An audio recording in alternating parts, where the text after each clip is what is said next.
My name is Chenlin. In this high-risk superpower world, I am just a nobody who wants nothing more than to lie down and sleep all day. But I have a classmate sitting behind me who is a real pain. His name is Chu Zio. Both his parents are dead, he lives on pension money, he has got a rogue attitude and loves getting into trouble. He gets good grades but is always targeted by punks, and most importantly, he has a gorgeous childhood friend who is the school beauty.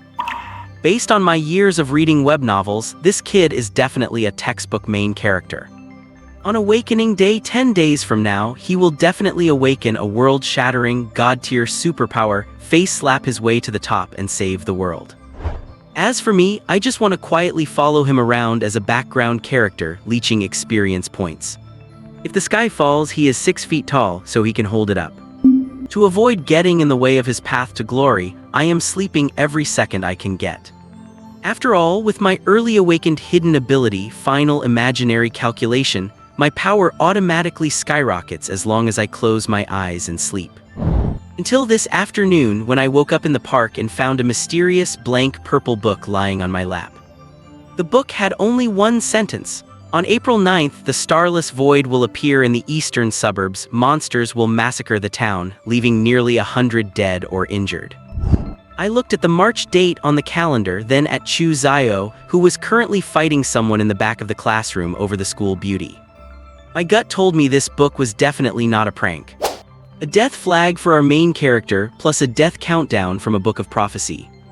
I sighed and habitually pulled a new sheet of desk paper from my drawer to replace the old one. Looks like I will not be getting any peaceful sleep. Since the chosen one has not grown strong yet, this impending catastrophe can only be handled by me, a max-level boss who sleeps all day. Brain storage here. Flashback to this afternoon. Mom, I want to go on the slide. SHH, keep it down, there is a big brother sleeping over there. Okay. The mother and son quieted their steps and walked away. On a bench in the corner, a handsome, dark-haired boy was sleeping soundly against the backrest. A pale purple book was tucked under his hand. The boy's name was Chenlin, a sophomore at Tianyi City's first high school. Just as the mother and son left, Chenlin's eyelashes fluttered and he opened his eyes. I had such a long dream, was it only a half-hour nap, he stretched. Who put this book here, did I really sleep that heavily? Chenlin picked up the purple book, looking thoroughly confused. There was no writing on the cover, it looked like a plain notebook. He stared at it for a moment, then casually flipped it open. From the void a faint sigh seemed to echo. There was only a single line of text on the page, New Era Year 89, April 9th. The starless void appears in the eastern suburbs of Tianyi District. Decay matter slips into the city, killing nearly 100 people. April 9th, it is only March right now. Chenlin raised an eyebrow. The starless void is a product of the descent of the decahedron world. There is no starry sky inside and spiritual energy is thin. The longer it exists, the more it erodes the surrounding areas and releases the decahedron world's monsters, the decay matter. With current technology, the starless void can only be detected a few hours before it appears at most. A prediction months in advance sounds like absolute nonsense. But thinking back to Chu Zio, his classmate who practically came with a protagonist template, Chenlin's intuition told him this was definitely no simple prank. He sighed, put the book away, and got up to leave. Mom, I am scared. Do not be scared, Mom is here. Zayabo. Passing by the playground, Chenlin heard a sudden scream. He turned around to see a child falling from midair with a high-flying swing swaying behind him. Apparently, his own mother had pushed him too hard and launched him into the air. Parents these days are so hard to look after. Chenlin raised his hand. And imaginary deduction. A faint blue light flashed across his eyes. The child, about to crash to the ground, stopped abruptly, floating in midair as if supported by clouds. Chenlin stepped forward and placed the child safely on the ground. Wow, instead of crying, the child stared at him in curiosity. I am so sorry, Zayabo, Mommy did not mean to. The young mother ran over, hugging the child with lingering fear. She turned to look at Chenlin gratefully. Quick, thank the divergent brother. Thank you, divergent brother, the child shouted loudly, his eyes full of admiration. Divergents are humans who control spiritual energy and possess special abilities. Not everyone can awaken. The ages of 17 and 18 are the unified awakening period, and whether one can become a divergent is entirely down to probability. Of course, a very small number of people awaken early or late. That mother was clearly hoping her own child would cross this dragon gate in the future. It is nothing, just helping out, and Chenlin smiled and turned to leave. Bye-bye, divergent brother, the kid shouted. And Chenlin waved his hand without turning around. Alright, Zayaba, let us play with mommy one more time. Moms, I will not fall to my death, will I? Definitely not this time, mommy promises. Mom, you crossed the wrong fingers. Ahohes. Listening to the commotion behind him, and Chenlin shook his head and laughed. Is this parent seriously not trying to kill her kid? There were still 10 days left until China's Unified Awakening Day, March 30th. And in Chenlin was one of those rare early awakeners. End imaginary deduction, that was the name he gave to his ability. Even after searching through massive databases of ability guides, he could not find a similar description. The effects demonstrated so far were fourfold: void alteration, which resembled an air cannon; deflection, which transferred forces; virtual creation, which reinforced matter; and mimicry, which copied things. But he was sure that it belonged to the quantum category. Divergent abilities are divided into 5 domains: element, body, dimension, mind, and quantum. The first 4 correspond to natural elements, physical enhancement, time and space, and the mind. Quantum is the most special, encompassing the first 4 domains, with its core lying in imaginary computing power. When projected outward, imaginary computing power can autonomously analyze an enemy's movements. When focused inward, it can precisely control one's own attacks, making it irreplaceable in combat and data analysis. Most importantly, those with quantum abilities are born with a deep understanding of their own powers, without needing to practice endlessly like others. Even after becoming a divergent, and Chenlin had no real ambition, his only hobby was sleeping. Yet despite never training, his strength grew automatically over time. Sleeping even accelerated the pace of his growth. Simply put, for him, sleeping was equivalent to training. The reason he was so prone to sleepiness was entirely due to his experiences over the past decade or so. The scheming among blood relatives, the constant vigilance over his secret identity, the threats of open and hidden attacks. He was simply too tired of living that way. Now that he had finally laid down his burdens, he naturally wanted to sleep his fill. If he had not awakened early, he had planned to just blend into the crowd as an ordinary person. Now that he had this ability, well, he would just take it one step at a time. As long as he could sleep peacefully and not exhaust himself, it would be fine. Divergents, humans who gained supernatural abilities after the descent of the Decahedron world. Their abilities consume mental energy, spiritual energy, and imaginary computing power. Note, lifeforms that were not meant to obtain supernatural abilities acquired power that did not belong to this world, hence the term divergent. Abilities are divided into 7 ranks: dust or F, mortal or E, yellow or D, profound or C, earth or B, heaven or A, and ruin or S. The classes of divergence are divided into Tier 1 Spiritual Dust, Tier 2 Age Mist, Tier 3 Boundary River, Tier 4 Sky Ocean, Tier 5 Evening Star, Tier 6 High Moon, Tier 7 Dawn Sky, Tier 8 Law, Tier 9 Rule, Tier 10 Ruin. The author is somewhat of a novice. The first 20 chapters have a lot of setup and are slightly cliché. If there is any dragging, feel free to correct me. The image below contains spoilers. If you mind, you can skip it directly. From chapter 504. And Chenlin returned to school. The nap he would snuck out for at lunchtime was clearly not enough. As for why he did not sleep at school, movies were playing in the classrooms, couples were showing PDA in the campus woods, and card games were going on in the abandoned classrooms. Ever since high school adapted to the Superpower Society, the school rules had basically become a joke. As long as you did not cross the line, nobody cared. Otherwise, he would not have had to go to the park outside the school to catch up on his sleep. Just as he reached the classroom door, he heard a massive racket coming from inside. And Chenlin poked his head in and was instantly speechless. The source of the argument was Chu Xiao, the guy who sat behind him, a real punk.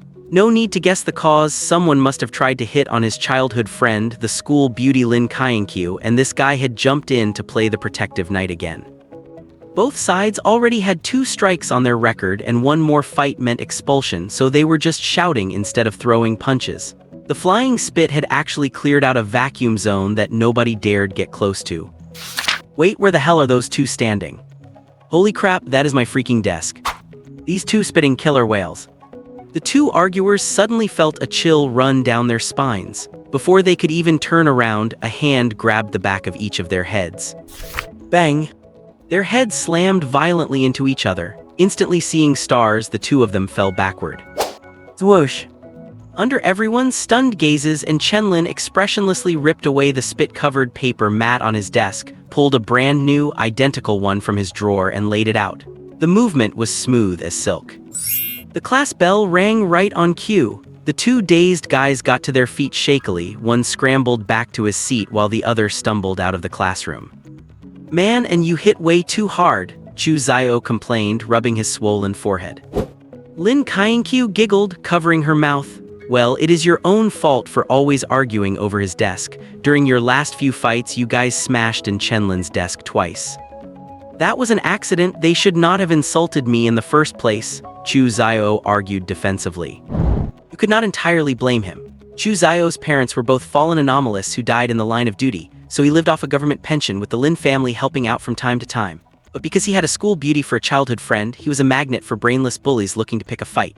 With the awakening ceremony around the corner, more and more people doubted his abilities, bringing him endless trouble.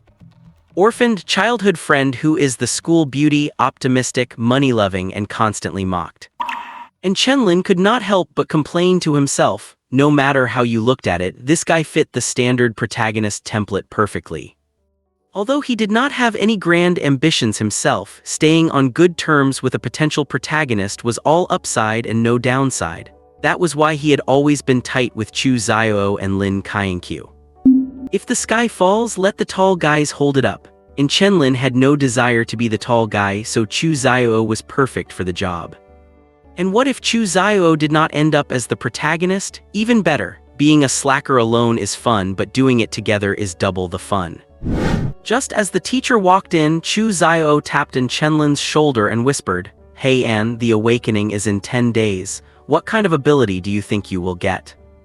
"A measurement ability, probably. It suits me better," and Chenlin replied casually.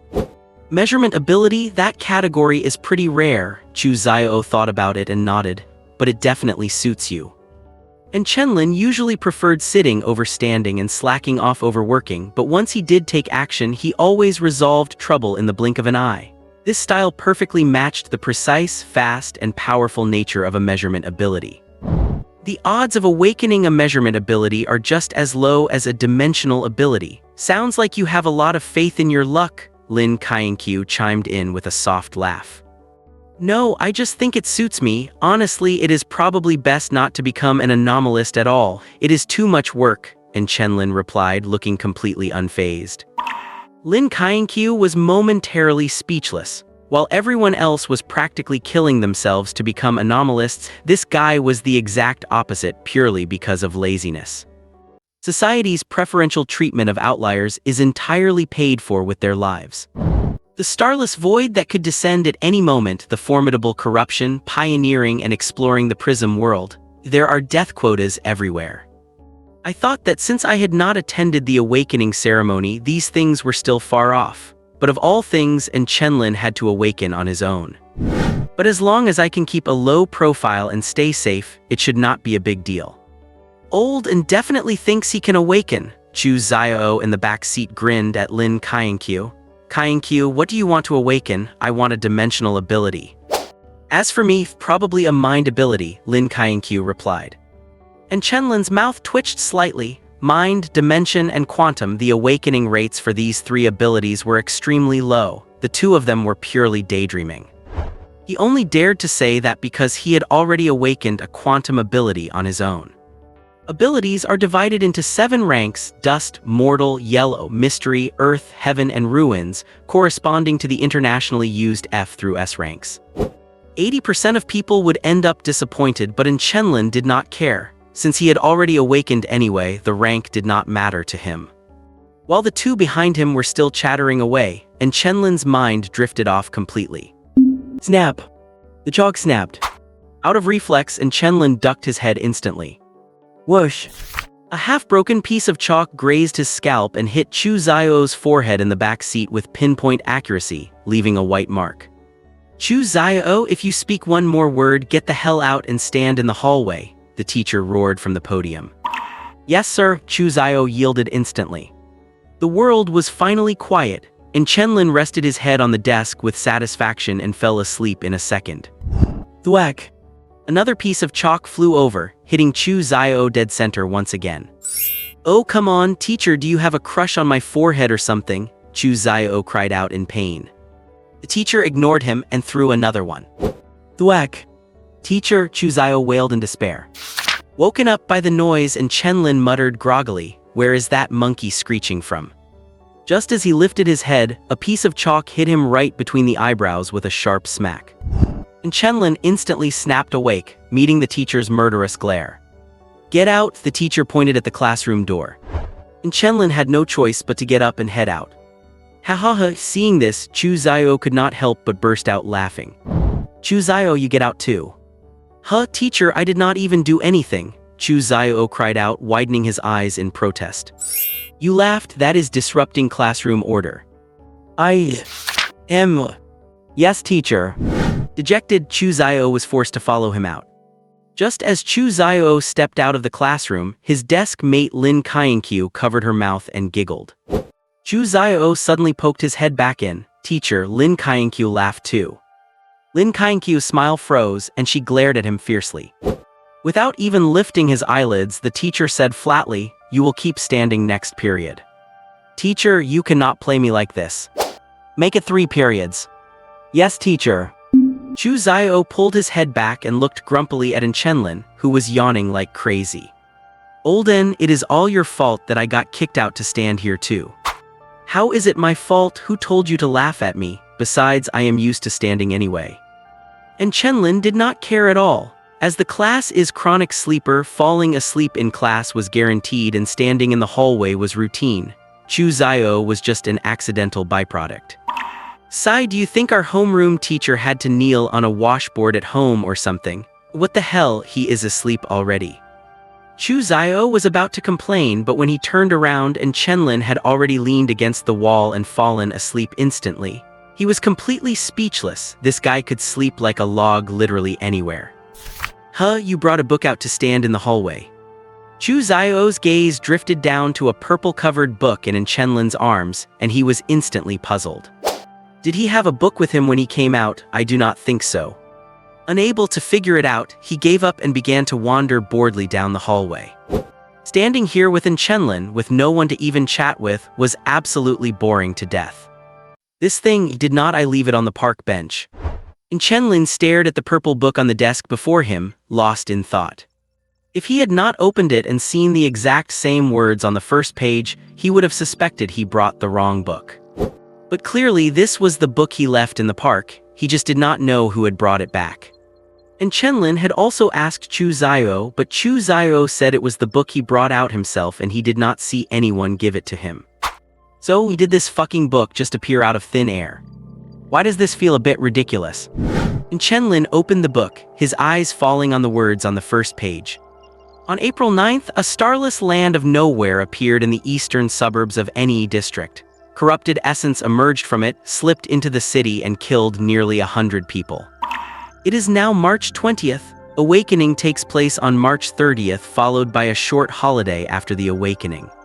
Which means there are only 20 days left before the prophecy in the book comes true. Whatever, with the city guard and the army around, I do not need to worry about it. The afternoon classes passed quickly, and Chenlin woke up from his sleep. Well, I only got 12 hours of sleep today. I need to go to bed earlier when I get back. And Chenlin started packing his things to head home. His eyes fell on the purple book, and he reached out to stuff it inside anyway.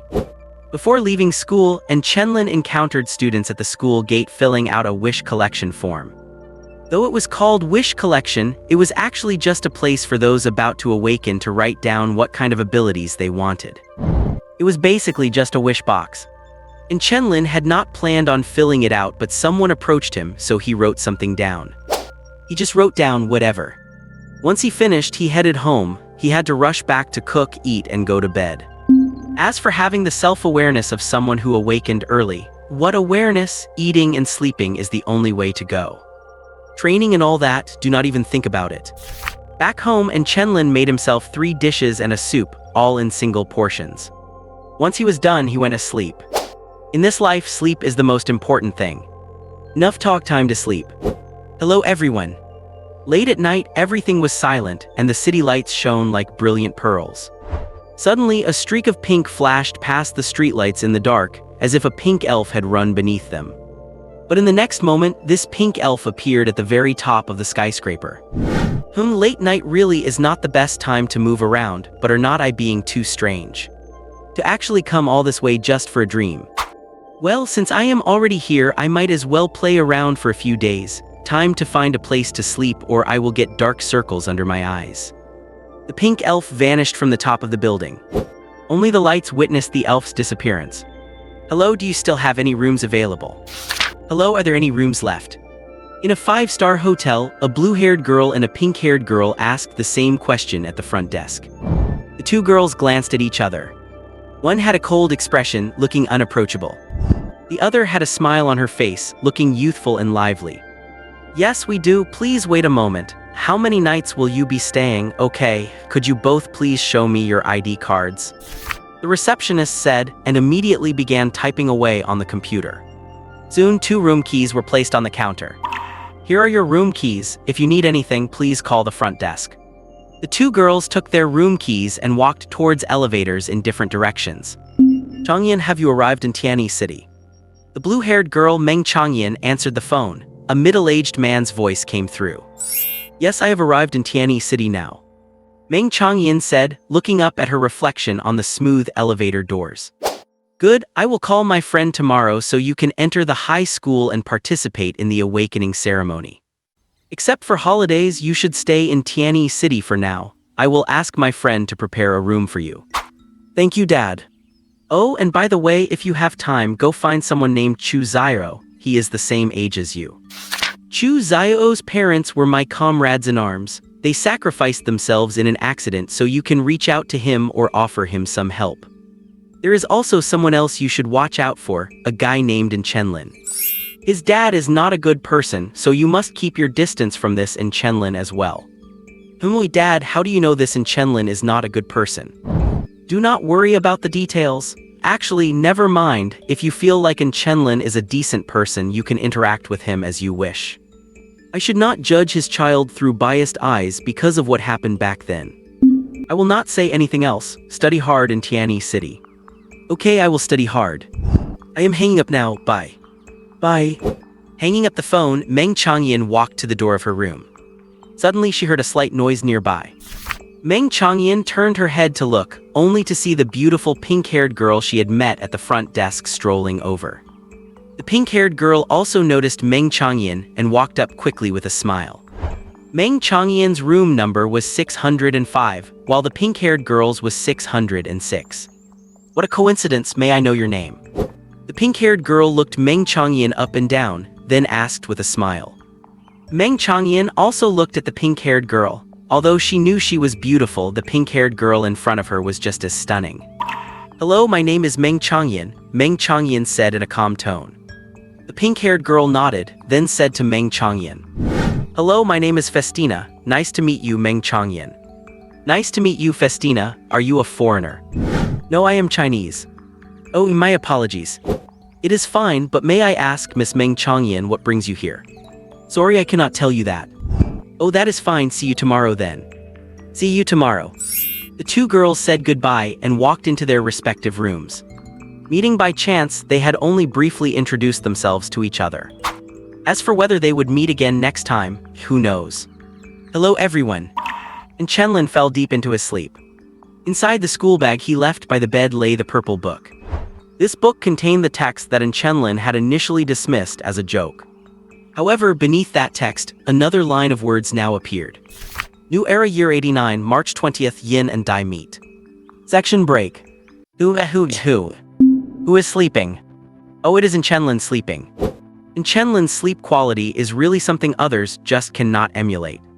Because as long as Chenlin wants to sleep, you could be chatting with him 1 second, and the next second he is asleep, without giving you any warning at all. Chu Xiao and Lin Kainkyu sat together, whispering to each other. No one is looking for trouble right now, but as time goes on, trouble will find its way here. Olden, wake up. Who was... Olden, school's out. Oh my god, you woke up instantly. Were you faking it? The moment Chu Xiao said school was out and Chenlin bolted upright, though still looking half asleep, he already started packing his things. Hey, I was just kidding. Are you seriously packing up? Chu Xiao quickly stopped Chenlin, who was still packing, and looked at him in utter shock. Wait, seriously, you are for real? Huh? And Lin stopped packing, looked at Chu Xiao, and then glanced at the podium. Thump. And Chenlin slumped back onto his desk and fell asleep again. And wait, he woke up. Okay, back to sleep. Not long after Chenlin lay down to sleep, he suddenly raised his head and looked toward the podium. Wait, why are there two people on the podium? Oh, a transfer student. Never mind then, back to sleep. He is hopeless, Chu Xiao sighed. A transfer student had finally joined their class, and she was gorgeous, easily school beauty level, just like Lin Kainkyu. Chu Xiao had hoped this beautiful transfer student named Meng Changyan would grab Chenlin's attention. But he did not expect Chenlin to just look up for a split second before going back to sleep. It seems sleep is way more important than a pretty girl. Ultimately, Chenlin still woke up because the commotion next to him was just too loud. How did you turn into a girl? Chenlin asked groggily, staring at his deskmate who had suddenly changed from a guy to a girl. Olden, you got a new deskmate. Are you happy? Chu Xiao said from behind him. But Chenlin truly was completely out of the loop. Yesterday, Chenlin's deskmate had already left, transferring to another class. At this point in time, a lot of people transferring classes were heading to the ones with higher priority for the awakening ceremony. Everyone knew that Chenlin's deskmate had transferred, except for Chenlin himself. New deskmate, did that guy get hit by a car and die? Chenlin asked, confused. The three of them were speechless. Cannot you wish someone well for once? Meng Changyan also felt that there was something wrong with her deskmate in Chenlin's head. No wonder her father had told her to stay away from him. However, she was quite lucky to end up sitting with Chu Xiao and Chenlin. She had originally planned to ask around after class to find out which classroom Chu Xiao was in. Now there was no need, since Chenlin went right back to sleep after learning he had a new deskmate. So Meng Changyan spent most of her time chatting with Chu Xiao and Lin Kainkyu. After learning that Meng Changyan's father was a comrade-in-arms of Chu Xiao's parents, and that she was also connected to Lin Kainkyu, the three of them grew closer. Meng Changyan was also happy to see that the children of her father's friends were doing well, or at least they did not look like they had suffered any major setbacks. Meng Changyan thought it was great that they had such a cheerful attitude. As for Chenlin, Meng Changyan noticed that this guy seemed to either be sleeping or on his way to falling asleep. When she first learned that her deskmate was named Chenlin, Meng Changyan had worried that he might be difficult to get along with. But the result, other than waking up briefly when she first sat down, Chenlin was basically asleep the entire time.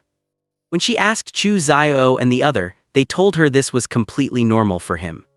As for what kind of person Chenlin was, both of them said that Chenlin was very easygoing, just a bit lazy. Is class over? Chenlin woke up and asked, looking around with sleepy eyes.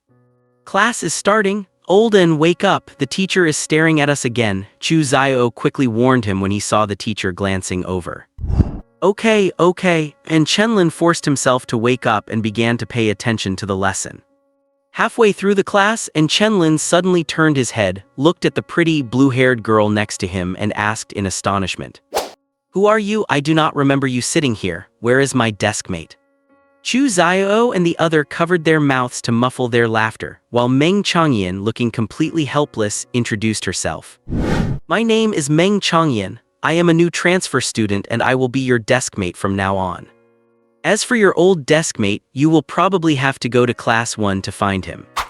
Oh, a transfer student, a new deskmate, that is nice. Upon hearing Meng Changyan's explanation, Chenlin instantly lost interest and turned his attention back to the blackboard. Meng Changyin was a bit puzzled. What was with this completely half-hearted response? At this point, Lin Kainkyu noticed Meng Changyin's confusion and quickly explained. He probably feels a bit disappointed that his deskmate did not actually change genders. Meng Changyin was a bit dazed. What kind of logic is that, disappointed over something like that? And Chenlin's way of thinking is indeed different from others. To put it bluntly, he is a total weirdo. Lin Kainkyu said. Could you put it a bit more nicely then? And Chenlin turned his head and looked at Lin Kainkyu with dissatisfaction. How about uniquely minded? Lin Kainkyu said with a smile. It still does not sound great, but whatever. And Chenlin twirled the pen in his hand and said, by the way, Meng Changyin, why did you transfer here? Lin Kainkyu looked at Meng Changyin and asked. And Chenlin also propped up his head and looked at Meng Changyin. Well, my dad has to go on a long trip and might not be back for a while. He has a friend at this school, so he arranged for me to come here. I guess it is so someone can look after me. Meng Changyin said. The reason was simple and generic, but in all likelihood it was not the real reason. And Chenlin nodded and went back to looking at the blackboard. They did not exclude this new friend, and they got along very well. And at this point there were only 9 days left until the awakening ceremony on March 30th. Many people started discussing what kind of abilities they hoped to awaken. Chu Zio and Lin Kainkyu were no exception. However, Xuan Chu did not participate. She did not seem to care much about the awakening ceremony. Soon the day passed. Meng Changyin did not get to speak with Chenlin at all that day. Since Chenlin spent most of his time sleeping, and on the rare occasions he woke up, he was busy paying attention to the class. Meng Changyin's impression of Chenlin remained solely on his love for sleeping. Even if she asked Chu Zio and the other, they did not have any real answers. Are you taking this way home too? And Chenlin asked, looking at Meng Zhongyan, who was waiting for the traffic light beside him. Yeah, I am temporarily staying at a hotel. I will move out once my dad arranges our housing. Meng Zhongyan nodded and said, yeah, everything is so difficult. And Chenlin said something baffling.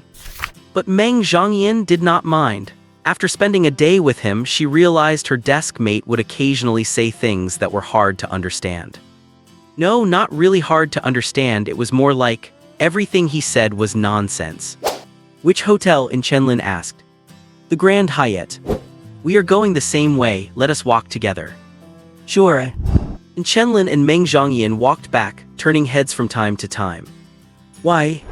Because Chenlin always looked half asleep, like a lazy, easygoing boy. Meanwhile, Meng Zhongyan had blue hair and a cold face, walking with one hand in her pocket and the other playing with her phone, looking like an ice queen. The contrast between the two standing together was just too great. That was why people kept looking back at them. Many of them jumped to the conclusion that they were boyfriend and girlfriend. Yet neither of them noticed the strange looks from the passers-by. After walking a short distance, Meng Zhongyan looked at the sleepy-looking Chenlin and asked, do you stay up very late at home? Why do you always look like you have not slept enough? I rarely play games, I am just naturally sleepy all the time. Chenlin answered. He rarely played games and there was nothing wrong with his health, he simply liked to sleep. It had been like this since he was a child. Chenlin did not know why either. But since he did not know, he just let it be. After all, his health was fine. Does not sleeping too much affect your health? Meng Zhongyan asked, puzzled. Not so far, Chenlin said. You do not seem to care about your body very much. It is not that I do not care, it is just that there is no need to. My body is much better than average, yet much worse at the same time. I see, I cannot really tell.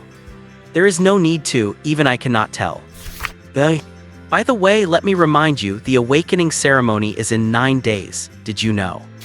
Chenlin and Lu stopped at another intersection, waiting for the traffic light. Hearing Chenlin's question, Meng Zhongyan nodded and said, I know. After all, one of my goals in coming here is to attend the awakening ceremony and then stay here until the college entrance examination is over. Which university do you want to get into? Chenlin asked. He did not have any university he wanted to go to, so he never thought about this question. Yanjing University, Meng Zhongyan said, and then looked at Chenlin. What about you? Yanjing University, the top university in China, it seems you have high ambitions. Yanjing University, the top university in China, it seems you have high ambitions. As for me, look how lazy I am. You can tell I do not care what university I get into. Chenlin said shamelessly. Getting into college was still the best way to change one's life. Many people strove to get into university, even if they had not awakened. However, someone as lacking in ambition as in Chenlin was truly rare. You really have quite a personality. Meng Zhangyan remained silent for a moment before offering her evaluation of Chenlin. Thanks for the compliment, Chenlin said with a smile. The light turned green and the two of them walked across the street. Is there really nothing you want to do? Meng Zhangyan suddenly asked. Chenlin turned his head to look at Meng Zhangyan. He saw a touch of seriousness in the eyes of this girl he had known for less than a day. Why was she getting so serious? Were not they just making small talk? Chenlin was a bit puzzled but still said, nothing at all. It is fine just like this, going with the flow and doing what I can. I see, but this world. You want to say that this world is cruel and without strength one cannot even maintain the status quo. You want to say that this world is cruel and without strength one cannot even maintain the status quo. And that it would be ideal if there were no red dust, no starless void, no prism world and no bad matter. That is very idealistic, but would not it be nice? Chenlin interrupted Meng Zhangyan and said with a smile. Humanity had many enemies now, so even for ordinary people, living a simple life was very difficult. A single careless encounter with a bad matter incident could result in death or physical impairment. Yan Zhangyan was right, this world was anything but ordinary. Is that so? I guess I am seeing you in a new light. Meng Zhangyan was taken aback for a moment, then said with a smile. Beep beep. But right at that moment, an unexpected turn of events occurred.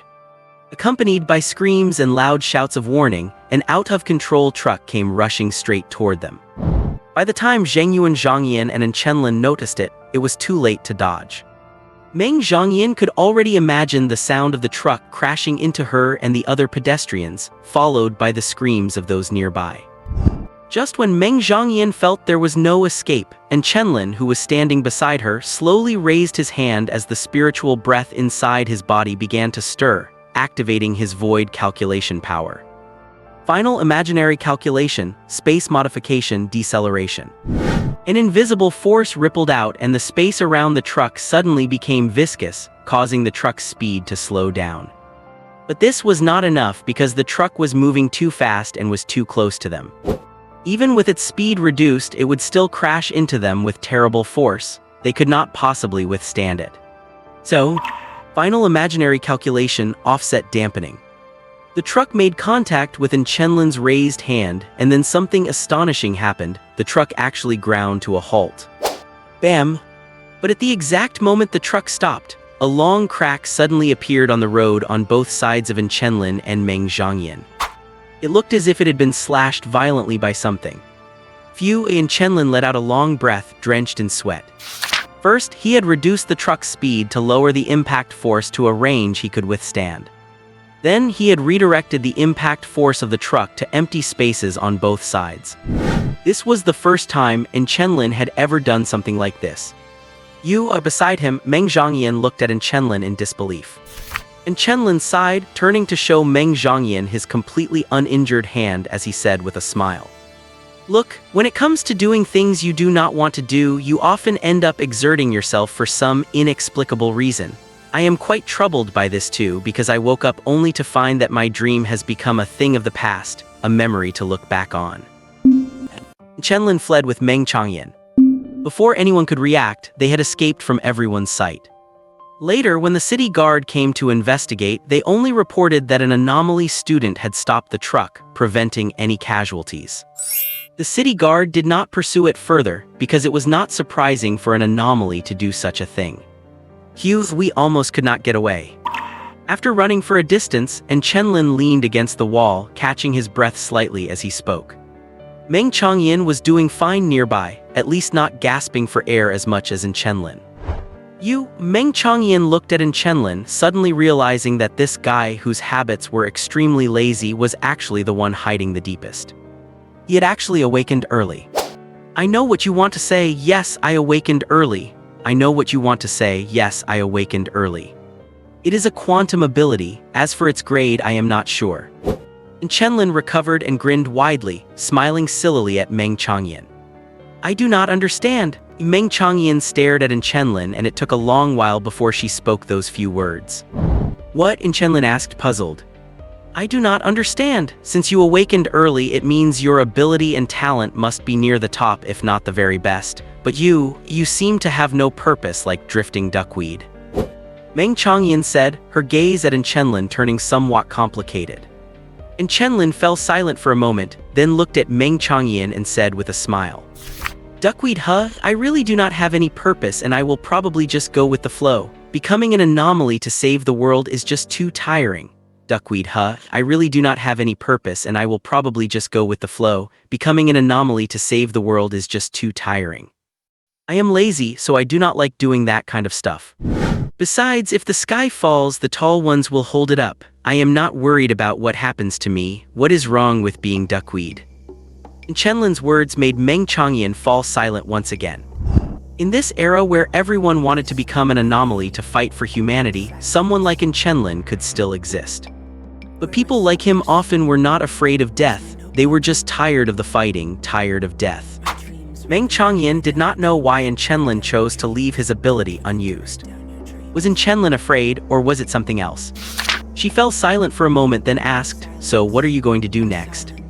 Whatever happens, I do not really care. It is not like the things I have to do will disappear anyway. Chenlin said, but if you become an anomaly? Meng Changyan looked at Chenlin, feeling a contradiction in his words.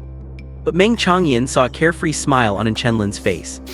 Seeing that nonchalant smile, she understood. Chenlin knew that once he became an anomaly, his life would no longer be ordinary. He did not care, nor did he want to care about what would happen in his future. Just letting things take their course, that was probably his philosophy, to go with the flow.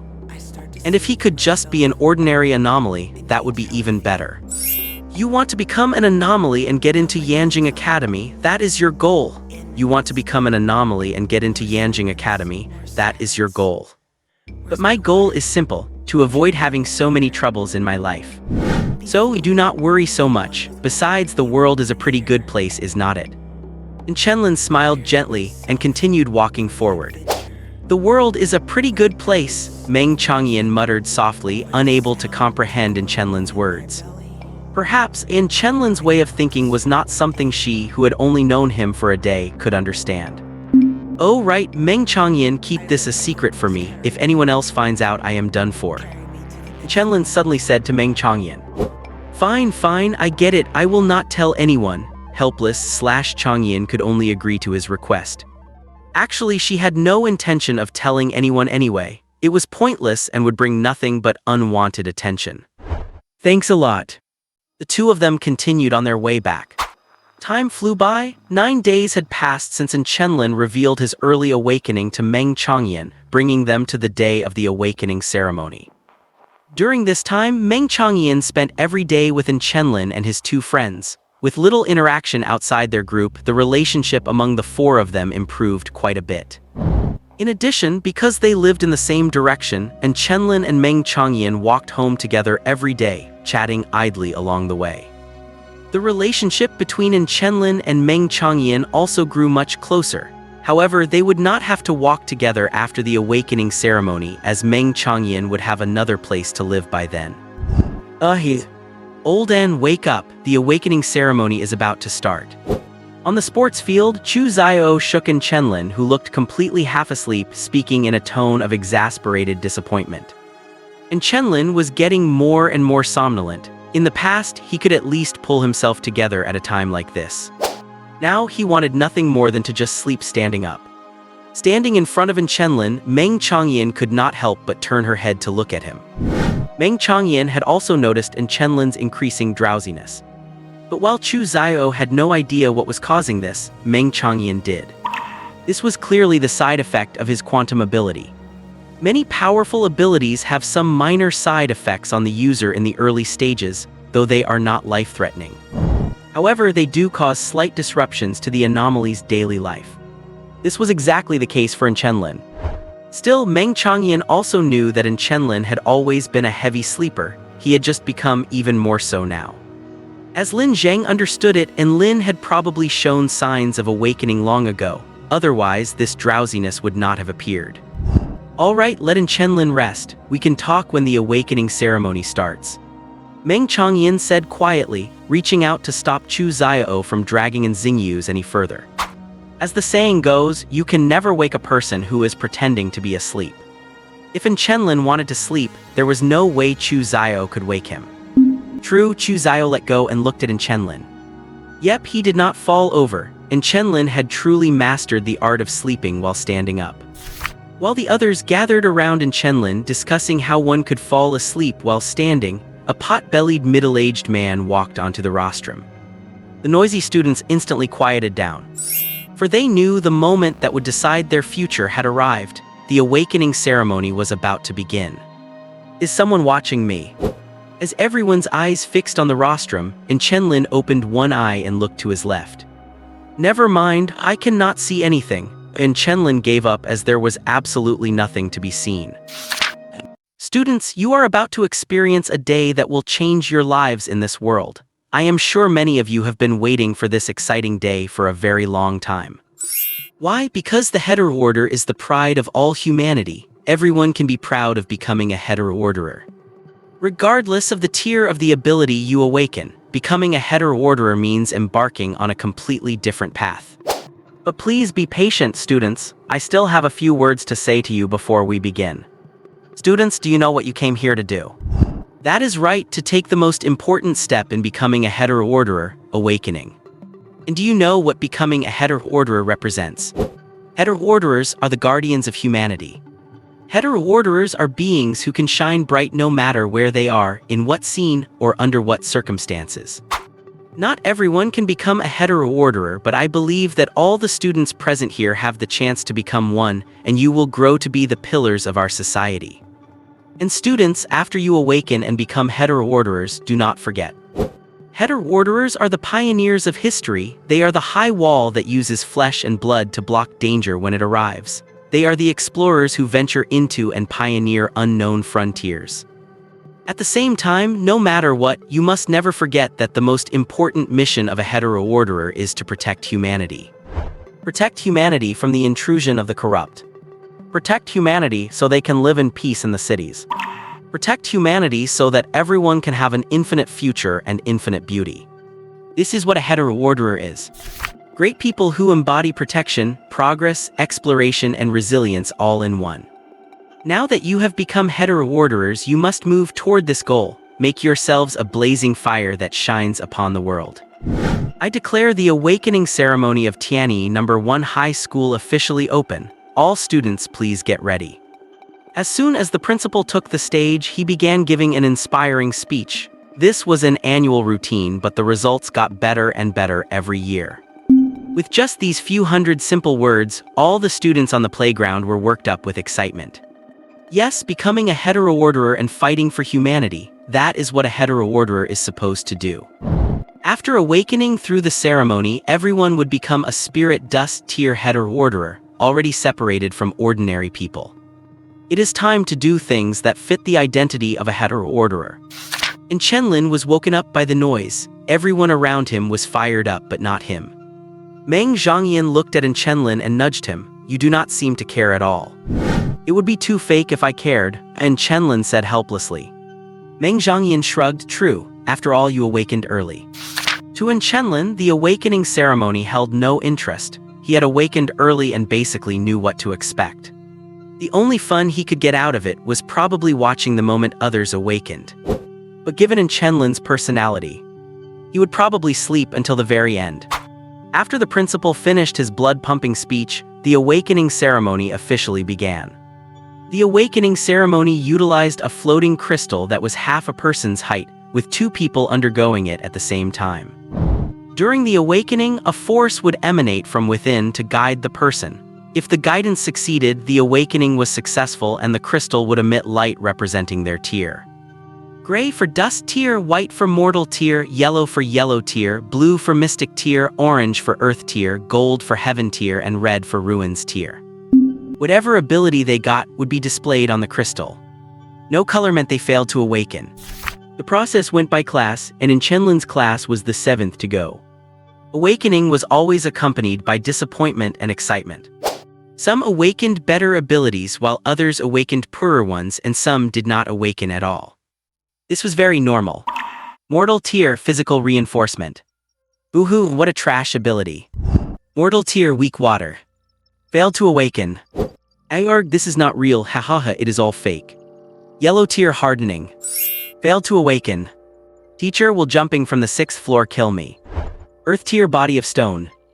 All kinds of situations arose during the awakening process, a perfect depiction of the vicissitudes of life which cooled down the initial excitement of the awakening quite a bit.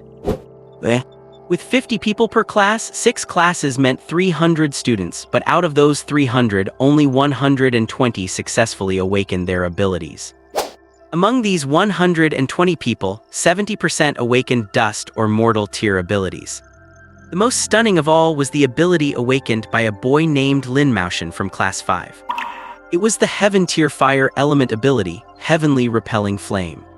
When that guy awakened, the entire crowd was shocked, and even Chenlin could not help but take an extra look.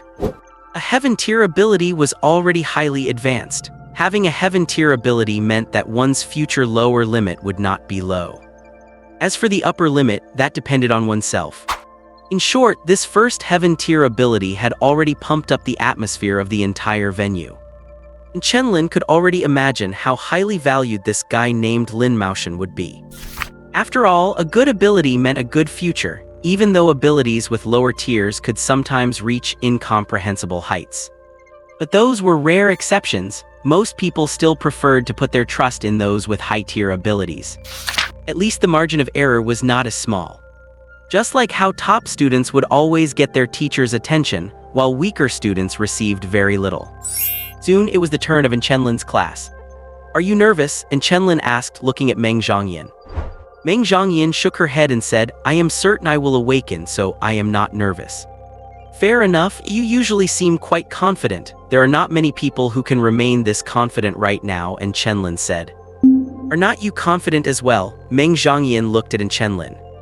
Chenlin rolled his eyes and said, "When was I ever confident? I did not even want to awaken, okay? But you still awakened. That is my sore spot." The awakening went by quickly, and it was soon their class's turn. "Old N, get ready to blow everyone's minds," Chu Xiao nudged Chenlin and said with a smile. "Meng Zhongyan, it is your turn," Lin Kainkyu nudged Meng Zhongyan. "Let us go," Meng Zhongyan said. "Yeah." Chenlin and Meng Zhongyan walked up to the platform specially built for the awakening ceremony. Then, guided by the head or orderer teacher beside them, they placed their hands on the half-person tall awakening stones in front of them. The awakening stones emitted spiritual breath that wrapped around their bodies before slowly entering them. A moment later, buzz! A brilliant golden light burst from the awakening stone in front of Zheng. The whole place fell silent as everyone turned their attention to him, anticipating the second Heaven tier ability of the day. However, the teacher standing next to Chenlin heard him sigh helplessly. "This guy seems unhappy about it." Buzz! Right at that moment, a dazzling red light shone from beside Chenlin. Chenlin could not help but look over, only to see Meng Zhongyan standing before the awakening stone with silver light gleaming in her eyes. The dazzling red light had already become the center of everyone's attention. "Are you kidding me?" Ruins tier, the first Ruins tier ability in Tianyi City in decades has appeared.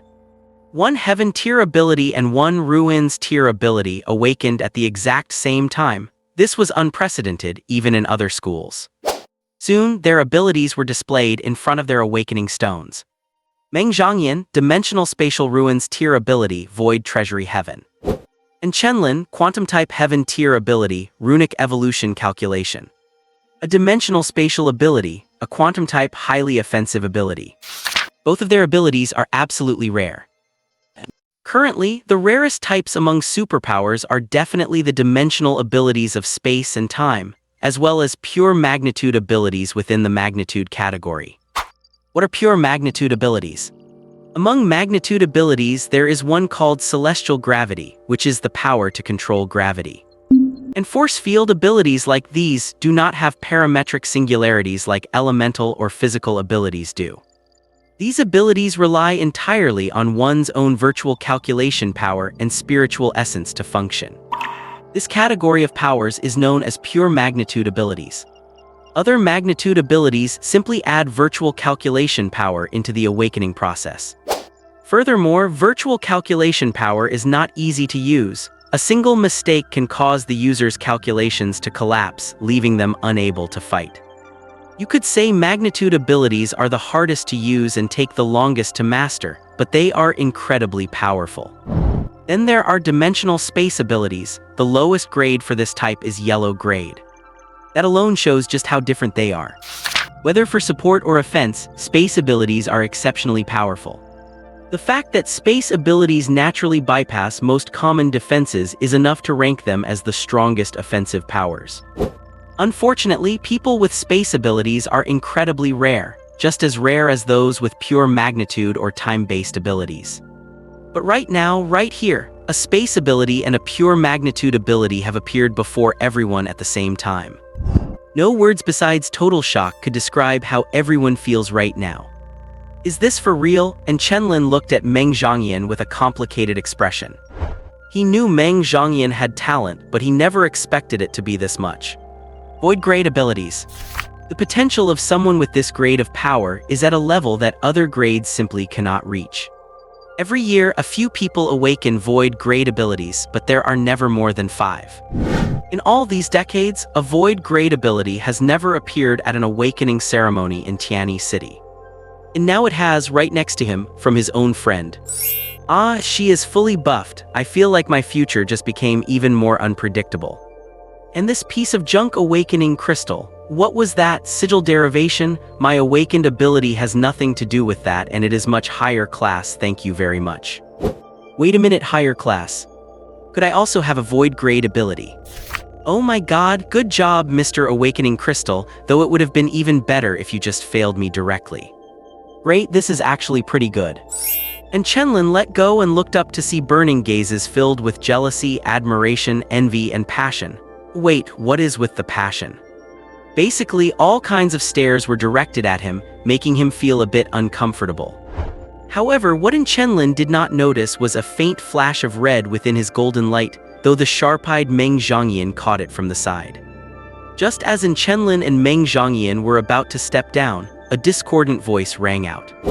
I sincerely invite you to join the Qin family. Although we are just a small family from a small place, we can provide you with plenty of cultivation resources. I hope you will consider it. The moment he spoke, everyone turned toward him, the eldest son of the Qin family in Tianyi City, Qin Hemming. The Qin family is one of the major families in Tianyi City and a leading enterprise. Due to the changing social order, families like theirs have flourished in this era and are quite famous. Besides families, descendants of large corporations and various warbands were also present. Corporations are self-explanatory, but warbands are non-governmental expansion organizations managed by the state. They are privately founded and held responsible for their own actions, primarily assisting the military in exploring and gathering supplies in no man's lands, making them a significant internal force. This was Tianyi High School number 1 and many families were represented, but the Qin family spoke up first, making many regret being too slow to react. That is an unprecedented void grade space ability. If they recruited her now, the future returns would be immeasurable. A single void grade user is worth generations of effort from their families. Qin Hemming spoke with a sincere tone without any threat, sounding exactly like a refined young gentleman. After speaking, Qin Hemming looked at Meng Zhangyan with a smile, almost as if he were trying to charm her. He was quite handsome. If his words were any sharper, he would be the perfect campusidal villain. Meng Zhangyan did not say a word, simply watching Qin Hemming quietly. The conditions are negotiable. Whatever anyone else offers, the Qin family will top it. If Miss Meng desires anything else, the Qin family will provide it. I hope you will give us this chance. Qin Hemming looked toward the representatives of other families and corporations and spoke with a beaming smile. The others looked displeased. it was clear that Qin Hemming was determined to win Meng Zhangyan over. After all, everyone knew exactly what Qin Hemming was after. And Chenlin looked at Meng Zhangyan, curious about what she would choose. Awakening a void grade ability already meant skyrocketing to success, but with the Qin family's backing, her future achievements could be even greater. However, Hu Zhangyan did not seem like that kind of person. After a long pause, Meng Zhang spoke indifferently, "My father is Meng Qianzhen." Having said that, she pulled in Chenlin along as she walked down. Did she drag some strange object down with her? Oh, the strange object was me. But wait, Meng Qianzhen? Could it be the Meng Qianzhen from the Tianjin Warband, the one with close ties to the military? That would be interesting. Because the Tianjin Warband is higher in rank than any family or enterprise in Tianyi City, meaning they could not use their influence to pressure her. Qin Hemming froze, his smile remained but his eyes grew deep as he pondered something. Of course people believed her, you would have to be an idiot not to. Announcing her father's name as Meng Qianzhen in front of everyone, if that is not real then what is? And Meng Qianzhen really does have a daughter who transferred to Tianyi High School No. 1, though there have been so many transfers lately. There were several students with the surname Meng, likely a tactic by Meng Qianzhen to prevent his daughter from being harassed. Since they could not figure out who the real daughter was, they did not think it would be such a coincidence, which is why they made their move. The result was like shooting themselves in the foot, not fatal but definitely a blow to their image. And what is the Tianjin Warband? It is one of the major warbands in the country. Whether in terms of wealth or raw power, how could they possibly compete? Trying to force a recruitment on Meng Qianzhen's daughter, that is just asking for a death wish. As for whether the others realized something was wrong, Meng Zhangyan did not explicitly say her father was the leader of the Tianjin Warband, so most people would not know. Only those in the know would understand. Note, in Chapter 200, a specific condition for void grades will appear. This is the key to whether a void grade user can grow, though the protagonist is unaffected. I did not describe this earlier and caused quite a bit of confusion, so I apologize. I am sorry. After Meng Zhangyan revealed that her father was Meng Qianzhen, all those who had thoughts of recruiting her gave up. They just watched from the sidelines, curious to see how Qin Hemming would handle the situation. However, they were disappointed, as Qin Hemming's expression remained completely unchanged. It was a wise choice not to say anything more that might cause Meng Zhangyan to misunderstand him further, a fact many people noted about Qin Hemming's intentions. As for the other person who awakened a quantity ability, he was pulled away by Meng Zhangyan. Meng Zhangyan must have known him, and she used her actions to show that she intended to protect this person. This meant it would be difficult to approach him in front of Meng Zhangyan, so they had to wait until it was over. But it had to be said, a void-level dimensional space ability and a heaven-level quantity ability. Both of these abilities were incredibly dazzling no matter where they were. They were both people worth recruiting and befriending. Now, quite a few people were preparing to approach the two after the awakening ceremony. Recruiting Meng Zhangyan was probably impossible, but one could still try to be her friend. But the other boy, that was possible. In any case, regardless of who it was, making contact is never a bad thing. When they returned to their class, many eyes were cast in their direction with curiosity. But after Meng Zhangyan glared at them, those gazes vanished. And Chenlin just let Meng Zhangyan drag him back. Damn, Olden, you are amazing, a heaven-level ability. No, Olden, it is my turn to awaken soon, let me touch you, let me soak up some of your good luck. As soon as he returned, Chu Xiao crowded around and started poking and prodding in Chenlin. Just as he was about to touch a strange place, and Chenlin disgustedly slapped his hand away, that is going too far. Chu Xiao did not mind, just chuckling to himself. But hanging out with Meng Zhangyan felt a bit stressful. Void-level ability is an extremely rare tier anywhere you go. They did not fully understand what it meant that Meng Zhangyan's father was Meng Qianzhen. But seeing that no one dared to speak of recruitment after she mentioned her father, they knew her father must be a huge figure. With a high-status background and a void-level spatial ability, the power dynamic between them felt suddenly unequal. That is why they still felt a bit reserved when facing Meng Zhangyan. Meng Zhangyan looked at the slightly reserved Chu Xiao and Lin Qianqiu, then at the yawning, indifferent and Chenlin and smiled gently, saying, "You guys, why do you look like elementary school students meeting their teacher? What, am I not worthy of being your friend, or do you dislike me?" "No, no, no, absolutely not that, we were just a bit startled. Old and awakening a heaven-level ability is actually fine, considering his personality." "Are you saying my personality is not as good as in Chenlin's?" "No, no, no, I just meant, nothing. It is just that we rarely interact with someone like you, Meng Zhangyan." "Alright, Meng Zhangyan, stop giving Chu Xiao a hard time.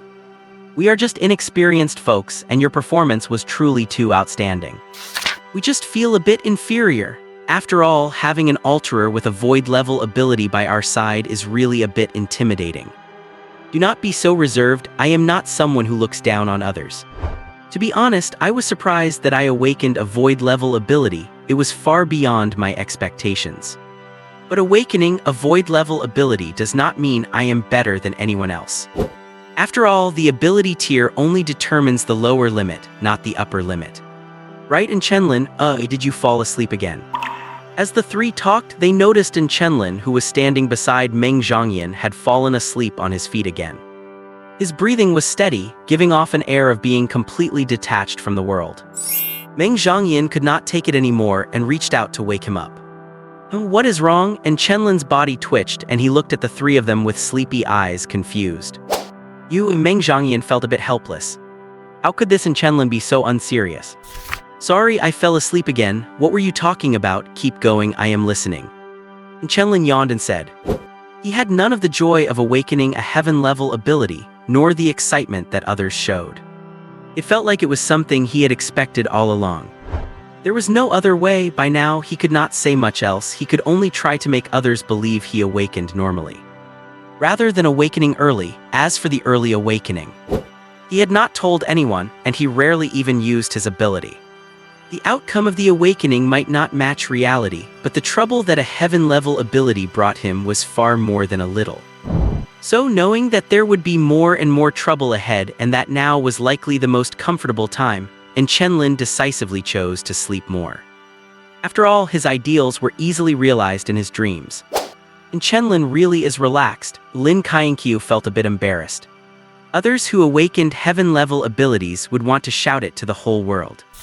But in Chenlin, having awakened a heaven-level ability gave the impression that he did not want any attention. Meng Zhangyan felt a bit of schadenfreude because she knew what in Chenlin's true thoughts were regarding alterers. But at the same time, she was glad that in Chenlin was actually tested. Otherwise, such a great talent would have been wasted. "By the way, Zhangyan, why did you pull in Chenlin down just now?" Lin Kainkyu looked at Meng Zhangyan and asked, confused. Chu Xiao interjected, "That is simple, it is because those people knew they could not recruit Meng Zhangyan. They would definitely try to recruit in Chenlin. Was not that the case with the previous Heaven Level 1? As soon as he got off the stage, he was approached. If in Chenlin had come down by himself, he definitely would have been targeted by others. Joining those people means losing a certain amount of freedom. So it is best not to join." Meng Zhangyan pulling in Chenlin down was also a way to tell others that in Chenlin is one of her people. To let others know not to have any bad ideas for now. Do not know why, but when Chu Xiao mentioned that in Chenlin was one of Meng Zhangyan's people, she blushed a little. "Oh, is that so? Then in Chenlin needs to thank Zhangyan properly. After all, Zhangyan blocked some trouble for you." Lin Kainkyu said. "Thank you very much," and Chenlin said in a very perfunctory manner. Meng Zhangyan's mouth twitched and she waved her hand, acting as if she did not care at all. And the people around them looked at Chenlin with envy. The awakening ceremony did not stop because of the appearance of a Ru-rank ability. On the contrary, its appearance pushed the atmosphere of the ceremony to its peak. Countless people wanted to be the second to awaken a Ru-rank ability, and even if they could not, a Heaven rank would suffice. Although many were aiming too high, it was precisely this mindset that kept the atmosphere of the awakening ceremony at such an intense level. By the way, the third person to awaken a Heaven rank ability was Chu Xiao's girlfriend, Lin Kainkyu, with the elemental ability Ice Age. Chu Xiao himself awakened a rather strange ability, a yellow rank dimensional ability called Devour. How should I put it? It is a rather awkward ability, the kind that sounds high-end but is actually of little use. This is because Devour is completely countered by all quantity-type abilities. The Devour ability has a consumption limit, and this limit is easily detected by heterogeneous individuals who possess quantity-type abilities. Then, those with quantity-type abilities can quickly suppress the Devour ability. After all, Devour cannot just keep devouring forever, can it? And because of its limit, even those without quantity-type abilities can quickly suppress it. That is why the Devour ability is ranked as yellow. It is mediocre, and having it does not really serve much purpose. After Chu Xiao awakened Devour, the way everyone looked at him changed. Some were mocking, some were sympathetic, and others were playful. In short, very few people thought much of him. But in Chenlin and the others noticed that Chu Xuan became noticeably happy after learning his ability was Devour. It was as if Devour was the best ability in his hands. However, Chenlin did not know why Chu Xiao was happy about awakening Devour.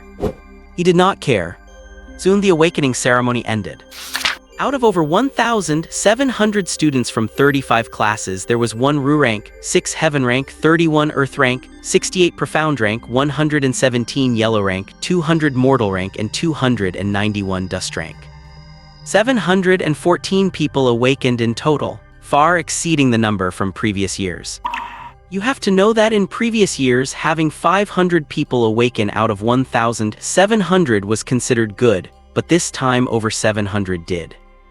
And even excluding the Ru rank, the number of Heaven rank and Profound rank abilities is way higher than previous years. This result thrilled the principal.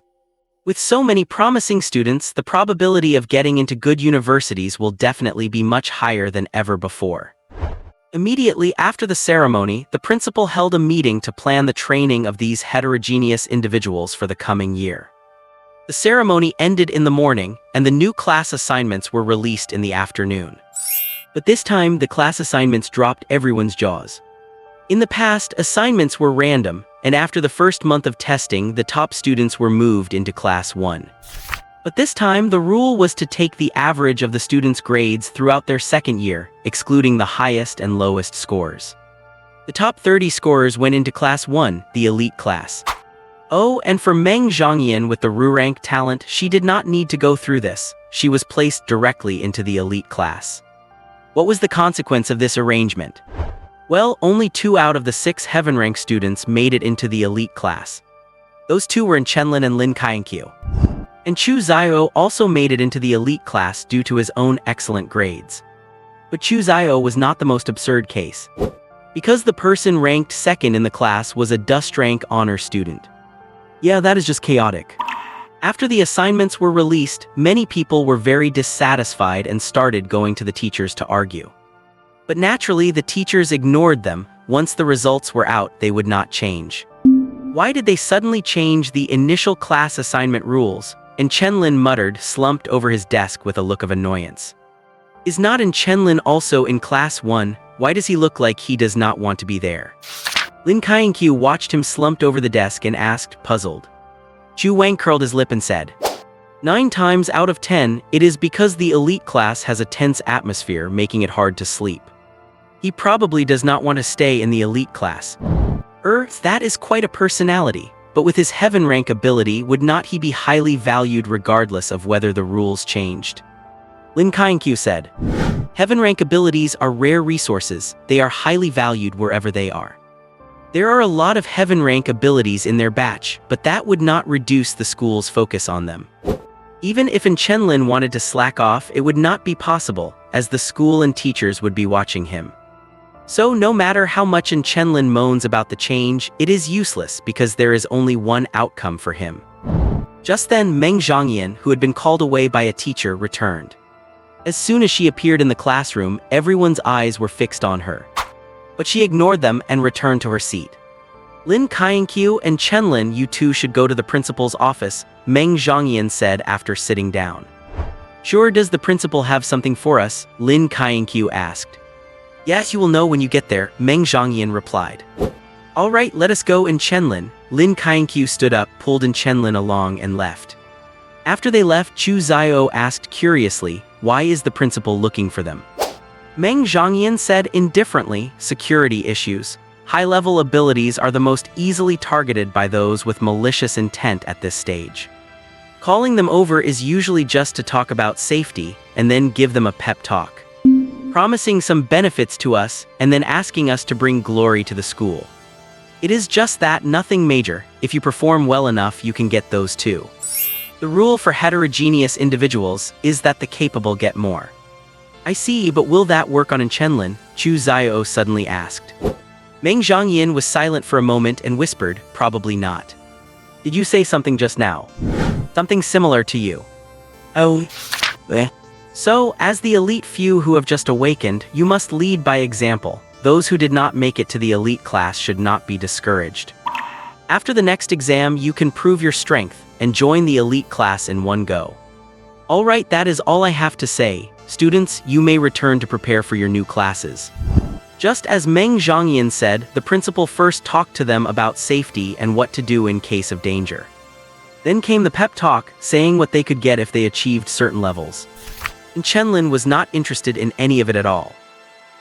After the Sky Tier ability talks are finished, it is time for the Earth Tier. However, the Earth Tier ones are not handled by the principal personally, but by the grade director and teachers. The general spiel is similar, but what they actually promise is worlds apart. What, you want to test your ability? Do not look for me, go find Lin Kainkyu. In the new classroom, and Chenlin slumped over his finely crafted desk, looking at Meng Zhongyan, who had turned around and muttered in a muffled voice. I am here to tell you something, Meng Zhongyan said mysteriously. What is it? And Chenlin looked at Meng Zhongyan, somewhat confused. Meng Zhongyan whispered to Chenlin about the scene she saw during her awakening, and explained that as long as red appears, no matter how small, it is a void tier ability. The fact that it did not fully manifest likely means it is an ability that has never appeared before. This made Chenlin stare at Meng Zhongyan in complete disbelief. No way, how do you know so much? I should not have gone up there with you. And 90% of those who awaken early have void tier abilities because only the physical enhancement brought by a void tier ability can allow an early awakened person's body to withstand the power. Meng Zhongyan continued, her words sounding like a demon's whisper in Chenlin's ear. Great, so I am the one who is ignorant. There is so much I do not know. I even thought it did not matter if I showed it in front of Meng Zhongyan, but now it seems like I am in big trouble. Do you want to go train with me? I am formally inviting you. As fellow Void Tier users, we should have plenty to talk about. Do not worry, I will not pester you to train all the time. You can leave whenever you are tired. Meng Zhongyan said with a grin. Can I refuse? And Su sighed. He still did not want to get involved with Linger Zhongyan. Meng Zhongyan nodded. Of course you can refuse, but did you forget the special nature of an Quant Tier ability? You can refuse me, but can you refuse the school or even the people higher up? Quant Tier abilities are a scarce resource. And Chenlin's mouth twitched. He really had forgotten about that. If he gets targeted by the school, that would be even more exhausting than training with Meng Zhongyan. In the past, unless there were other arrangements, Quant Tier users were basically subjected to training plans jointly drafted by the military and the school. This is especially true for Quant Tier awakeners born to commoners. Others generally accept this kind of training too. And Chenlin could not actually escape, but if Meng Zhongyan, a Void Tier user, takes the initiative to suggest training, then as long as he agrees to her, he can be exempted from the school's training. So, fine, but I can only stay for an hour at most. The time is up to you. My thought was a minimum of half an hour. How does that sound? Fine. This place must cost a fortune, right? And Chenlin looked at the building in front of him, which covered an area of several football fields, and asked uncertainly. Yunlai Training Ground.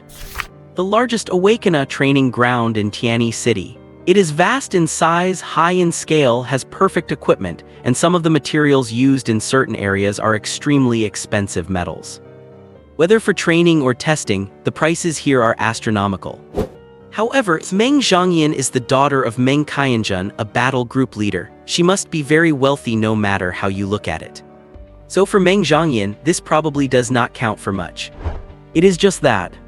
Why are you two here too? And Chenlin looked at Chu Xiao and Lin Kainkyu, who were looking a bit excited, and asked. I invited them, so what? Meng Zhongyan said. No, are not you intentionally trying to get me discovered? And Chenlin asked in a low voice. Not at all, you just need to act the part. And besides, everyone just awakened, who would be looking for flaws in your ability? Meng Zhangyan said quietly. And Chenlin had nothing to say. Forget it as long as she is happy.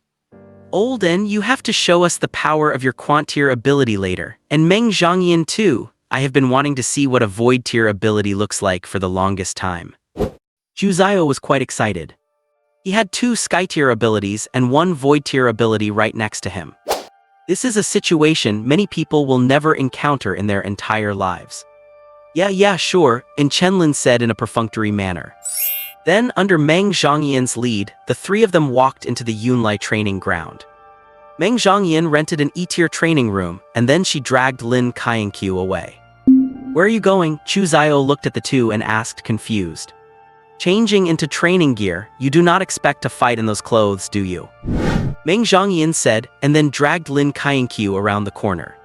Shall we go change too? And Chenlin yawned and said. And Chenlin and Chu Zio went to the changing room.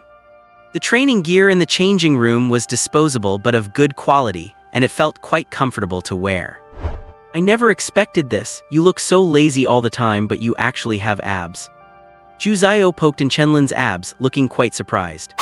Do not you have them too? Get lost. Stop touching me. And Chenlin kicked Chu Zio away and started changing into his gear. Soon both of them finished changing. I am going to get some water over there, Chu Zio said.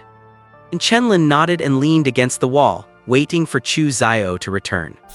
But he did not wait for Chu Zio. Instead, an uninvited guest arrived. So you are the one who awakened the symbol calculation ability. Does not look like much, does it? A handsome-looking boy in specialized training gear walked up to Chenlin and unscrupulously sized him up from head to toe. Chenlin looked at the boy with confusion and asked, "Who are you?" The boy tidied his clothes in what he thought was a cool way and said, "The Chin family, Chin Hemming." Oh, and Chenlin nodded and shifted a few steps away, looking somewhat repulsed. This guy is bad news. Do not be so nervous, I am just here to tell you a few things. Chin Hemming said with a smile, looking at Chenlin with disdain in his eyes. I can tell you this, your background is not good enough for Meng Zhangyan. Stay away from Lin Kaienqiu in the future. Just as Chin Hemming finished his warning to Chenlin, another warning sounded from the other side and the tone was identical. Chin Hemming froze for a moment, then continued, although it is true that you are a sky tier user. Meng Zhangyan is void tier and her background is not something someone like you can compare to. The two of you are destined to be on different paths. I am different though, I have the Chin family as my background, I have the power to be on the same path as Meng Zhangyan. If you are smart, you should obediently keep your distance from Meng Zhangyan, that would be better for both of us. If you are smart, you should obediently keep your distance from Lin Kaienqiu, that would be better for both of us. The same words came from a distance, and Chenlin and Chin Hemming were both speechless. Who the hell is that? Could their threatening tactics be any more low-level? If you do not accept, then I do not mind making you disappear from this world. You know that our Chin and Bai families have the power to do that. You should think about it carefully, after all, it is for your own good. You low-class civilian. Who the hell is that, constantly copying what I am saying? Still copying, see if I do not rip your mouth apart. Saying that, Chin Hemming marched angrily toward the source of the voice, only to collide with another boy after a few steps. So it is young Master Chin and Bai, no wonder the voice sounded so familiar. How have you been? Are you here to train as well, young Master Chin and Bai? And Chenlin watched as Chin Hemming exchanged fake smiles with the other guy, engaging in a very friendly conversation, even though the look in their eyes suggested they wanted to eat each other alive. Chu Zio arrived at Chenlin's side carrying a crate of water. These two. They are sick in the head, let us just ignore them. After saying that, the two quietly left, both wanting nothing to do with them. You are finally here, you are so slow, Lin Kaienqiu said with a huff as she watched the two enter the training room. Sorry, we ran into something so we were held up, Chu Zio apologized. Since you are here, get ready. Time waits for no one, Meng Zhangyan said as she looked at Chenlin. And Chenlin mumbled reluctantly, I feel like time can definitely wait for people. Then Chenlin and Meng Zhangyan began to get ready. I really did not expect young Master Qin's standards to have become so high. To think you would actually want to pursue Meng Zhongyan. It seems young Master Qin is quite confident in his own status, is not he? Elsewhere, after some fake pleasantries, Qin Hemming and Bai Ziyan finally revealed their true colors. Bai Ziyan shook off Qin Hemming's hand with clear disdain and spoke with a biting, sarcastic tone. And I never thought Bai Ziyan had the hobby of taking what belongs to others.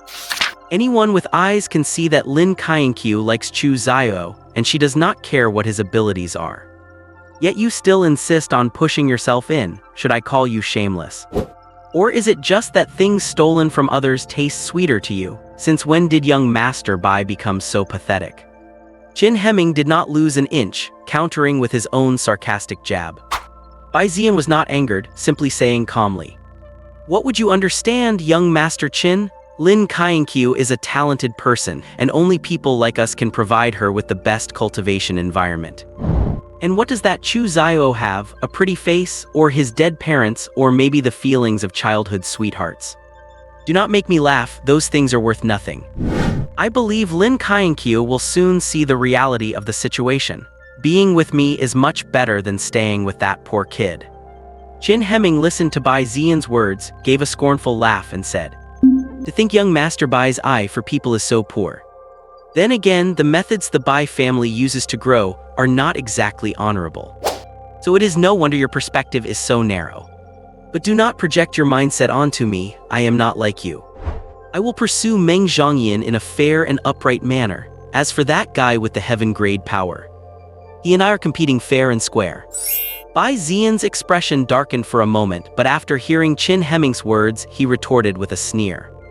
"Do not paint yourself as a saint, young Master Qin. The things you do are not exactly the actions of a good man.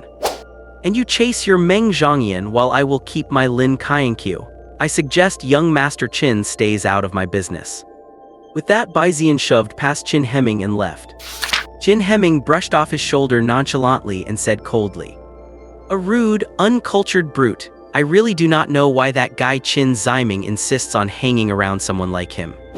Zero social awareness. The Bai family will surely fall because of him one day." Having said that, Qin Hemming walked in the opposite direction, his gait elegant. One could tell he was a refined young master just by looking at his back. "And Chenlin, are you ready?" Meng Zhongyan asked as she looked at Chenlin across from her. "Meng Zhongyan, do you really have to use your full strength?" And Chenlin looked at her and asked uncertainly.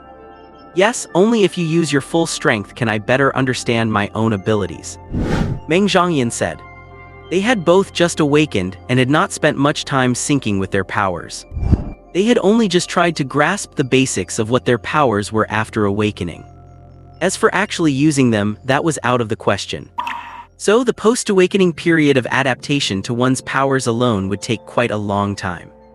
"Alright then, are you ready?" And Chenlin looked at Meng Zhongyan and asked. Absolutely. Meng Zhongyan began to mobilize her spiritual essence, preparing to use her power for the first time. Void calculation performance, air alteration vibration.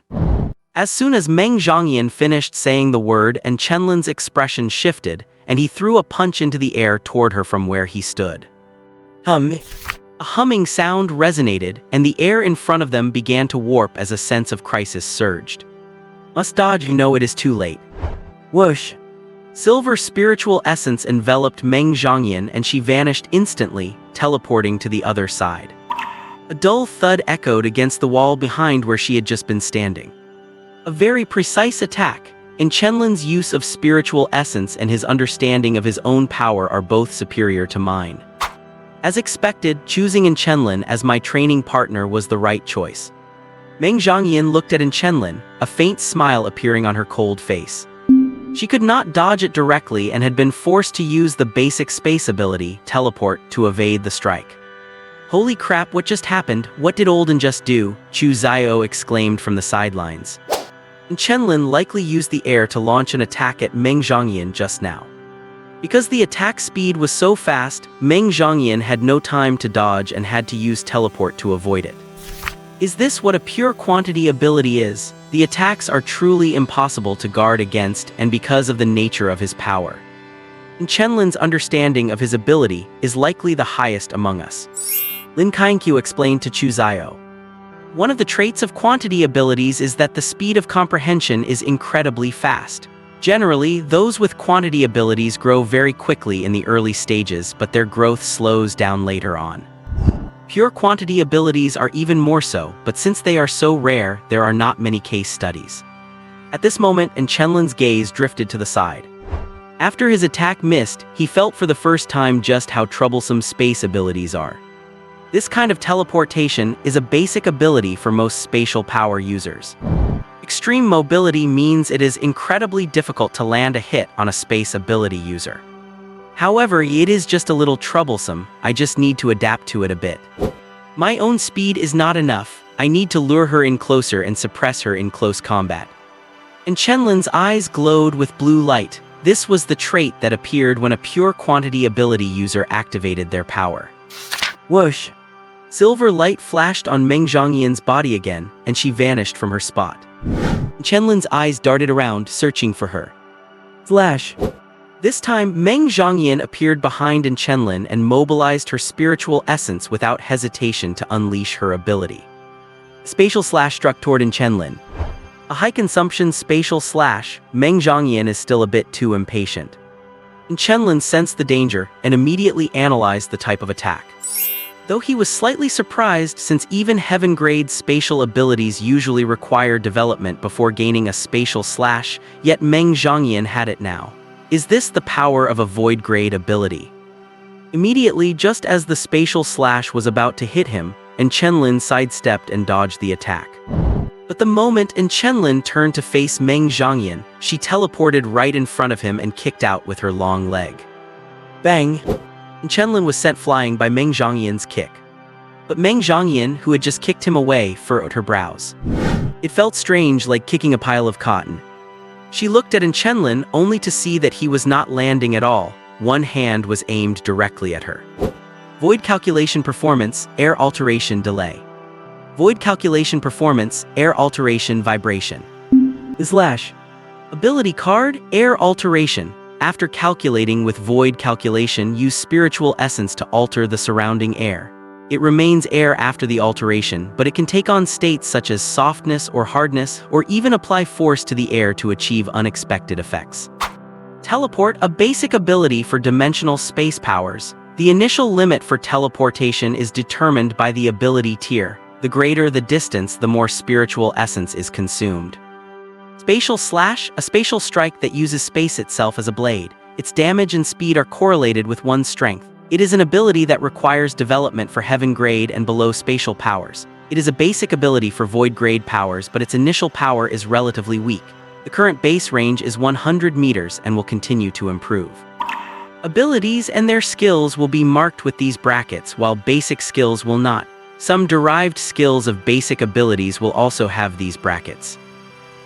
He used slowing to alter the surrounding air, then feigned being kicked away, tricking Meng Zhongyan into temporarily believing she had successfully landed an attack on him. Then before she could react, he launched a counterattack. This was in Chenlin's scheme, and due to her lack of experience, Meng Zhongyan failed to sense that something was wrong right away. By the time she realized it, it was already too late. And Chenlin had already finished mobilizing his spirit breath and calculating the virtual power. His most precise strike could be unleashed at any moment. You lose, and Chenlin finally held back, collapsing onto the ground and resting his head on one hand while looking at Meng Zhongyan not far away. Is not the fight still going on? Chu Zio asked in shock and confusion. No, I have already lost, Meng Zhongyan replied calmly, appearing indifferent to the outcome. And Chenlin let himself be kicked away by Meng Zhongyan on purpose, and he did not actually take any damage. The main purpose of being kicked away was to set up a better counterattack. Before Meng Zhongyan could react, and Chenlin's attack would have already landed on her. Since she would not have had time to dodge, she lost. Lin Kainkyu analyzed for Chu Zio in great detail. Lin Kainkyu analyzed the situation very carefully for Chu Zio. Although Chu Zio had good grades, they both lacked combat experience. Lin Kainkyu's parents were at least both spirit orderers, so he was relatively knowledgeable about combat involving them. He quickly analyzed the reason why Meng Zhangyan lost. Changes Zio nodded, signaling he understood. So it seems, Olden has really strong combat intuition, Chu Zio said. He was not entirely clueless either. And Chenlin maintained the initiative throughout the duel, even with Meng Zhangyan's high mobility. Yet she was still seen through by Chenlin. It is just that this kind of fight could not last too long, it could only go so far. Because they had only just awakened, their spirit dust level of spirit breath was not enough to sustain multiple ability uses. Not to mention that Meng Zhangyan's space-based ability was highly resource-intensive. So stopping at the right time was the best approach. Do you two want to give it a try? And Chenlin and I will rest on the side and review the match, Meng Zhangyan asked, looking at Lin Kainkyu and Chu Zio. Their spirit dust level spirit breath was just too low. The fight did not even last a minute and Meng Zhangyan had already consumed quite a bit. But it did not matter, the remaining amount was enough for 2 or 3 more fights. Sure, Chu Zio jumped up from his seat and began to prepare. Lin Kainkyu did the same. And Chenlin, who had been lying on the ground, let out a yawn, got up, and sat on a chair to the side. Not long after he sat down, Meng Zhangyan walked over. And Chenlin looked at her and asked, "Do you have any moves yet?" Meng Zhangyan shook her head and said, "Just awakened, so my understanding and development of the ability are not that advanced yet. Right now, my basic skills are just teleport, small space perception, and a small storage space of 1 cubic meter."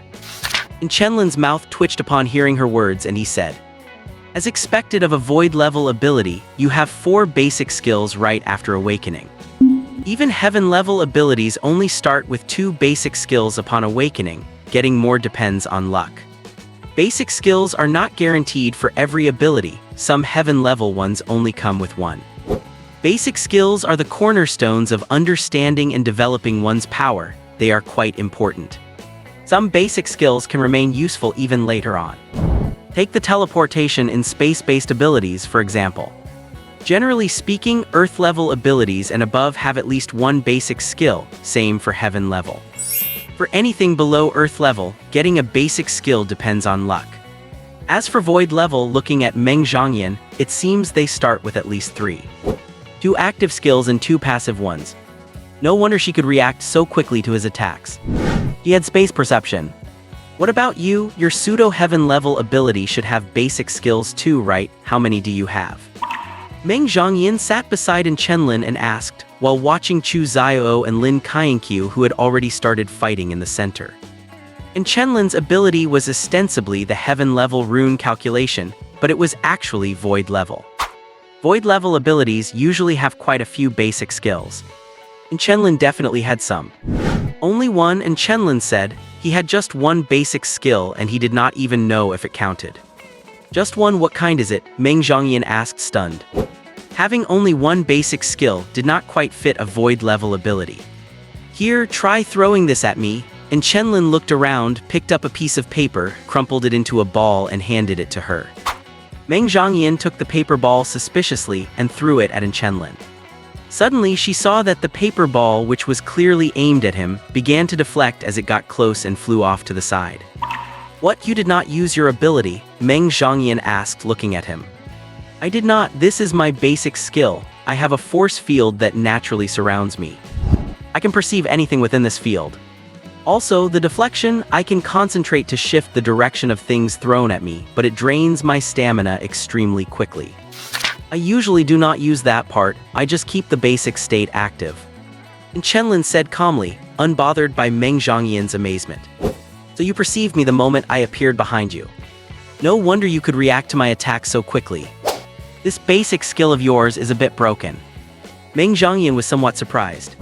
Such an ability was rare, so rare that Meng Zhangyan had never even heard of it. But it was also powerful, as it meant his reaction time to danger was faster than anyone else's. Moreover, it was a force field, not just a form of sensory perception. This meant that no matter the method, unless one could directly erase their own physical presence, there was no way to evade his perception. This could be described as a nightmare for close combat types, especially those specializing in assassinations. As long as Chenlin's reaction speed held up, they essentially posed no threat to him. "It is all right, but the drain is quite high," even the passive state consumes energy. That is why I rarely use the active skills and the field range is small, unless someone gets really close. Anything beyond a certain range is basically imperceptible to me. And Chenlin said, basically every ability has its pros and cons, and his was no exception. Although strong, the high cost and limited range made it quite troublesome to use. And Chenlin would rather not use it. Eat this! Just then, Chu Zio shouted in the center of the arena. Pale gray spirit breath flowed as he raised both hands, aiming at the ice spreading toward him. Following Chu Zio's loud shout, the ice that was constantly creeping toward him began to vanish for no reason. Chu Zio had also activated his ability, Devour. As an ability with very obvious drawbacks, Chu Zio's Devour is not very easy to use. Whenever he encounters an attack that exceeds his capacity, Chu Zio's Devour becomes useless.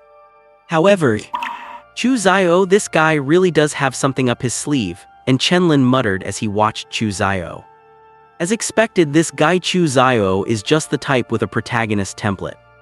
You can tell the difference in Chu Zio just by seeing him use his ability. What did you discover? Why did not I notice anything at all? Meng Zhangyan asked in confusion. And Chenlin replied, of course you would not notice, my ability is quite sensitive to certain changes. You can just try touching Chu Zio's body in a moment, and you will know.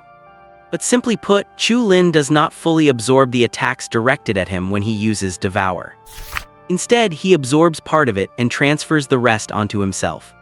It allows Chu Zio to quickly adapt to attacks under such circumstances. This is different from normal devouring and energy conversion. He starts the conversion process while he is still devouring. Is that really what the Devour ability is supposed to do? Meng Zhangyan was quite surprised. To tell the truth, and Chenlin was a bit surprised too. At first, he just thought Chu Zio was a bit special and would show it once he awakened. But he did not expect Chu Zio to be this special. His ability has actually mutated, allowing him to absorb others' attacks in battle, transfer them to himself, and continuously reduce the damage caused by those attacks. Furthermore, during the absorption process, Chu Zio's Devour has far exceeded the capacity of the original ability. No need to watch anymore, Lin Kainkyu has lost. After using this wide-range attack, Lin Kainkyu no longer has the capability to continue the fight. And Chenlin said, in the end, Lin Kainkyu did lose because he ran out of spirit energy. Chu Zio's Devour consumes very little to begin with, so he still had strength to spare. Although Chu Zio and Lin Kainkyu do not have much combat experience, their performance during the battle still surpassed many people.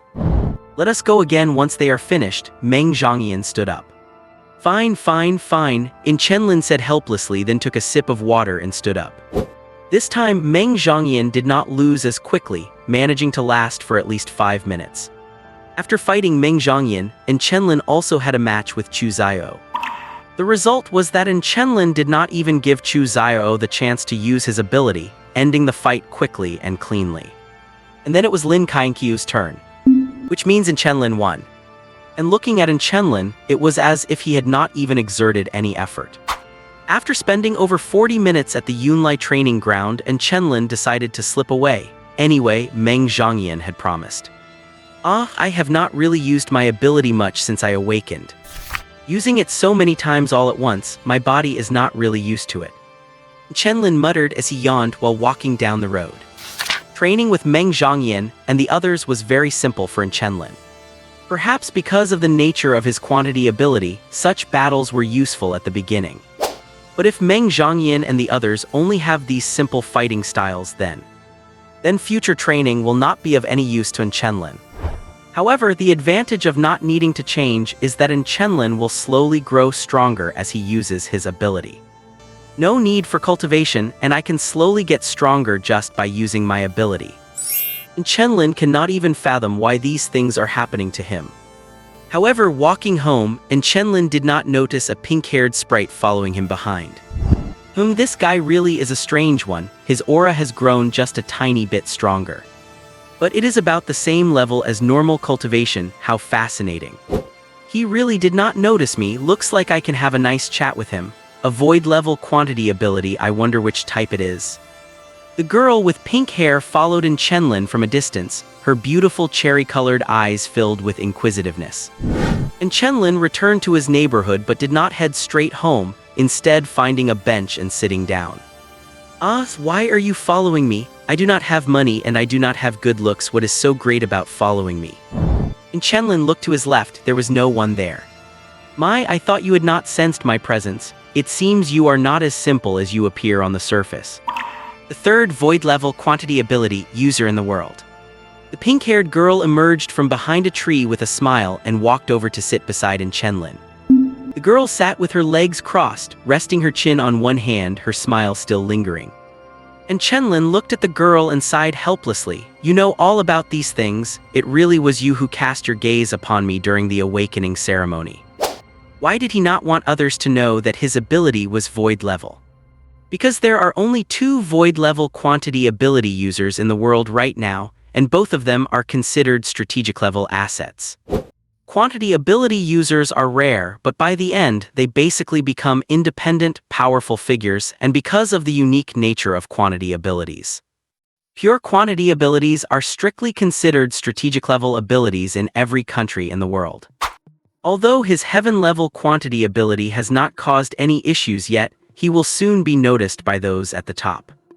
Anyone else detected with other abilities might be able to live an ordinary life, but that is not possible for a pure quantity ability.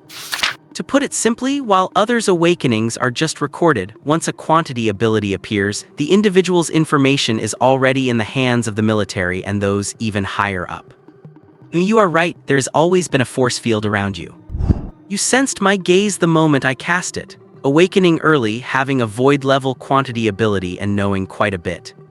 But letting me sit right beside you like this, are not you worried that I might attack you? After all, you do not even know if I am a good person. The pink-haired girl looked at Chenlin, the smile on her face widening. And Chenlin sighed, leaned back against the bench and said listlessly, if you wanted to kill me, you could have done it by now. And it would not matter when you did it, because I have no ability to resist at all. Of course, I do not want to die, and if I have to, it should be from old age. It is not that Chenlin had not thought about fighting back, but someone who could observe him from places he did not know about and even sit beside him so recklessly.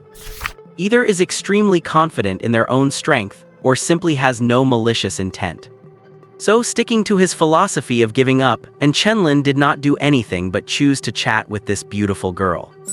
Besides, from her aura, Chenlin knew he could not win anyway. Aha, you really are an interesting fellow. If it were anyone else, they would be nervous, but you are just sitting there like a lamb waiting for the slaughter. It is a rare quality. But I would not bear to let you die. After all, you are a very interesting guy. The pink-haired girl reached out with her slender, pretty fingers to lift Chenlin's chin, her body leaning forward slightly, narrowing the distance between them. And Chenlin could smell a faint floral fragrance radiating from the beautiful girl in front of him. He did not know how to describe it. So he chose to gaze quietly at the girl, looking at the stunning face before him. His heart did not beat faster because of this. But something else was starting to accelerate. Whoosh! A gray blur streaked past the pink-haired girl's face, and the force of the wind left a red mark on her otherwise flawless cheek. Oh my, you do not want me to touch you? The girl tilted Chenlin's chin upward, her eyes narrowing slightly. Would you believe me if I said it was an accident? Chenlin replied. It really was an accident because the moment she lifted his chin, he had felt intense malice, causing his ability to trigger an automatic defense. Chenlin's ability is quite interesting. It activates automatically the moment it senses malice. However, the other party's malice lasted only for a fleeting moment. It seemed to be a test, and for some reason he felt there was something strange about the way this person was looking at him. Of course I believe you. After all, you belong to me now, the girl said with a giggle. Forget it then if you insist on believing that, Chenlin said, feeling speechless. The girl looked at Chenlin with a beaming smile and said, I mean it literally, of course. I will wait for you. I will wait until you get to Yanjing University and we will meet again then. After saying that, the girl winked at Chenlin. But Chenlin did not feel shy. Instead, a chill ran down his spine, making him shiver. Do not tell me I have run into a stalker, have I? Watching in Chenlin's reaction, the girl covered her mouth and chuckled. Alright, I will stop teasing you. My name is Faith Dina and I am the same age as you. I will be taking the college entrance exam with you next year. My reason for finding you is quite simple. I want to be your teammate. You should know that most things in university involve team combat. With your void level ability, most people really are not qualified to be your teammate. But I am different. I also have a void level ability and I awakened early too. I have already reached the peak of the mist stage, you know. How about it? Are not I both beautiful and powerful? Are you interested? Faith Dina stood up and walked in front of Chenlin, speaking with a playful tone. Chenlin looked at the pink-haired girl before him and fell into deep thought. It is true that once you reach university, you need a long-term teammate. Because the tasks required of hetero-order users are never simple, it is very difficult to work alone. That is why teams are usually formed with classmates in the first year, and the team is maintained until graduation. If no one leaves the team by graduation, the team will likely remain together, joining a battle group or becoming an independent squad for external exploration. Then there is military service. Some people enlist during or after university, and that is when the team essentially disbands. But teams vary in strength, and generally, a team consists of 5 to 6 people. 2 void-level abilities would be an incredibly extravagant lineup anywhere. However, that was not what Chenlin was focused on. He was focused on Faith Dina's strength. Peak mist stage strength with a void-level ability. That would mean it has been a year and a half since she awakened. A void-level ability. Can a 15-year-old's body really handle that? Although Chenlin also awakened early, it was only by 2 months. Even with an early awakening of just 2 months, he had experienced discomfort for a period of time. Why is the awakening ceremony held in the second year of high school when everyone is 17? It is precisely because the 17-year-old body has the highest success rate for awakening, while also being the best stage to withstand the ability. At this age, awakening generally does not cause any physical problems.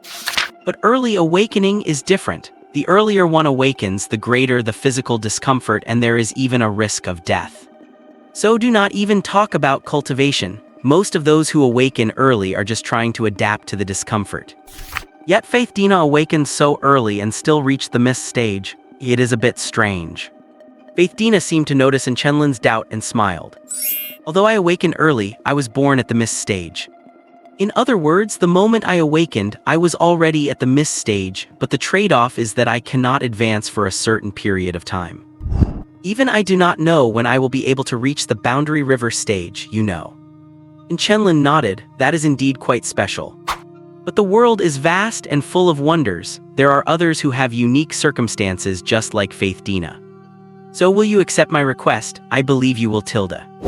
After all, as a void-level ability user with a little effort, you can easily get into Yanjing University. Just say yes to my request, please, will not you? Faith Dina started acting like a spoiled child. Even though they had known each other for less than 30 minutes, it did not stop her from acting coy with Chenlin.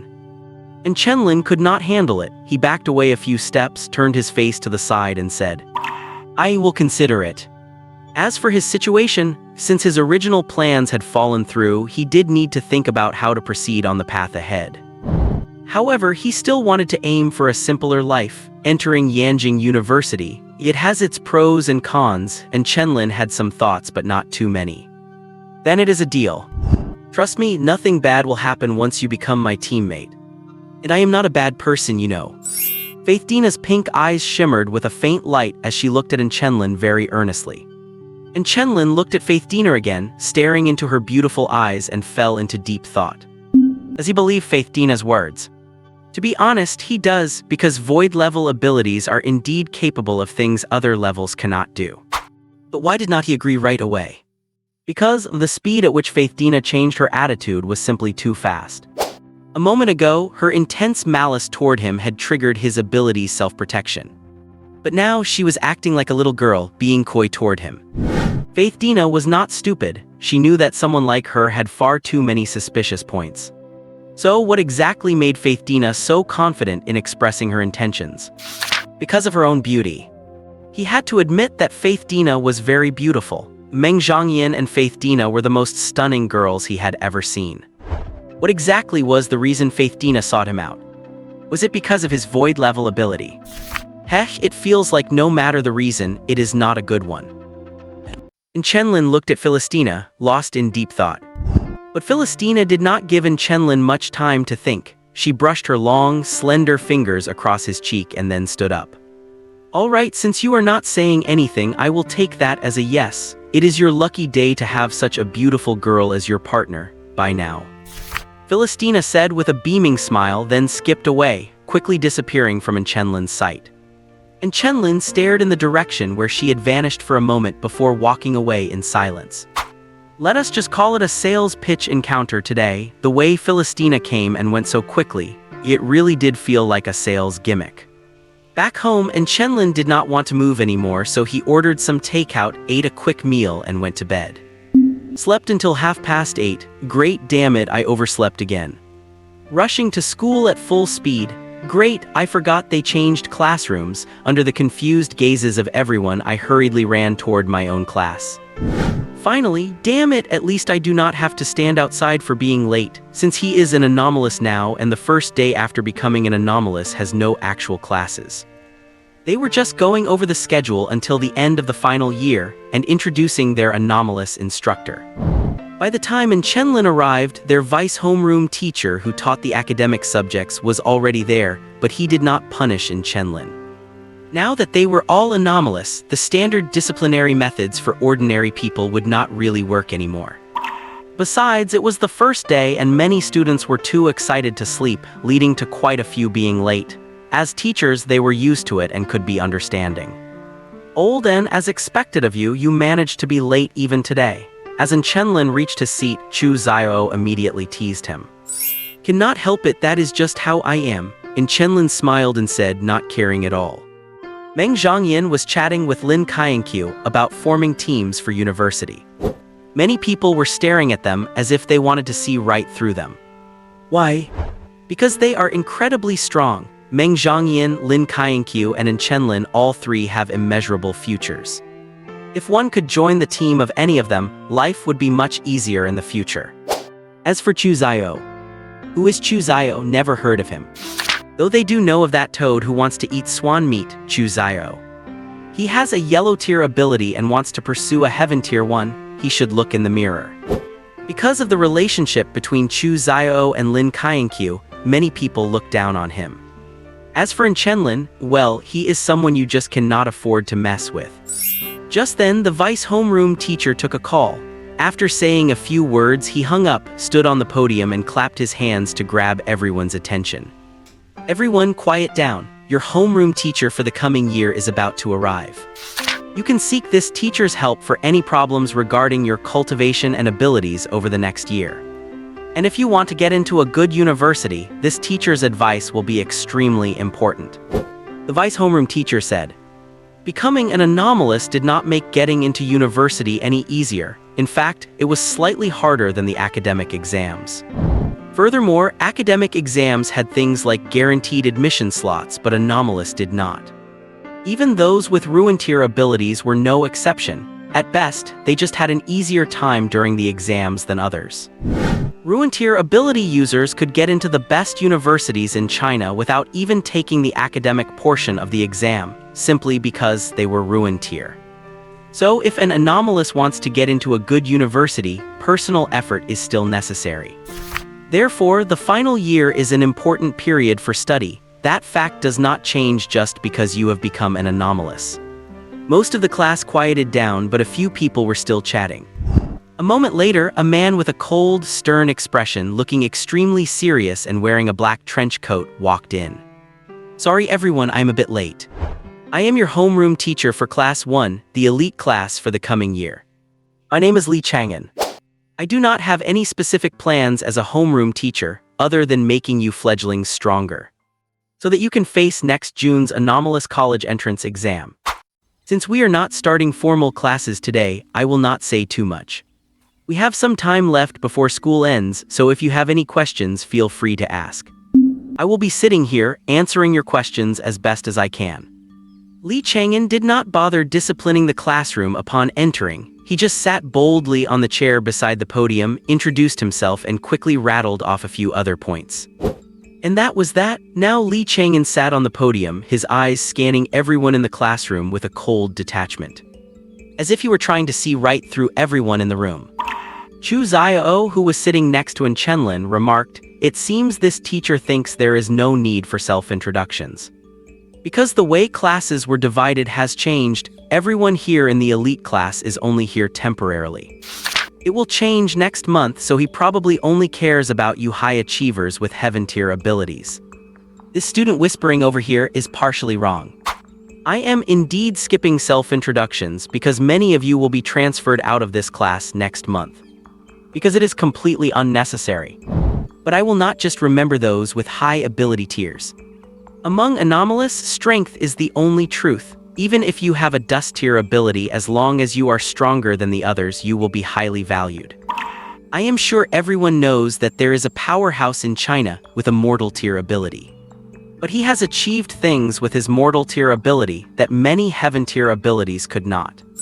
So the only people I remember are those who demonstrate growth potential in front of me. Those in whom I see no growth potential, I will not pay any attention to at all. Before Chu Xiao could finish his sentence, Li Chang'an spoke up, leaving Chu Xiao feeling a bit awkward. And no sooner had Li Chang'an finished speaking than someone asked, "Then is not that teacher still just focusing on the good students?" Any problem with that? I am the homeroom teacher of the elite class. Is there a problem with only focusing on the good students? Li Chang'an said bluntly. No problem at all. The person's confidence wilted instantly. Li Chang'an is right. The level of an ability does not really matter that much. Because some people with only dust rank abilities can still become the world's strongest. But the cruel truth is this. Those are just isolated cases everyone knows are nearly impossible to replicate. It is like the college entrance exam for sequence users. Those with heaven rank or ruins rank abilities are guaranteed a spot at a top university, even if they do not work very hard.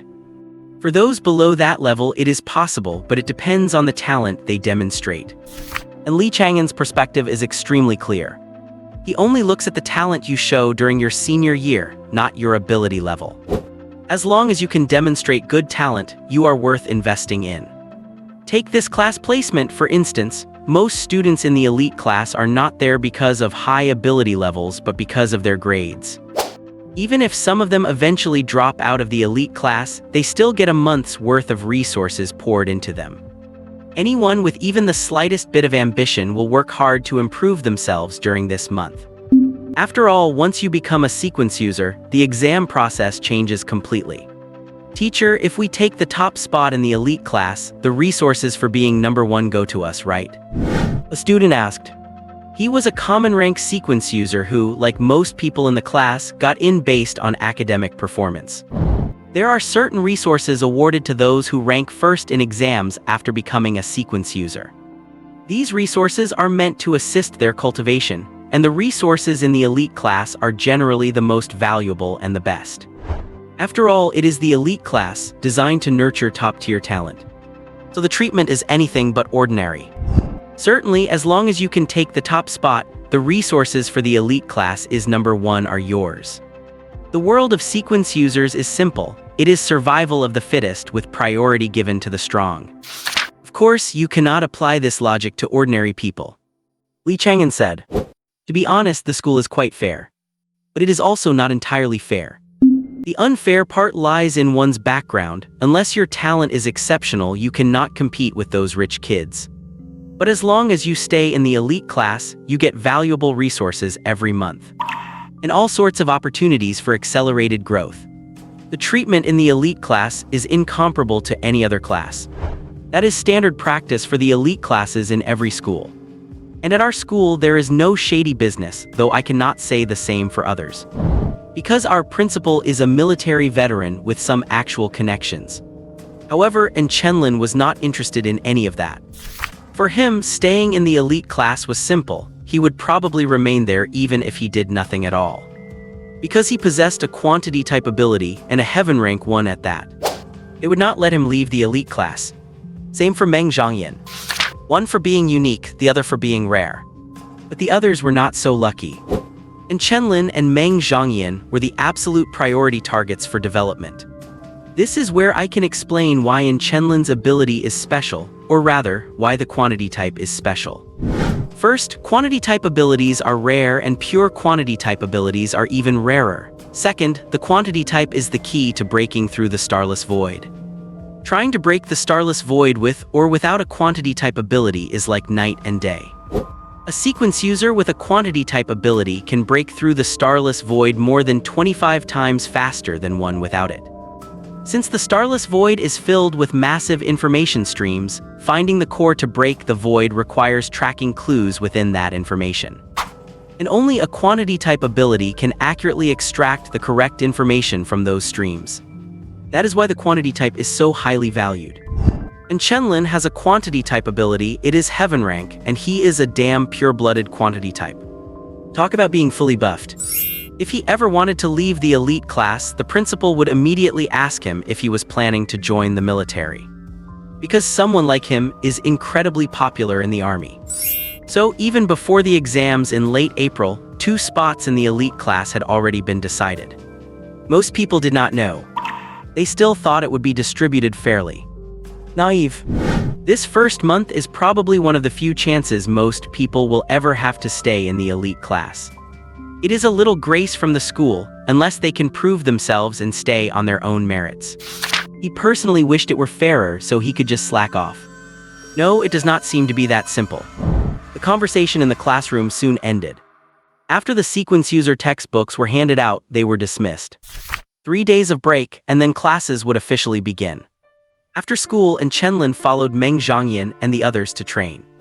And Chenlin could not understand why, even though they knew they could not beat him, they insisted on fighting. Still, the 3 of them were growing at a decent pace. At least they could hold out a bit longer now, instead of being taken out by Chenlin instantly. After ending their torment, Chenlin started heading home. He walked cautiously on the way back. Do not ask, just assume it is because he is afraid that Philistina might show up again. He was genuinely terrified that she would pop out and cause more trouble for him. Just as Chenlin thought he had arrived home safely, he saw a pair of dress shoes at the entrance that were not his. Why are you back? The smile on Chenlin's face vanished as he looked at the middle-aged man sitting in the living room and asked coldly. The middle-aged man looked at Chenlin, felt the murderous aura radiating from him and sighed helplessly. This is my home too, I can come back whenever I want and I paid for this house after all. I am your father at the very least. And so, what are you trying to express by saying that? Why are not you out there coddling your unofficial wife's daughter, instead of coming here to see me? Had a fight, or did you just need a place to crash? And Chenlin retorted sharply, in his eyes he did not really have a father. And King Liu did not get angry, just said calmly, did you attend the awakening ceremony? Do not bother playing dumb, just say what you came here to say. Sai and King Liu sighed helplessly and said, a heaven rank pure quantity type ability, that is a troublesome ability to have. You should apply to Yanjing University for college. I will handle the fallout before the entrance exam. They will not find out about your situation, and they will not come looking for you. As long as you get into Yanjing University, they will not be able to touch you. You have kept me and that daughter of yours hidden for over 10 years, so why cannot you keep doing it now? And Chenlin looked at King Liu and mocked. I do not know why you are putting on this act here. But whatever you have to say, just say it directly. Unless I am sure there is something in it for me, I am not agreeing to anything. If you go to Yanjing University, your freedom will be guaranteed. But if you do not go, you will not be in Chenlin anymore. And Su said. And Chenlin stared at King Liu. Name your conditions. When you go to Yanjing, light an incense for your mother on my behalf. Give me $1 million as startup capital. I will give you $2 million. Whatever. And Chenlin does not have a good relationship with his father. Most of the time, the way Chenlin and King Liu interact is based on transactions. Only when King Liu pays will Chenlin do anything. Furthermore, Chenlin has a half-sister, though her mother is not Chenlin's stepmother. Because Xu and the woman have not yet married. So as far as he is concerned, his sister is currently the child of a mistress. Of course, that is how it feels to Chenlin.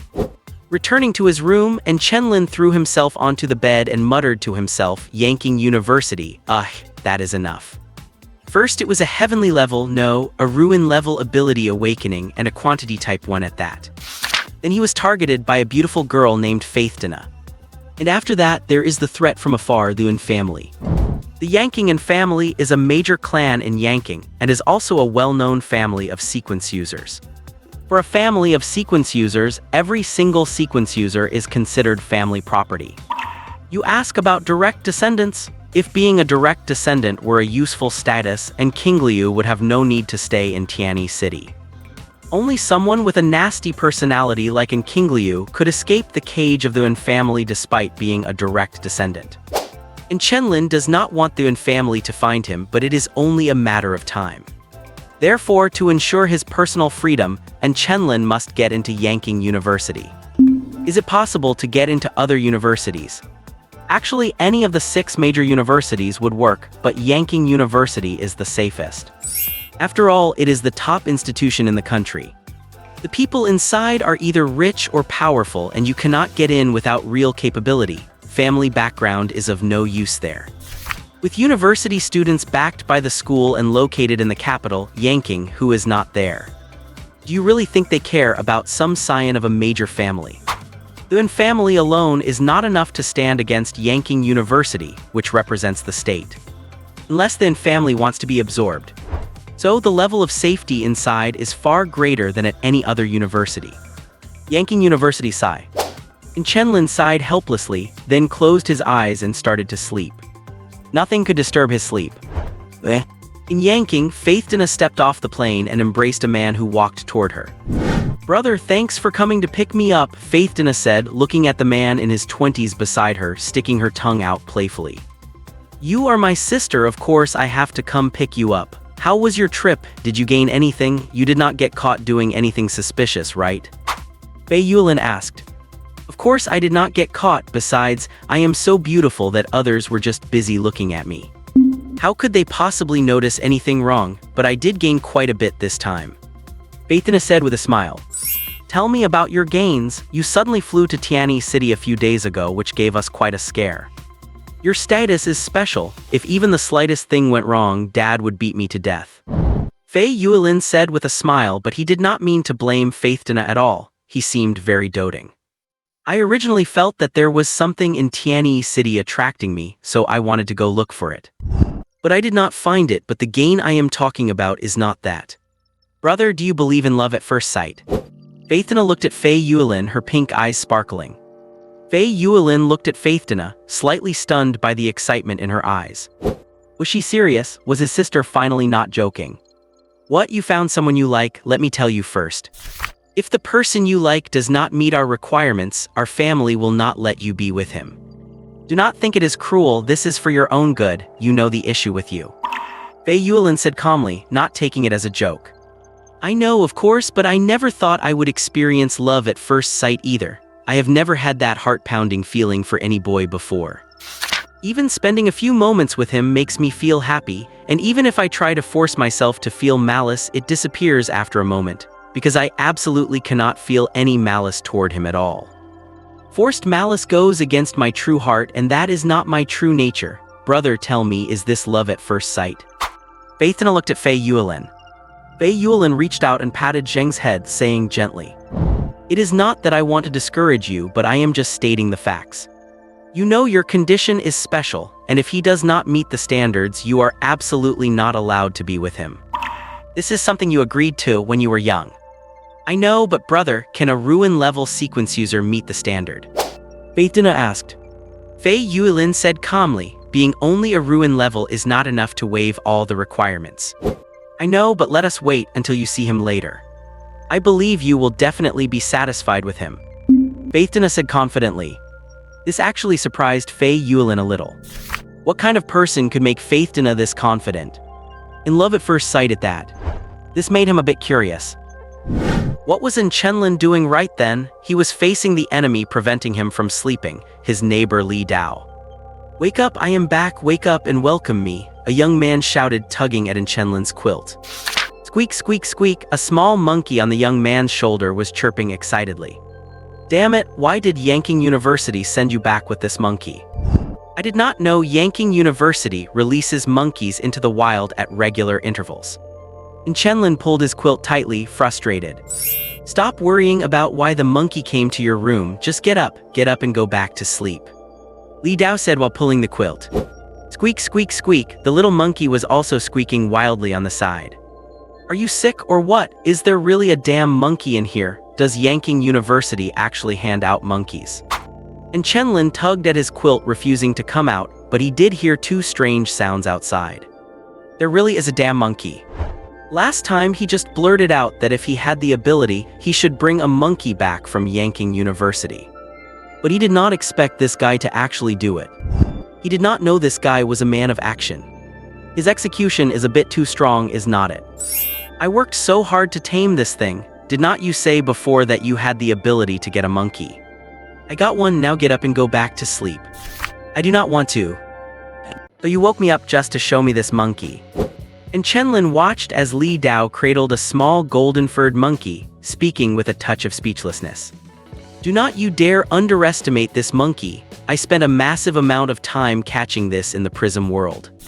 It is a rare golden sea monkey, a monkey with metallic abilities. This is my prized pet. Li Dao said with immense pride. Even the little monkey he was holding seemed to swell with pride. A creature from the prism world, hearing that, and Chenlin finally became interested. The prism world is a minor world that appeared after the 10 prism world descended. It has an ecology similar to Earth and hosts various living creatures. Unlike the starless void, the prism world does not pose a threat to the human world. Only a small portion of it, heavily polluted by the 10 prism world, poses a great threat to humans. Once a prism world appears, it cannot be directly destroyed like the starless void. It can only be contained in one place. And Zhu had only heard about these things and had never actually seen a creature from the prism world. Now that Li Dao said this monkey was from the prism world, he was genuinely intrigued. By the way, the blonde man who showed up in the middle of the night was Chenlin's neighbor, Li Dao. He is an esper with mysterious level abilities and a freshman in the class of 88 at Yanjing University.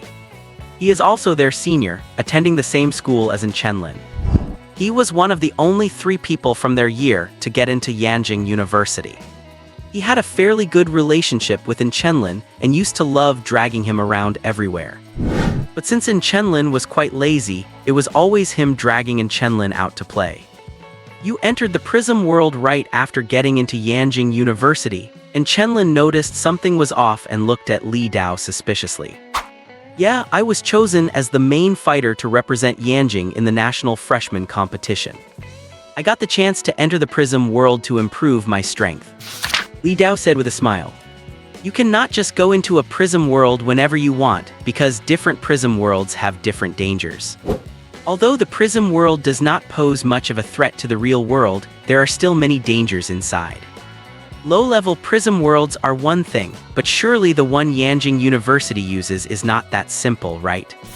You have to say, Li Dao is truly daring to enter a prism world as a freshman. You really are something else, are not you? And Chenlin's mouth twitched. To be honest, Li Dao is truly impressive. In the past, which freshman competition at Yanjing University did not feature people with at least Earth-level or even Ruin-level abilities? There was even one time at the competition where Demon City University, one of the top 6 institutions, fielded a team with 2 Ruin-level abilities, while even the substitutes had Heaven-level abilities. For Li Dao to make the roster with a mysterious level ability means his current strength is definitely among the best of his peers. Who would not be proud of having a friend like that? Well, Chenlin would not, he just thinks Li Dao is annoying. Who in their right mind wakes someone up in the middle of the night just to look at a monkey?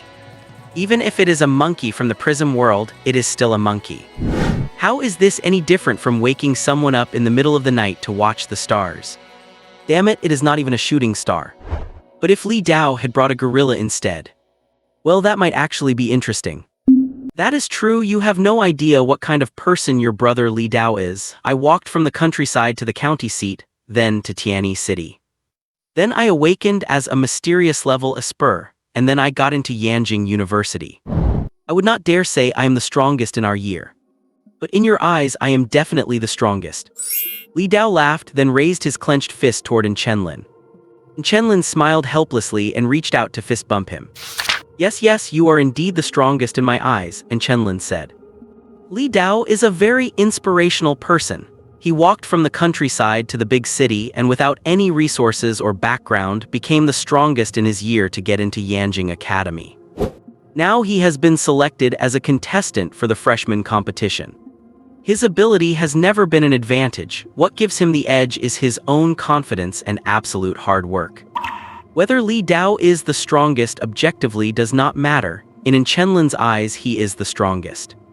He carved out a path that no one could have imagined. If Li Dao is not impressive, who else around him could be? Since I am the strongest, then could you lend me some money? Do not worry, I will not just pay you back, I will also teach you how to use your abilities. You have awakened your ability, right? An elite student from Yanjing University teaching a high school junior is more than enough. Li Dao flexed his muscles, and the little monkey by his side did the same pose. I knew it. Chenlin watched Li Dao speechlessly, thinking to himself. He never visits without a motive. Li Dao would never provide that much buildup if he did not have something he wanted. But Li Dao is truly broke. Back in high school, it was already ridiculous enough that he used to rob street punks and thieves. Now that he is in university and cannot go robbing anymore, he is setting his sights on him. No, Chenlin refused sternly. Please just lend your brother Li Dao 500,000, I know you still have money.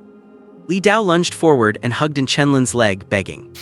The little monkey seemed to find such behavior a bit embarrassing, so it turned its face away. Chenlin looked down at Li Dao, his face darkening with annoyance. He should not have let him see his bank balance. Now he is eyeing his money every single day. That was money he was saving to marry a wife in the future. Besides, he knew that if Li Dao could still come here to pester him, he was not in any dire need of that money. If he were, he would have just called and gotten straight to the point. After pleading for a long while, Li Dao finally stopped his pathetic act. He cleared his throat, pretending to be fine, and said, actually, I am not that short of money. By the way, what kind of ability did you awaken? A heaven-level quantity ability, Chenlin replied. A heaven-level quantity ability. Yes. Just let me die. Li Dao suddenly flopped toward Chenlin's bed, but Chenlin shoved him away with quick reflexes. Wait, I have seen people protective of their food, but I have never seen anyone protective of their bed. Li Dao fell to the ground, looking at Chenlin with pure envy and jealousy. Heaven-level quantity ability. If he had such an ability, he would be number 1 in Yanjing. Okay, there is still that freak around, so first place might be hard, but second place would be possible. But heaven-level abilities are so rare, why give one to someone as lazy as Chenlin? He just could not understand it. Prism world, currently confirmed to be fragments of certain worlds. It is unknown why they were shattered and integrated into the 10 Prism world. They occasionally descend onto Earth and some even merge with it. The expansion of Earth's surface area is now mainly due to the integration of these Prism worlds. So what exactly do you want from me by coming here? Chenlin asked expressionlessly, looking at Li Dao, who was on the verge of a breakdown. Li Dao immediately pulled himself out of his sorrow, gave a couple of coughs and said seriously.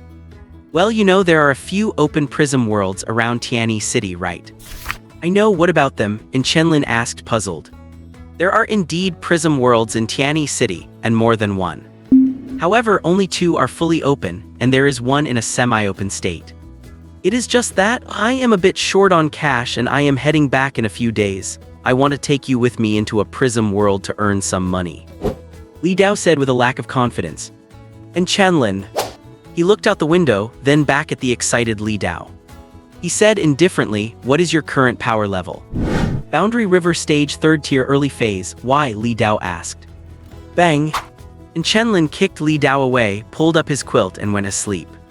Chenlin, do not go to sleep, you have not told me if you agree yet. Li Dao pushed Chenlin, who was hiding under the covers, trying to force him to agree in this way. I am an alien order user, sure, but I am not stupid enough to commit suicide.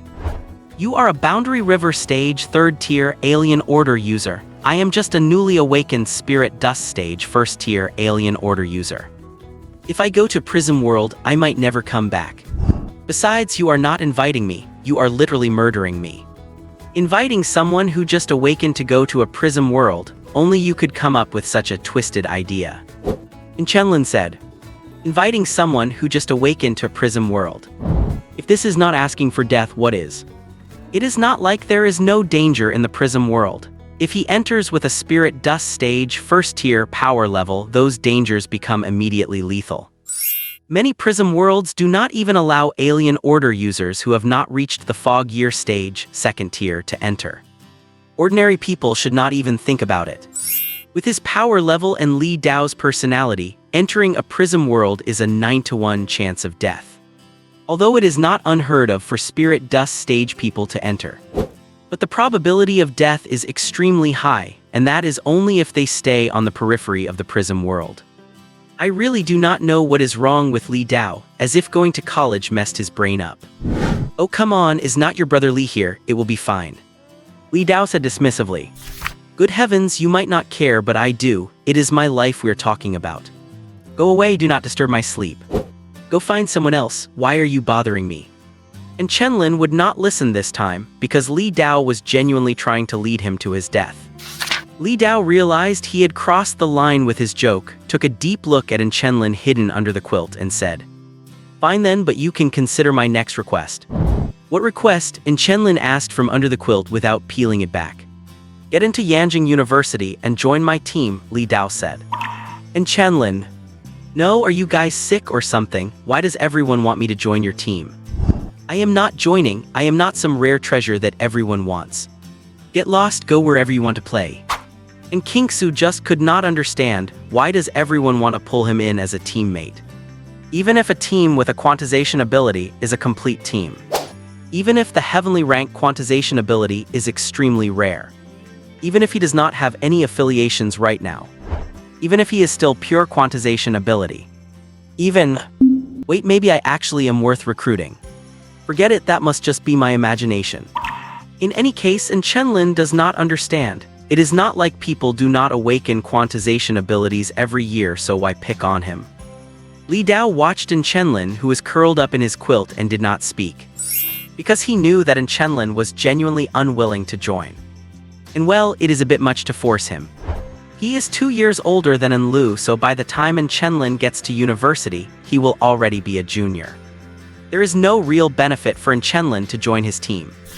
Not joining is likely a decision based on Chenlin's own considerations. However, all 3 requests to come here have been rejected. I will come back tomorrow, I refuse to believe my requests will be rejected forever. With this thought, Li Dao left Chenlin's room through the window, even closing it quite thoughtfully.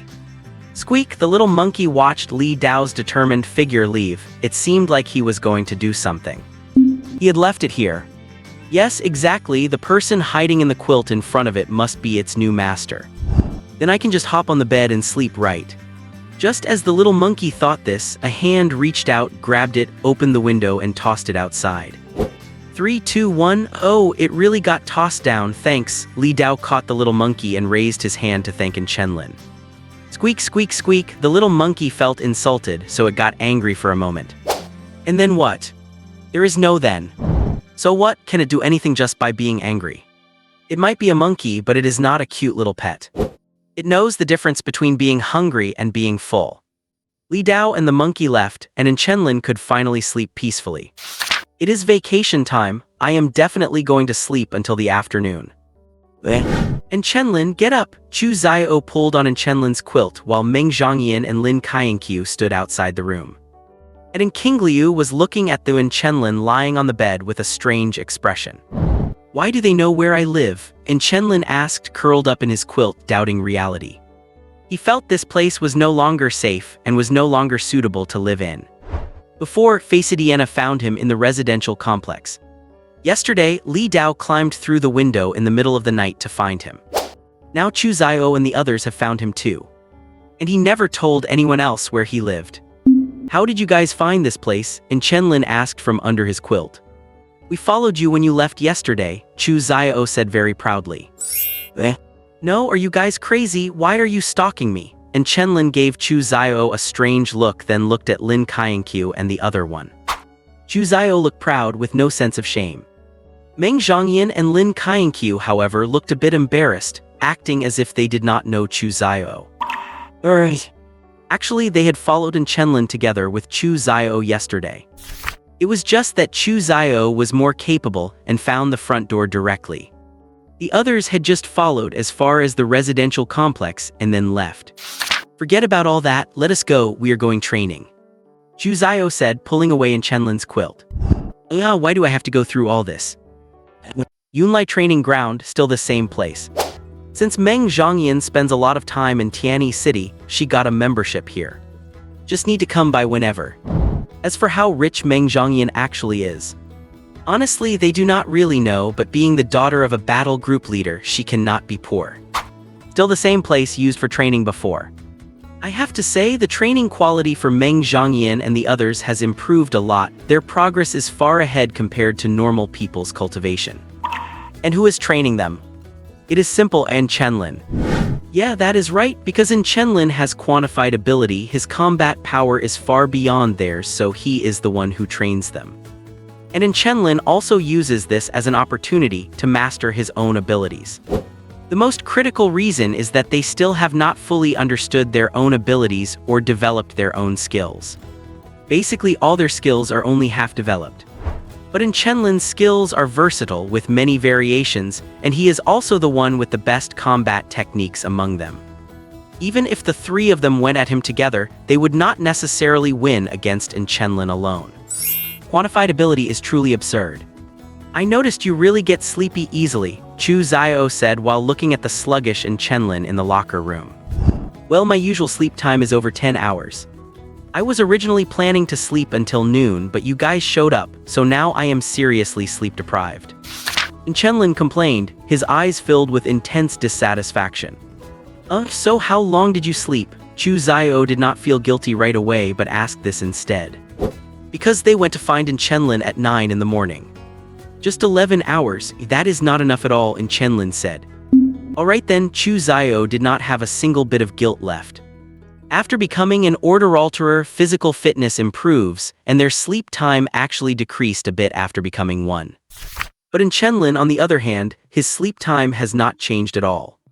However, in Chenlin's physical fitness has not improved much either. Why is that? Look who I see, is not this the guy who thinks a toad can eat swan meat? What, did you treat my words like wind blowing past your ears? You still dare to get close to Lin Kainkyu? Just as the two were finished changing and about to leave, an arrogant voice rang out. The two looked over and saw a very familiar-looking guy appearing at the door of the locker room. Who is he? And Chenlin whispered after staring at the guy in front of him for a moment. Maybe one of Lin Kainkyu's suitors, Chu Xiao said, sounding a bit uncertain. Lin Kainkyu has many suitors, and Chu Xiao does not bother to remember them. Oh my, you really have a short memory, or are you looking down on me? Bai Xian's mouth twitched, and he said with a cold, mirthless smile. His gaze toward Chu Xiao turned dangerous. After Bai Xian finished speaking, several people poured into the locker room, surrounding in Chenlin and Chu Xiao in a circle. Let me help you remember, my name is Bai Xian, and I am Lin Kainkyu's boyfriend. Bai Xian straightened his clothes and introduced himself with great narcissism. And Chenlin's face showed confusion, and he looked at Chu Xiao and asked, since when did Lin Kainkyu have a boyfriend? Chu Xiao shook his head firmly and said, I can guarantee that Lin Kainkyu absolutely does not have a boyfriend. It is just this idiot being narcissistic, thinking for himself that he is Lin Kainkyu's boyfriend. I dare say Lin Kainkyu would not even look him in the eye. True, and Chenlin nodded. Many people could tell that the person Lin Kainkyu likes is Chu Xiao. So quite a few people go to humiliate Chu Xiao to make Lin Kainkyu change her mind. Otherwise, there would not have been situations of shouting and arguing in the classroom. Bai Xian was dismissive and said, Lin Kainkyu becoming my girlfriend is only a matter of time. I already warned you once before to stay away from Lin Kainkyu, I guess you do not care. Why should I care based on that mouth of yours that just came back from eating out of a toilet? Chu Xiao retorted unceremoniously. Bai Xian's expression shifted slightly, and he looked at Chu Xiao and said, such a dirty mouth, as expected of someone with no parents to teach them. Your parents are gone and cannot teach you, but I can teach you a lesson for your damn parents.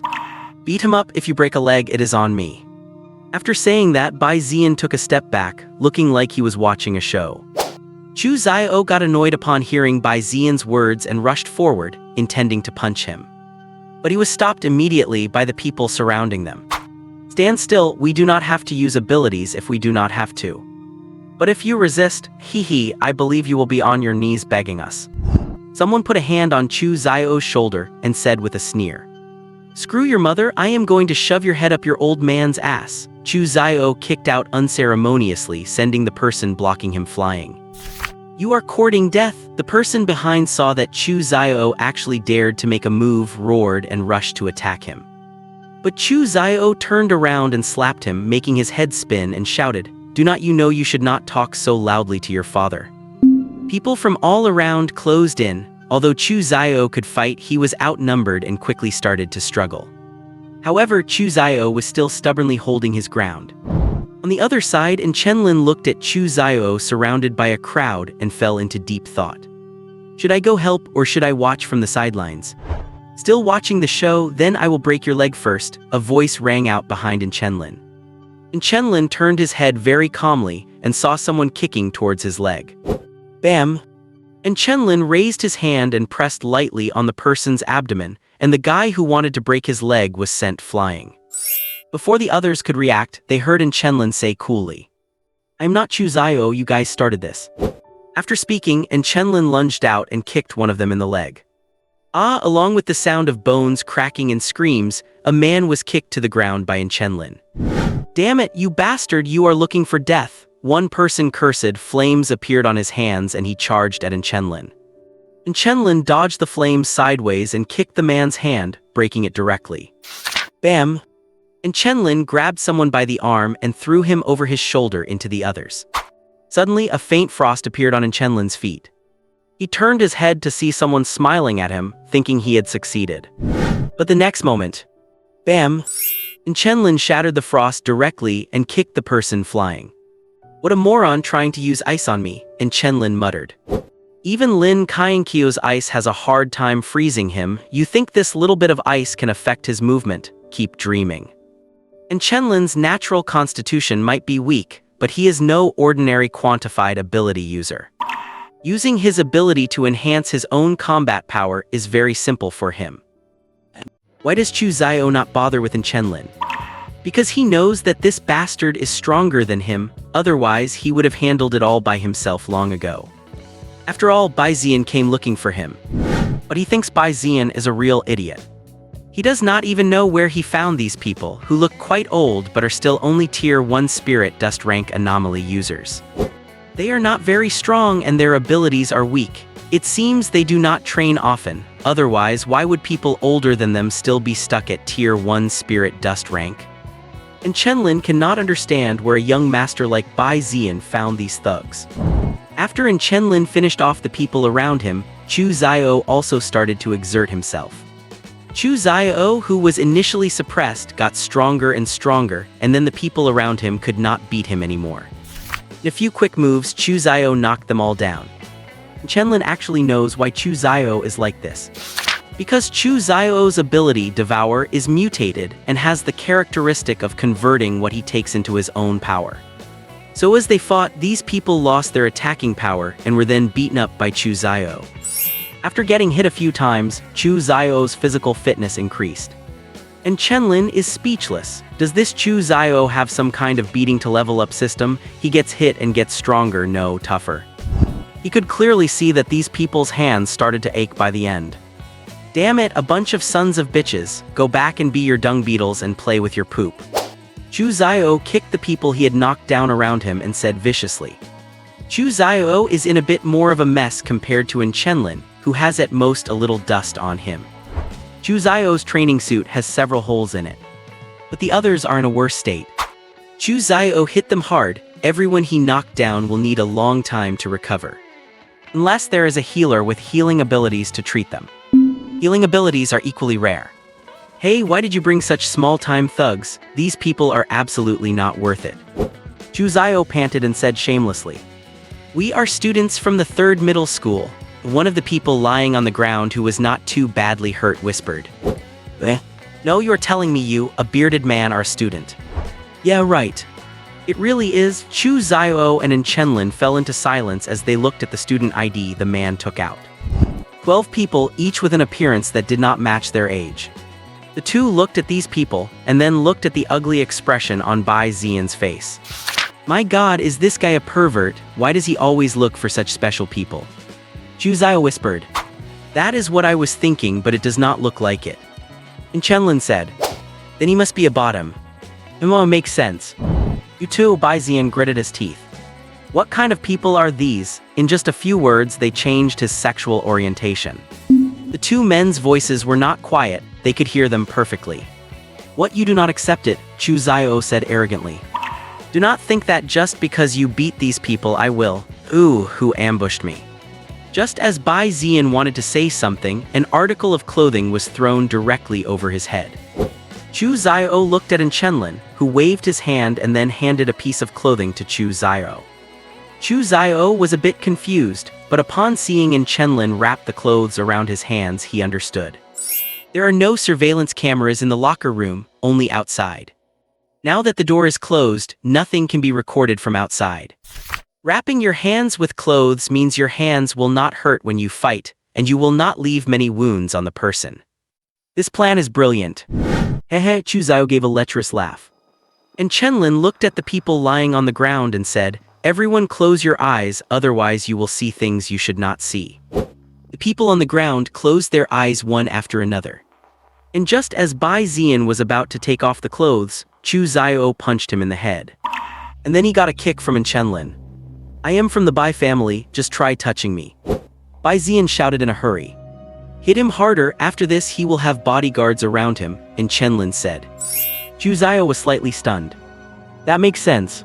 So, the next 10 minutes were the longest 10 minutes Bai Zian ever spent in the locker room, as if he had been treated roughly by a few big men. However, these two bastards really do not care about his status at all. After finishing, Chenlin and Chu Xiao slipped away. They had to leave. Bai Zian was almost beaten into stupidity. Though he was already pretty stupid to begin with. Just as Chenlin and Chu Xiao were leaving in a hurry, they encountered someone else on the road. Yo, we meet again. Chin Hemin, sporting a panda eye, greeted Chenlin very enthusiastically. You are. This time it was Chenlin's turn to not remember the other person. I am Chin Hemin, we have met before. Chin Hemin was stunned, then said with a smile. Oh, are you here to threaten me? And Chenlin's gaze suddenly became vigilant. If he remembered correctly, Chin Hemin and Bai Zian seemed to be the same type of person. What? No, threatening once was enough, and I discovered.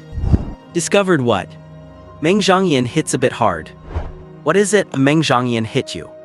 And Chenlin looked at Chin Hemin's bruised left eye and asked suspiciously. Chin Hemin was just about to nod but suddenly felt a death gaze cast upon him, so he quickly said. I fell, that is right, I fell myself. Can you believe how careless I am to fall like this? Chu Xiao whispered to the side in a voice that Chin Hemin could hear. Does he even believe that himself? Do not call him out, and Chenlin said. Chin Hemin's mouth twitched, then he coughed slightly, put his hand on Chenlin's shoulder and said solemnly. And Chenlin, although we have not met many times, please forgive me for my wild words last time, and then. Chin Hemin pondered for a moment, then leaned into Chenlin's ear and said. Next time Meng Zhangyan hits me, could you please stop her? I am afraid of being beaten to death by her. And Chenlin looked confused and said, you offended her. Then Chenlin saw Chin Hemin's black eye, realized what happened and fell into silence. I said a bit too much that I should not have, so I got hit. This beating made me realize the reality. I will not come to bother you again in the future. Chin Hemin said. He suddenly felt that his attempt to pursue Meng Zhangyan and threaten Chenlin was a fool's errand.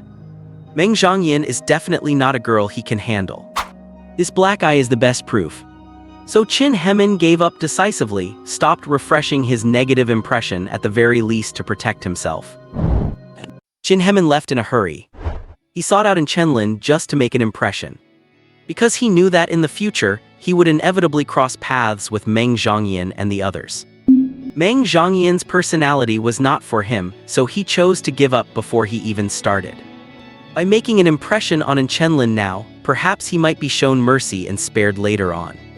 He was neither some innocent youth nor a dominant CEO who would want to conquer Meng Zhangyan just because of her fiery temper. There was no benefit in that for him at all. Therefore, knowing when to quit is the choice a smart person should make.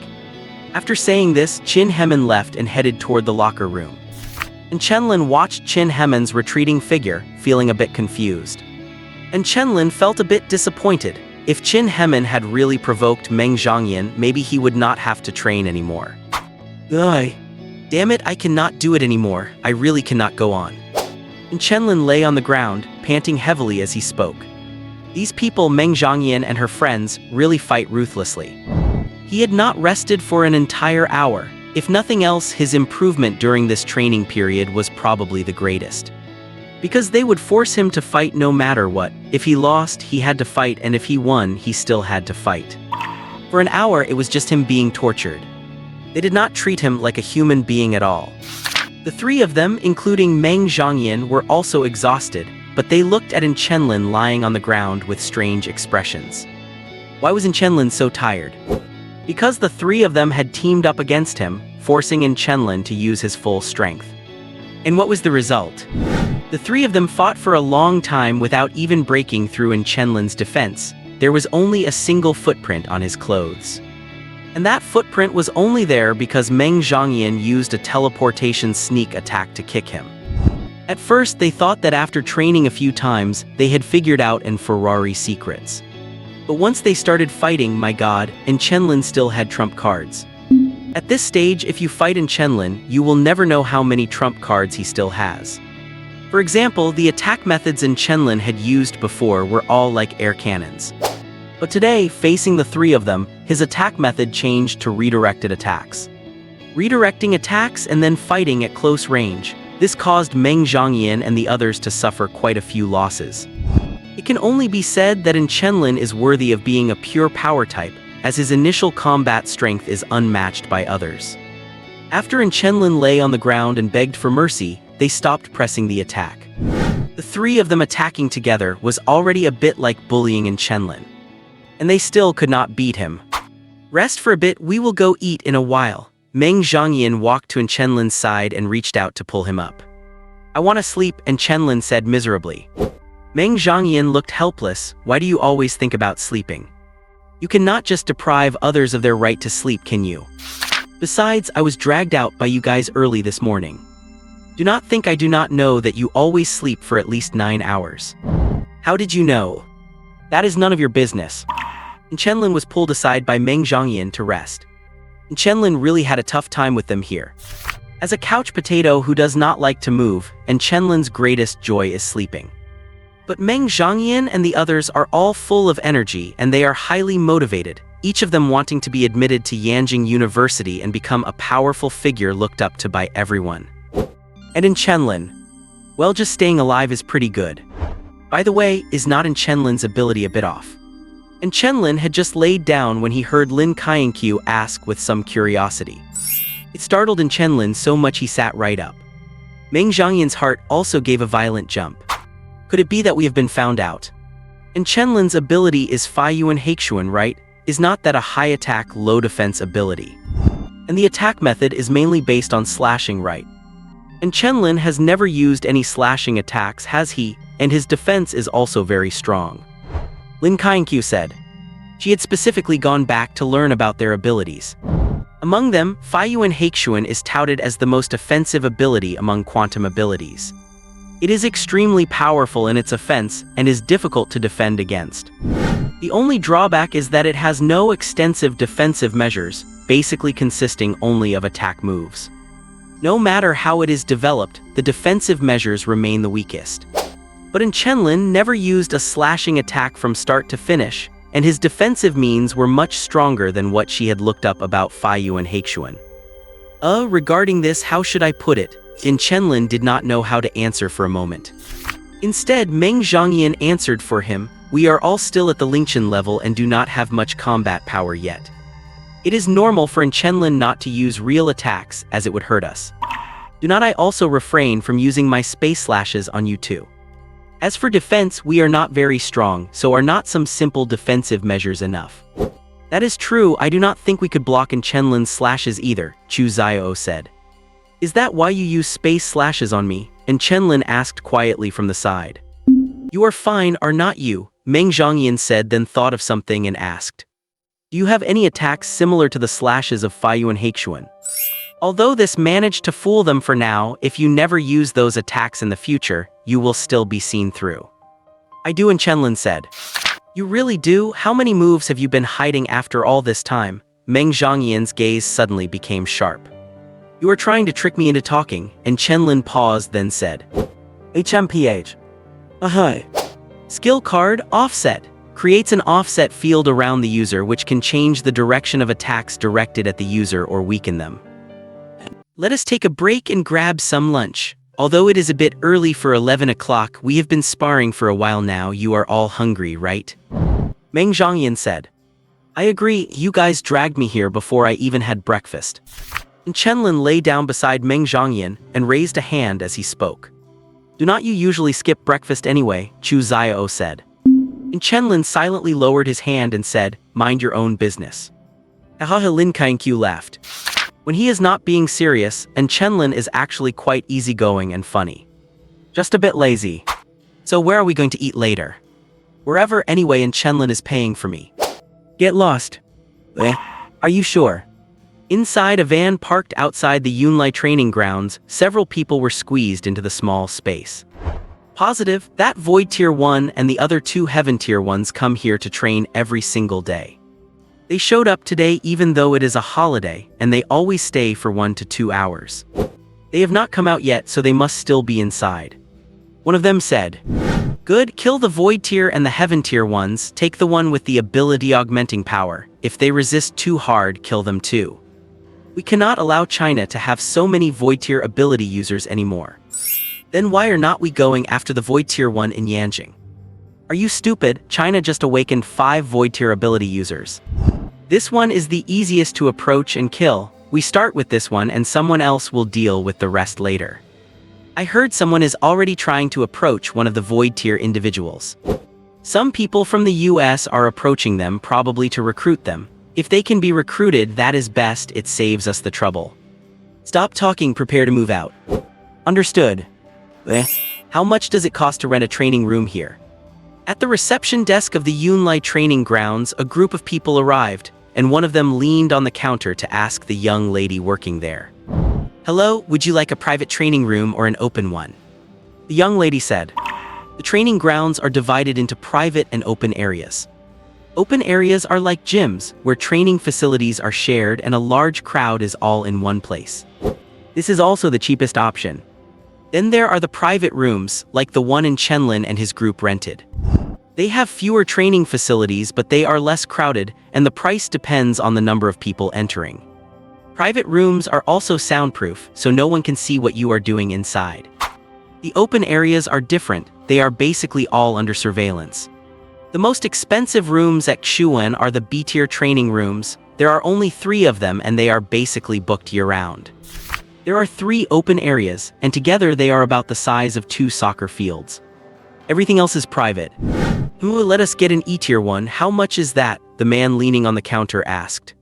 Hello, an E-tier room is $10,000 per hour, the receptionist said with a smile.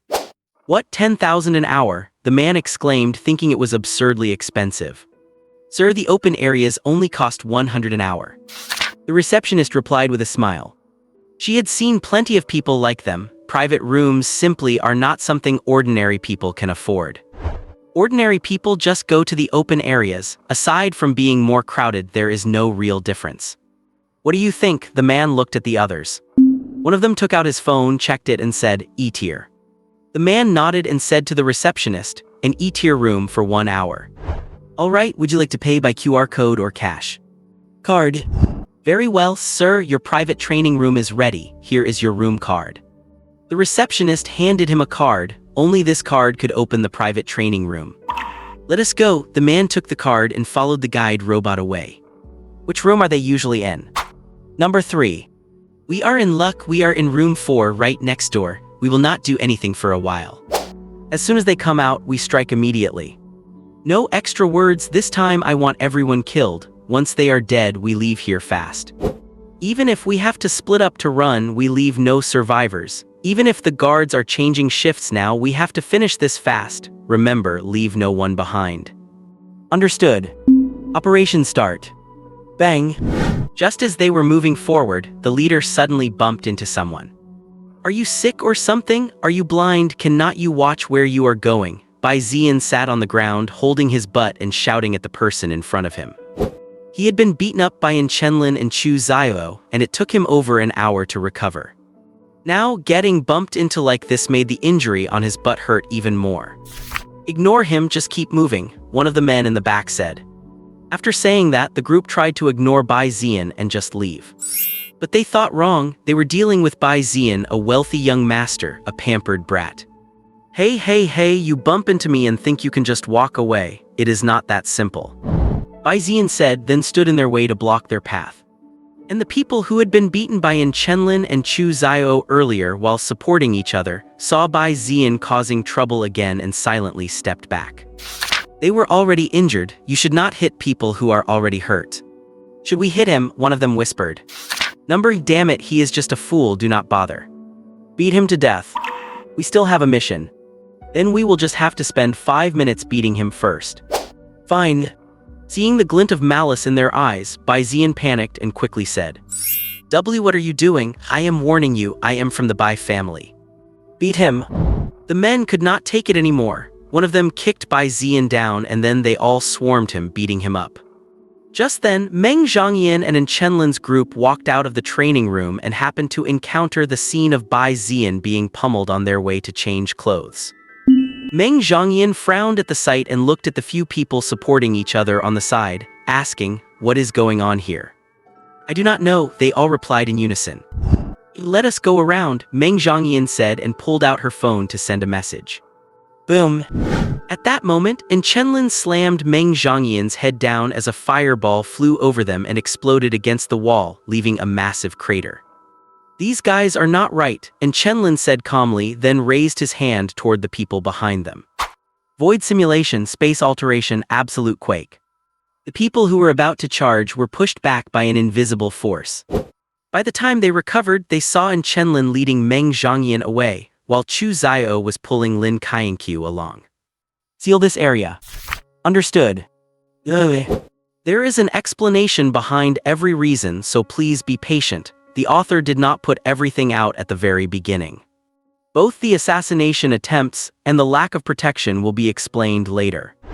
Besides, it is impossible for only first and second-tier people to be sent for an assassination. To prevent any deaths, only low-level ones appear in front of them, while those with known or obvious high levels are blocked off. The unknowns are likely from a cult-like organization or spies hidden internally. Bang! Chenlin and the other three went straight into room number 3, where they had been before, and slammed the door shut. The walls and doors of the sealed training rooms are made of specially crafted metal. Otherwise, they would not be able to withstand the abilities used by sequence users. Furthermore, to ensure privacy, once the door is closed, it can only be opened from the inside unless you have a room key card. And even someone at the Suiwu stage would need some time to break through this door. However, Chenlin was not reassured by that. Because the moment they entered and closed the door, a roar came from outside. It was highly likely that the people out there were slamming their abilities against the wall. Although the door and walls were sturdy, with so many people attacking from the outside, they would not hold out for long. So after entering, Chenlin placed his hands on the door and blue threads began to appear in his eyes. In void calculation, virtual construction, barrier. Pale blue threads appeared on the wall in front of him. The metal frame inside the wall and the metal frame on the door were being forcibly compressed together by Chenlin's ability. By doing this, the lifespan of these metal frames would be greatly reduced, but their defensive capabilities would be significantly boosted. Even if the people outside were all at the Suiwu stage, it would take them some time to break through. Chenlin breathed slightly heavily. Then he turned to look at Meng Zhongyan and said, "It seems they have come to kill you." Meng Zhongyan did not speak. "There should be security here, they will be coming over in a moment." Lin Kainkyu said, The security team is doing a shift rotation at this time, so it will take a while for them to get here. Even with my reinforcement, the wall and door can only hold for about 5 minutes. We need reinforcements to arrive within 5 minutes. But there is no way they will be that fast. Meng Zhongyan used space slash on that side. When I was reinforcing the wall, I sensed the weak point in the wall. Use the space slash there and then Lin Kaienqiu, use your ice to pry open an opening. Quickly, Chu Zio, help where you can, 5 minutes, we only have 5 minutes. And Chenlin remained calm, pointing to the wall to the side. Although it was unexpected, it did not mean they were out of options. Waiting for reinforcements was impossible. Even with the reinforced wall, it only bought them 5 minutes. Fine, Meng Zhongyan did not hesitate and immediately went to the wall and Chenlin had pointed out to start using her ability. Lin Kaienqiu was still a bit hesitant. In her view, it was better to wait for reinforcements. But at this moment, Chu Zio spoke up. We cannot always wait for others to save us whenever we run into danger, right? Lin Kaienqiu was stunned, realized she was overthinking it and hurried over to help. And Chenlin sat to the side to direct them. Blast the wall open for me. The people outside had knocked out Bai Zian and the others, tossing them aside and started attacking the wall. But to their surprise, the E-level room was actually able to withstand multiple attacks from them. Damn it, they reinforced the wall. Keep blasting, hurry up and smash this wall open. One person also noticed that something was off with the wall, cursed it a few times, and continued to order the others to attack it. Are we being too flashy? Flashy, the moment those few guys escaped, people outside already knew what was happening here. It is only a matter of time before the security here shows up. At this point, who cares about being flashy or not? The best choice is to blast the wall open and achieve our goal quickly. We do not need to worry about the security, but that Meng Zhongyan, she is Meng Kaienjun's daughter. Do you really think Meng Kaienjun would let his daughter come here alone? It will not be long before reinforcements arrive. If we do not finish our goal quickly, none of us are getting out of here. Stop talking nonsense, keep blasting, that is our best chance of getting away. The leader was no fool. He knew the chances of surviving after doing something like this were actually very low. But having taken the money, combined with their identities, they had no other choice but to do this. Anything else they might want to do was simply impossible. What the leader did not tell them was that even if they killed Meng Zhongyan and her group and managed to escape, they would only live for a few more days at best. With their low-level strength, they would not be able to hide for long. If it were not for the money, who would risk their lives here? At this time, the others at the Yunlai training grounds and the management staff also noticed something was wrong. After a cycle of rotation, the security cameras focused on the entrance of room number 3. These people look suspicious, call the security team over immediately. Also, who were the people who ducked into room number 3 just now? Do we have their records? Yes, they became members yesterday, they seem to be called Meng Zhongyan. Meng Zhongyan, are you sure? I am sure. Damn it, if she dies, the higher-ups will lose their minds. Hurry, get more people to go and stop them. That place will not hold for long. Anyone else can die, but not Meng Zhongyan. Understood. Because the security team was undergoing a shift change, they did not notice the situation at Chenlin's location in the first instance. Furthermore, the people who came to kill Meng Zhongyan were no fools, naturally choosing a time when they would not run into security. Upon learning that the person being attacked was Meng Zhongyan, the current manager of the Yunlai training grounds responded immediately. All security personnel, both those off-duty and those currently rotating, were sent urgently to the training room wherein Chenlin was located. If it were others getting into trouble, they would at most treat it as a personal vendetta and perhaps send someone to mediate. But Meng Zhongyan was different. Their Yunlai training grounds was not as important as her. The security team rushed over as soon as they received the news, but quite a bit of time had already passed. And during the time it takes for them to arrive, the wall will be breached by the people outside. It is just that once they break through the wall, they will only see an empty room. Bang! A large hole appeared in the wall. Under the continuous attacks of the three, the wall was finally broken. The room was on the 3rd floor, but the floors at the training grounds could not be counted like those in a normal building. So there was quite a height from the ground. I will go down first. and Chenlin walked to the hole and jumped straight down before Meng Zhangyan could even reach out to pull him back. Just as the three of them were worrying about Chenlin, his descent speed suddenly slowed, and he landed steadily on the ground. After landing, Chenlin waved to the three above. Seeing that Chenlin was fine, Chu Xiao jumped down next.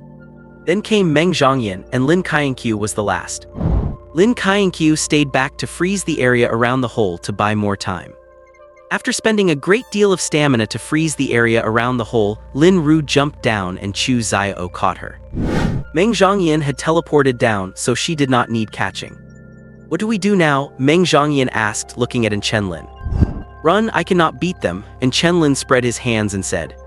He had already exhausted quite a bit, and he could not even manage to pin those people down for any amount of time. Boom! A loud noise came from above, and then countless pieces of broken ice fell down. "Hurry, let us go." Those people are faster than Chenlin expected. They look like a bunch of desperados, likely here to kill Meng Zhangyan. Because Meng Zhangyan is an awakener with Ru-level abilities. This kind of thing happens every time there is a national awakening period. Even though official awakening statistics are not supposed to be announced until after the long holiday ends. Many people with great potential still face assassination attempts before the holiday is even over. Nothing happened here last year, but in the neighboring city, a Chinese letter level dimensional ability user was nearly assassinated shortly after awakening. Fortunately, they were in a specific location at the time, so help arrived in time and they survived. The people behind these assassination attempts are either foreign organizations or cults. The most notorious ones that target geniuses are the Glow Seekers and the US External Intelligence Agency. China clears out a large number of assassins every year, but no matter how strict the regulations are, there are still so many people trying to target geniuses within China. The reason is simple: tall trees catch the wind. Just as China will find opportunities to assassinate geniuses from other countries, though we are a bit better about it than the US and their kind. Because China focuses more on protection, though whether that protection is conventional is another matter, since taking the initiative is also a form of protection. The four of them ran away into the distance. The person standing above saw the four of them fleeing, and his expression turned grim. "Damn it, you good-for-nothing idiots, move, get up there and chase them." The leader slammed the wall in anger and shouted. Then the group jumped down. A height of over 20 meters was nothing to them, just like stepping down a small curb. That is the difference in physical capabilities for awakeners. And Chenlin and his team were at an absolute disadvantage in every respect. Lin Qianqiu covered the ground in ice, and Chenlin ordered. Lin Qianqiu did not hesitate anymore. She did exactly as Chenlin said. She immediately condensed frost in her hands and threw it onto the ground. Whoosh! A large patch of ice instantly covered the ground. The pursuers simply ignored the ice as they approached. Wanting them to slip and fall, dream on, do you really think this is a movie? But, void calculation, spatial distortion, quake. And Chenlin turned and used his ability to strike at their moving legs.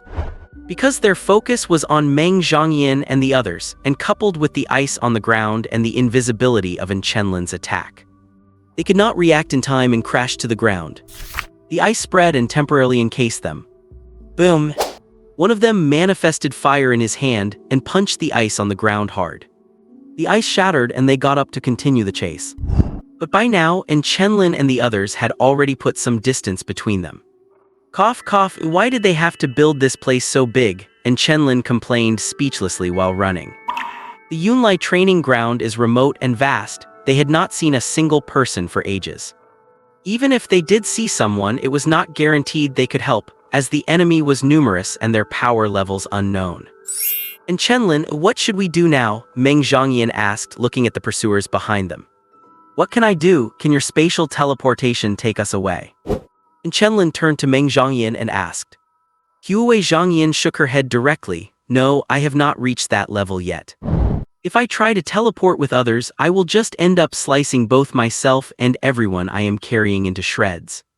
Spatial abilities are quite dangerous. Meng Zhangyan could only teleport herself for now. Taking others along was risky. A single miscalculation could tear them to pieces.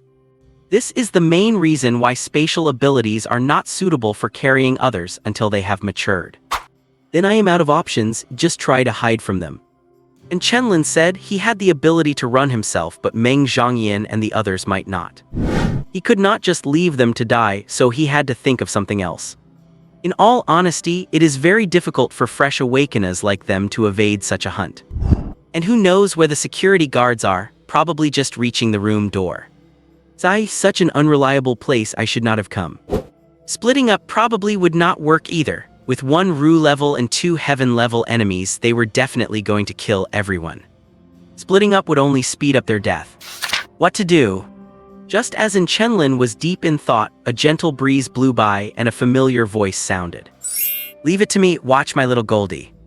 As soon as the words fell, a small golden monkey appeared in Chensu's hands. Meng Zhongyan looked at the little monkey in confusion, and the little monkey looked back at her with equal confusion. And Chenlin stared at the little monkey in a daze, then let out a sigh of relief and stopped running. Help is here. And Chenlin stopped in his tracks and said, no need to run anymore, we are saved. Meng Zhongyan and the others stopped, but she passed the monkey in her hand to Chu Zio. Chu Zio took the little monkey in a daze and watched it jump onto Chenlin's shoulder. What is going on? What happened? Boom. Just as they were feeling puzzled, a loud crash echoed. The 3 of them looked over and saw a young man grabbing someone and slamming them into the ground. The young man had a wild, arrogant smile on his face. Heavenly Hurricane Wild Gale. The youth gave a light slap towards someone, and a hurricane blew them away instantly. The people nearby had just reacted and wanted to attack the youth. Cyan's spiritual energy swirled as a wind blade appeared, slicing off one person's arm, followed by a kick that sent them flying. Daring to touch little Lindsay, you are looking for death, Li Dao sneered. Li Dao's ability is the profound tier wind element ability, Heaven Hurricane. It is not an incredibly strong ability, just an above-average elemental one.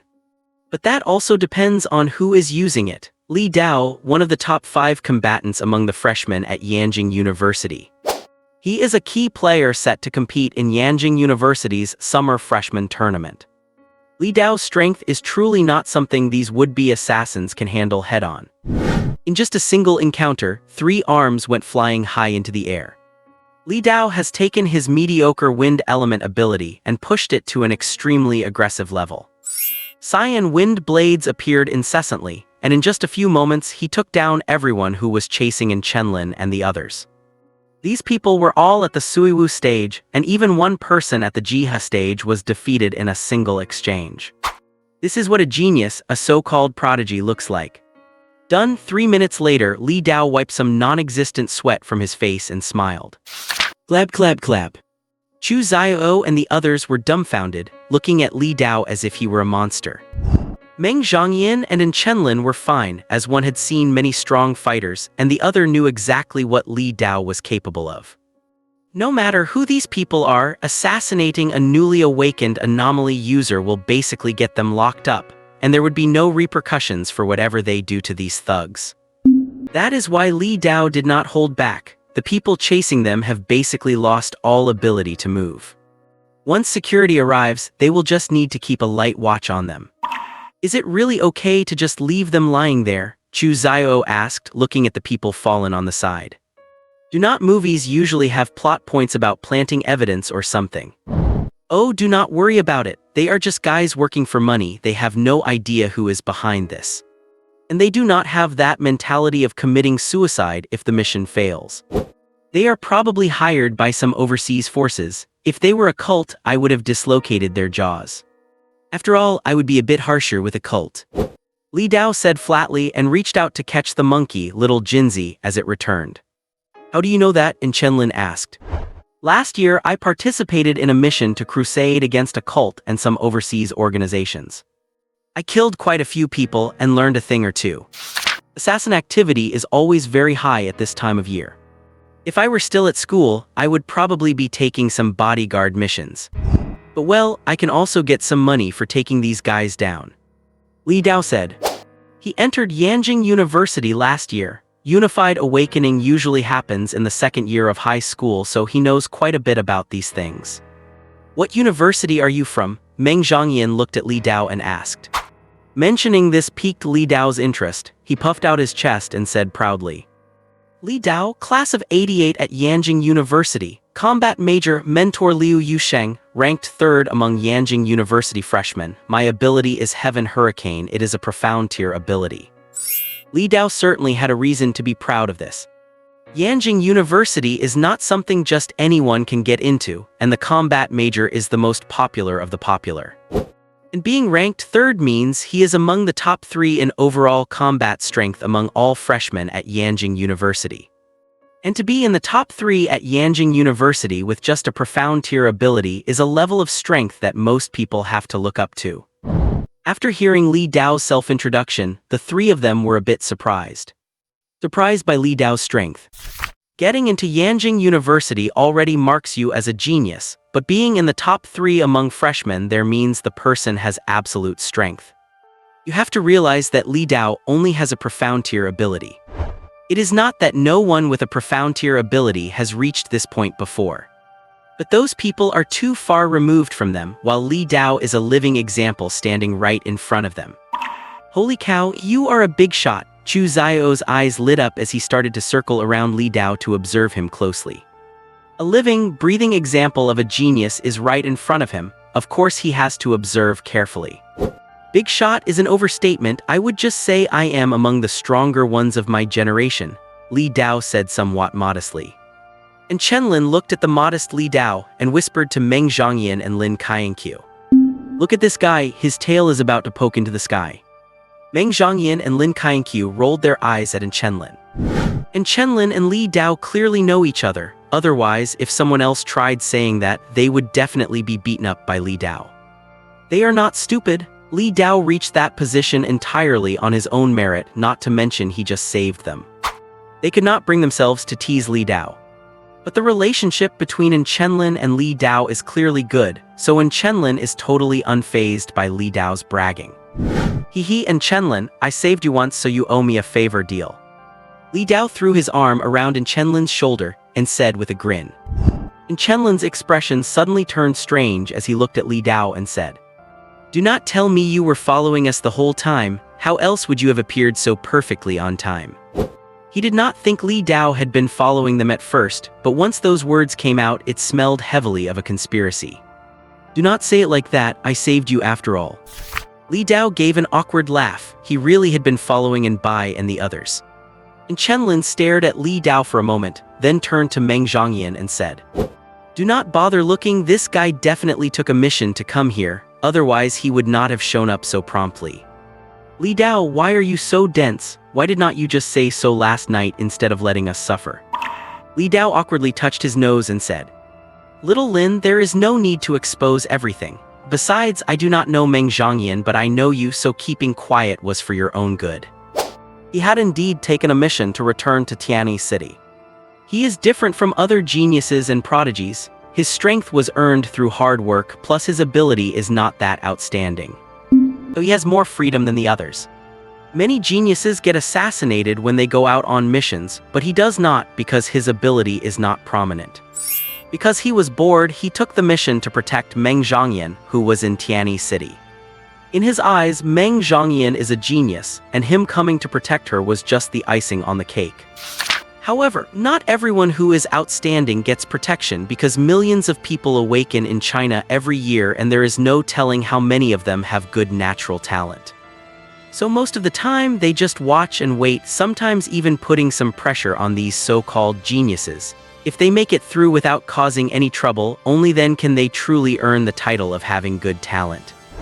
Even a genius with a root-tier ability cannot escape this process. After all, there have been hundreds of root-tier abilities born in China so far. The higher-ups could tell what kind of achievements they would have from the very beginning. And hearing Li Dao's words, Chenlin muttered helplessly, I knew it. And Chenlin knew perfectly well that Li Dao did not come back just because he wanted to return home.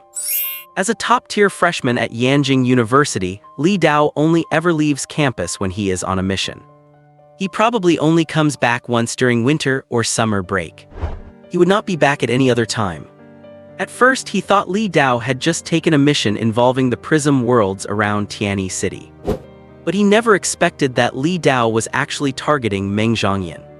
Well, targeting is not quite right, because Li Dao is here to protect her. Meng Zhongyan fell silent after hearing this. In fact, she had forgotten what her ruin-level ability represented. The only reason she came to Tianyi City was because her father did not want her staying in Yanjing, and it was hard for him to keep her protected by his side while he was on duty. So he placed her in Jiang province, which is some distance away from Yanjing. But no one expected that she would awaken a ruin-level ability. Even a simpleton knows what a ruin-level ability implies. So it is only natural that she would face assassination attempts. However, Meng Zhongyan really did not realize at first that Li Dao was there to protect her.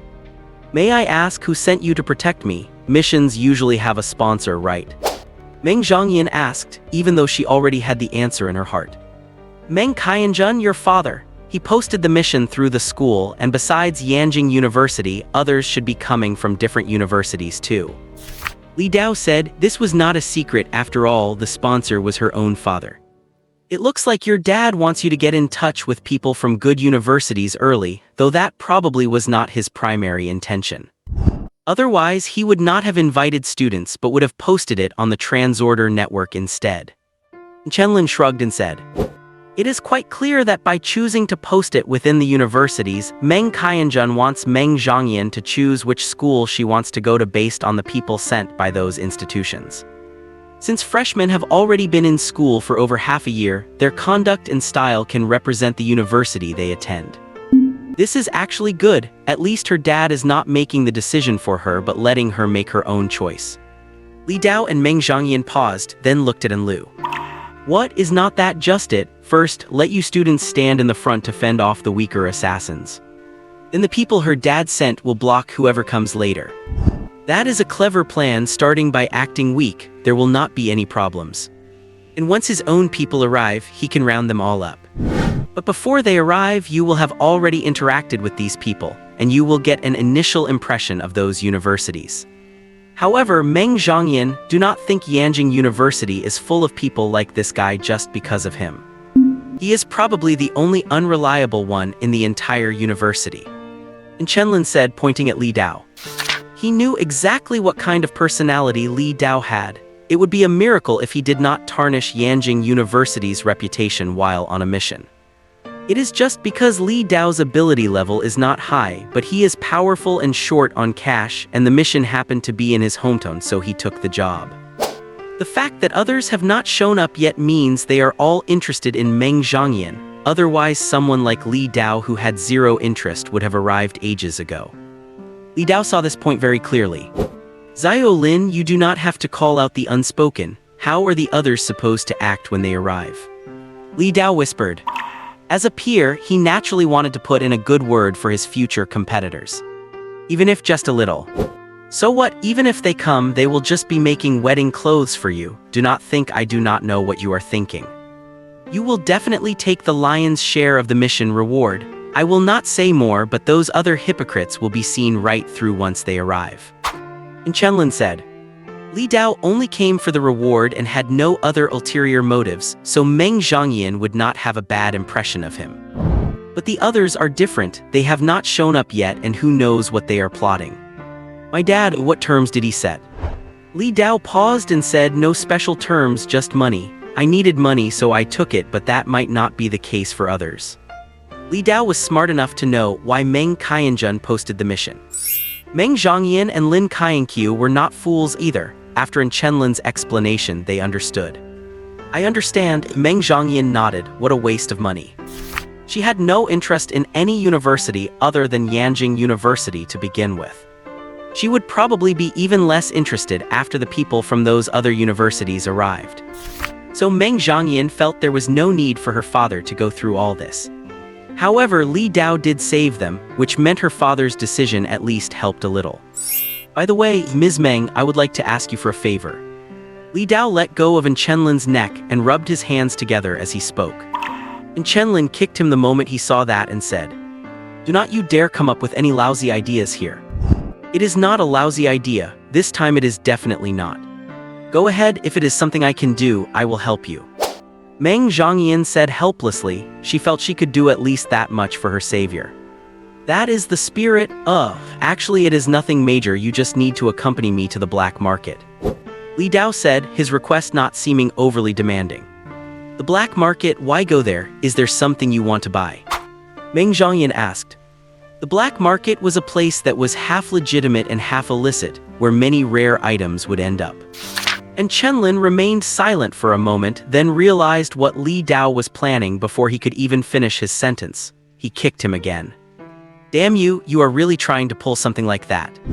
Even if you do not value your own life, you have to think about Meng Zhongyan's. If her father finds out you used his daughter as bait, he will come over and beat you to death. Damn you, how do you know everything? Li Dao started bickering with Chenlin, showing no signs of giving in. Meng Zhongyan covered her face in resignation. Once Chenlin said that she knew exactly what Li Dao was thinking.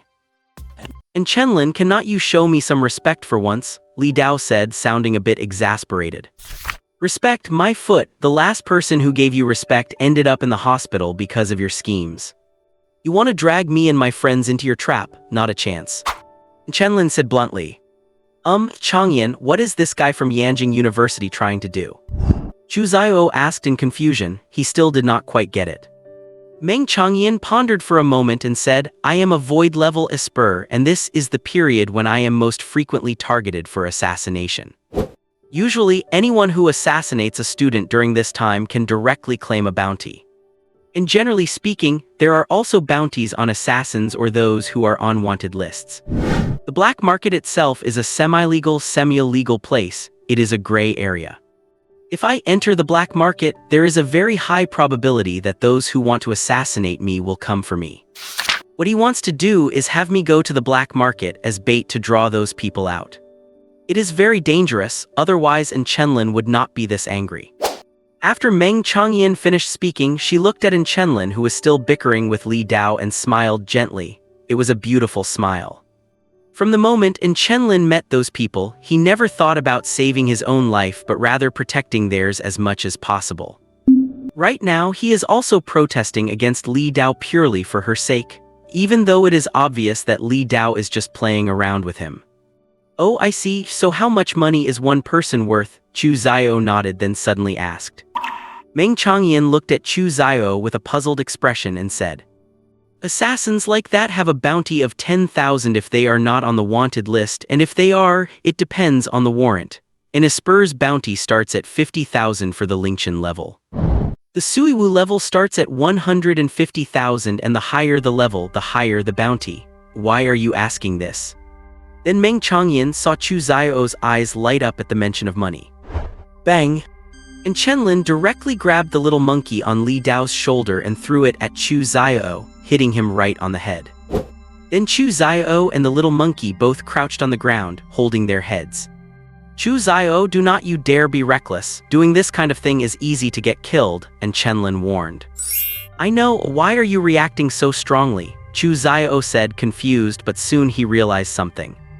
You do not want to go together, is that why you are objecting? Li Dao echoed, besides that reason, what other reason could there be? You have been with Chenlin for over a year, do not you know his personality by now? He is just being lazy, that is why he refused. Lin Kainkyu nodded from the side and said, that certainly fits in Chenlin's character. Meng Changyan. Alright, she had just been moved by her own imagination. But this is indeed something Chenlin would do. What else are you actually planning to go? If we encounter just one guy this fellow cannot beat, we are all done for. Why not just finish this mission, take the money, and go home? Why go looking for trouble? Chenlin rolled his eyes and said grumpily. However, it is mainly because Meng Changyan, as a void-level esper, has such a massive reputation. She is likely the least well-protected void-level esper since the founding of China. That is why many people have started to have bad intentions. This assassination, no, let us call it a hunt. This hunt is definitely not the last one. And Chenlin has no way of predicting how many more assassinations there will be later. And Li Dao, that guy, is courting death by wanting to use Meng Changyan as bait to attract those people. He is just too lazy to go because he is a quantity-type esper. If the conditions are unified and nothing unexpected happens, he would absolutely go. There has always been a saying among Esper squads, an Esper with quantity-type abilities can definitely achieve twice the result with half the effort. If it were not for the fact that quantity-type Espers are even rarer than healing-type ones, they would have become standard equipment by now. Oh come on, I am short on cash, or not I? Do you think you do not need to spend money once you become an Esper? There are so many places where money is needed. It breaks my heart to spend so much money every month. But to become stronger, I have no choice. After all, you only get back what you put in and the returns will be huge. Why else would I be asking to borrow money from you? Li Dao said with mock seriousness, only talking about money, as if he cared nothing for the lives of others. However, it is true that becoming stronger as an Esper consumes a lot of money, and some resources require huge expenditures to purchase. Li Dao could choose a path without spending money. Although it would be more difficult, it is a path of bitter ascetic cultivation. But Li Dao is very clear about the limits of his ability, so he will try to improve wherever he can, which requires a lot of money. Time can indeed prove everything, but opportunities are no less important than the passage of time. Meng Changyan started to say something. Li Dao interrupted her by raising his hand. Do not worry, I will not take a single extra cent from your father. I only take what I earn through my own labor. Your labor involves using someone else's bait. Do you call that labor? After Li Dao finished speaking, he was kicked by Chenlin again. However, this was 9 times out of 10 not Li Dao's own idea. He was just playing the villain. Li Dao would not use other people's safety to earn money unless someone else was pulling the strings behind the scenes. But he definitely wants to gain some benefits from it, otherwise he would not have accepted. Meng Changyan. Why is this third-ranked student from Yanjing University so unprofessional? Does he really have to use her as bait? Well, she seemed to be the only one suitable. However, the dispute between Li Dao and Chenlin also made Meng Changyan feel torn between laughter and tears. It is true that Espers need to consume many resources, and if she had no money, she might have used this method to earn some herself. And if Li Dao wanted money, she actually had a reason to give it to him. But Li Dao's show of not wanting charity made Meng Changyan feel quite helpless. Forget it, you are not Meng Changyan, so you do not make the call. Actually, our plan is very simple. Because rumors suddenly spread in the black market about the existence of space crystals, these restricted items are quite rare. Perhaps those people are trying to lure you into their trap. If you are willing to be bait, we will set up an ambush and wait for them to take the hook. If you are not, we will not force you. It depends on what you think. Li Dao crossed his arms, his face looking quite serious. After he finished, Meng Changyan fell into deep thought, and Chenlin on the side felt a sense of foreboding. Danger lurks in the shadows, and Meng Changyan knows she needs an opportunity to resolve these threats. However, her own strength is not enough to handle them on her own. Li Dao is telling her now that they are all prepared, and as long as she agrees, everything will be arranged immediately. It is a crude but efficient method, and since it is taking place in the black market, there is no need to worry too much about anything going wrong. With the planning of Li Dao and those behind him, the chance of anything happening to Meng Changyan is very slim. Li Dao has experienced such things himself because you cannot just leave those people alone. It is cleaner to finish them off once and for all. Otherwise, why use them as bait instead of someone else? Because others would not be targeted for assassination anyway. Hits are definitely aimed at those with great talent. Do you really expect them to go after nobodies who have nothing? The awakening process is made public for this very reason. If it were hidden, a genius could be killed any day without anyone knowing. Every year during the awakening season, there are many people to deal with, both domestically and abroad. You assassinate them, they assassinate you, it is all back and forth. That is just how the world works. But there is no need to think too much about it. Meng Changyan knows what she has to do. After all, her father's bodyguards have not appeared yet, which means they are either acting with her or waiting to show up after it is all over. And Chenlin originally did not intend to go, but considering his own ability is not exactly safe, he decided it would be better to join them. After all, now that the fishing trip has begun, there will surely be many people sneaking into Tianyi City to stir up trouble. Making money is probably just a side effect for Li Dao, and as for the rest, Li Dao and Meng Changyan have their own plans. As for whoever is plotting this behind the scenes, it is either the city guard or the military. There must be people watching from the shadows, setting up a sting operation like this. I have to say, they really know how to play the game. However, the trip to the black market is a night thing, so after dinner, Chenlin went straight home. Finally, I can get some rest. All the cultivation and training plans for the afternoon were cancelled, which actually pleased Chenlin. He could finally catch up on some sleep. Back in his room, Chenlin lay on the bed and reviewed the events of the past few days. Aside from the business at the awakening ceremony, there really was not much else. Other than the commotion at the ceremony, there does not seem to have been anything else lately. Why does it feel like I have missed something? What on earth did I forget? Right, it is April, and the Kingaming festival is just around the corner. April. Chenlin bolted up from the bed, his eyes fixed on the purple-covered book on his desk. He had not looked at the book since he brought it back, and it seemed that this was exactly what he had forgotten. Chenlin got up, picked up the purple book from the desk, and opened it. But his eyes widened the moment he saw the words on the first page. At 11 o'clock in the morning on April 1st, Yin will be attacked, escape with Lin's help and be rescued. At 8 o'clock in the evening on April 1st, Yin enters the black market, accidentally obtains a space crystal, is assassinated again, and the attack is blocked. Above those two sentences there was another one, Yin meets Butterfly. The date was the day before Meng Zhangyan came to school. Is this a book of prophecy? Chenlin muttered as he stared at the lines in the book. There was very little content, but words appeared on it without anyone touching it, and it even recorded their experiences. Though very concise, these few words were enough to convey the message clearly. And Chenlin immediately guessed that the yin in the book referred to Meng Zhangyan. And Butterfly, would not that be Facidiana? Hiss, that woman is no good. Meng Zhangyan is about the same, have those two met before? Forget it, I can ask when I have time. The only thing that needs attention now is the last line in the book. This is a forecast for the evening, which is Li Dao and his team's plan. Looking at the forecast in the book, Meng Zhangyan not only successfully obtains the space crystal she wanted, but Li Dao's plan also succeeds. So it seems there will not be any danger, and I might even be able to squeeze some money out of Li Dao. No way, this thing only states the result, not the process.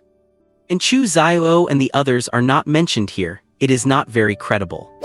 Chenlin thought for a moment, and for once he actually started to ponder. But just as he had this thought, he saw the line about going to the black market in the evening start to disappear. Why did it disappear? Chenlin held the book, confused again. Immediately, a new line appeared. At 8 o'clock in the evening on April 1st, Yin obtains the space crystal, followed by another assassination which is blocked with the assistance of Xiao and Lin, and then all is well. Chenlin fell into deep thought as he looked at the new message. Wait, can this book read minds too? Does it know what I am thinking? Then its reliability is even lower. Book. Forget it, how is this jerk's train of thought so different from everyone else's? I have already given you the prophecy, why will not you believe it? How about you write more details? Chenlin asked tentatively. However, the book remained silent. It seemed it did not want to deal with Chenlin. Looks like it was a lucky guess, but this book really does not seem to be an ordinary one. I will keep it, I will not burn it. Chenlin put the book aside and then fell onto the bed to sleep. Everything else is not very important, sleeping is what matters most. The book left on the table started to move again. Words appeared one by one on a new line, but the sentences they formed were much longer and not as concise as before. Chenlin fell asleep quickly, his sleep quality was actually quite good. Yeah. After saving Meng Zhangyan, the next part of the matter was left to Li Dao to handle. As a student of Yanjing University, Li Dao did have a few small privileges. Of course, this privilege was simply ensuring that Chenlin and the others would not be investigated by the city guard. After all, that would be a very time-consuming affair. How is it? Li Dao stood next to a city guard member and asked excitedly. One of them is on the wanted list with a bounty of 150,000, including all 9 people. That comes to a total of 390,000. Nice, another 300,000 plus in the bag. Little Lin is truly my lucky star. Li Dao said with great excitement, and the little monkey on his shoulder was also clapping enthusiastically. The city guard member looked at Li Dao helplessly. To be honest, he could not understand why a student of Yanjing University would be so short on cash. Logically speaking, are not Yanjing University students supposed to be wealthy? If Li Dao knew what this guard was thinking, he would definitely tell him, "What the hell do you know?" Once you become an ability user, there are many places to spend money, so the more money you have, the better. Tusk, the third-ranked freshman of the prestigious Yanjing University is actually this broke. It is embarrassing for all of us if word gets out. Just then, an inappropriate voice rang out. Li Dao turned his head and saw a handsome youth dressed in white walking over with a smile on his face. From Madu University, Li Dao looked the newcomer up and down, frowning as he spoke. Lin Yuntang, 7th-ranked freshman at Madu University. This is our first meeting, right, Li Dao? But I have heard a little about your deeds, for someone with a mere black-tier ability to get this far. I guess you could say your family's ancestral grave is emitting smoke, but I have some doubts about the standard of this year's batch at Yanjing University. A mere black-tier ability sitting in the top 3, it seems Yanjing University is not what it used to be. Lin Yuntang said indifferently, his every gesture filled with arrogance. Do not you dare come here and spout nonsense at me. I have never heard of you, which means you are not even worth looking at. Get lost, get as far away from me as you can, you look like an idiot, so annoying. Li Dao did not hold back at all and went straight to cursing. Li Dao is indifferent to everyone except for his acquaintances and a select few. Especially when it comes to someone like Lin Yuntang, who acts arrogant and looks down on others from the start. Li Dao truly despises him from the bottom of his heart. Besides, among altruists, strength is all that matters. You can be polite to those stronger than you, but why bother being nice to those weaker than you? Unless you have lost your mind or are acting like some self-righteous saint.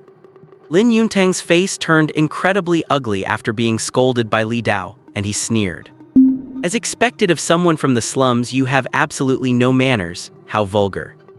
Yeah, you are so noble, you are so amazing. No matter how great you are not you still here just for the daughter of a battle group commander? You talk so smoothly, yet you act like a playboy. I really do not know how you can even say those things with a straight face. Li Dao said with a sarcastic, mocking tone. It was not as if he did not know why these guys were here. Is not it just because Meng Zhongyan is the daughter of a major battle group commander and an altruist with ruin-level abilities, which can bring them significant benefits? If you are here to be a scoundrel, just say so. Stop putting on an act as if you are so noble. We are one and the same. As competitors, we are no different, and you have no right to talk to me like that. Lin Yuntang said with a cold face. Do not you dare lump us together. I came here for money, unlike you guys who are here to be scoundrels. Li Dao quickly distanced himself and clarified his own intentions. A graceful lady is a match for a gentleman. Pursuing someone has nothing to do with being a scoundrel. Li Dao, you have gone too far. Another handsome young man appeared and one Li Dao recognized, Leng Junan, the 10th-ranked freshman at Shanghai University. Why are you here too, looking to get into another fight? Li Dao said grumpily. Every year, the freshmen of Yanjing University participate in joint operations with the top 20 universities in China. Last year, it was a joint operation with Shanghai University, one of the top 6 institutions. Li Dao had gotten into a fight with some of their students and had gotten to know a few people. I could not beat you. I am not like the students from Madu University who are wealthy and self-righteous. I truly trust Yanjing University's student rankings. You are only ranked 3rd because of your mysterious level ability. Leng Junan said with a smile, not nearly as hostile toward Li Dao as Lin Yuntang was. What is wrong? Are the people from Madu University arguing with the Yanjing University students again? This is a training ground. Why do not you have a fight here? Just as Leng Junan finished speaking, a tall, burly man appeared laughing, looking like he was just there to watch the show. Old Bai, why did a giant like you come over? Li Dao's expression became quite interesting when he saw the man. The newcomer was Bai Yan, the 9th-ranked freshman at Chang'an Military University, and also an old acquaintance of Li Dao's. I was forced to come. I did not beat the guys above me, so it was my turn. I am just here to go through the motions, do not mind me. Bai Yan said with a loud laugh. No wonder you are not exactly popular with the ladies looking like that, Li Dao said, striking right at his heart. Chang'an Military University, where Bai Yan belongs, is a military academy and also one of the top 6 institutions, but him coming here was purely a joke. Because at 2 meters tall, Bai Yan was as burly as a small mountain, and his plain, honest-looking face made him the most inconspicuous among the bunch of handsome men. Well, the handsome men include Li Dao himself, of course. Why are you military academy people joining in the fun? Lin Yunteng gritted his teeth and glared at the newly arrived Bai Yan, demanding an answer. What, want to start a fight? Bai Yan retorted without hesitation. All right, we are outside and there are so many people here. Whatever problems you have, save them for later. Lang Junan stepped in as a peacemaker, preventing the imminent battle. That is the one bad thing about people from Madu University, because they have money and because they are always ranked as China's second-best institution. They always carry an inexplicable air of arrogance and are constantly at odds with students from other schools. But the only ones they really antagonize are the other top 4 institutions and those who cannot stand them. Ordinary universities would not dare to get on bad terms with Madu University. Since Madu University is so rich, do you guys pay for everything when you go out to pick up girls? Just then, someone else arrived, Qin Siyuan, the 10th-ranked freshman at Northwest University. Fair point, but speaking of which, there are only 4 people with the same goal, right? It seems my chances are still pretty good, as I have some significant advantages. Standing beside Qin Siyuan was an extremely handsome man, who seemed to have little stars surrounding him. Yang Ran, the 3rd-ranked freshman at Tiananmen University, known as the charming male maiden. The representatives from all 6 top institutions had finally gathered. Something's wrong with you all, acting like you are picking a husband for Meng Zhangyan. Li Dao muttered, feeling a bit annoyed at the sight of the 5 men. I agree, but I guess they had us 6 come over so that someone could learn a bit about the 6 major institutions. But having to actually send people is a bit ridiculous. Bai Yan said he had been forced to come, he would just protect Meng Zhangyan for a few days and be done with it. Heh, you bumpkins have no idea of the value of ruin-level abilities. I think Brother Li Dao has a point, but Miss Meng herself is quite a catch. And since her father gave us the opportunity, we certainly have to seize it. Lang Junan replied, This is where Yanjing University falls short. Sometimes, finding someone who is worthy of yourself is quite hard. In my opinion, this Meng Zhangyan is quite exceptional, so I came. Yang Ran said. In his tone, it sounded as if Meng Zhangyan becoming his woman would be a great honor for her. Qin Siyuan did not say anything, but everyone already knew why he was there. Li Dao rolled his eyes and said, Nothing's even settled yet. See if she even likes you guys first. I am here to make money, I do not care what you all do. Anyway, let us see what you guys can pull off in these 3 days. Goodbye, I have other plans, so I will not bother you anymore. After saying that, Li Dao turned around and prepared to leave. Could you wait a moment? Ouyang Ran called out to stop Li Dao. What now? Li Dao looked at Ouyang Ran with dissatisfaction. Could you tell us where Meng Zhangyan is right now? We would like to go protect her. Ouyang Ran asked. Li Dao rolled his eyes again. You call this protecting her? You are practically going to harass her. I can give you her contact information, the rest is up to you. Saying that, Li Dao left a row of numbers on the ground and walked away. What a rude guy. Lin Yunteng said, and no sooner had he finished speaking than he was sent flying by a gust of wind. If you say that one more time, Madu guy, I will cut your mouth off. Li Dao's voice echoed. Is Meng Zhangyan really that highly sought after? The answer is yes. Actually, setting aside her background, just look at the awakened ability she possesses. The ruin-level spatial ability, Void Treasury of Heaven. This is an ability that has only appeared once in history, and back then it was the first ruin-level spatial ability to ever emerge. Void Treasury of Heaven was even the name he chose himself. He fell in battle after only reaching the 6th tier Anyu level, but even just at the Anyu level, this awakened with a ruin-level ability single-handedly suppressed 3 7th tier high-danger prismatic worlds, and eliminated over a dozen high-danger starless zones. Furthermore, he used his own ability to carve out a small space that even an 8th-tier law-level expert could not break into. This person was not from China, yet he died in China. Why? Because while he was breaking through, other countries attacked him in collusion, resulting in irreparable internal injuries. These injuries left him with little time to live, so in order to help his own country survive a crisis, he went to China to seek assistance. In the end, he traded his remains and the spots for a special prismatic world he was about to create in exchange for China's help.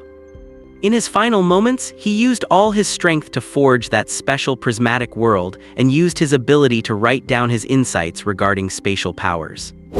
These insights exist in only two places, China and North Korea, which is why spatial awakeners from China and North Korea are stronger than those in other countries. He eventually passed away on Chinese soil, and China had already gone to support North Korea according to their agreement before he left. This was originally a historical battle, only it shifted from thermal weapons to a struggle between awakeners. Beyond the agreement, it was also to prevent the flames of war from spreading to China again. His death is recorded in China as the fall of the lunar sky, and there are partial records of it. After he fell, the world learned of the power of ruin-level abilities and the strength of spatial-type powers. In the time since, whether before or after the new century, quite a few ruin-level abilities have appeared. Some have grown up while others have not. But the number of ruin-level spatial abilities is very small, and Void Treasury of Heaven has not appeared again. And Meng Zhongyan is the second Void Treasury of Heaven since the arrival of the Ten Prism world. Do not be fooled by the fact that all of China has been quiet since Lin Zhongyan awakened. Undercurrents have actually been surging for a long time. People abroad do not want to see a second moonfall emerge, and many domestic factions are trying every possible way to win Meng Zhongyan over. In the Dark Division, countless dangers have actually been blocked for a long time. The remaining threats are specifically reserved for Meng Zhongyan. Did Meng Zhongyan's father really want to post this mission? As a combat battalion commander, would he not have the ability to send people to protect or retrieve Meng Zhongyan immediately? Of course he did, so I issue this mission. It is actually very simple, the higher-ups demanded it. The growth of a prodigy can only be walked by themselves, and they certainly cannot keep protecting this second Void Treasury of Heaven forever. However, excessive brutal growth is also not the answer, which is why Meng Qianjun issued this mission. And Chenlin and the others thought Meng Qianjun posted this mission to let Meng Qianjun contact these school representatives while simultaneously allowing others to contact Meng Zhongyan. Even Li Dao and the others sent by the 6 great academies thought the same. But was that really the actual intention? The answer is no. The 6 great academies sent people to make those with malicious intent give up. It is not just people abroad who want Meng Zhongyan dead. There are people within the country as well. Dispatching the 6 great academies was meant to tell those people, do not get any ideas, because if you do not blame the higher-ups for taking action. As for why it was staged like a matchmaking setup for Meng Zhongyan, it was purely Meng Qianjun's prank. Because Meng Qianjun understands his daughter's personality, he knew that 9 out of 10 people trying to court her would be given the cold shoulder. Everything was just for fun. After Chenlin pointed it out, Meng Zhongyan also understood what her father was trying to do. While feeling a bit helpless, she also realized there was some danger involved. Meng Zhongyan agreeing to go to the black market with Li Dao was not without reason. She was well aware that danger was around her. If these dangers were not removed, the time to come would not be comfortable. So going to the black market was actually beneficial for her. Although it was a bit dangerous, no matter how dangerous it might be, it was still a necessary part of her path to success. Even though there were things her father could provide, she wanted to go to him only when there was absolutely no other way. Alright, I understand, but father, can I refuse to interact with them? In Meng Zhongyan's temporary residence, she was reporting the recent situation to her father, Meng Qianjun. Suit yourself, whatever you want to do, just do it. By the way, Dad wants to ask you, have you seen that, Chu Zio? I have, and I am even a classmate of his. Moreover, even though he is an orphan, he is very optimistic. He does not mind at all, even though his awakened ability is not that strong. He is a pretty good person. Meng Zhongyan said her impression of Chu Zio was quite positive. If you have a good impression of him, then spend more time with him. If you do not want to interact with those people, then this Chu Zio is fine, is not he? Although he is an orphan, I know his parents' nature. They were straightforward and honest people. Getting along with him is better than dealing with those self-important playboys. Meng Qianjun said. Oh, I see, Meng Zhangyan said lightly. By the way, have you met in Chenlin? I have, he's also a classmate of mine. Meng Zhangyan was a bit puzzled. What do you think of him? He is okay, I guess. He is just a very lazy person who is always making up excuses to slack off. But having said that, his strength is very high. Is that so? Then you should interact with him less. Why? There is no why, I just have a feeling he is not a good person. Dads, you have not even met him yet. Get up. Still deep in his sleep, and Chenlin was yanked up by a powerful force. And Chenlin looked around, dazed and confused, before finally landing his gaze on Li Dao. Meng Zhangyan and Chu Zhao have already headed to the black market. You are coming with me. I will say this, hiding your true strength in front of them is fine, but there is no need for that in front of me. Do a good job, and I will share the earnings with you after this score. Li Dao said, adjusting his clothes as he spoke. And Chenlin took a closer look. Li Dao was wearing an ordinary coat over his combat gear with a staff strapped to his back. Are not you worried that something might happen to them? And Chenlin asked with a yawn. Do not worry about that. We have been prepared for a long time. We have considered all the tricky variables, so the danger has been minimized to almost nothing. It is basically impossible for any accidents to occur. Li Dao replied, still wearing his signature grin. Fine, fine, what kind of sin did I commit to become friends with you? And Chenlin muttered, then began to prepare for their departure. According to Li Dao's plan, Meng Zhangyan and Chu Zhao were going directly to the black market to look for that space crystal. However, looking for the space crystal was just a front. Their true goal was to deal with those lurking in the shadows. So there was no need to hide their identities, they could just go right ahead. The longer they spent searching, the higher the probability of being targeted in the shadows. And all they needed to do was stay in the shadows. There was nothing else for Chenlin to worry about. You being so lazy really makes you a lousy sequence user.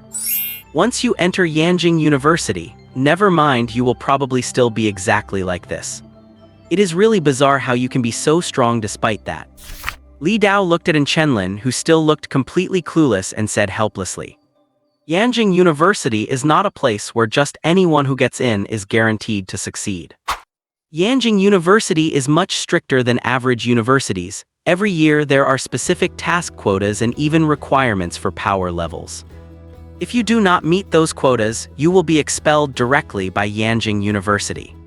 But those who graduate from Yanjing University are the elite among sequence users.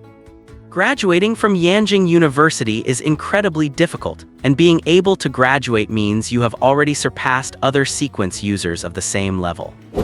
Yanjing University is powerful and great.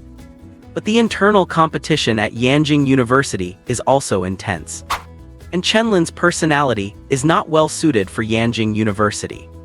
But Chenlin is very strong. The strength he has shown so far is definitely not his true level. Therefore, there is no need to worry too much about Chenlin getting into Yanjing University. I do not know why either.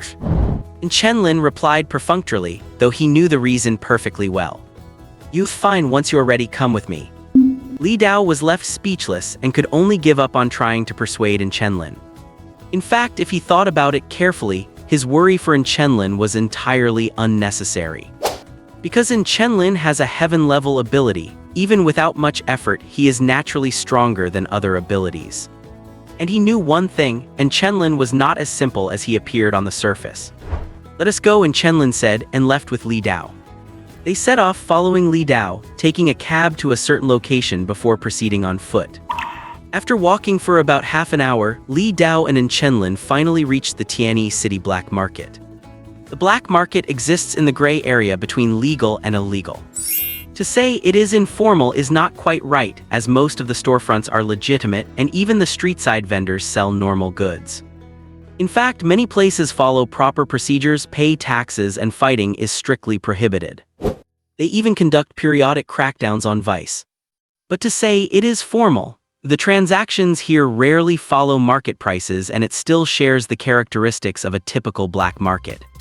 Contraband can be found, and the goods here have nothing to do with official sources.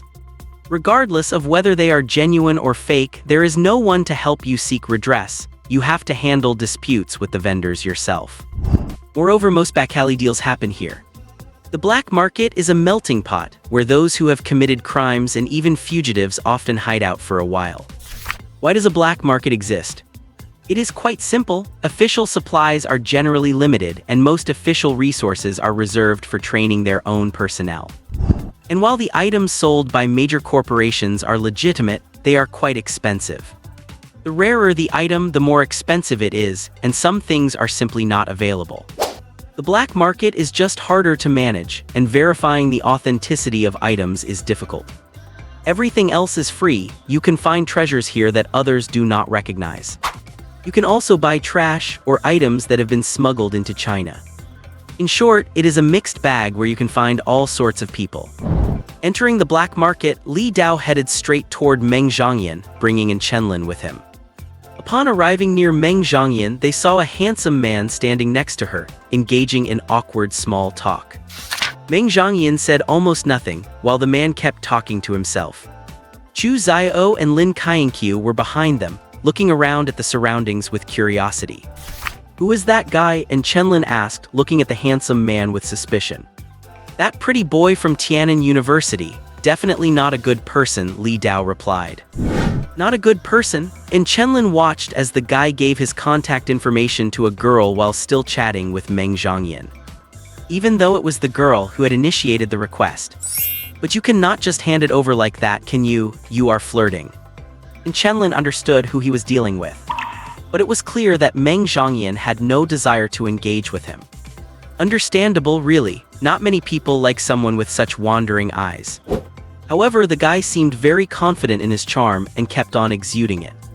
But to tell the truth, this guy is actually very good looking. Even though he has a bit of an effeminate touch, you can tell he is a guy. A guy like that must have a lot of admirers, right? And guys probably count among them. "Are we going over there?" and Chenlin asked Li Dao. "No, let us just follow from a distance. That little cutie is just hovering around to show off, so we should not get involved," Li Dao said. Li Dao replied, "He came here to make money, not to pick up girls." Li Dao and Chenlin did not show themselves in front of Meng Zhangyan and her two companions. Instead, they sent her a message saying they had already arrived nearby. After receiving the message, Meng Zhangyan looked around but could not spot Chenlin or Li Dao. "Are you looking for someone, Miss Meng? Do you have an acquaintance nearby?" Liang Ran asked with a smile. Meng Zhangyan did not speak. She did not like this man. He was good-looking, but he had a devious mind and seemed like a playboy. Moreover, his intentions were just too obvious. Even someone less sharp than a cute girl could tell what he was trying to do. You must never engage with this kind of person, otherwise they will just push their luck, and once they do, there will be no end to it. "Changyan, come help me look at this thing." Lin Kainkyu stepped forward, grabbed Meng Changyan's hand and pulled her toward a stall. Liang Ran initially wanted to stop them, but eventually gave up. "Can you help me see if this ice spirit flower is real?" Lin Kainkyu whispered in Meng Changyan's ear, pointing at the ice blue flower displayed at the stall. An ice spirit flower is a mortal-grade spiritual plant that is somewhat helpful to those with ice elemental abilities. Spiritual plants are items containing special spiritual energy that appear in the red dust area or the prism world, and like abilities, they are categorized into 7 grades. There are also artificially cultivated ones, but their effects are much weaker. There is another type called spiritual items, which are natural objects containing spiritual energy that can also be absorbed with the same grading system as abilities. However, they are very difficult to cultivate artificially, so spiritual items are also slightly more expensive. Especially for an ability user at the spirit dust stage like Lin Kainkyu, taking them in the early stages can strengthen their own abilities. It is not real. Ice spirit flowers wither extremely quickly if not preserved using special methods. This flower shows no signs of withering, so it is probably faked with something else. Look, the price is also much cheaper than the normal rate, so it is most likely a fake, Meng Changyan whispered to Lin Kainkyu. Meng Changyan whispered to Lin Kainkyu. The black market has both real and fake items, so it is easy to get scammed if you do not have the experience. It is fake then. Oh well, Lin Kainkyu looked disappointed. She had just enough money on her and thought she had found a great bargain. Just then, Aoyang Ran said from the side, "How much for this fake flower? I will buy it." "You, what right do you have to say what I am selling is fake?" The vendor turned red and pointed at Aoyang Ran, shouting angrily. Looks like he is a newcomer, getting desperate once exposed. Aoyang Ran frowned, wanting to teach this vendor a lesson, but since Meng Changyan was around, it was hard to act. So Aoyang Ran took out his phone and started transferring money to the vendor. 10,000, I will take it, Aoyang Ran said nonchalantly.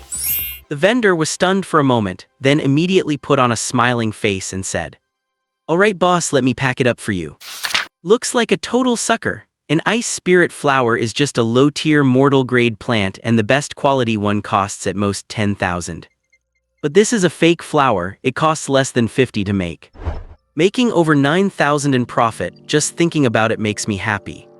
Meng Changyan and Lin Kainkyu looked at each other, not understanding why Aoyang Ran would buy a fake flower. But they soon understood. Because Aoyang Ran took the flower, looked at Meng Changyan and smiled. Although the flower is fake, its appearance is nice. The ice spirit flower itself is quite beautiful to look at. Even if it is fake, it is still beautiful. It might not be good for cultivation, but when given to a beautiful girl, this flower fulfills its greatest value. Miss Meng, I give this flower to you. True or fake does not matter. What matters is whether the item's appearance is worthy of the beautiful you. Meng Changyan and Lin Kainkyu. Both of them inexplicably shivered, both thinking that this Aoyang Ran was sick. He almost made a fake flower sound like some precious treasure. They just felt there was something wrong with his brain. Forget it, we cannot afford to enjoy such a gift. You should give it to Kuehua over there instead. Lin Kainkyu said with a look of disgust, pointing in a direction while eyeing the flower in Aoyang Ran's hand. Even Chu Zio would not say things like that, but this guy did. It is really disgusting. Aoyang Ran subconsciously turned his head and saw a woman about 1.5 meters tall with 3 tires on her body. And just as the woman turned her head to look at Su Ran, the small eyes on her pimple-covered face immediately burst with excitement. I am in love. When the woman saw the flower in Aoyang Ran's hand, her eyes lit up even more. He even had the flower ready. It seems tonight will be a sweet dream. Aoyang Ran shuddered, then immediately lowered his head and turned to leave. Damn, I feel like my eyes have been polluted. After Su Ran looked away, he wanted to continue talking to Meng Changyan, but she and Lin Kainkyu had already walked a long distance away. Hey handsome, you look so good. A voice that made Aoyang Ran's skin crawl rang out, and he turned his head to see the woman with 3 tires standing right next to him. My god, that speed is damn fast. Aoyang Ran almost reflexively used his ability, disappearing from the spot and fleeing. And the woman looked around in confusion, searching for Aoyang Ran. Elsewhere. Ahahaha, damn, that is hilarious. That flamboyant guy had this coming. Look at how pale his face got. He looked like he had seen a ghost. Hahaha, I am dying. No, I have to recommend those guys from the school with body-type abilities to him when I go back. Li Dao stood in the shadows, witnessing everything, and burst out laughing. Seeing someone he did not get along with eat dirt was better than making money. However, while laughing, he noticed Chenlin was completely quiet. Li Dao turned his head sharply to look for where Chenlin was. Do not let him start another episode of standing there while falling asleep. Fortunately, Chenlin was not sleeping standing up. He was just squatting in front of a stall, picking up merchandise to inspect. There will not be anything good here. It is useless even if you try so hard to look. Li Dao stood beside Chenlin and said. But Chenlin did not respond, his blue glowing eyes scanning the object he held. Spiritual plant, analyzing, not a spiritual plant. Spiritual item, analyzing, not a spiritual item. Spiritual plant, analyzing, spiritual plant, white jade grass damaged, estimated value 3,000.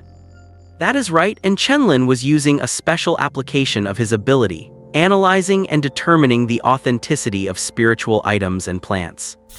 This was an ability Chenlin had figured out a long time ago. He just had not used it until now. Furthermore, his usage was limited, and currently he could only analyze mortal and dust-grade items.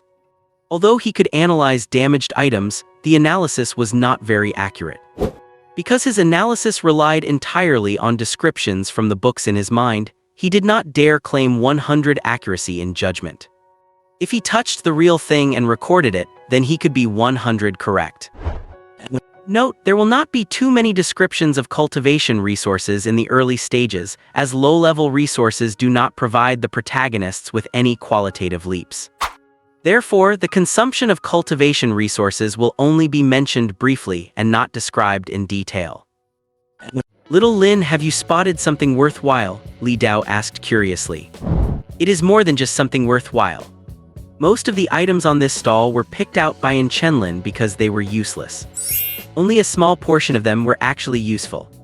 How much for these? Chenlin asked, pointing at the items. The stall owner was an old man. Upon hearing Chenlin's question, he opened his eyes to look at what had been pulled out. The old man pondered for a moment while looking at the items, then coughed twice. 50,000. 500, Chenlin hit him with a rock-bottom offer. The old man's cloudy eyes widened instantly, and he huffed with indignation. 500, you do not haggle like that, kid, I have never seen you before, I will sell them to you for 45,000. 250, Chenlin countered again, cutting the price in half once more. Hey, who are you insulting, kid? 40,000, take it or get lost. The old man was getting angry. Chenlin thought for a moment, then looked at the old man and said, 2,000. No way, 40,000 minimum, the old man insisted. 8,000, not a cent more, Chenlin replied. The old man went silent. This kid knew his stuff, he could not be fooled. The old man sighed helplessly and said, Kid, you really know your stuff, these things are in such condition that they are not worth much. Kid, you really know your stuff, these things are in such condition that they are not worth much. But they do have their uses, 12,000, that is my bottom line cost. Deal, Lu said. Without hesitation, he transferred the 12,000 to the old man, wrapped the items up in the stall's cloth and walked away. Even the old man was stunned by Chenlin's swift and practiced movements. Li Dao was also shocked by Chenlin's shameless behavior. What a guy, he usually keeps his head down, but now he is showing his true bandit nature. Nice, he has got the real spirit of a Yanjing University student. Hey, what do you think you are doing, you little brat? Put that cloth back down. The old man scrambled to his feet in a hurry. In the end, Chenlin returned the cloth, and the old man gave him a plastic bag to put the items in. To be honest, carrying over 10,000 worth of goods in a plastic bag felt a bit. Are these things all real? Li Dao asked somewhat doubtfully. Yeah, Chenlin nodded, his mind already working on how to use them. How did you tell? I recall that the Fu Yan high calculation does not have that kind of ability. Li Dao got excited instantly. If Chenlin could truly identify these things, then Chenlin was a huge asset. Oh, I just read about it in a book. Chenlin snapped back to reality. Damn, Li Dao's mind was way too fast. He immediately realized that his ability did not have the capacity for identification. Not to mention his own, most quantity-based abilities did not have that either. Otherwise, people whose jobs were appraisers would be out of work. Chenlin actually understood that his specific ability could not be exposed to others. Otherwise, he feared he would suffer an assassination attempt even greater than the one against Meng Zhangyan. Li Dao knew he was hiding his strength, but did not know how much. Li Dao had absolute faith in him, otherwise he would not have asked him to help out. Is that so? Alright then, but how do you plan to use these things? Li Dao continued to ask. These items are basically damaged, so there are not many uses left, but they can enhance my physical fitness. These items are basically damaged, so there are not many uses left, but they can enhance my physical fitness.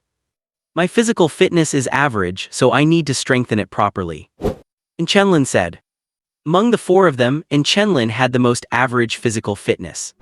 Chu Xiao had the best, his fitness was unusually good, and he was primarily focused on close-quarters combat. Meng Zhangyan was next, followed by Lin Qianqiu. His was the worst of the four. However, he did not know the reason for this, nor had he ever investigated it. Li Dao suddenly went quiet, looking at Chenlin in disbelief. What is up? Chenlin asked, looking at Li Dao in confusion. What the heck? Whoever you are, get out of my brother's body immediately, otherwise I will not be polite. What the heck? Whoever you are, get out of my brother's body immediately, otherwise I will not be polite. I am telling you, my brother is so lazy that he never trains voluntarily. So you are definitely not in Kiosh, hurry up or I am taking action. Li Dao suddenly became serious and said righteously. In Chenlin, are you freaking insane? What do you mean, are you sick? Why are you thinking about training? Li Dao asked, surprised. According to Chenlin's personality, voluntary training was practically impossible, right? Chenlin rolled his eyes and said, I still have to get into Yanjing University, otherwise it will be troublesome. I still have to get into Yanjing University, otherwise it will be troublesome. Based on my current situation, getting into Yanjing University is possible. But my physical condition is not good enough, so I have to improve it. Even though I am lazy and lack ambition, I will still do what I need to do to achieve my goals. It did not matter to him originally whether he got into Yanjing University or not.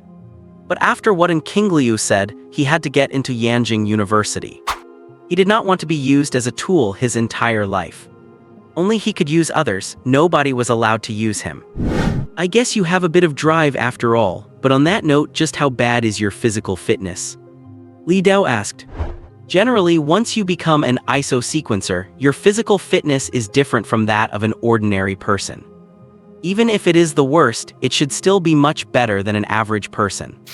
It is just slightly better than an average person and does not even compare to some people who exercise regularly. Chenlin said. He also did not know why his physical fitness had not improved after becoming an ISO sequencer. That is pretty bad, it is probably because of your quantity ability, Li Dao said. Who knows, by the way, is it really true that space crystals appear here? If the reliability is low, it is not very convincing. Chenlin asked suddenly. I do not know either because space crystals are under strict control. In our country, only one place produces them. I do not know either because space crystals are under strict control. In our country, only one place produces them. Although production is limited, there are still plenty of lower-grade space crystals. However, since space crystals are classified as controlled items, private sales are not allowed. But if they are found elsewhere, they can be sold privately, provided they did not come from the controlled region. However, this is very rare because the conditions for space crystal formation are harsh, and they generally do not appear in many places. Even if they do appear, it is an accident, and this one is exactly that. Li Dao explained. I see, but does Meng Zhangyan's identity really require coming to a place like this to look for one? Is not that a major weakness? Chenlin asked, puzzled. Kue Zhangyan was not from an ordinary background. Her father could provide space crystals easily if she wanted them, and those who wanted to kill her could not possibly be unaware of that. Then could not she just not take the college entrance exam in Tianyi City?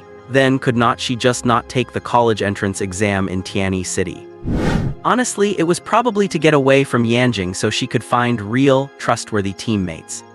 You know, Yanjing is a huge place where people usually find teams before entering university. But Yanjing has its pros and cons. Finding teammates in Yanjing rarely leads to long-lasting relationships. So Meng Zhangyan probably came here to find teammates she could truly trust. But more importantly, it is much more dangerous in Yanjing than elsewhere. Li Dao said. I see, and Chenlin replied. Li Dao knew exactly what Meng Zhangyan was thinking. Teams are truly a complicated business. Meng Qianzhen's intention was also quite simple. To keep Meng Zhangyan away from danger and moving to Tianyi City, a mid-sized city with only 20 or 30 million people, seemed like a good choice. As for building a team, Li Dao had not even considered it because finding a good team is incredibly difficult. Many teams formed by wealthy second-generation kids rely solely on money to stay stable. And when looking for teammates in university, unless you are truly like-minded, it is very easy to drift apart. That is why many people prefer to be lone wolves once they get to university. Most of the freshmen competing in the university summer tournament are essentially lone wolves, partly because it is hard for first years to form solid teams yet. Under these circumstances, finding good members and a good team is a very difficult task. On top of that, there are many things that weak lone wolves cannot accomplish on their own, and a team is precisely what is needed most.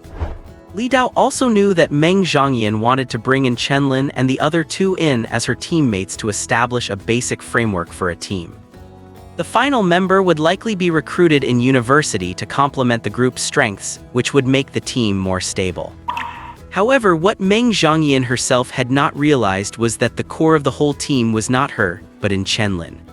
He did not believe for a second that Chenlin was not guiding the process from behind the scenes. Otherwise, why would he say that Chenlin was hiding his true strength?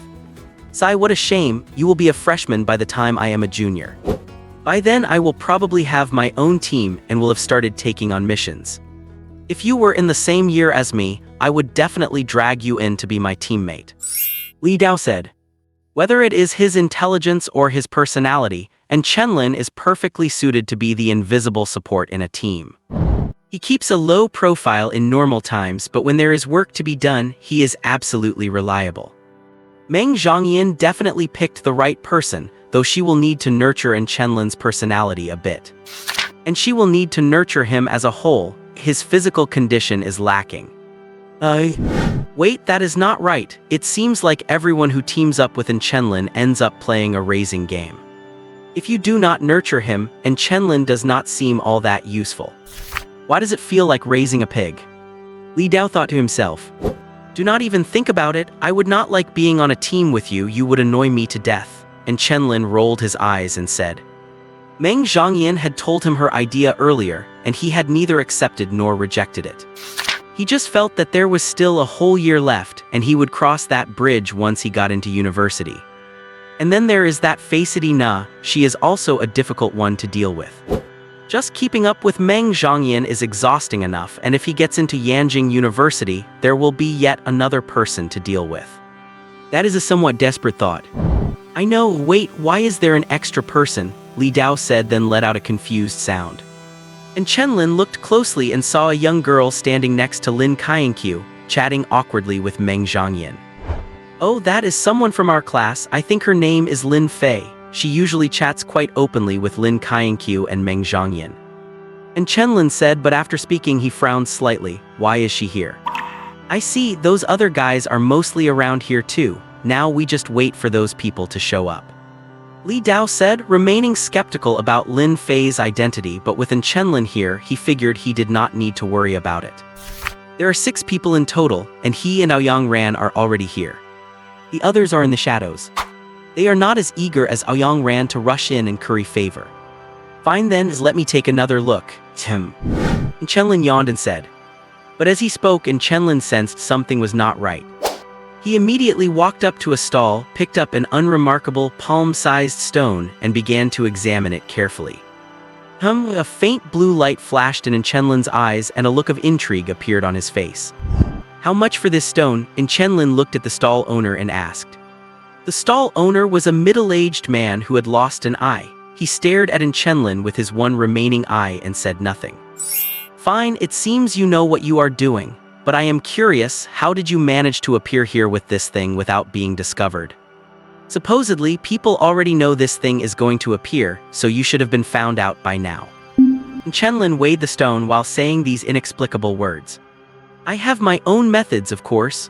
A look of shock appeared in the middle-aged man's only eye, and he said after a moment of silence. Are you in urgent need of money? Chenlin continued to ask. Yes, the middle-aged man said. Then you could take it to an auction house or put it on consignment. You do not need to take the risk of selling it here. I have offended people, it will not sell there and I had be killed. I understand, should I name my price or will you? Chenlin looked at the middle-aged man and said calmly. He wanted to get a good deal, but he was not going to get much over on this guy. Someone who can set up a stall with a space crystal and not get caught definitely has some real skill. He had previously thought that a space crystal could not be found at a streetside stall. But well, Meng Zhangyan and the others did not find it, but he did. You could say it is fate. This crystal has a connection to both him and Meng Zhangyan. What is the market price for a space crystal? The middle-aged man asked. Chenlin replied, it depends on the grade of your space crystal. Mortal grade. Low-quality mortal space crystals go for 150,000, high quality for 280,000, and top quality for 500,000. Let us meet in the middle, I will sell it to you for 300,000. Can you guarantee that this is half of a top quality one? I can guarantee it is top quality, it just happened to get cracked when I was bringing it out. I see, it is a deal then. If a damaged, top-quality space crystal still contains that much energy, then it is probably not a big issue and I can consider it a good find. What is your name? The middle-aged man suddenly asked. We have only known each other for less than 10 minutes, is not it a bit early to be asking for names? Haha, fair enough, but you are a good kid, I will remember you. Do not hold a grudge then. Of course not. And Chenlin and the middle-aged man were not speaking in whispers, and Li Dao, standing nearby, could hear every word clearly. But Li Dao was left completely dumbfounded. What the heck? Space crystal, this thing is just sitting at a roadside stall, is this even scientifically possible? And what else, a top-tier, slightly fractured space crystal, for 300,000. My god, is not this like picking up a treasure for free? You can buy something like this for 300,000. Are you kidding me? Li Dao, standing to the side, was so jealous his eyes were turning red. Why cannot good luck like this happen to him? He was the one who got the intel, yet Chenlin was the one reaping the benefits. Arg, if I had known, I would not have told Chenlin. Wait, no, if I had not told him, Meng Zhongyan would not have agreed to his request. Forget it, let Chenlin have it, I was just going to sell it anyway if I got my hands on it. Better let Chenlin use it to impress the girls. 300,000, paid, and Chenlin showed his phone to the middle-aged man. The middle-aged man nodded, then closed his eyes to continue resting. Chenlin picked up the stone and left. Before leaving, he took another look at the man. The man's current appearance probably was not real, he was wearing makeup. After all, someone who had caused trouble would not just sit here so brazenly, his voice and looks were likely fake. After leaving the stall, Li Dao grabbed Chenlin by the collar and shook him back and forth. Why are you so lucky you actually managed to find a space crystal? We all thought it was fake news. Chenlin turned his head away, thinking to himself, so annoying. It was indeed annoying, he had not expected to buy a space crystal here either. Buying it was just to prevent someone else from snatching it up. Alright, now that the space crystal is in hand, even though he did not know what would happen next. What are you going to do with this space crystal? Li Dao asked after he finished venting while they continued to follow Meng Zhongyan and the others. Give it to Meng Zhongyan, of course. Only by giving it to her can the crystal's potential be fully maximized, and Chenlin said nonchalantly. Whoa, learning how to woo girls are you? Do you have a crush on Meng Zhongyan? Li Dao's expression became exaggerated, switching to a knowing, motherly smile.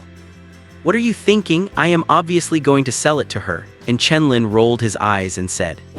Tusk, you idiot, you really are hopeless. Li Dao felt a bit speechless. Do not you know that those close to the water get the moonlight first? Lin Kainkyu is clearly taken by Chu Xiao, but Meng Zhongyan is unattached, and Chenlin had the perfect chance to make a move. But Chenlin was completely oblivious, he had not even considered wooing Meng Zhongyan. If it were him, he would definitely use this opportunity to get closer to her. Li Dao and Chenlin suddenly stopped, his gaze falling on a small stall to the left of Meng Zhongyan. Li Dao reacted immediately, hunched over slightly and said with a smile, exactly, bringing you along was an extremely correct choice. Meng Zhongyan was still looking around with Lin Kainkyu, but now they had someone else with them who would not stop talking. Lin Fei, also from the elite class.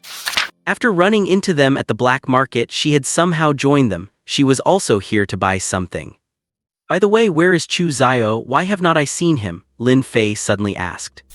Lin Kainkyu pointed ahead and said, he is up front, he is not walking with us. Lin Fei looked in the direction Lin Kainkyu pointed and nodded, signaling she understood. But then again, there are so many fake items in the black market. I do not know if you have encountered any, but I just got ripped off. Lin Fei said, looking like she was about to cry. Well, it is the black market. It happens. Lin Fei, do you come here often? Lin Kainkyu asked. No, this is my first time here because I heard that if you are lucky, you can buy some good things, Lin Fei said with a bitter smile. Luck is one part of it, but the most important thing is discernment. If you want to buy things in the black market, it is best to learn more about the characteristics of spirit plants and magical items. That way, the chance of getting scammed is smaller, though it does not mean you will not be. Meng Zhongyan said, if she had not been here, Lin Kainkyu would have been scammed. Although that fake ended up being bought by that guy Ouyang Ran anyway. Where's Ouyang Ran now? Actually, he was right there, but because the three were chatting, they had completely ignored him. Ouyang Ran tried to join the conversation, but failed several times.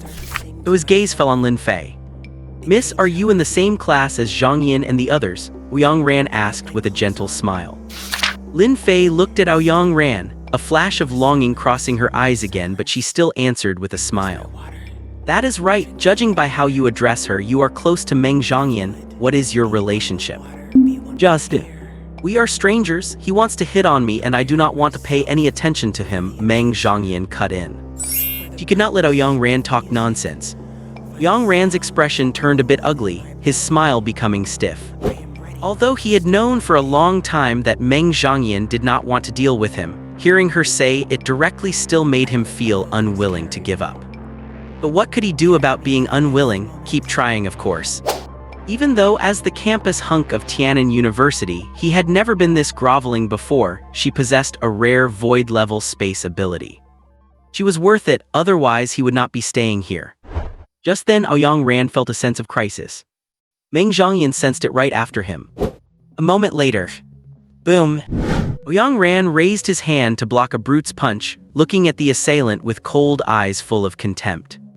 I knew you could not hold it in, Ouyang Ran said coldly. Then with a slight force of his arm, he smacked the guy away. Heavenly Fox Tear. The nails on Ouyang Ran's hands grew longer, his eyes turned into silver vertical slits, white fluff appeared on his cheeks and the spiritual energy in his body surged. Swish. Before the brute could react, Ouyang Ran left a bone-deep wound on his chest with one claw. Arg, the brute groaned in pain and fell straight to the ground.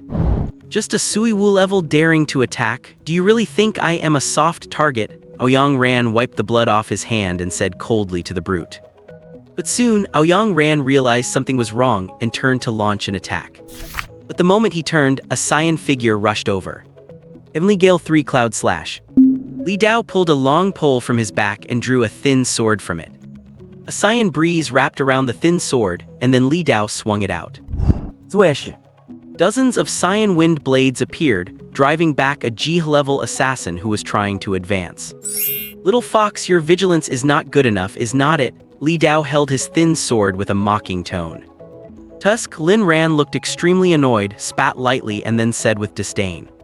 You lunatic, still as violent as ever. Do not mind me, everyone fight their own. Li Dao rolled his eyes and charged at the G-level assassin with his sword. Ouyang Ran's gaze fell on the wailing brute on the ground, and he waved his hand with total indifference. The brute's legs were just like that, severed by Ouyang Ran. You guys stay here and do not move around. Ouyang Ran's silver eyes looked at Meng Zhongyan with extreme tenderness. He seemed to want to see a look of admiration from her. But Meng Zhongyan did not show such an expression, maintaining her usual detached demeanor.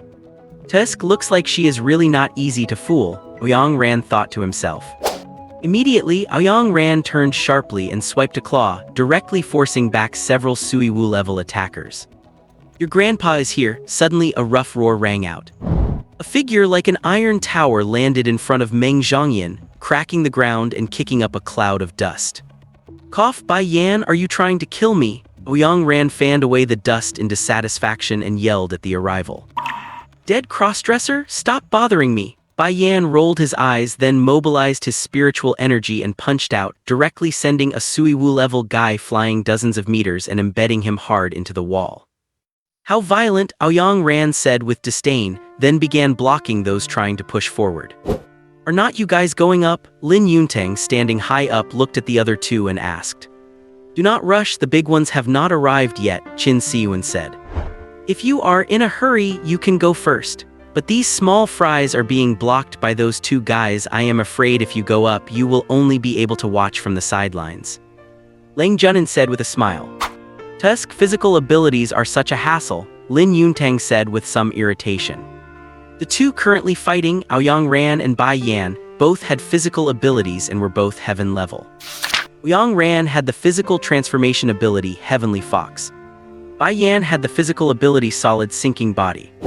One was strong in attack and speed, the other strong in defense and attack. The biggest feature of physical abilities is that you are either extremely strong in close quarters combat or extremely strong in other areas.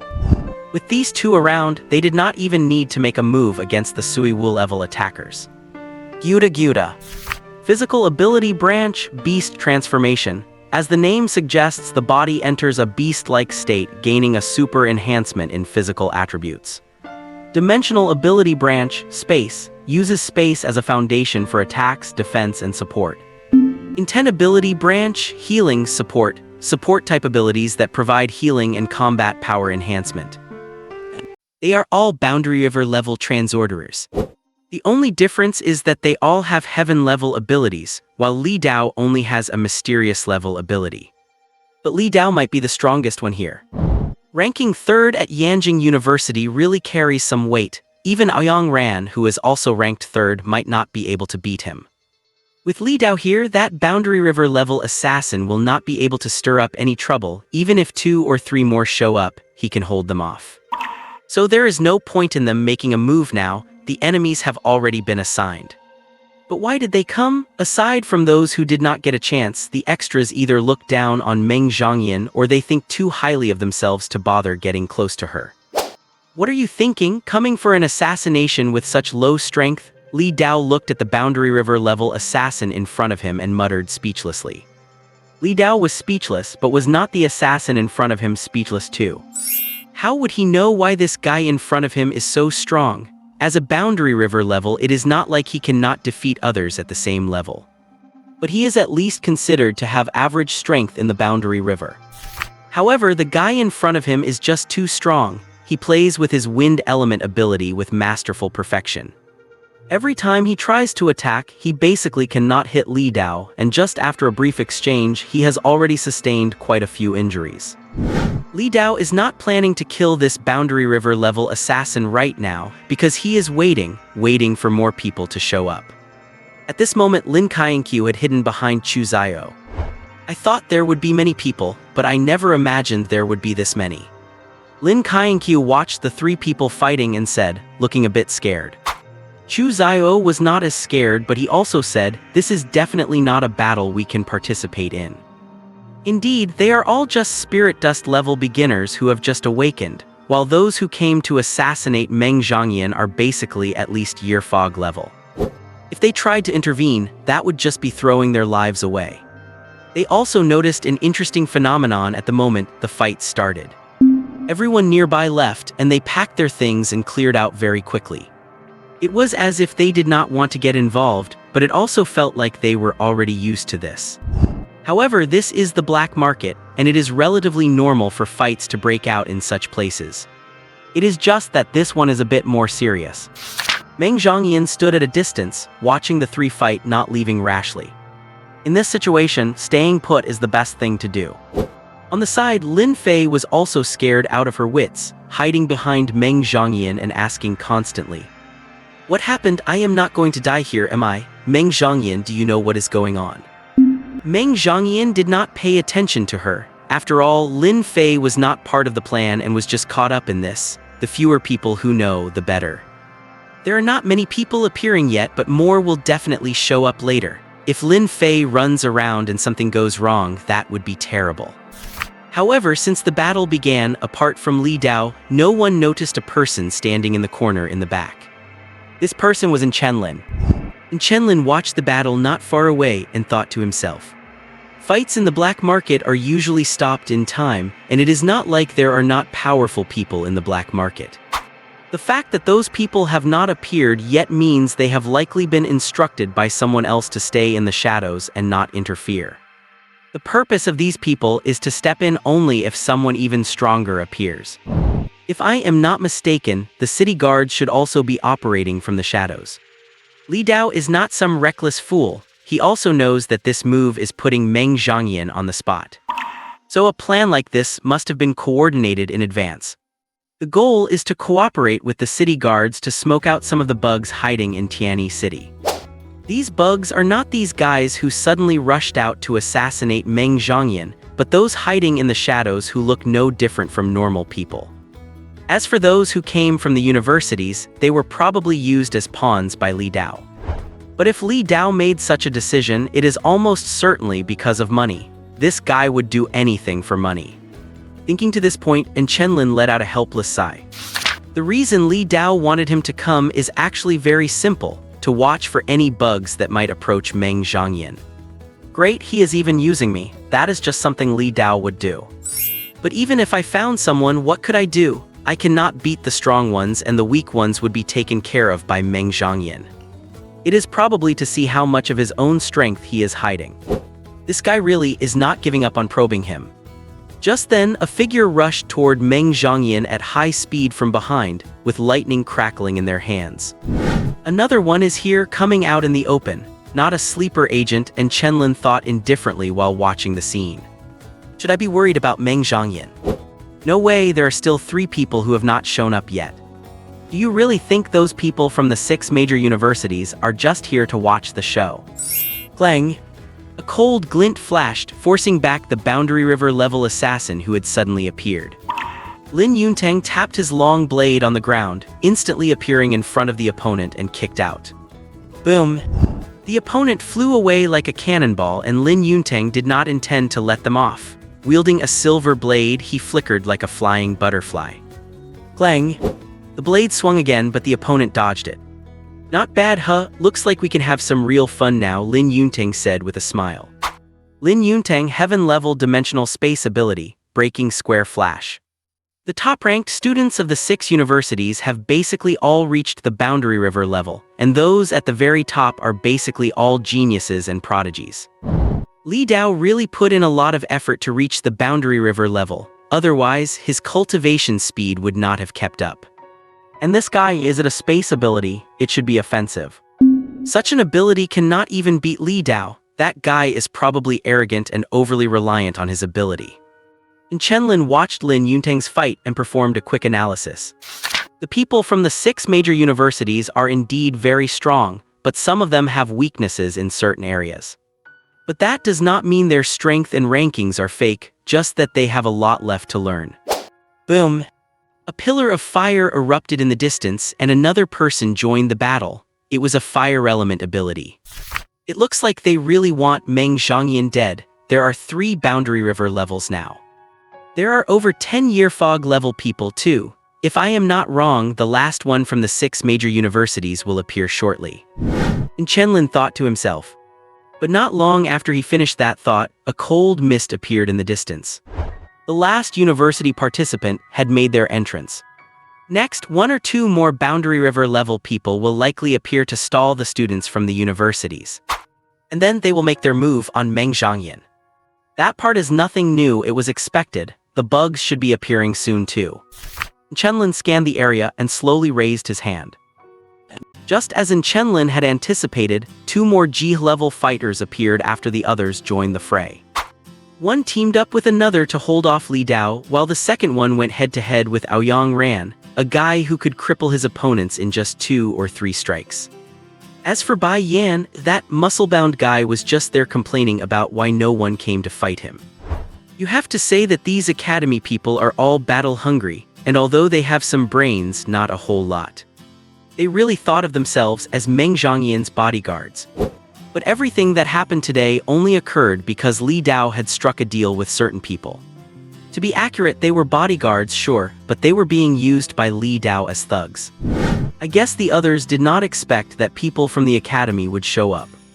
Even if they had anticipated it, they would not have expected Li Dao to use them as muscle. Moreover, the current situation was completely within Li Dao's expectations. Do not look at how the 6 of them each have their own opponents. In reality, every one of them still has the energy to deal with others. Besides, there is still the muscle man Bai Yan who is busy dealing with the Sui Wu level opponents. Although it is relatively simple to deal with the Sui Wu level, strength in numbers is a real thing, and Bai Yan is now thoroughly annoyed by these guys. The battle is becoming more intense, and several of them have started to sustain wounds, but not enough to affect their ability to keep fighting. However, the 4 people watching from the sidelines do not think so. They had only ever seen G-level battles on television. Every move the fighters made tugged at their heartstrings. They could see Li Dao suppressing two others as they wove through the buildings, and those buildings, which could have stood for decades, were severely damaged in an instant under the carnage. Frost appeared in the distance, freezing several buildings. Flames also erupted constantly, destroying the surrounding architecture. And believe it or not, the ones causing the least damage were actually Ouyang Ran and Lin Yunteng.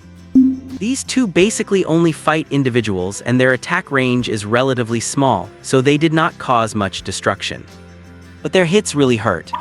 It is lucky that there was no one nearby, otherwise one wonders how many people would have died in a battle like this. Wait, no one nearby. Meng Zhangyan spotted a blind spot. Although the black market is not very safe, people usually live in the vicinity. They are usually people looking for something cheap or staying in the black market temporarily. It is understandable that the stall owners evacuated quickly when they encountered danger, as those who set up stalls here are likely ability users, and although their strength is a bit low, they still have some sense of danger. But there is no way the people nearby could have escaped so quickly, right? You have to know that the muscle man had been punching through walls since the battle started. Could they still sense that? Therefore, there are only two possibilities for the situation in the surroundings. Either there was no one nearby or everyone had already evacuated. Which situation is more likely? The latter. If someone knew in advance that a battle would take place here, then the disappearance of the people here is understandable. Everything was in those people's plans. Surprises were unlikely to appear again. Meng Zhangyan, these people's assassination attempt on you is really impressive, Lin Fei said cautiously. She could tell that those people were basically all coming from Meng Zhangyan. And ability users basically all know what Su-level power represents. And an ability user with Su-level power is an absolute threat once they grow up, so there will definitely be people who do not want to see Meng Zhangyan alive. And now the people who came to protect Meng Zhangyan were completely immersed in the battle, which is also why they felt there would not be many surprises. The strength of the Ji level is so impressive, Lin Qianqiu sighed. Meng Zhangyan said, they are all the top talents from the 6 major academies. Becoming Ji level ability users in their freshman year, their strength is probably top tier among their peers. So it is not that the Ji level is strong, but that these genius students from the 6 major academies are strong. These people absolutely crush the majority of their contemporaries. Students from the 6 major academies are generally quite powerful and are leaders among their peers. Because universities cultivate the combat aptitude of ability users, some students' combat awareness is much stronger than that of ordinary people. This is also what is special about university ability users. That is so great, I must become someone like that in the future, Chu Xiao said. Who does not yearn for power, who does not yearn to become a leader among their peers? To put it bluntly, you can look down on powerful people because that is just jealousy. But powerful people can ignore you because they have their own pride and are not on the same level as weak people. Strength is everything, this principle is the same everywhere. As long as you work hard, you can do it, just like that friend of Chenlin's. To be honest, to be able to display such strong combat power at that stage with a Xuan level ability. He must have put in quite a lot of effort, and this is something we need to learn from, Meng Zhangyan said. Meng Zhangyan continued. Lin Fei chimed in from the side, yeah, as long as you work hard you can succeed, this is a principle everyone knows. But it seems you do not need to, Meng Zhangyan, right? After all, the starting point of a Su-level ability is something others have to spend a lot of time catching up to. You really are lucky. As Lin Fei finished speaking, her tone gradually turned cold. One hand rested by her side, fingers closed together, covered by a faint light. Meng Zhangyan's expression remained unchanged as she turned her head to look at Lin Fei calmly. She had not provoked the other person, had she? Why was the other person speaking so harshly? Go to hell, Lin Fei suddenly lunged forward, her arm wrapped in faint light stabbing towards Meng Zhangyan. Meng Zhangyan looked at Lin Fei without much reaction. Just as Lin Fei's arm was about to pierce Meng Zhangyan's heart, a surprise happened again. End void numerical evolution simulation / Swish. An invisible blade swept across Lin Fei's arm, directly severing it, and blood sprayed out. In the distance, Chenlin held up his hand, his eyes emitting a faint blue light. Splat! Lin Fei watched her own arm flying high into the air, stunned for a fleeting moment. Moments later, Lin Fei let out a shrill scream, clutching her spurting arm as she fell straight to her knees. Didn't Chenlin attack? Meng Zhangyan wondered to herself. Die, you piece of trash! Lin Fei suddenly roared, ignoring the pain as she charged at Meng Zhangyan once again. Swish! Splat! Another invisible slash, though this one was not very powerful, aimed only at Lin Fei's chest. A wound deep enough to expose bone appeared on Lin Fei's chest, and the force of the strike sent her flying several meters away. The moment Lin Fei was injured and incapacitated, Meng Zhangyan activated her senses, clearly pinpointing the origin of the slash. Meng Zhangyan looked in that direction and saw Chenlin slowly walking toward them. Phew, it really is this guy. And Chenlin sighed, his right hand still held in a sword finger gesture. It is you, you damn bastard! Lin Fei struggled to her feet, staring at the approaching Chenlin with hateful eyes. Chenlin flicked his right hand, and another slash landed on Lin Fei.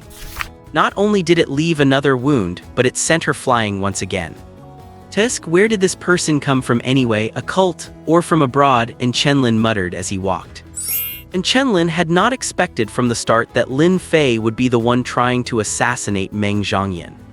After all, the others who came to assassinate her were clearly doing it for money. Meaning agents sent by other countries. But Lin Fei had acted perfectly normal from the start, not at all like someone intending to assassinate Meng Zhangyan. But Lin Fei was a bit too normal. For starters, it was strange for a high school student to appear alone in the black market. They were the exception. If not for the space crystal and Li Dao's plan, they would not have come to such a dangerous place. Secondly, it was Lin Fei's emotions. They were just too rich, completely unlike someone who had been frightened. Furthermore, no matter how Chenlin thought about it, he could not figure out who the easiest target was. It was not until the end that he turned his attention to Lin Fei. After all, among them, only Lin Fei was an outsider. Chenlin did not know who Lin Fei was, but she was likely trained from a young age. She just happened to be exposed now. Methods like these, it was most likely a cult, only that kind of organization could raise someone from childhood. Chenlin, Chu Xiao and Lin Qianqiu were pleasantly surprised to see him, as was Meng Zhangyan. Lin Fei had almost succeeded just now, but thankfully Chenlin intervened in time to interrupt the attack. Does anyone know anything about this person's background? Chenlin asked, gesturing toward Lin Fei as she groaned on the ground. No, I had never seen her before, only after we were assigned to the same class. Chu Xiao and Lin Qianqiu shook their heads in unison. Needless to say, Meng Zhangyan did not know either, as she had transferred schools. Looks like we will not be finding out anything, Chenlin murmured. But he soon noticed that Lin Fei, who had been moving just a moment ago, had suddenly gone still. Startled, Chenlin hurried over to check her condition. Lin Fei could not die yet. If she did, there would be no way to investigate further. But unfortunately, she was already dead, foam at her mouth, clearly having been poisoned. It seems she had hidden the poison before the mission and swallowed it to commit suicide the moment she failed. I was a bit careless, I did not even check if she was carrying any poison. Chenlin, Meng Zhangyan approached him and hesitated for a moment as she looked at Lin Fei. She is dead, it was a planned suicide, so do not overthink it. She came to assassinate you anyway. Even if she had not died, she would have spent the rest of her life in prison. Chenlin said, feeling nothing regarding her death. Dead is dead, why care so much about an enemy? True, Meng Zhangyan nodded. Her disguise was good, but she appeared too abruptly. It must have been planned long ago. Chenlin noted. Meng Zhangyan nodded. But suddenly she sensed a new wave of danger. Just as she was about to teleport away, she saw Chenlin step in front of her. Imitation slash. Chenlin flicked his hand, sending a slash flying out. Clang! There was a sharp metallic ring in the air, and then they saw a large caliber bullet cut in half fall to the ground. Sniper, Chenlin was shocked and pressed Meng Zhangyan's head down. Whoosh! Another sniper bullet whistled through the air, narrowly missing the top of Meng Zhangyan's head. Chenlin quickly pulled her in, shielding her head with his arm and swung his right hand twice in succession. Clang clang! Two sharp rings echoed as the two bullets fell to the floor. Void calculation imitation pseudo-space slash. Chenlin slashed twice violently. Swish swish.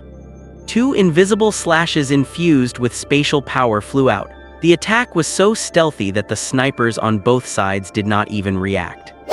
Splat splat. In the houses nearby, two heads flew high into the air. The two snipers were taken out by Chenlin just like that. Few and Chenlin gasped, clearly exhausted by the effort. Imitation is still too strained to use. The attacks cannot be perfectly replicated and still require the help of spatial energy. Sorry, Meng Zhangyan, I used a bit of the energy from the space crystal. Luckily, the crystal was already a bit damaged. And Chenlin thought to himself. And Chenlin had offensive techniques, but they were all ones he had developed himself. He was the only one who knew the limitations on the power and range of his attacks. Moreover, the imitation ability was not entirely for attacking, it was just to mimic certain strikes. At present, the only attacks he could mimic were slashes similar to the rune calculation and spatial slashes using space energy. And he only managed to simulate the space slash after watching Meng Zhangyan use it so many times. The rune calculation slash was actually modified from the space slash. One could say that his imitation attacks were mediocre at best, neither here nor there. The space slash was not quite a true space slash, and the stamina-free slash did not have the raw power of the rune calculation. But it made up for it in versatility. These insects finally showed their faces. First Lin Fei, then the snipers. But because of the emergency, and Chenlin had no choice but to kill those two snipers. Lin Fei is also dead, so the trail ends here. There was no other way. If Chenlin had not intervened to kill those snipers, Meng Zhangyan would have been the one dead. Phew, we are safe. And Chenlin let out a sigh of relief and then released the hand he was using to protect Meng Zhangyan's head. At that very moment, Meng Zhangyan stared intensely at Chenlin with her beautiful azure eyes. What is it? Chenlin asked, feeling a bit nervous. Had he been found out? Just now there was a spatial ripple. The attack you just used was a space slash. No, it was just an imitation of a space slash, not an attack using direct spatial energy. It does not have the destructive power of a real space slash, but it possesses the same immense speed and wide range. Meng Zhangyan analyzed Chenlin's recent attack internally, which took less than a second, then looked at him and asked, "How did you do that?" She had not felt anything strange when Chenlin held her earlier.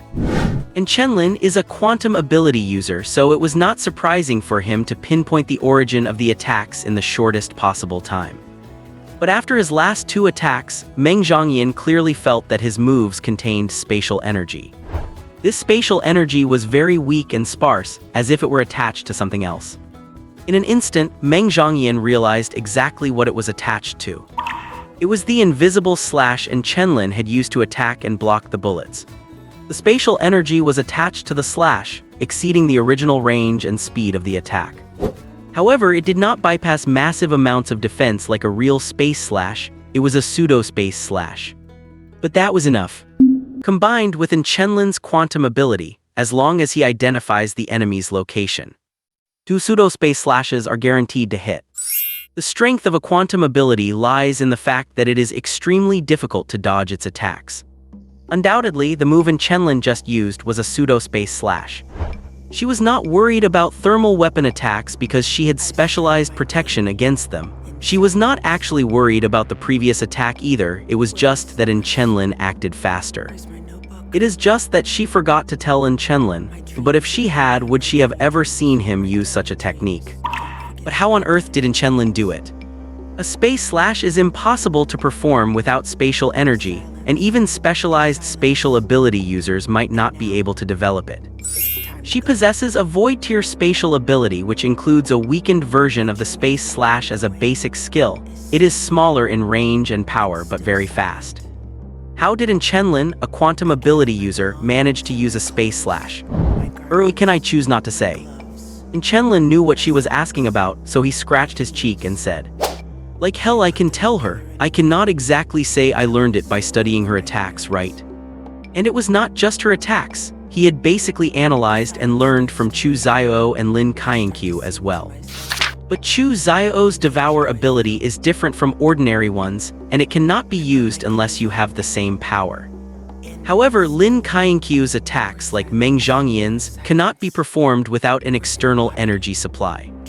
This time, he just happened to have the energy from a space crystal on hand, which he channeled to execute the attack.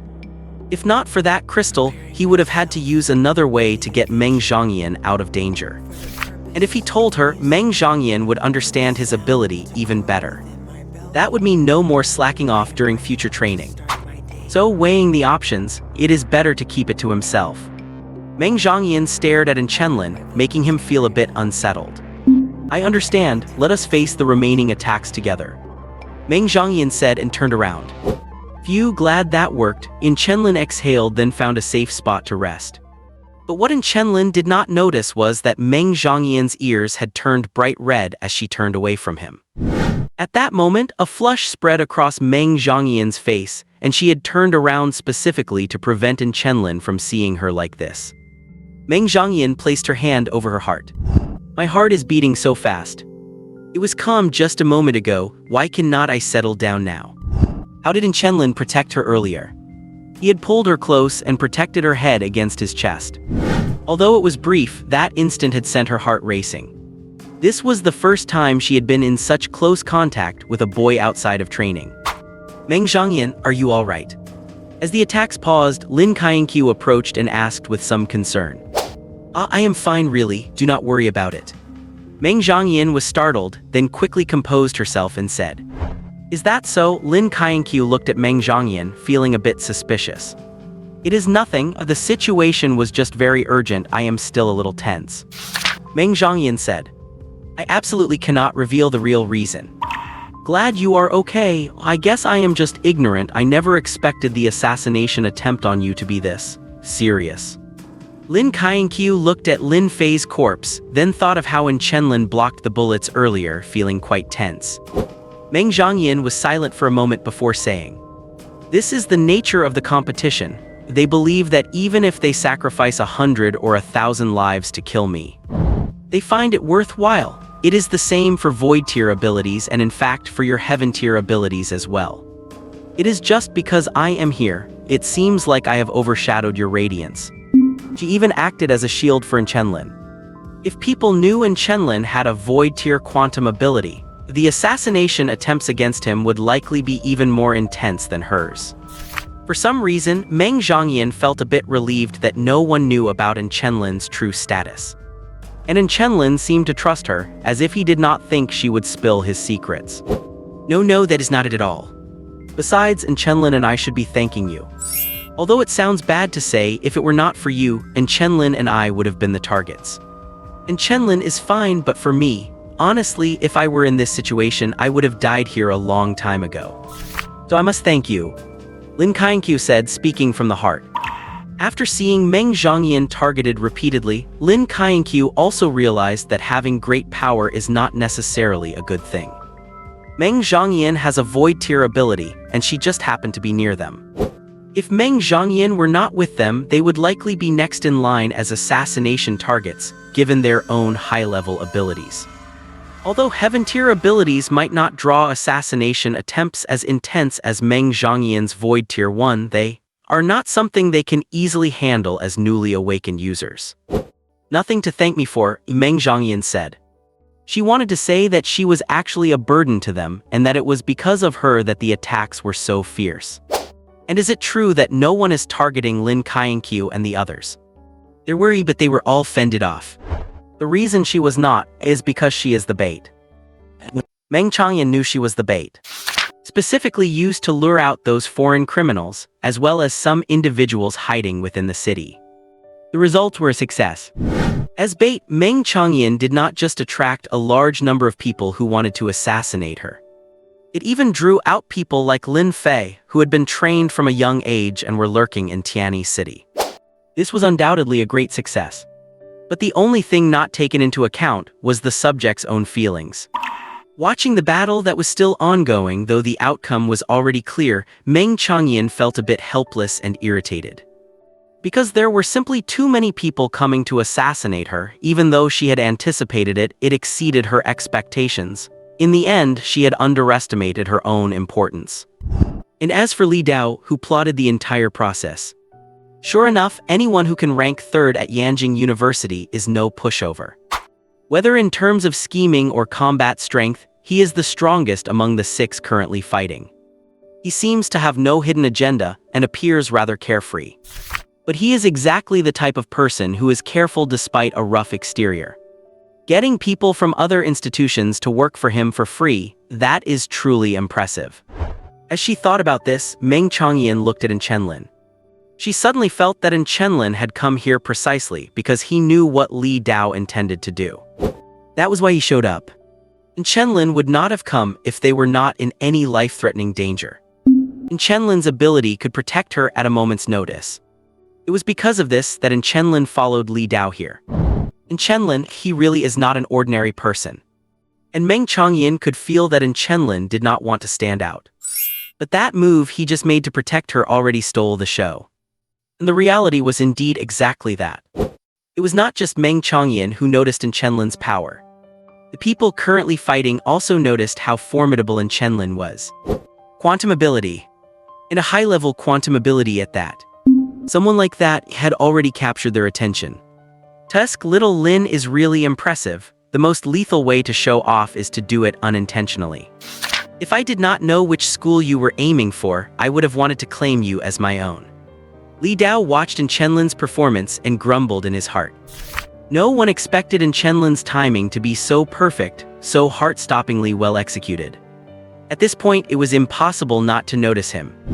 But this kid, he is really good at hiding his strength, no telling what else he is holding back that I do not know about. Li Dao thought to himself. About the fact that Chenlin was hiding his true strength, probably only Meng Changyan and Li Dao knew. But at this moment, Chenlin was being annoyed to death by Chu Zio. Old An, was that just now the actual attack of your ability? Can you do it again? Old An, was there a sniper targeting you just now? How did you spot them? Old An, how did you kill the sniper? Can you teach me? Old An. Chenlin had a look of utter hopelessness. He held his head and thought to himself. Someone come and seal this parrot's mouth, it is so annoying. Chenlin had originally thought that once he saved Meng Changyan, there would be nothing left to do. But he had not expected Chu Zio to swarm over and turn on his megaphone, asking questions non-stop. Chenlin's head was about to explode from Chu Zio's noise. But there was just nothing he could do about Chu Zio. Help me, I am about to be annoyed to death. Chenlin tried to act as if he did not want to bother with Chu Zio. Chu Zio acted like he did not see it, kept asking and even started chatting. Even when Chenlin did not say a word and even covered his ears, Chu Zio's mouth never stopped. Chenlin wanted to pry open Chu Zio's mouth to see if there was a loudspeaker inside, the kind that did not even have a loop. And the intense combat environment around them did not stop Chu Zio at all, he only grew more enthusiastic. Heavens, just let me go deaf. The battle lasted for a full 20 minutes before it finally ended. For students of the 6 great academies like Li Dao, dealing with these people was actually a very simple matter. Spending 20 minutes to resolve it was within expectations. Among the 6, Li Dao, who had faced a joint attack from 2 river boundary-level opponents, only had some minor wounds. His condition was about the same as the other 4, excluding Bai Yan, just a fair amount of spiritual energy depletion. As for Bai Yan, he is a tough guy. Do not look at all the blood on him, most of it is not his. And do not look at how many wounds he has. To him, these are no more than grazes for an ordinary person. After all, he has the highest physical strength among the 6. As for the attackers, most were not killed, just maimed or knocked unconscious. Because the living have value while the dead are worthless, Li Dao was still planning to trade these people for money. Hahaha, you guys are not so good. I spent only 19 minutes taking down 2 guys by myself and you guys actually took longer. As the 6 gathered together, Li Dao immediately began mocking the others. Despite having the highest combat intensity, he was the fastest to end his fight. As expected of Yanjing University's 3rd place, your combat power is truly strong, Qin Siyuan said with a smile. Did not you just face 2 weaklings? Nothing to brag about, said Lin Yuntang. He could have actually ended the fight much earlier, but he had been toying with his opponents for a long time, which was why he was slower than Li Dao, and he felt very unconvinced. What, you want to come and spar with me? Let us see if I do not crush you. Li Dao got fired up. This little shrimp dared to question him. How bold, truly ungrateful. Lin Yuntang stayed silent. Must admit, Li Dao has the skill. For any one of the rest of them, finishing 2 river boundary-level opponents in 19 minutes would be quite difficult. Let us put that aside for now. Li Dao, please explain to us. When exactly did you start planning to use us? Lang Junin looked at Li Dao and asked with a smile. They were not naive. A battle of this intensity was clearly not a simple assassination. Since the mission was posted, why else would I have insisted on taking the bounty for these people from the start? Li Dao admitted it without blushing or skipping a beat. From the moment he saw the mission, he realized there was a huge profit to be made, so he started plotting. It could be said that as long as the people coming were not short on money, Li Dao's plan could be perfectly executed. If they were short on money, well, he would just have to share a little. Impressive. This time consider it us working for you for free, Aoyang Ran said with a cold face, clapping her hands. Being used by someone else certainly does not feel good. Working for free? No way, Li Dao, you have to split the money with me, Bai Yan got excited. Get lost, you still want a share of my money. Do you believe I will hammer you to death? Li Dao scolded him with a laugh. Even if the others were unwilling to accept it, they had no choice but to let it go. What else could they do? Go settle the score with Li Dao just because they felt used. Are they idiots? If they could beat them, they would have done it already. What is the point of talking about settling scores if they cannot? Does getting beaten black and blue count as settling the score?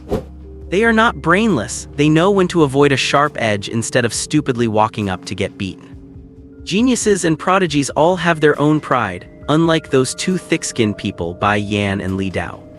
All right, stop talking nonsense. Look, is not your target for flirting right over there? Go chat her up, maybe you can make her fall for you at first sight. Li Dao looked at Meng Zhongyan, who was chatting with Lin Kaienqiu, and said with a smile. Forget it, I am too drained from being used by you to have any interest. Besides, now is definitely not the right time for flirting. Lang Junin shook his head and said, this is not the time to build rapport. Doing so now would only be counterproductive. Besides, we have time, let us take it slow, no rush. Yang Ran said. As a serial flirt who has been in countless relationships, he had a pretty clear view of the current situation. By the end of it, nobody was willing to do anything at this moment. After all, trying to flirt now, it really would be a mood killer. Have not you rested enough yet? Meng Zhongyan walked up to Chenlin and asked, looking at him as if he were about to die. How can I rest when there is a loudspeaker next to me? Chenlin said helplessly, casting an annoyed glance at Chu Xiao, though his tone was no longer aggressive. Chu Xiao scratched his head and gave an embarrassed chuckle. Lin Kaienqiu, meanwhile, was busy scolding Chu Xiao on the side. Suddenly, Chenlin noticed Li Dao's lips moving slightly, as if he were saying something. Immediately, Chenlin's expression shifted. He rushed toward Meng Zhongyan and raised his hand, aiming at Chu Xiao and Lin Kaienqiu. Envoid calculation, spatial shift vibration. Chu Xiao and Lin Kaienqiu were sent flying directly. Chenlin grabbed Meng Zhongyan and ran toward the side. Boom! Just as they had put 10 meters of distance between them, a sudden flash of fire lit up the sky, followed by a flame-wrapped spear landing exactly where they had just been. The ground cracked, and a pillar of fire dozens of meters high erupted into the sky. The shockwave even carried flames as it spread outwards. Chu Xiao, regaining his senses, quickly got up and pulled Lin Kaienqiu a bit further away, only to be sent flying a few more meters by the blast. Chu Xiao sustained minor injuries, while Lin Kaienqiu was unhurt thanks to Chu Xiao protecting her. Force field expansion. And Chenlin activated his latent force field, instantly blocking the incoming shockwave and flames, repelling them to both sides. Once the fire dissipated, the defensive field Chenlin had deployed vanished as well. Just a little aftershock was enough to drain me, Chenlin gasped for breath, trying his best to stay standing. The previous attack had exceeded his limits. His stamina was completely spent and he had absolutely no spiritual energy left. He would been drained dry. After the flaming spear landed, over 100 people in black robes appeared from different directions, their attire and equipment identical, appearing highly eerie. The big fish have arrived. Li Dao saw this, gripped his thin sword and did not seem too concerned. The people all around, Are they from the Black Spirit cult? Li Dao, you really have some nerve. Are you trying to get us all killed? Bai Yan looked at Li Dao with a grim expression. This is exactly what we are supposed to be dealing with. How about it? Is not it exciting? Li Dao shouted. I will excite your damn ass. Li Dao, I am going to be killed by you. The cult really did come. The Black Spirit cult, a cult that emerged during the early New Century era. It is a cult organization distributed throughout the world and is one of the major ones. The goals of the Black Spirit cult are tied to the Great Black Sky in the Ten Prism world. They worship the Great Black Sky, believing that the world should accept it and become part of it. And what is the Great Black Sky? It is a damn prism world of nothing but darkness where you lose track of time, direction, and space until you finally lose yourself entirely. If you enter the prism world and look up at the sky, seeing only blackness among the 10 prisms which seem to be consuming light, that is the Great Black Sky. To this day, only one person has successfully escaped, but they returned as a vegetable. Yet this Black Spirit cult believes that assimilating with the Great Black Sky leads to eternal life. When it comes down to it, the Black Spirit cult is just an organization that exists for the sake of immortality. They worship the Great Black Sky because they believe that the eternal yet visible darkness within the prism world is most deeply connected to the Great Black Sky, making it the most powerful prism, and they mistakenly believe that faith will grant them eternal life. Honestly, people who try to attain immortality through external forces like this never seem to be quite right in the head. A figure in a blue cloak slowly descended from the sky, and the long spear returned to his hand. He landed on the ruined building. His mouth opened slowly under the shadow, and the other black-robed men began to chant in unison. Daylight betrayed the black sky, piercing the sky with light and bringing the sinful day. The moon betrayed the black sky, hanging in the sky, making the night look ridiculous. The starry sky betrayed the black sky, showing weak starlight upon it, creating the night sky. Humanity betrayed the black sky, illuminating it with city lights, allowing the light of sin to appear in the silent world. We worship the black sky and offer everything we are to it. If the black sky demands I lose my eyes, I will plunge the world into endless darkness. If the black sky demands I lose my life, I will turn the world into a sea of blood. If heaven and earth demand I destroy the world, I will use this life to usher in the supreme great black sky. To this end, we are here to eliminate anyone who stands in our way. We appear here to bring death to the sinners of the future. Clang! A long sword appeared in the hands of every black-robed figure, a pitch-black blade that seemed to blend into the night. Li Dao, do not tell me you provoked them without having a better solution. Ouyang Ran watched the perfectly uniformed members of the Black Spirit cult, cold sweat appearing on his forehead, and asked in a low voice. The Black Spirit cult is creepy as hell. Just look at them, everyone is perfectly in sync like a well-trained army. Unity, that is the biggest feature of this cult. Over 100 cultists here, plus a blue-robed deacon of unknown strength. No matter how you look at it, those of them who had just finished fighting were no match. How could this happen? We were not supposed to fight them, but I did not expect the Black Spirit cult to show up either. So many people, and a blue-robed one. Could it be that the entire high command of the Black Spirit cult in Tianyi City is here? Li Dao said nervously. Even though he knew there was no real danger, he was still a bit nervous. Sinner Meng Zhongyan, Sinner and Chenlin, Sinner Lin Kaienqiu. You all prepare for our judgment. The blue-robed figure pointed his spear at the three of them and spoke calmly, as if he were a true judge. A blue-robed deacon is at least a Boundary River rank anomaly user within the Black Spirit sect, and possibly even a Skycy rank. Those in black robes are members of varying strength, but they are likely around the Mistfog rank or Spirit Dust rank. Even though the anomaly users in the cult vary in skill, they have the advantage of sheer numbers. With over 100 of them, even if our group had 3 heads and 6 arms, they would not be able to defeat them. Not to mention, they still have to protect Meng Zhongyan and the others. In the previous fight, they could ignore the surroundings because the battles could be isolated. But facing this many people, they really have no solution. Meng Zhongyan pulled in Chenlin, Chu Xiao pulled Lin Kaienqiu, and the 4 of them arrived beside Li Dao's group of 6, looking at the blue-robed figure with some terror. Li Dao, damn you, no one told me about this. And Chenlin, supported by Meng Zhongyan, stood behind Li Dao and started cursing.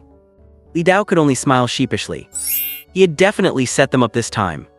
What do we do now? Meng Zhangyan gripped in Chenlin's arm so tightly that he winced in pain.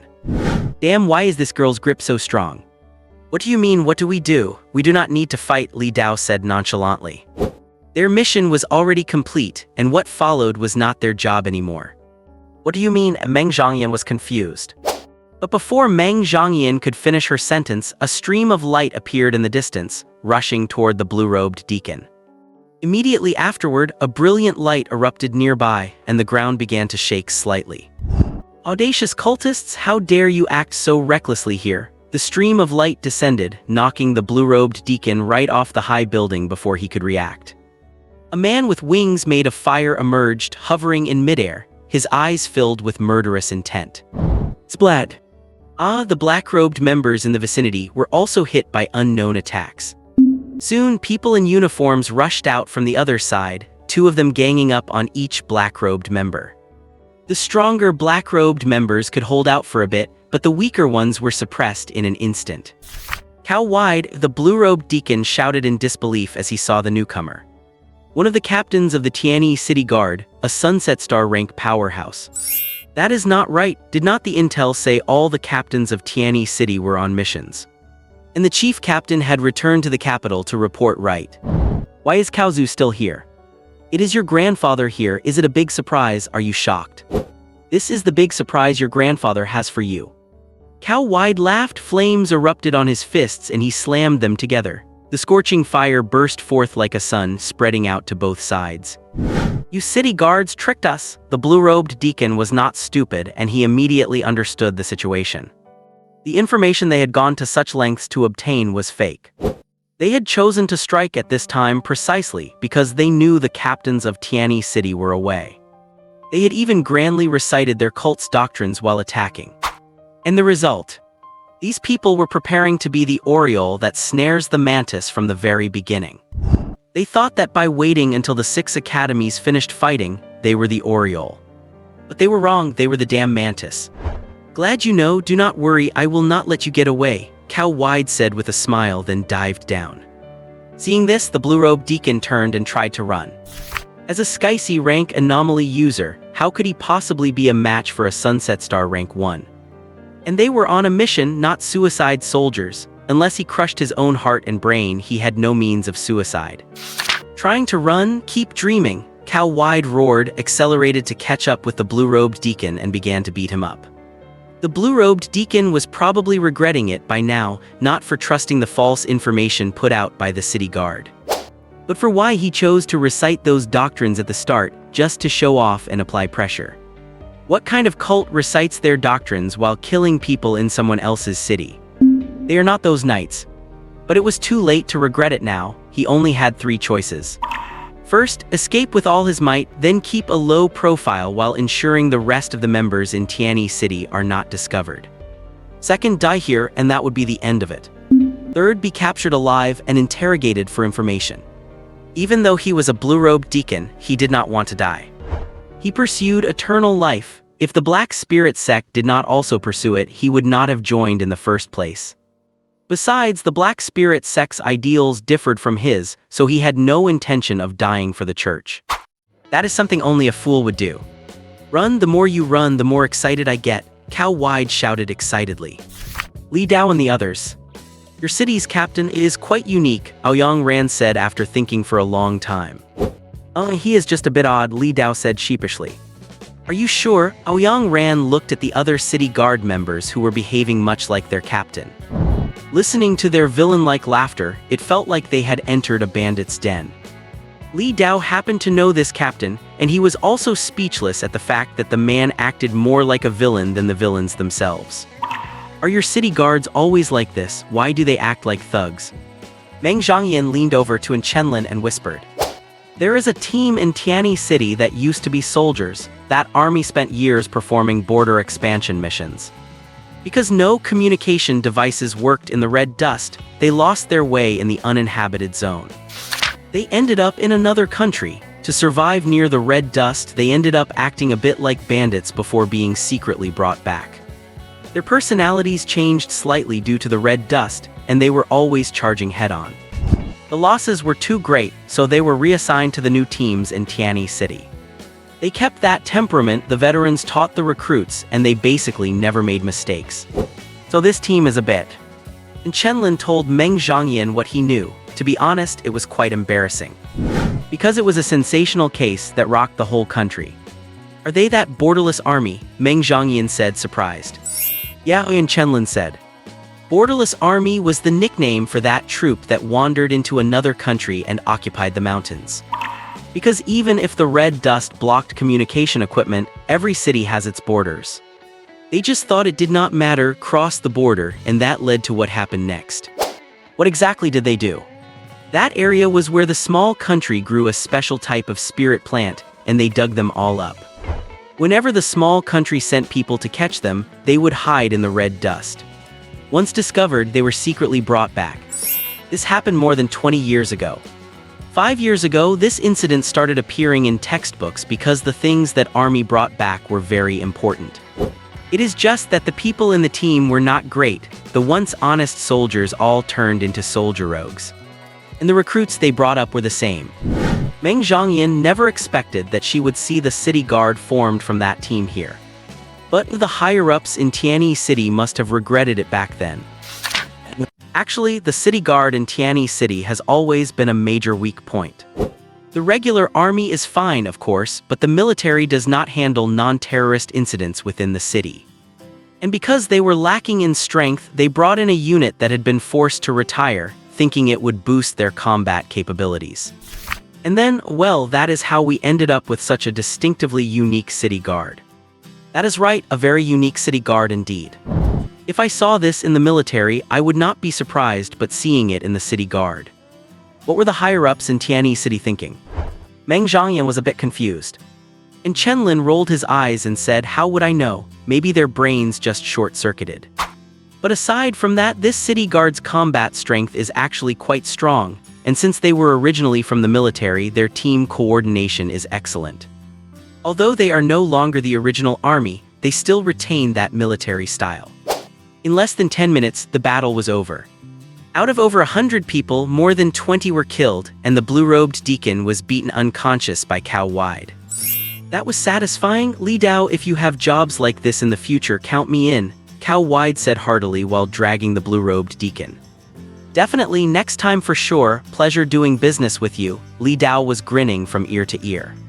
Even though he only gets 1/5 of the money for these cultists.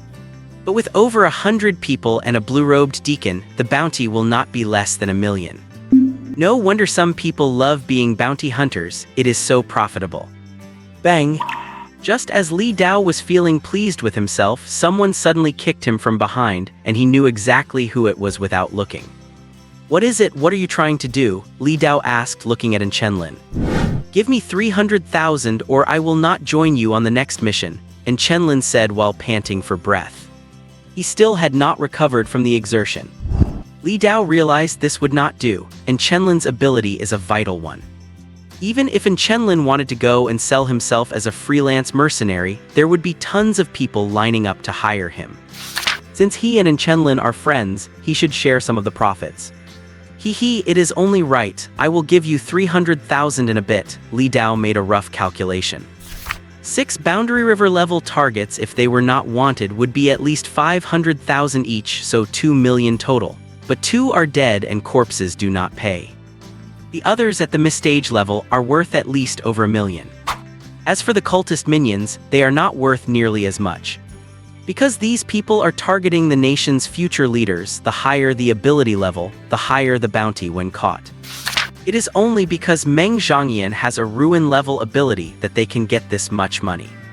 If there was not so much money involved, Li Dao would not have thought about using Meng Zhangyan to make profit.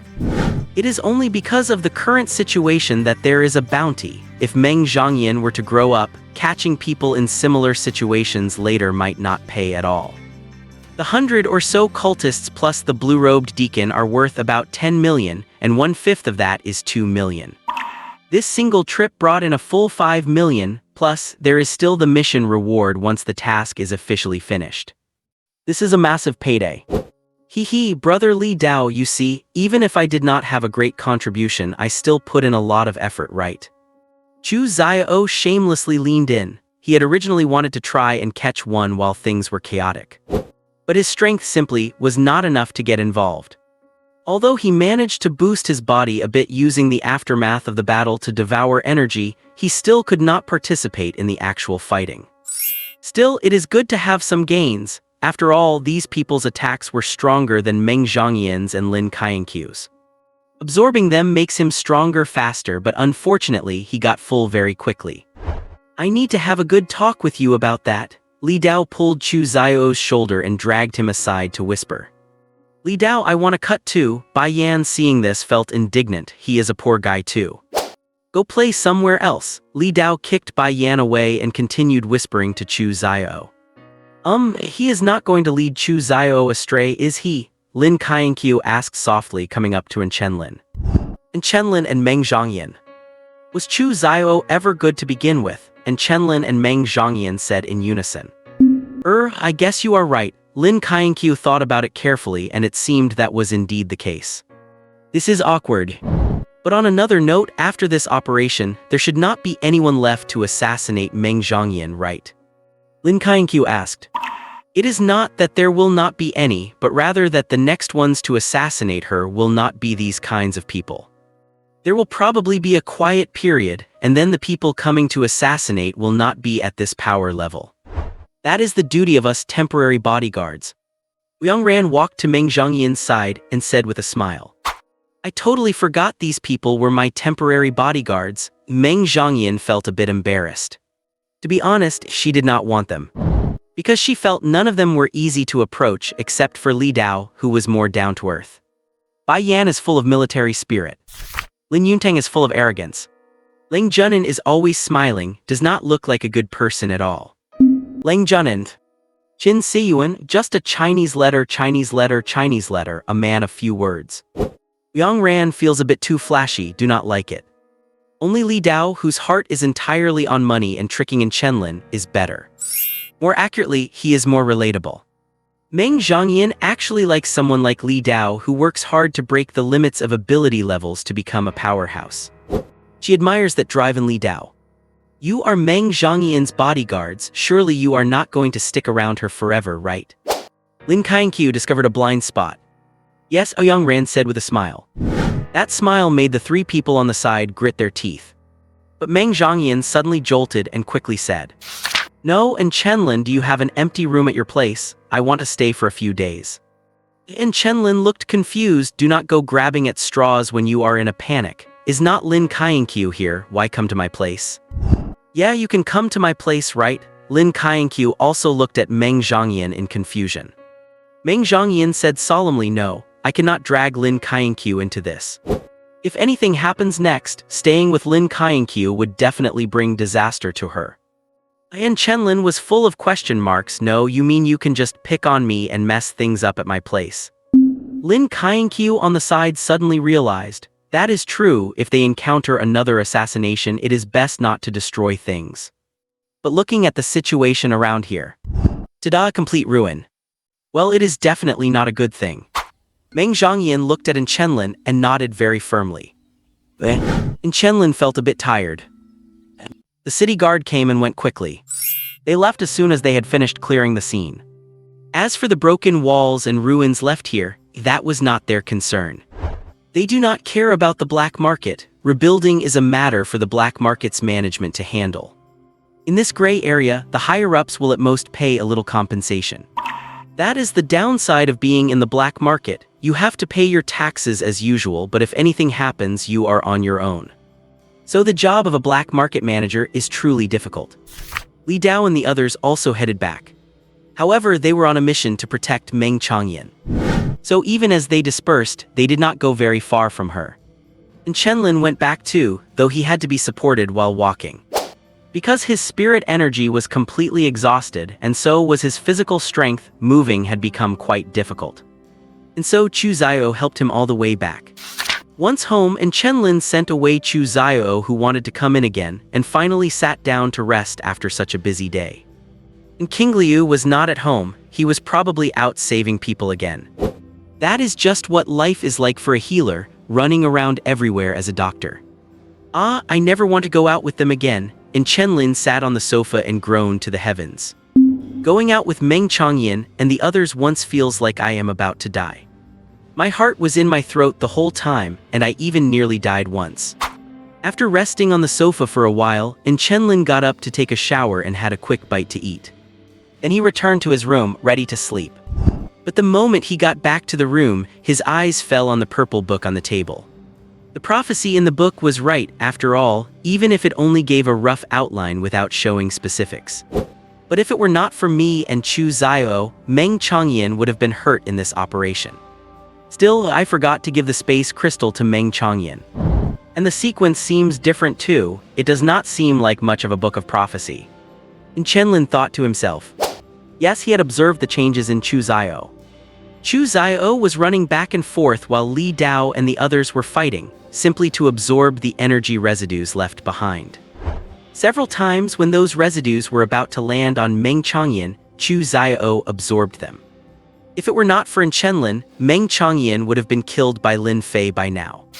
The line in the book, "block it with the assistance of Zio and Lin," was indeed correct. But the previous part, Yin obtains the space crystal. That part was not right because the space crystal was with him. As for the part "no incidents afterwards," how should I put it? If it refers to after the battle, then there really were not any. But if it refers to after the first assassination attempt, then that was not true. In short, the book's prophecy for this period was not accurate. Thinking this, Chenlin picked up the book and opened it but was stunned again after seeing what was written. The sentence in the book, "Yin obtains the space crystal," had been crossed out. Although it was still on the page, it was clearly telling him that this event did not happen. Impressive real-time updates, high-end stuff. I just do not know who put you on me. Chenlin was silent for a moment, then smiled and said. Chenlin did not know the origin of this book. But the fact that it appears here and reappears in his drawer even after he tries to throw it away means there is no way for him to get rid of it. No, perhaps there is a way, but certainly not one the current Chenlin is capable of. Sai, why does it feel like I end up dealing with everything? Chenlin sighed helplessly and closed the book. Just as Chenlin was about to lie down and sleep, the doorbell rang. Damn it, it must be that jerk Li Dao, Chenlin muttered with no intention of getting up. But the person at the door did not seem to want to give up, pressing the doorbell repeatedly until Chenlin finally got annoyed.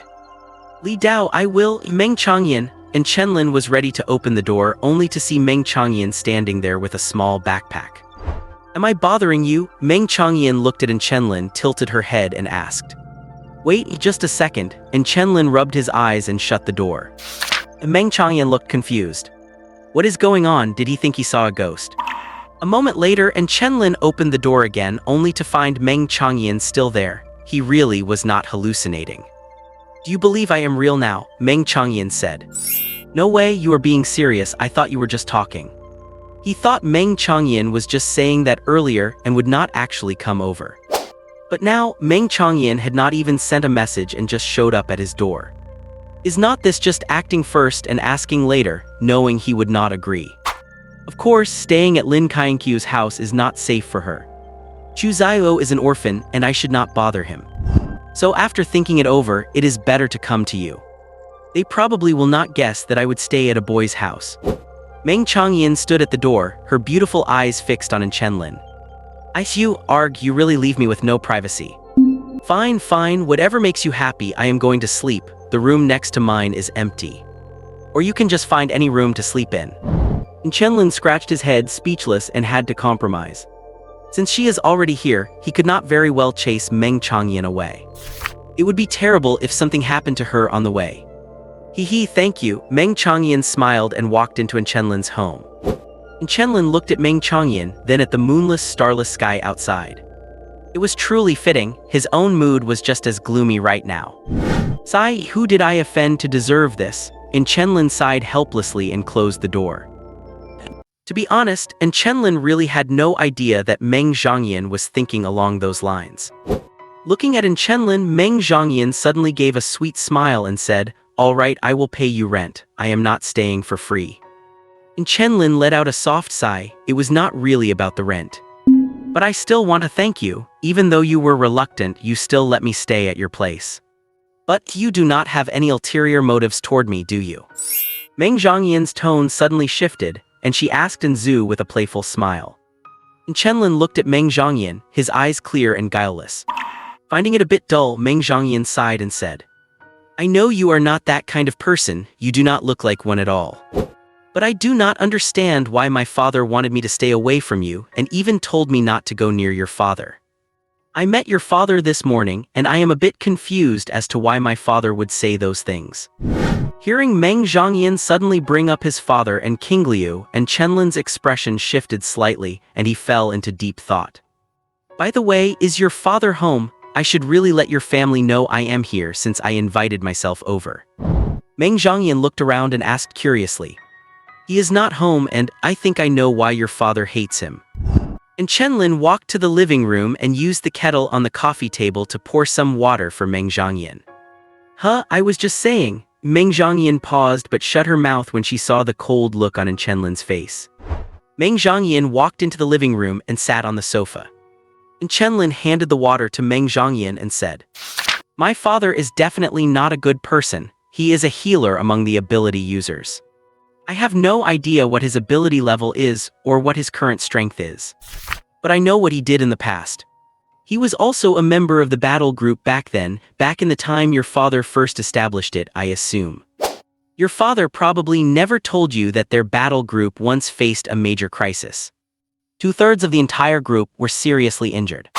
But my father refused to treat them, which resulted in half of those who were severely wounded dying. The other half were forced into retirement because their injuries would not heal properly. Chu Xiao's parents were among those who sacrificed their lives then, and my mother's death was also largely due to this reason.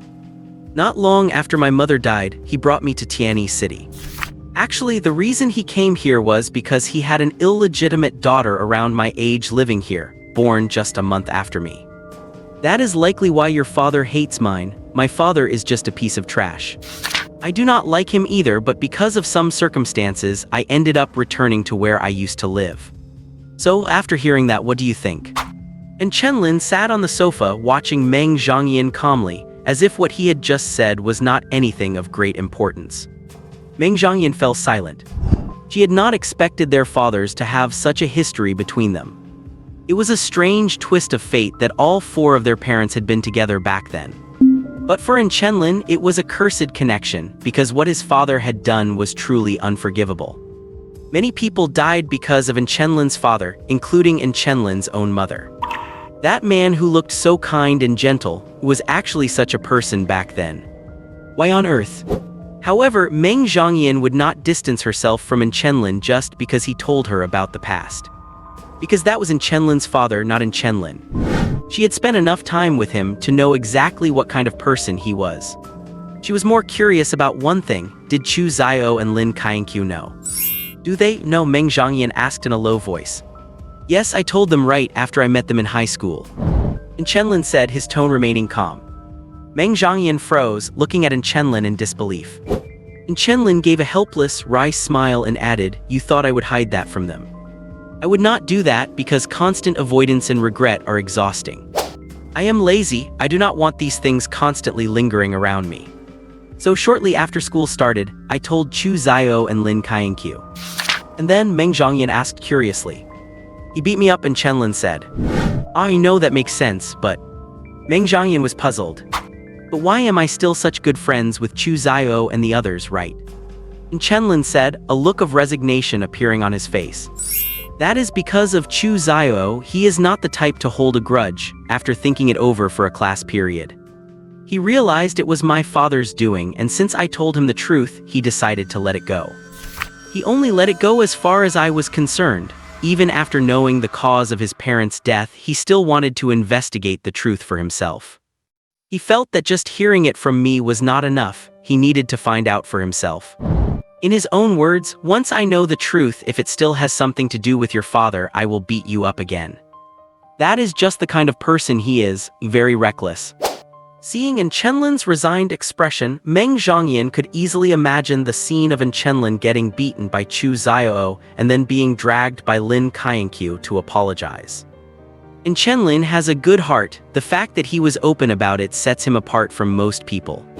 Chu Xiao is also a good person. Anyone else in his position might have tried to ruin Chenlin. But Chu Xiao felt that since Chenlin was honest with him, he was given the opportunity to investigate, so even if Chenlin admitted to it, he chose to investigate on his own. It was not a lack of trust in Chenlin, but rather a realization that there was no need to place the blame on him. I am sure even if it were proven that what Chenlin said was true, Chu Xiao would not take it out on him. If it were not for your character, do you think he would have acted that way? He only did that because you were the one who told him. Just like now, even after you have told me all this, I will not hold it against you. I have been with you for a while now, and I certainly know what kind of person you are. But once again, thank you for letting me know things I was unaware of. Meng Zhangyan said with a smile. She did not choose to alienate Chenlin after learning about the past. After a brief chat with Meng Zhangyan, Chenlin went to bed. It was already past midnight. If he did not sleep now, he would not get another chance. Meng Zhangyan, meanwhile, spent some time tidying up the room Chenlin had mentioned. She had come here uninvited, and since Chenlin was already exhausted, she did not want to be any more of a burden. However, some people were not too pleased about it. And the people who were not pleased were the four currently being mocked by Li Dao and Bai Yan. That cracks me up. You had not even built a relationship with her and you already got pushed aside just like that. Hahaha, that is absolutely pathetic. Still hoping to climb the ladder to reach the Ru level, now you cannot even do anything more than be a bodyguard. Li Dao had witnessed the entire process of Meng Zhangyan entering Chenlin's home. After Meng Zhangyan went inside, he could not help but burst into laughter. Bai Yan was the same. After all, he was only here under duress as well. The expressions of the others darkened as they realized that Meng Zhangyan truly had no interest in them. In Meng Zhangyan's eyes, they probably were not even qualified to be bodyguards. They were just a bunch of bootlickers begging for attention. Li Dao, have you laughed enough? Do you believe I can rip your mouth off? Yang Ran finally lost his patience and shouted at Li Dao. No way, I have not laughed enough. Ha ha ha ha, look at you precious little things. Why not just be good little bodyguards? Did you really think Meng Qianjun would just hand over his precious daughter like that?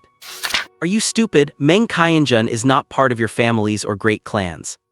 He does not need to rely on arranged marriages to secure his status. Ha ha ha, this is truly hilarious. Li Dao continued to mock them, not caring at all about Yang Ran's threat. When you have enough strength, there is nothing others can do to you, even if you mock them without hesitation. Of the 6 people who came here, apart from Li Dao and Bai Yan who were commoners, the others all came from established families. They were provided with plenty of resources by their families. But they were not particularly major families, otherwise they would not have been sent here to curry favor with Meng Zhangyan. However, they went about it the wrong way. Meng Zhangyan is Meng Qianjun's daughter, not some member of their families who needs an arranged marriage. If it were not for orders from above, Meng Qianjun would not have issued this task at all. He could have just sent his own people. Li Dao, spare us some mercy, but come to think of it, we picked the wrong path from the start. Let us treat this as a lesson learned, but I still envy you. You do not have your family deciding your future for you. You can choose to marry whoever you like. Leng Junin said with a bitter smile. They were not exactly bootlickers, but it might as well have been the same thing. They had only come here to try their luck. But the main reason they came here was because they did not want their lives to be dictated by others. Do not let their glamorous appearance fool you. In reality, they had very little say over their own lives at home. Even if they did, the power was minimal, unless they broke away from their families and made it on their own. Unless you are like Yang Ran, achieving absolute top marks at school, but even he has to maintain that. The moment he slips up, that freedom will vanish. Yang Ran came here of his own volition, and he really did want to get to know Meng Zhangyan. As for the others, they all had their own reasons to varying degrees. Among them, only Li Dao and Bai Yan were truly free. And Li Dao felt the least pressure. Bai Yan was a soldier while Li Dao was a free agent. What the heck, the future has not even been decided yet. Yet you are here spouting cold, cynical remarks. It is bad luck. I am way more tired than you lot. I wake up thinking about training and I fall asleep thinking about how to make money. Without money, I cannot improve my strength. Without training, my strength falls behind. Did you really think I spent my days just playing around? I am exhausted compared to you. You have got resources and help, yet you are still complaining. When it comes down to it, you are just greedy for those resources, and you resent that you are not like me. Stop acting so pathetic. Once your strength surpasses mine, then you can talk. I will have nothing to say then. I am off. You guys keep watching. I am going back to close my eyes and count my money. Li Dao retorted without hesitation, then turned around and departed in the wind with a flare. He left the group standing there, looking deeply annoyed. This guy really does not hold back, does he? Lang Junin shook his head with a bitter smile, feeling a bit embarrassed. Just as Li Dao said, they were only in this position because they could not give up the resources their families provided. If they were in Li Dao's situation, they would never have achieved the strength he currently had. Li Dao is the kind of guy you might not like, but you have to respect what he is made of.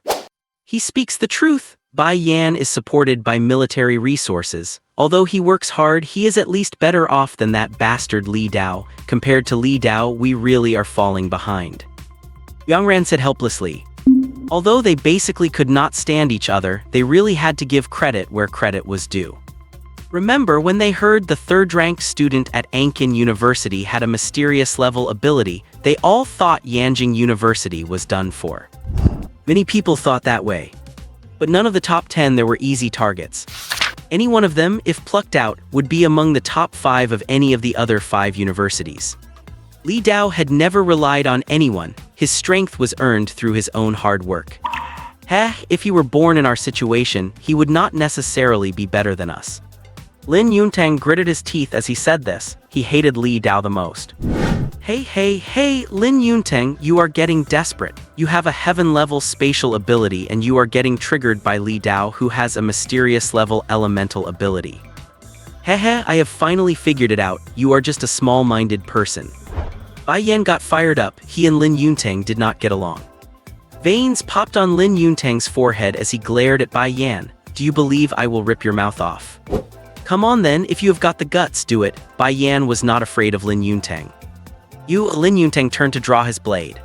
If you want to fight, go to the training field. If you fight here, you will end up being hauled in for questioning.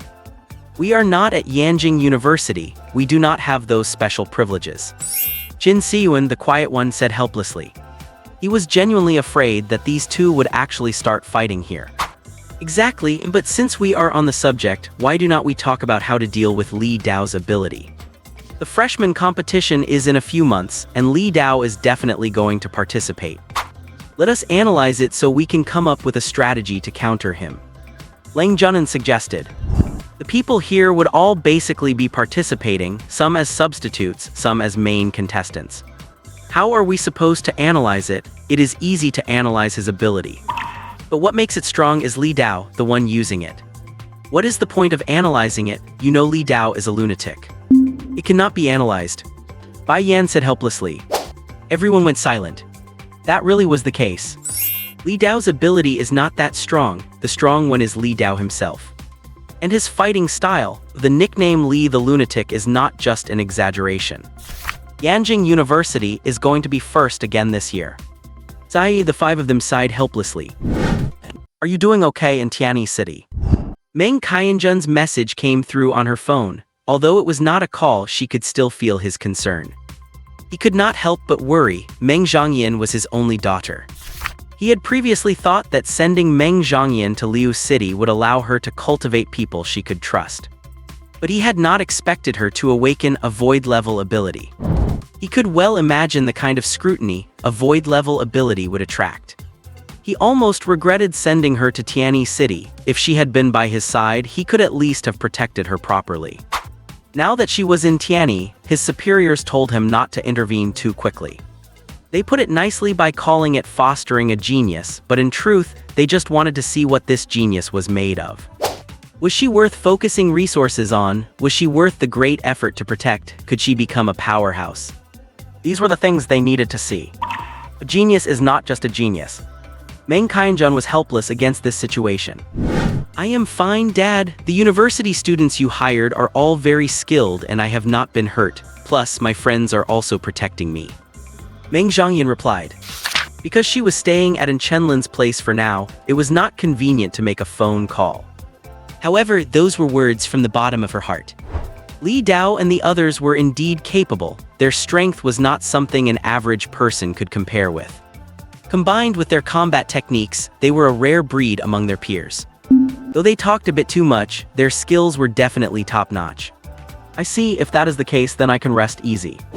But why are you so close to Chenlin? Did not I tell you to have less contact with him?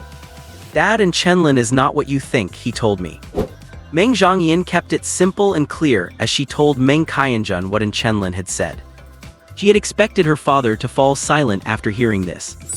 Instead, Meng Qianjun replied, "Good work. I knew a guy like that would not have a good ending, betrayed by his friends and family and cheating on his wife too. This Chenlin is not bad, I like him." Well, a person's opinion of another can change in an instant. It is like chatting with a foreigner, only to realize at the end that they are actually from Sakura country. Your expression can change in a split second. An old lady would be thinking of ways to kill the other person on the spot.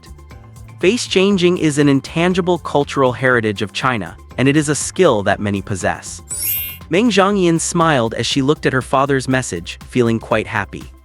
No one wants their family to disapprove of their friends. However, if you plan to have Chenlin as your teammate, there is something I must remind you of.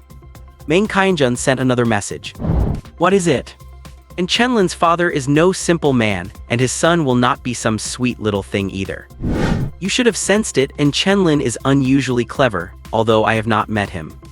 Judging by your description, he might be a bit lazy, but he performs well when it matters. If you really want him as a teammate, you must sometimes listen to his words and accept his suggestions. A team is not a dictatorship run by one person. His father was a very powerful man back in the day, and like father like son, he is probably much the same. Meng Qianjun sent a long string of messages, leaving Meng Zhangyan deep in thought. Actually, Meng Zhangyan had started to doubt herself after meeting Chenlin. Because she knew that Chenlin also had a void-level ability, and it was very likely an unrecorded void-level quantability.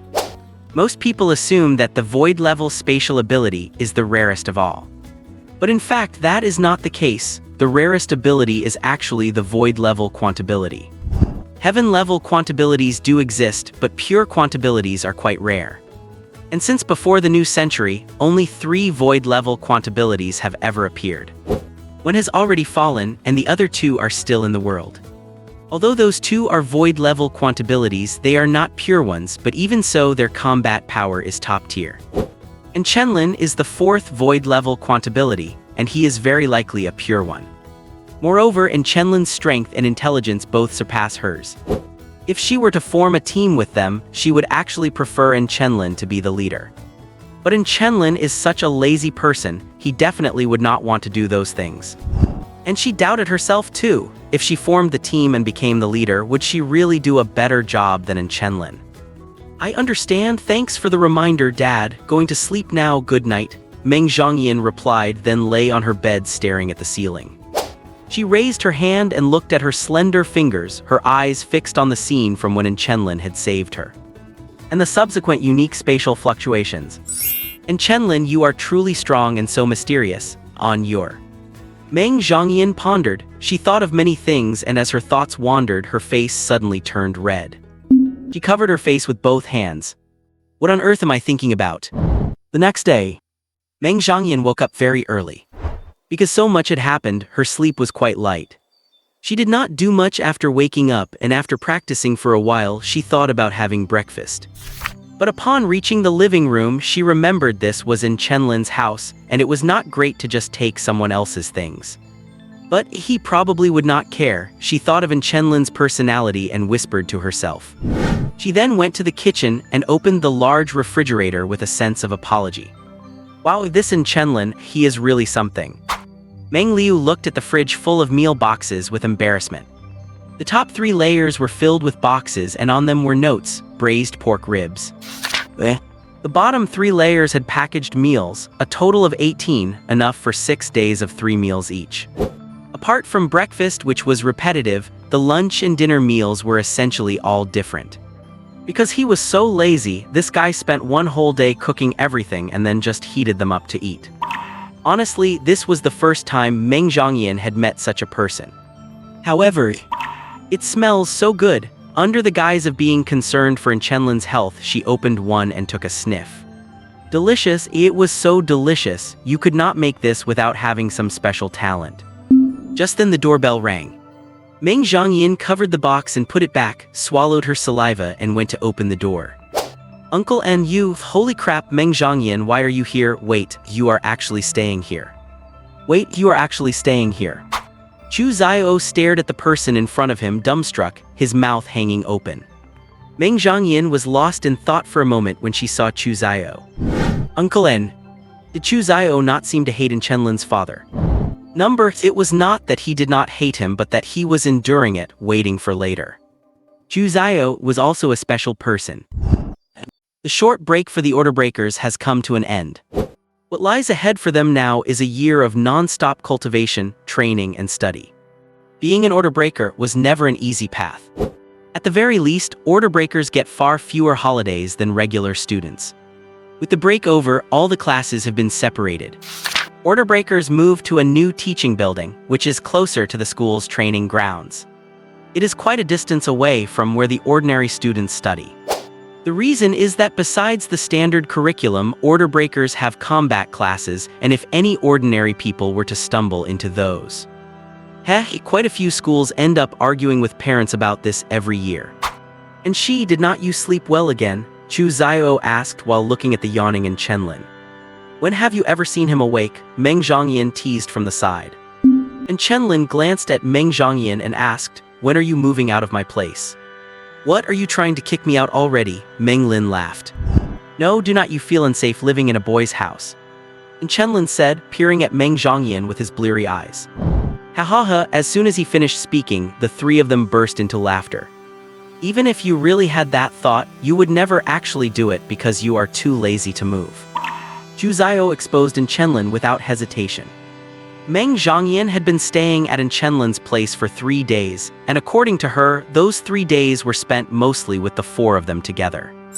As for the time spent at home, Chenlin was basically just sleeping. Sometimes Meng Zhongyan would even have the illusion that she was still at her own home. After all, it is hard to see her as a guest in someone else's house, but it is very hard to see Chenlin, the host. It really makes one unable to help but laugh. Just keep laughing at me. But on another note, would not your dad worry about you living in a guy's house? Li Dao and the others have returned, and your bodyguards have arrived too. There is no need at all to stay at my place anymore. Chenlin said helplessly.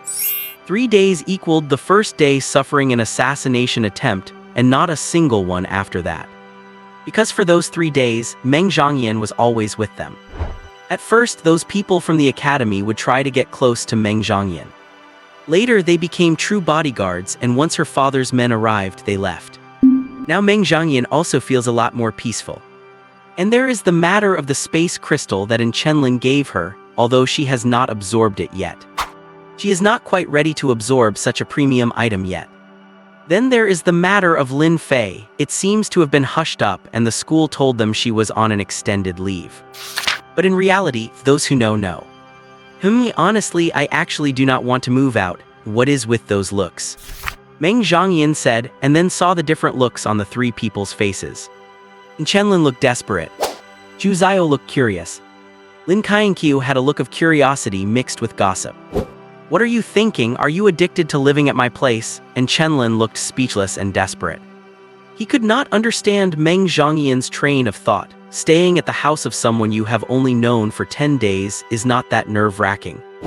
Also, Meng Zhongyan eats a bit too much. The meals he prepared for himself were basically all eaten by her.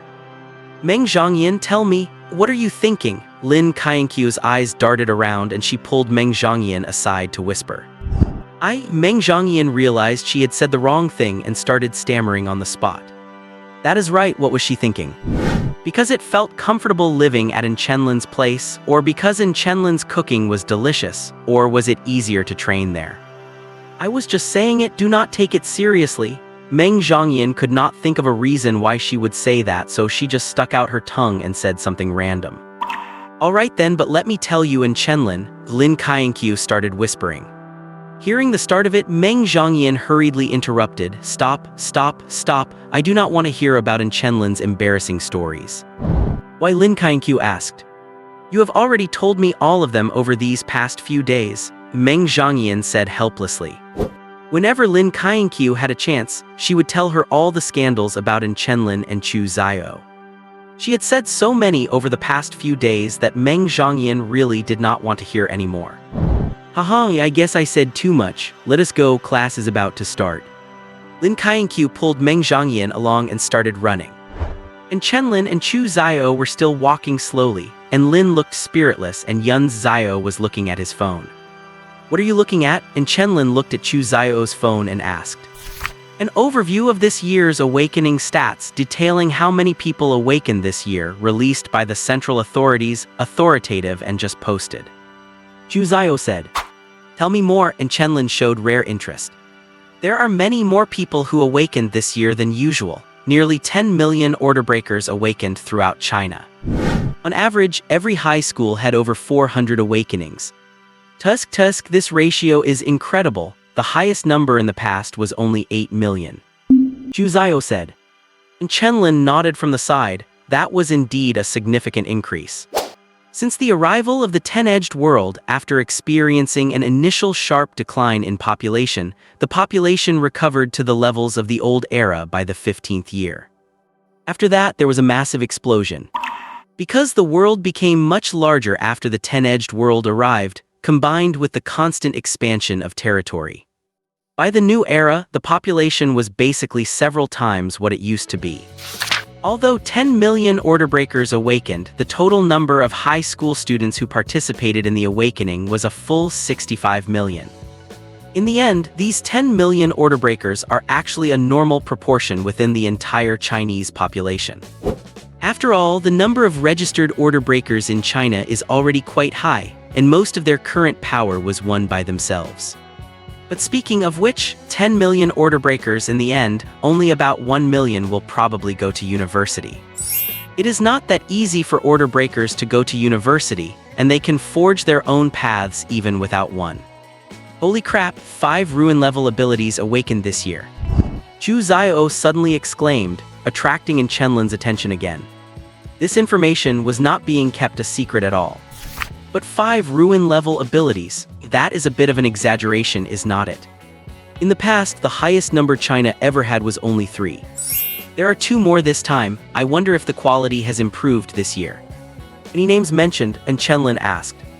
No, it just listed the types. 1 ruin-level elemental type, 1 ruin-level dimensional type. That one must be Meng Zhongyan.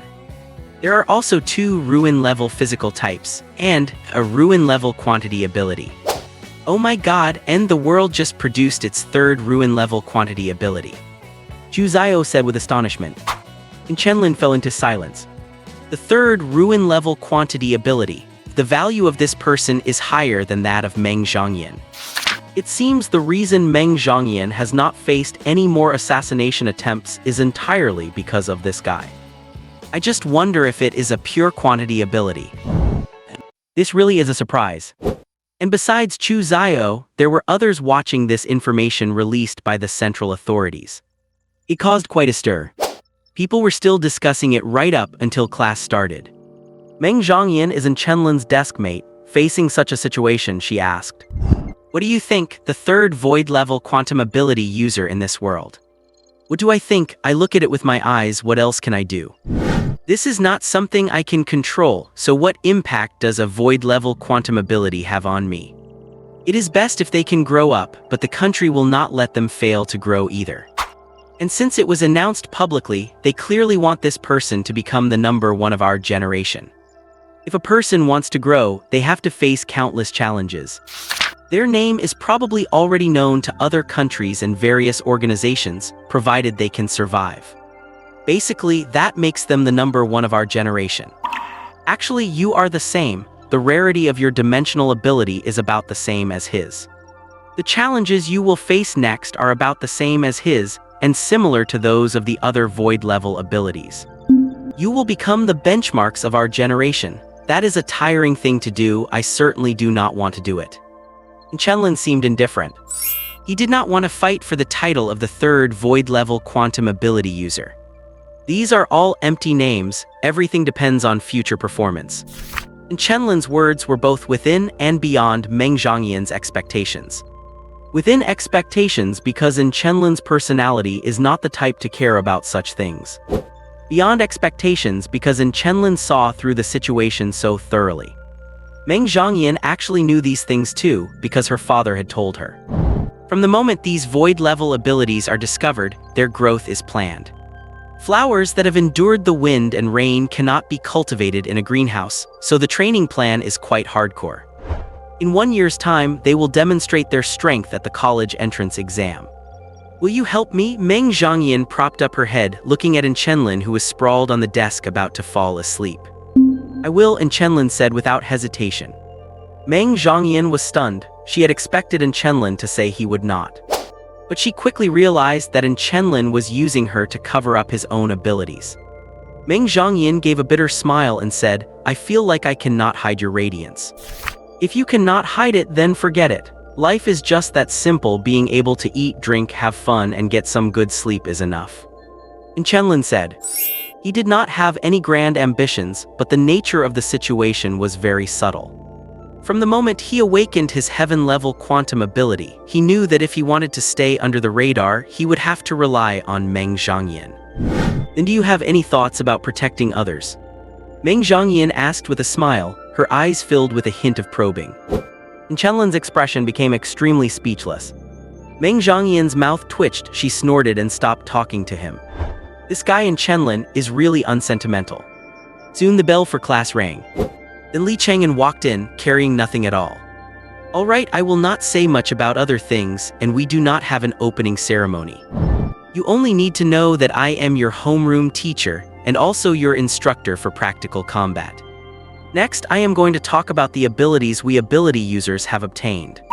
Li Chang'an did not waste any words and started the lecture immediately. The first lesson for all ability users, the composition of abilities. Ability users' powers are divided into 5 major categories, within which there are a few unified classes, plus a few branches. I will not go into detail about those. What I want to talk about is the use of spirit breath and what you will be doing next. Spirit breath is the foundation for using our abilities. From the moment you become an ability user, your body can contain spirit breath. As long as you activate your power, you can use the most basic skills of your ability. Like this. As Li Chang'an said this, he raised his hand, and a fireball appeared on his palm. Half of the students were focused intently, while the other half were not listening carefully. Because these were all basics. Li Chang'an played with the fireball in his hand for a moment, then gently pinched it out and continued. However, basic skills are always just basic skills, they are only for your transition period. If you want to unleash the full intensity of your ability, you need to rely on constant cultivation to increase your spirit breath capacity and strength, as well as your mastery of your own ability.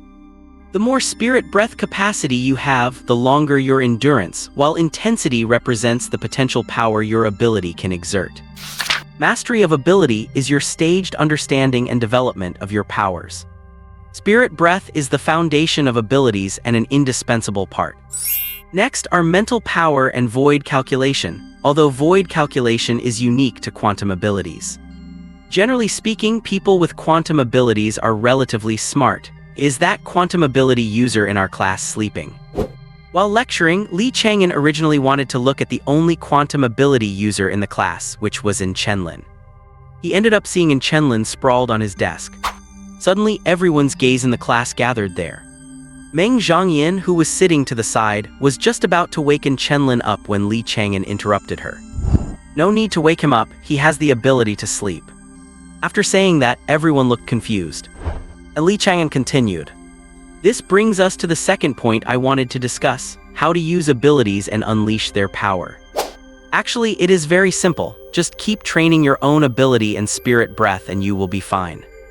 There are 10 levels of ability users, and in fact, each level of ability has its own core foundation. That is, the basis for all skills during the process of improving your strength. You should have all watched the freshman college competition.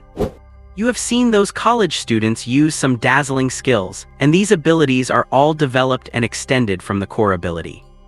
Of course, not everything developed can be considered a skill. Some are just chaotic uses of spirit, breath, and ability.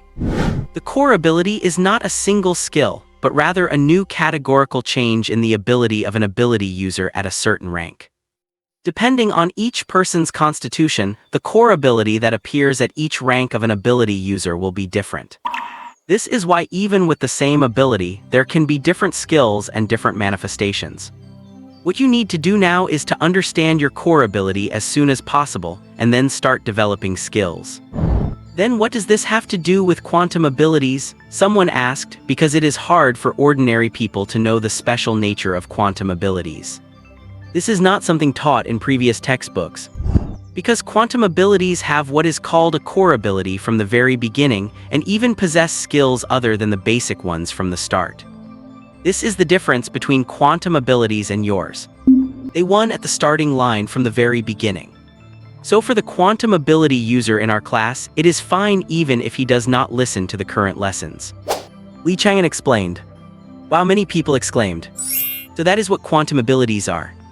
Who is someone pointing at me? Whatever, back to sleep. And Chenlin opened his eyes, then closed them again to sleep. Bonus chapter. You do not need to listen to how quantum ability works because at this stage, it is completely unnecessary for him to learn how to use it. They possess what is called a core ability from the very beginning. Once you have that, developing skills based on it is extremely simple. At different stages, different core abilities represent different directions for expansion. It is like a game where you gain new abilities upon reaching a certain level. And then you just keep developing them further. The power displayed at each stage is also different, which can be said to be the entire framework for how aberrants fight. But of course, having more abilities is not necessarily better. Because you only have one type of core ability, the nature of the skills is basically all the same. It is just a matter of different ways of using them, that is all. However, just as Li Chang'an was talking about this, Meng Zhangyan and Chu Xiao looked over at Chenlin. If they were not mistaken, Chenlin had already displayed several skills. These skills were different in power, purpose, and even how they were used. Meng Zhangyan actually knew this, but she still glanced at Chenlin while Li Chang'an was speaking. Chenlin's quantum ability seems a bit different. Forget it, better not to dwell on it too much. As long as I know about it, that is enough. Chu Xiao and Lin Kainkyu also found it strange because according to what was said, Chenlin should not have many skills after awakening, right? Even if he did, they would basically be similar to his ability.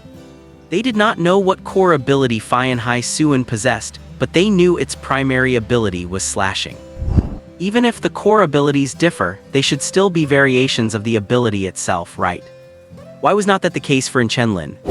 Could it be that Chenlin's ability has mutated too? Yeah, that is quite possible. Just like that, while Chenlin was asleep, the three of them secretly analyzed his ability in their minds. Absolutely no privacy at all. But Chenlin was asleep and knew nothing about it.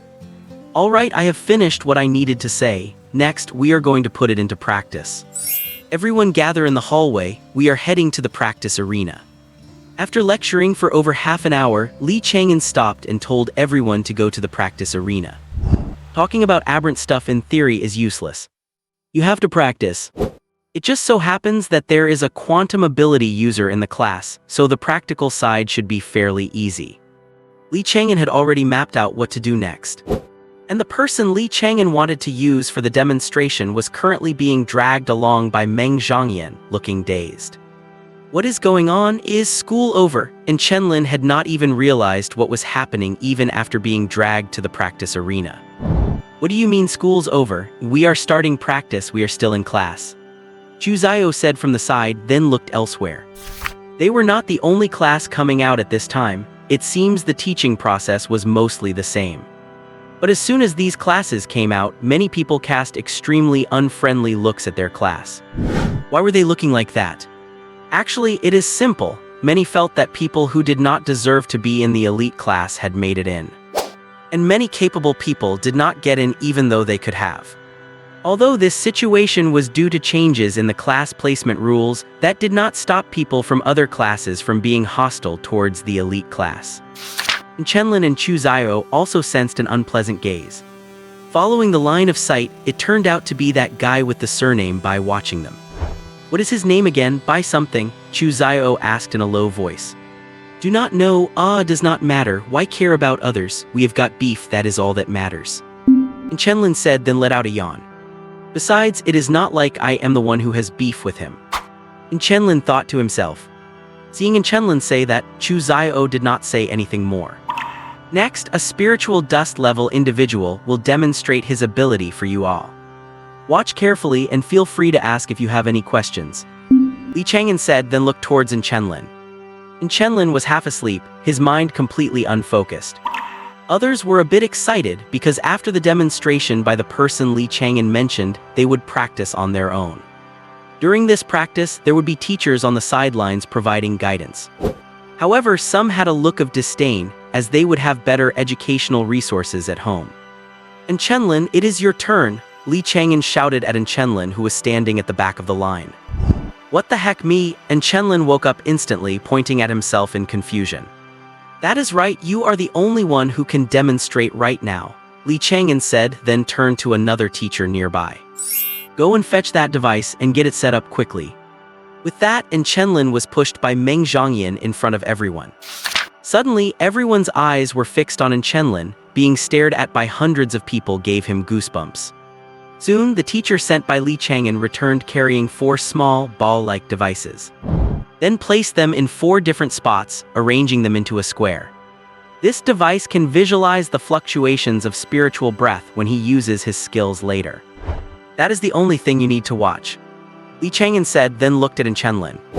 Chenlin walked into the middle of the square with obvious reluctance. After Chenlin walked in, the teacher activated the device. Quickly, a faint gray curtain rose around Chenlin. Inside the curtain, countless white specks of light hovered in the air, while around Chenlin was a faint blue glow. "The white dots you see now are spiritual breath. There is an extremely faint amount of spiritual breath in the air we breathe. And the pale blue spiritual breath on Chenlin's body represents his quantum ability." Li Chang'an narrowed his eyes while explaining. Spiritual breath leaking from the body means either there is something wrong with their own system, or something on them is kept in a permanently activated state. This device can only observe the spiritual breath usage of those at the mist fog level or below. After all, it is useless for anything above that. What is going on with Chenlin? Is there something wrong with his body? He is a quantum ability user, and quantum ability users are intimately aware of their own bodies. Though it should not be a physiological problem. Then it must be a skill that is constantly active. Does the Faiyan Hai Suan ability have any skills that are constantly active? That has never happened before, right? Or could it be that Chenlin's ability has mutated, or has he himself undergone a mutation? Although Li Chang'an has not been a teacher for long, he is still very knowledgeable about certain things. While most people had not noticed the anomaly in Chenlin, Li Chang'an had. "Alright, you can start now, you should be able to use your skills," Li Chang'an said. After awakening, Heaven Tier quantity class abilities not only provide core powers but also come with skills. However, for those below the Heaven Tier, it depends on probability.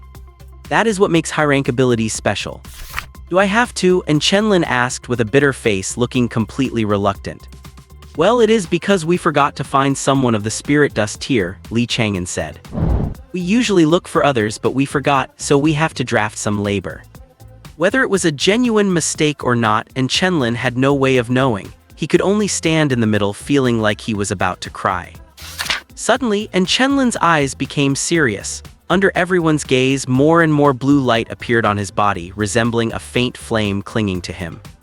Seeing Chenlin's focused expression from the class ranks, Chu Zio could not help but remark. "Do not you guys feel like every time Chenlin uses his ability, his IQ seems to reach a whole new high?" As soon as he said this, Lin Kainkyu and Meng Zhongyan were stunned for a moment, then seeing Chenlin's serious expression, they both nodded in agreement. "Now that you mention it, it really is true. Before using his ability, Chenlin is always so lazy and laid back. But after using it, it is a different story. Look at that serious gaze, he looks like a completely different person. Lin Kainkyu said, very much in agreement. Meng Zhongyan nodded. Indeed, and Chenlin really did give off a different vibe when using his ability. And what Chu Zaiwo said about his IQ hitting a high, it is actually damn accurate. Just then, as Chenlin stood before hundreds of people and was about to move, someone suddenly shouted, "Teacher, I do not think this has any meaning." Everyone, including Chenlin, looked towards the source of the voice, and Li Chang'an frowned as he looked over as well. A guy with bright red hair was standing there with his hand raised, his face full of defiance.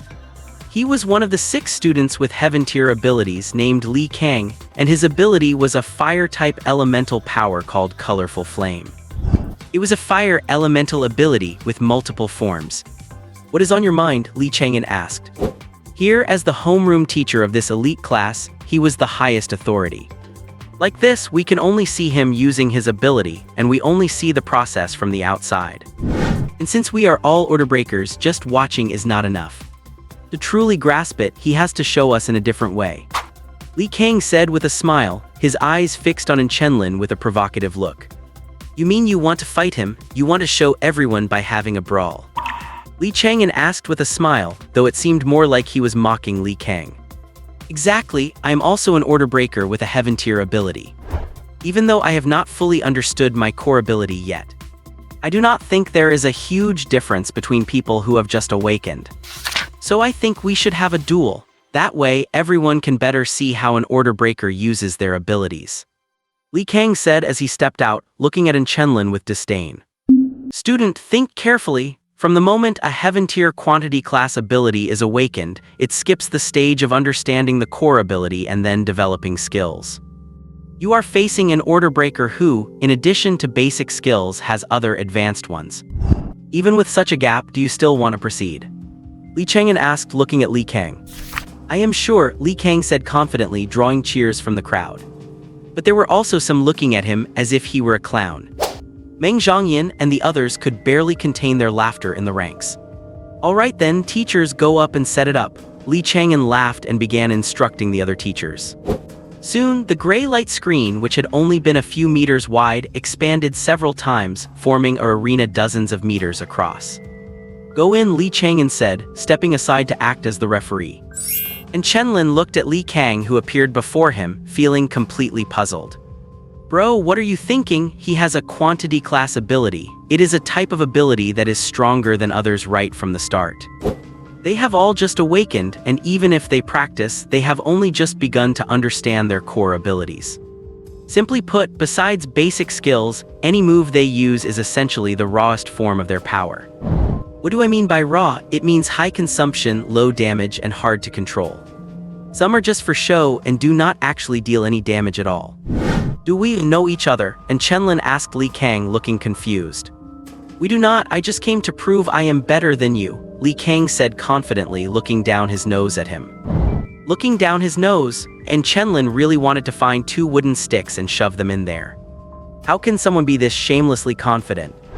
But it is normal to have people like this. After all, everyone has just awakened and is dying to show everyone else how strong their ability is and that they are powerful order breakers. Things will get better after a while.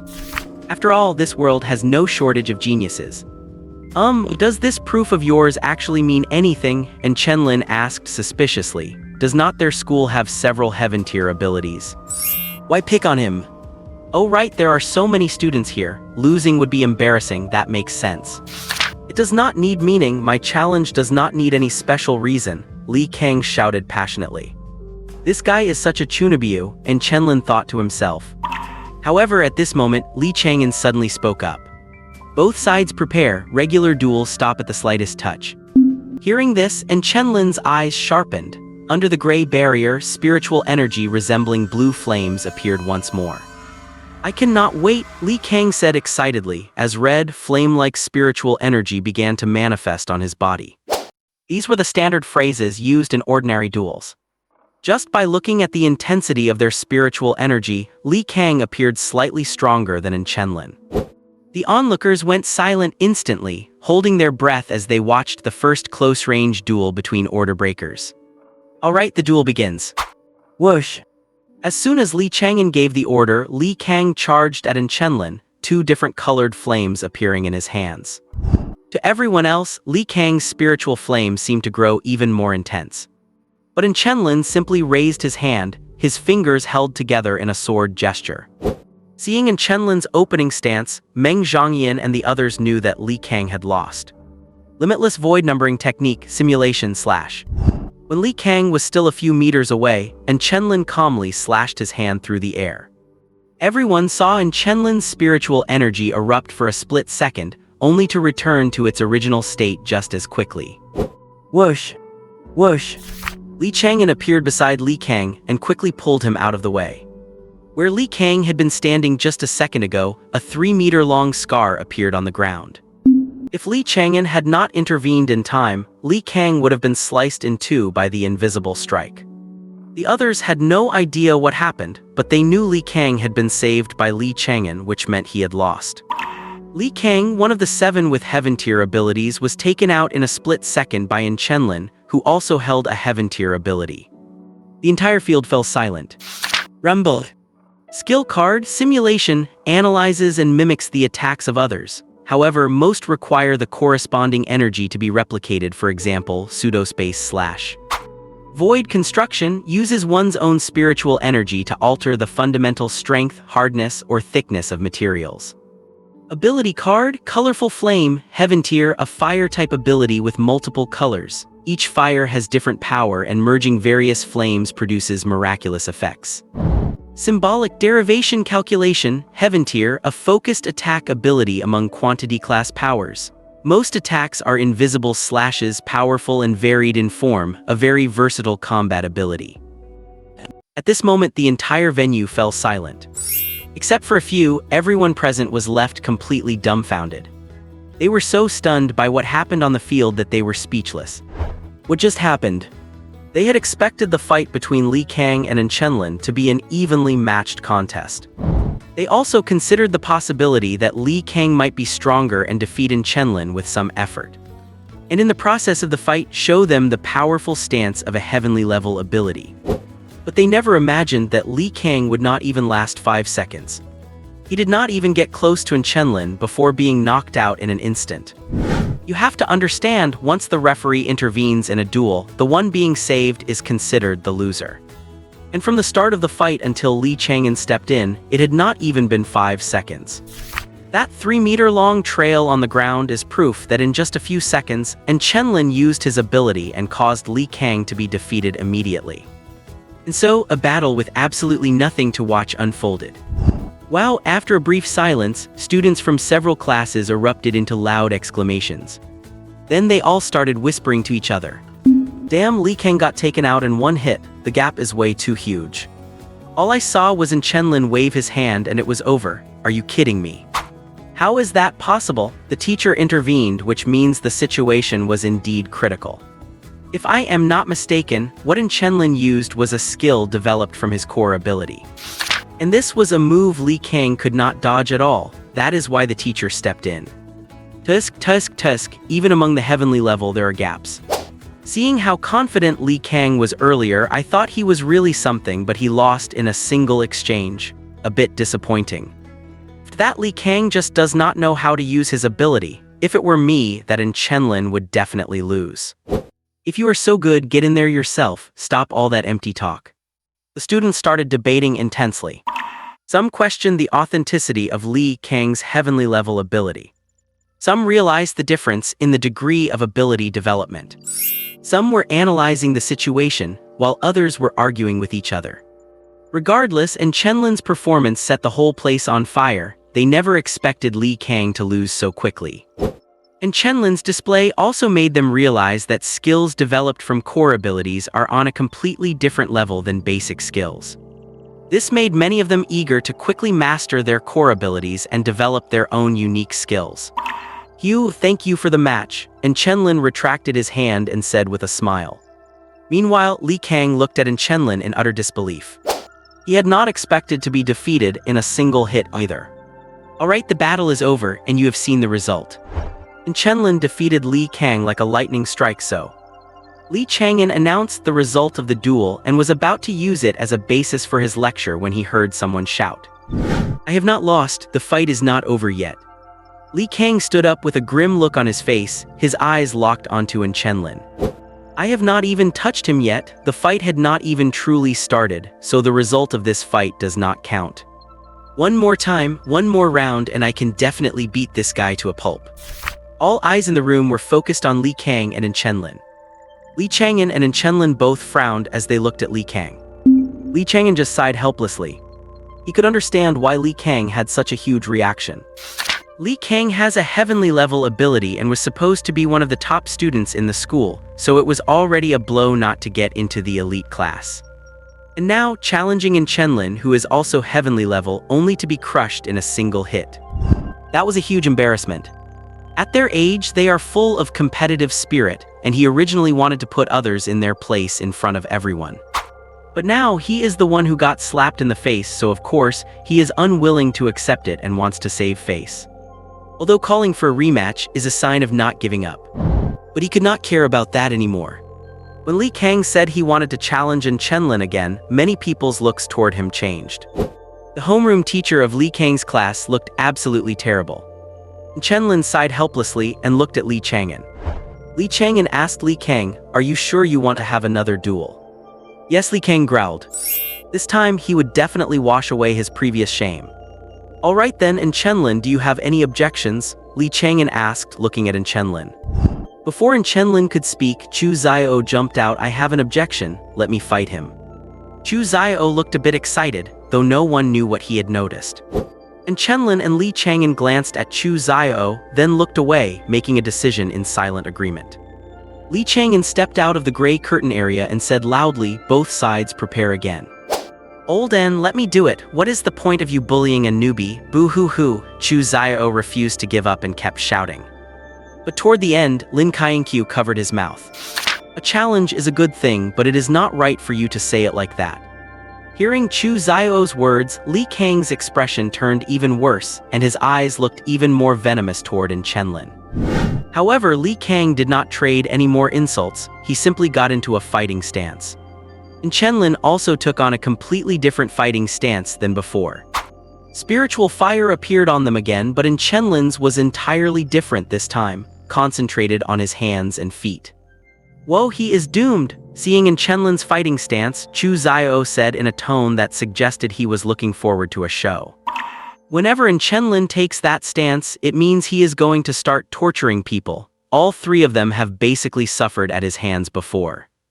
Even though Chenlin's physical stats are not actually that high, his melee combat is surprisingly strong. "Begin!" Whoosh! Following Li Chang'an's command, Li Kang lunged toward Chenlin. He learned his lesson this time and did not get too close to Chenlin. Just as Li Kang thought Chenlin would use the same move as before, Chenlin charged at him. Whoosh! Chenlin was fast. In the blink of an eye, he was in front of Li Kang, throwing a punch with his right hand. Seeing this, Li Kang reacted quickly, covering his right hand in flames and throwing a punch back. "Burned to death," Li Kang shouted, his face twisted as the orange-red flames intensified. Boom! Their fists collided. To Li Kang's surprise, his flames did not crawl up Chenlin's body but instead spread outward in a circular ring. Those outside the curtain saw that Li Kang's red spiritual energy-covered fist had clashed with Chenlin's blue spiritual energy-covered fist. When they collided, a pale blue ring appeared on Chenlin's fist, instantly repelling the red energy trying to climb onto him. They knew the red energy was Li Kang's fire, but that pale blue ring, what exactly was it a manifestation of?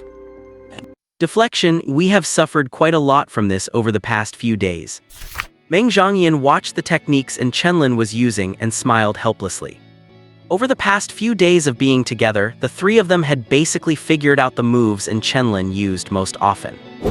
First is the medium-range attack centered on void modification, which fluctuates in strength, making it very difficult to get close to Chenlin. Then there is the close-range attack centered on deflection, which is also an extremely troublesome thing. Why do I say that? Because Chenlin's deflection redirects the force applied to him toward other directions. It can even deflect certain ability-based attacks. This meant that it was very difficult for them to inflict damage on Chenlin in melee combat. Especially Chu Zio, although he is strong, he had few ways to deal with Chenlin's deflection. What did Chu Zio and Lin Kainkyu suspect in Chenlin's ability? Well, of course they were suspicious, but they were brushed off with the excuse of an ability mutation. Ability mutation is something that only happens with a very low probability. However, even if the probability is low, it does not mean it is impossible. Under everyone's gaze, the flames were repelled. Li Kang had a look of shock in his eyes and was stunned for a moment. And Chenlin's fist opened abruptly to grasp Li Kang's, and with a gentle press, a peculiar force directly extinguished the flames on Li Kang's fist. Bang! And Chenlin punched Li Kang in the abdomen, and Li Kang flew out like a kite with a broken string. Swish. Blue light bloomed from Chenlin's feet as he quickly reached Li Kang, who had just crawled up, and threw another punch imbued with the power of deflection. Bang! Li Kang was knocked flying by Chenlin again, straight out of the arena. You bastard, I am going to kill you! Li Kang struggled to stand up and roared at Chenlin, about to rush forward. At this moment, Li Chang'an appeared behind Li Kang, grabbed his shoulder and said with a cold voice, "You are already out of the arena, you lost." Li Kang was stunned for a moment and looked down at his feet. Only then did he realize he was standing outside the gray curtain. He lost again, and this time he was defeated in just 3 punches. How is this possible? Li Kang's body trembled slightly, and he then looked toward where his classmates were. He no longer saw the respectful looks from before. They were all filled with disdain, mockery, and pity. He felt as if he had fallen into an ice cave, and his body gradually turned cold. The superiority, the adoration, and the arrogance brought to him by his heavenly tier ability had all vanished in this moment. All of this is because of that guy. Li Kang glared viciously at Chenlin. Everything was because of Chenlin. He wished he could kill Chenlin right here and now. Meanwhile, Chenlin, standing within the gray curtain, simply exhaled, reigned in his aura, and did not even want to look at Li Kang. Li Kang's current state was simply too pathetic. Like a resentful spouse, blaming all his mistakes on him. Can you blame others for your own weakness? Of course not. When you are weak, you can only ever blame yourself. If you blame others, you will never be able to grow. Even if you do grow, it is only for a moment. Alright, you can go back now. Li Chang'an, knowing what Li Kang was thinking, pushed him toward his homeroom teacher. Then Li Chang'an walked in front of all the classes and announced loudly, "You have just witnessed a duel between an elemental ability and a measure ability. Honestly, such duels are extremely rare when you have just awakened. Because you will learn later on, never provoke a measure ability of the same rank as you, whether you have just awakened or just had a breakthrough. The peculiarity of measure abilities is that while they grow slowly, their starting point is high. When you just awaken or have a breakthrough, your power is not very strong, but measure abilities have already mastered their own power the moment they awaken or break through. At your current stage, any measure ability is stronger than you. If you have not been training for a very long time, you stand absolutely no chance against a measure ability." Li Chang'an's words made everyone understand why Li Kang had lost. Actually, before returning to school, they had learned through the internet that measure abilities were very strong in the initial stages. But they did not have a concrete concept of this strength. Now they do. Li Kang, with his heavenly tier ability, could not beat Chenlin, who also had a heavenly tier ability. Chenlin had even defeated Li Liu in a crushing manner. Upon hearing these words, the way Li Kang looked at Chenlin became even more venomous. Li Kang was now convinced that he could not beat Chenlin simply because Chenlin possessed a measure ability. After some more time passes and he has grown, he will definitely be able to beat Chenlin. After explaining the differences regarding measure abilities, Li Chang'an began the lecture. Several teachers joined together to conduct the instruction. The lecture process was very boring, at least for Chenlin. After Chenlin was sent back, he stood beside Meng Zhongyan and fell asleep while standing again. Meng Zhongyan was impressed that Chenlin could fall asleep standing up, but she still stood right by his side, never leaving him. High school classes about Chinese letter are actually very useful. So very few people do not pay attention in class at this stage. After all, they are all people who have to take university entrance exams. And the time spent in school always passes both quickly and slowly. In the blink of an eye, the date reached April 9th, Saturday. April 9th? Chenlin sat in his chair, looking at the purple book on his desk, staring at the line of text that had appeared at the very beginning. On April 9th, a starless place will appear. Tusk, it will not really appear, will it? And in the suburbs. A starless place, simply put, is a small world connected to the 10-prism world. There are many bad matter or hostile creatures within this small world. The starless place has a core, and destroying the core will cause the starless place to be eradicated. Unlike the prism world, the starless place has absolutely no development value, because it continuously releases red dust and bad matter to the outside world. So it must be eradicated as quickly as possible. And even though there might be useful things inside, one can only bring out a small portion because it cannot be developed in the long term. And this prophecy book says that a starless place will appear today. And Chenlin actually did not want to believe it, because the prophecies of the prophecy book are not very accurate. But Chenlin also felt he should believe it. Even if the prophecy book is inaccurate, its contents are basically never false.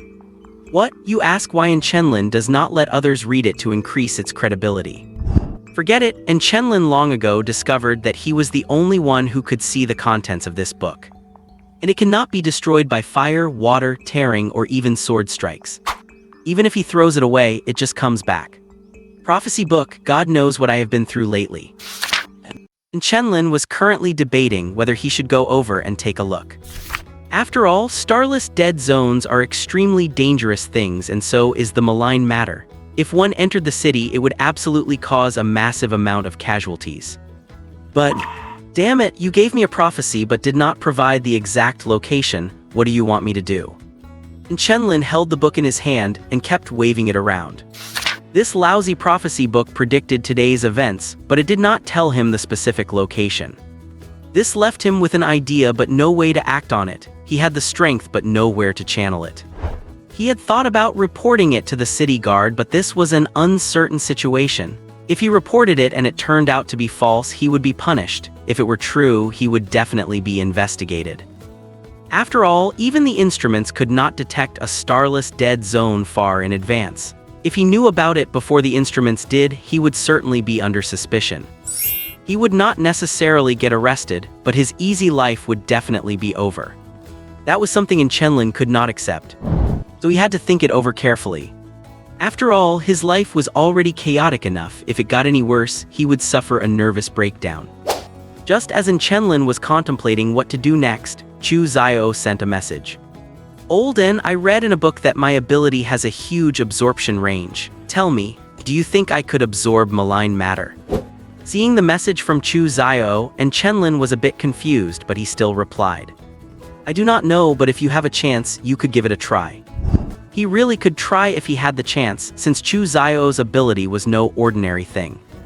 True, but how much is the compensation if you get killed by malign matter? It depends on who you are. Higher for soldiers or the city guard, second for sequence users. I have no idea for ordinary people. Wait. Chenlin suddenly felt a jolt and realized something. He quickly typed and asked, where the hell are you? Chu Zio remained silent for a moment before replying, in the eastern suburbs. Why? Yes, this big idiot is actually in the eastern suburbs. I knew Chu Zio did not have good intentions when he asked that question. This was not some curious inquiry. He had discovered malign matter and wanted to go try it out. Damn, is this guy a honey badger? He is actually reckless enough to try this. No, he could not jump to the conclusion yet that Chu Zio had actually encountered malign matter. You are in the eastern suburbs. You did not run into malign matter, did you? Chenlin asked tentatively. Chu Zio sent a series of ellipses, then a shy face emoji followed by, you really are my good brother. Great minds think alike. Smack. Chenlin felt his vision go dark and slapped his forehead with his hand. My god, this Chu Zio is truly afraid of nothing. Once he recovered, Chenlin immediately messaged back, you must not act rashly. Keep your movements small and leave slowly. Do not let the malign matter notice you. After the message was sent, Chu Zio took a moment to reply with a photo. In the photo, Chu Zio was hiding behind a ruined wall and his phone camera captured a flat stretch of land in the distance. On the flat ground, more than a dozen entities were floating in midair, composed of gray matter and constantly shifting shapes, sometimes turning into stone men, other times into animals. Malign matter, creatures from the Ten Prism world that have no detectable life signs and harbor intense hostility toward humans. The appearance of malign matter means that the vicinity is either a restricted zone covered in red dust or a starless dead zone. The prophecy book was right. A starless dead zone had indeed appeared in the eastern suburbs of Tianyi City. However, every city has instruments to detect starless dead zones. Malign matter can only appear after a starless dead zone has manifested. Since Chu Zio had already encountered malign matter, it meant that the starless dead zone had already appeared. But the city guard had not issued any warnings. Does that mean this starless dead zone managed to evade the detection instruments?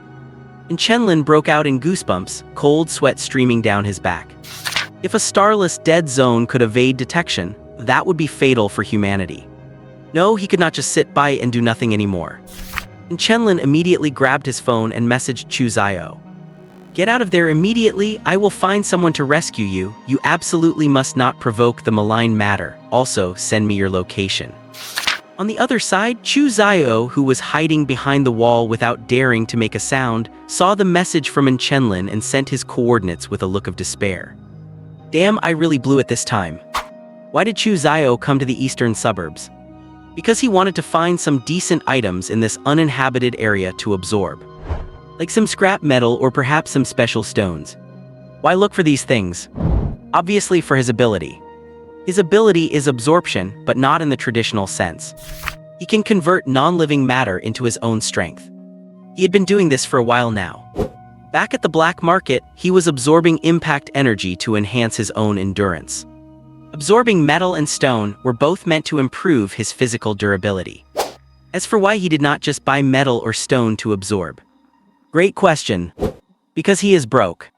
Although he got a little money from Li Dao, he could not buy much in the way of special metals with that amount. Special metals and stones are the best materials for crafting weapons and equipment. He could not afford them, and he felt it was a waste of money to buy ordinary metals. So he came to the deserted eastern suburbs to see if he could find anything useful. But while walking, he heard some unusual movement. He thought he would go over and take a look. And that one look nearly cost him his life. Malign matter, humanity's greatest enemy. Man, if he had known, he would not have looked. Otherwise, he could still be scavenging happily. Then for some reason, Chu Zio thought, malign matter is not a living thing, is it? Would not that mean he could try to absorb it? He thought the idea was insane, so he tried messaging Chenlin. Unexpectedly, Chenlin guessed his situation instantly. It just goes to show how well Chenlin knows him. Now he had no choice but to do as Chenlin said. He did not want to lose his life here. Quietly, Chu Zio crept away while hunching down. But after walking some distance, he suddenly bumped into something that felt hard yet strange. Chu Zio swallowed hard and looked up, seeing the 3 square eyes of the malign matter looking right at him. They blinked just like a human's, seemingly sizing him up. Hi, in a moment of crisis, Chu Zio raised his hand to greet it. Kai, the malign matter shifted its 3 eyes and raised its hand, mimicking Chu Zio's greeting. Chu Zio was completely stunned. Shishi, the Huozhai looked at the dazed Chu Zio, its 3 eyes filled with confusion. Chu Zio realized something. The Huozhai did not seem to be attacking him. Wait, no, is the Huozhai treating him like one of its own? How could that be? What, so I am in a life or death crisis now? Forget it then, as long as it does not attack me, becoming bros with a Huozhai is not a problem. Even if the King of Heaven himself showed up today, Chu Zio is officially a brother to the Huozhai. Shishi, just then another Huozhai appeared behind Chu Zio. Chu Zio turned his head to look, and seeing more and more Huozhai appearing, he had only one feeling: it is over. And Chenlin was currently on his way to where Chu Zio was. Of course, he could not go alone to save Chu Zio. He knew that with his current strength, he would just be serving himself up as a snack for the Huozhai. On the way, Chenlin dialed someone's number, his homeroom teacher Li Chang'an. At this moment, Li Chang'an was still sitting in his office, writing something with a whiteboard beside him. He paused when he reached a certain person's name, then wrote on the whiteboard below, "Suspected ability mutation." And in front of that sentence was a name, and Chenlin. Li Chang'an stared at the whiteboard, lost in thought, then continued to write. Ability mutation direction, full body force field. The field has strong repulsive properties, can be used to deflect force, and provides a speed boost. Currently unknown if there is any impact on slashing ability. Li Chang'an paused for a moment and continued. And Chenlin's own combat ability is strong, and he has a high understanding of his abilities. He could be developed for frontline combat. But quickly Li Chang'an erased the last part and wrote instead, development direction uncertain. After writing this, Li Chang'an began to analyze in Chenlin's personality and other aspects. And in the notebook Li Chang'an had been writing in, there were already several other people's analysis results. Just then, a call came in. Li Chang'an did not look to see who it was and answered directly, "Hello. Teacher Li, I have run into some trouble here and need your help," and Chenlin's voice came through. "What happened?" Li Chang'an asked. I sent it to you. I believe you will understand, teacher," and Chenlin said before hanging up. Li Chang'an looked confused, and then he saw the message and Chenlin had sent. As soon as he opened it, Li Chang'an stood up. "Damn it, this is a Huozhai, and Chu Zio, that idiot, actually dared to take a photo. Does he think he has lived for too long?" Li Chang'an, who had always been the serious type, finally lost his composure. He had never imagined that Chenlin would throw such a huge problem at him. But then again, what did he mean by he would understand? Soon Li Chang'an understood the meaning. "Damn it, I have been teaching for years and I have never encountered a student who caused this kind of trouble for their teacher right after awakening." Li Chang'an cursed. What was Chenlin thinking? It meant that if he reported it to the city guard, the trouble would fall on him and the city guard might not even believe him. But if Li Chang'an reported it to the city guard, the trouble would be on him, and there was a much higher chance they would believe it. Li Chang'an had been teaching for 8 years and had never seen a student dump their problems on their teacher like this. But he had to take it on now. This was a matter of life and death. Without thinking for long, Li Chang'an called an acquaintance at the city guard, grabbed his coat and ran out. "Damn, those 2 kids, Chu Liu and Chenlin, better not be dead. I will settle the score later."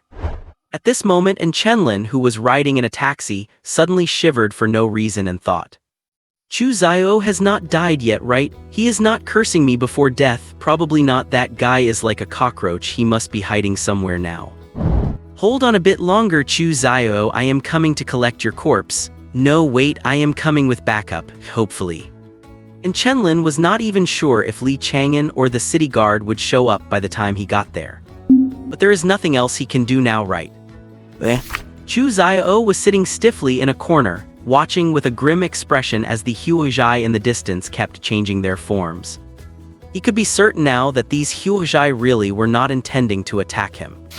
The changes in their forms now were just preparations to blend in among humans. Huozhai have no life signs, but they possess a certain level of intelligence. Chu Zio could not perceive how strong these Huozhai were, but his survival instinct told him that if they discovered he was human, he would be dead for sure. "Damn it, what sins did I commit in my past life to deserve this kind of punishment?" Chu Zio thought to himself. Actually, it is not like he could not leave. By moving at a snail's pace for a while, he had already put more than 20 meters of distance between himself and the Huozhai. Do not look down on those 20 meters. That was a huge step in his escape to survival. Whether he could survive or not depended on this slow, crawling movement. Oh, and on his good brother Chenlin. Just as he was moving, the Huozhai in the distance suddenly looked at Chu Zio in unison. Hi, Chu Zio tried to say hello again. Kai, the Huozhai's eyes turned red instantly, and they let out a roar toward Chu Zio. "Oh no, I am screwed." Chu Zio did not hesitate and stood up to run. Chu Zio was running in front, and the Huozhai were chasing behind. "No, how did you guys find out just like that?" Chu Zio shouted in despair.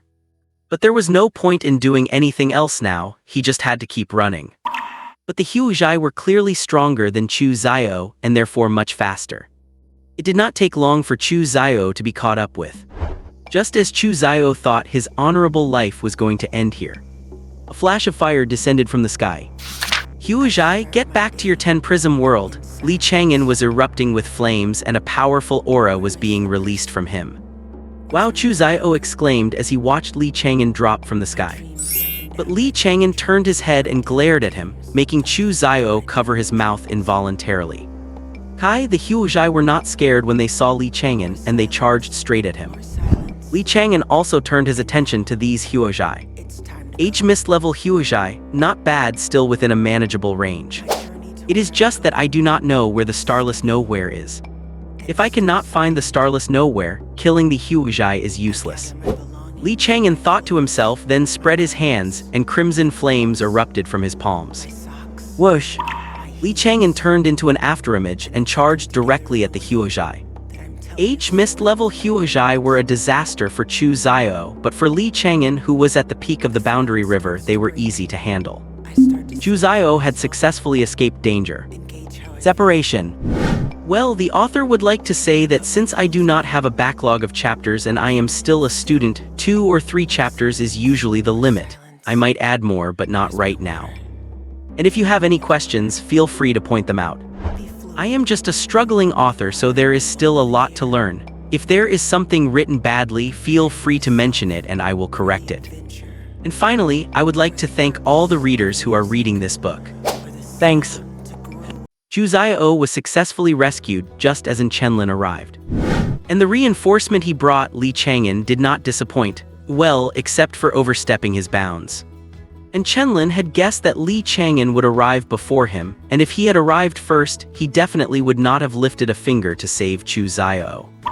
Because he could not beat them. If he could win, why would he need to call for reinforcements? Chu Zio, are you okay? If not, I will call the crematorium now. And Chenlin came to Chu Zio's side and carefully observed his current state. You did not already book it for me, did you? Chu Zio asked, looking at Chenlin.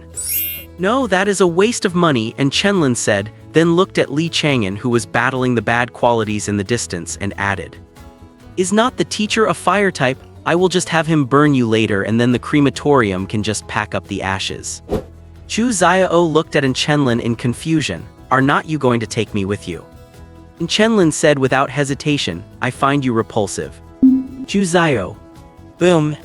As they were chatting, a pillar of fire suddenly rose in the distance, blasting several bad qualities into the sky. The heat wave swept toward them, but Chenlin stood motionless, letting the heat dissipate around him. Chu Zio, meanwhile, raised his hand and activated his devouring ability. Neither of them had any issues with this. Soon, the pillar of fire vanished, leaving Li Chang'an standing on the scorched earth, surrounded by the lifeless corpses of the bad qualities. Chu Zio's eyes lit up when he saw the corpses, and he tried to sneak forward but was pulled back by Chenlin. No way, you actually want to try eating a bad quality? And Chenlin stared at Chu Zio, his expression even more disgusted. Is Chu Zio a gluttonous beast? Does he eat anything? Why not? Nobody's tried it before, so what is the harm in me testing it out? Chu Zio argued righteously. And Chenlin and the others knew that Chu Zio's abilities had mutated. But Chenlin really could not imagine that Chu Zio would be willing to eat anything, and he was not even afraid of getting a stomachache. You really do eat anything that comes your way, and Chenlin said, speechless. Just as Chu Zio was about to say something, a shadow fell over them. Looking up, they saw Li Chang'an standing there, staring at them with piercing eyes. Hi, teacher, hello. Chu Zio did not know what to say, so he just raised a hand in greeting. Hello, my foot, come with me, tell me where the starless void is. Li Chang'an grabbed Chu Zio by the collar and started walking toward the direction the bad qualities had come from. Seeing this, Chenlin wanted to slip away quietly, but after a glare from Li Chang'an, he had to follow along helplessly.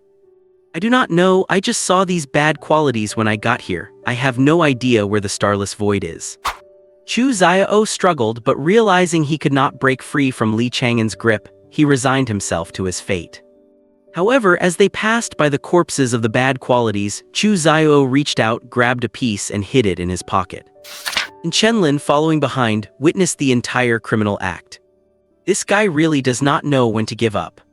You do not know. If you do not know, how did you survive against these bad qualities for so long? Li Chang'an asked. Chu Xiao and Chenlin both looked at him with blank expressions. Is there a connection? Chu Xiao asked. Li Chang'an looked at Chu Xiao, then at Chenlin and explained. This is something you have not learned yet, but I will tell you in advance. When the starless void is born, the bad qualities it releases choose to ignore all attackable targets in the surroundings to protect it. It is only when the starless void starts releasing red dust that the bad qualities begin to attack everything in sight.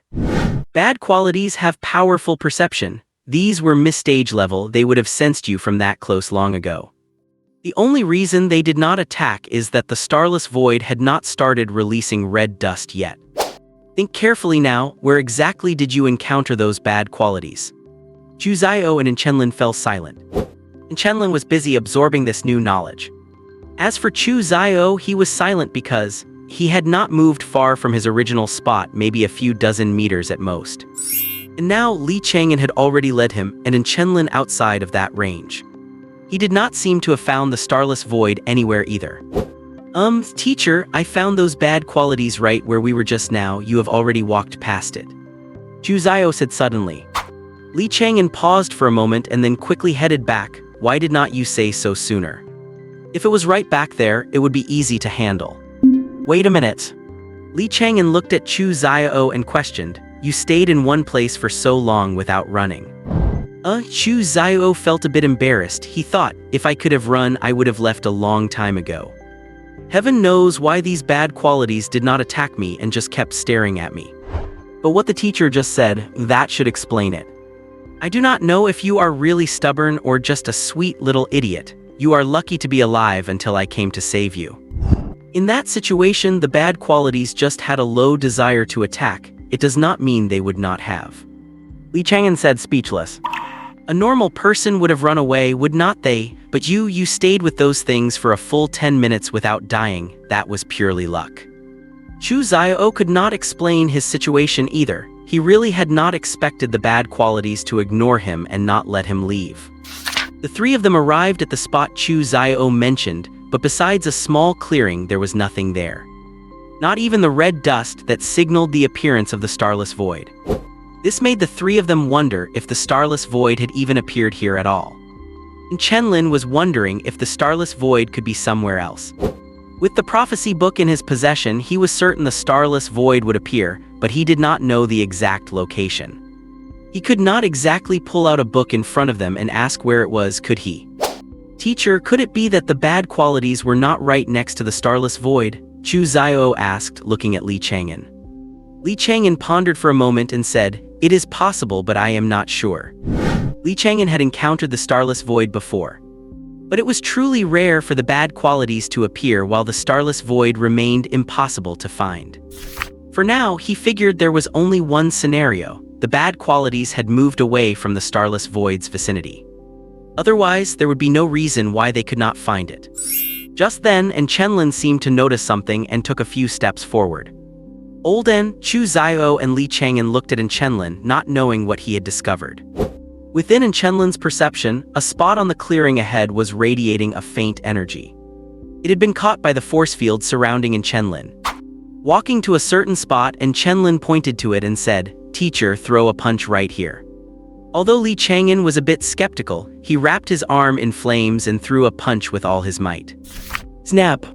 As Li Chang'an's fist struck the spot, it shattered like a mirror, revealing the starless void, a prism taller than a person emanating an extraordinary aura. The starless void had actually been hidden all along. This was something they had not even considered possible, because there had never been a case where a starless void was hidden before. No wonder the instruments in Tianyi City did not detect the appearance of the starless void. It turns out it had been hidden all along. However, this hidden starless void was beyond what they could handle. They could only act as discoverers, stay far away, and wait for the city guard to arrive. And the city guard came very quickly. Because the starless void had evaded detection by the instruments, Li Chang'an was left behind to conduct an investigation. As for Chenlin and Chu Xiao, they left directly. And Chenlin had called Li Chang'an over precisely to prevent the city guard from coming after them or to ensure they would show up, as Li Chang'an's word carried more weight than theirs. Before leaving, however, they were still subjected to some routine questioning before being let go. When they departed, Li Chang'an's gaze towards them was significantly more dangerous, but he soon relaxed. Forget it as long as everyone is safe. After Chenlin and Chu Xiao left, Chenlin pulled Chu Xiao into a deserted corner. What is up? Chu Xiao looked at Chenlin, puzzled. What do you mean, what is up? Do not think I do not know what you are planning. You are holding that fragment of corruption because you want to go back and devour it, right? Chenlin said with a huff. Ahaha, Chu Xiao smiled sheepishly, then asked, Olden, are you here to stop me? Do you think I could stop you? I am here to make sure nothing goes wrong. And Chenlin rolled his eyes and said, even if he stopped this guy Chu Xiao from absorbing the corruption fragment now, he would surely do it in secret later. It was better to let him do it now while he could keep an eye on him to prevent accidents. Chu Xiao understood what Chenlin meant and was just about to give him a look of gratitude when he saw Chenlin standing at a distance, his fingers curled into a sword hand gesture. Why are you just standing there? Go ahead and devour it, Chenlin urged impatiently. If I have a problem later, are you going to just strike me down, without giving me a chance to be saved? Chu Xiao hesitated at this moment. Do not worry, if you die, I will make sure to take your body away, Chenlin said righteously. Get out of here. Chu Xiao rolled his eyes but still took out the corruption fragment and sat on the ground. Immediately, a vortex the size of a palm appeared in the center of Chu Xiao's left hand. Chu Xiao placed the corruption fragment onto the vortex, and soon, the fragment vanished into his palm. Chu Xiao closed his eyes. In the distance, Chenlin raised his hand, ready to attack at a moment's notice. Saving him? There is no way to save him. If anything goes even slightly wrong, he might be gone too. Better to prepare for the worst. However, the accident Chenlin imagined did not happen. Chu Xiao opened his eyes and there were no issues at all with his body. It is just that one of his eyes had turned gray, making them different colors, which looked a bit strange, but the gray in his eye quickly faded away. How is it? Do you feel anything wrong? Chenlin asked. I feel, Chu Xiao smirked, just about to scare Chenlin when he saw the gesture Chenlin was still holding. Never mind, he did not want to die young. Cough, cough, nothing, I do not feel anything wrong at all. The physical enhancement is very slight, it seems there is nothing strange about devouring corruption. Chu Xiao said with a smile and stood up. That is good to hear, Chenlin lowered his hand and breathed a sigh of relief. But suddenly, Chu Xiao froze in front of him, looking up at something. What is wrong? Chenlin asked, puzzled, looking in the same direction as Chu Xiao. But Chenlin saw nothing. What are you looking at? Chenlin asked Chu Xiao. Can you see the corruption flying over there? Chu Xiao asked. Corruption flying? What kind of nonsense are you? Chenlin started to mock him but quickly noticed something was wrong and whipped his head around to look at Chu Xiao. If he was not mistaken, Chu Xiao had indeed gained some ability after devouring the fragment. For instance, seeing hidden corruption. Chu Xiao realized it too and looked at Chenlin, his eyes filled with disbelief. Can I see hidden corruption? Chu Xiao asked in surprise. You are asking me? Chenlin widened his eyes and retorted. Fair enough, what should we do now? Chu Xiao asked. What can I do? Can you fly? Chenlin asked. Chu Xiao nodded, then said, that is true, but are we just going to leave that corruption alone? Boom. Just as Chu Xiao finished his sentence, an explosion suddenly erupted in the distance. To Chenlin, it looked like a fireball suddenly appeared, and then a building exploded. But to Chu Xiao, it was that flying corruption diving down and spitting a fireball at the building, causing it to explode. Alright, no need for us to worry about it, Chu Xiao said. Chenlin covered his forehead in exasperation. Indeed, no need for them to worry about it. Because the city guard was nearby and would discover the situation in an instant. And besides, they did not have the strength to handle it anyway. What did I do to deserve all this? Chenlin grumbled, but then he suddenly remembered something. On April 9th, a starless void appeared in the eastern suburbs of Tianyi district. Corruption emerged from it, seeped into the city and killed nearly 100 people. Those were the words in the Book of Prophecies, and they had not changed a bit before he left. He had thought it strange at first, with detection instruments in the city, how could they miss it? But as it turns out, the starless void that appeared was hidden, and indeed it had not been detected by the instruments. If Chu Zio had not run to the suburbs for no reason, who knows how much more corruption would have appeared. And then there was the corruption seeping into the city. After discovering the starless void and waiting for the city guard to arrive. And Chenlin had assumed that was the end of it. But now, the scene before his eyes told him that the prophecy in the book had not changed at all. The corruption had emerged and started killing people. And standing here, they could only watch helplessly. It seems that book really has something to it, and Chenlin thought to himself, narrowing his eyes. He had originally thought the content of the prophecy would show some deviation. After all, there had been deviations before. But now it seemed that this time there was no deviation. The previous deviations were only caused by unexpected human actions. So it would be more accurate to say it had not changed. This time, the prophecy that appeared more than 10 days ago predicted today's events with extreme precision. But Chenlin was wondering if Chu Zio had not come here, would the outcome of the prophecy have changed? It should have, that is how it was last time. Because Chenlin forgot to give Meng Changyan the space crystal, the content in the book changed. Meaning, whether the prophecy is realized or not, it can still be altered. Not long after that vile matter launched its attack, the city guards arrived and cut it down. But it was precisely this vile matter that had concealed itself that put the city guards on edge. Because they did not know if there were any other vile matters hiding. So once they discovered that these vile matters could conceal themselves, the city guards immediately cordoned off the surrounding area. They also ordered someone to bring over the equipment for detecting vile matters. And Chenlin and Chu Zio, who had been watching the scene, were successfully detained and once again encountered Li Chang'an.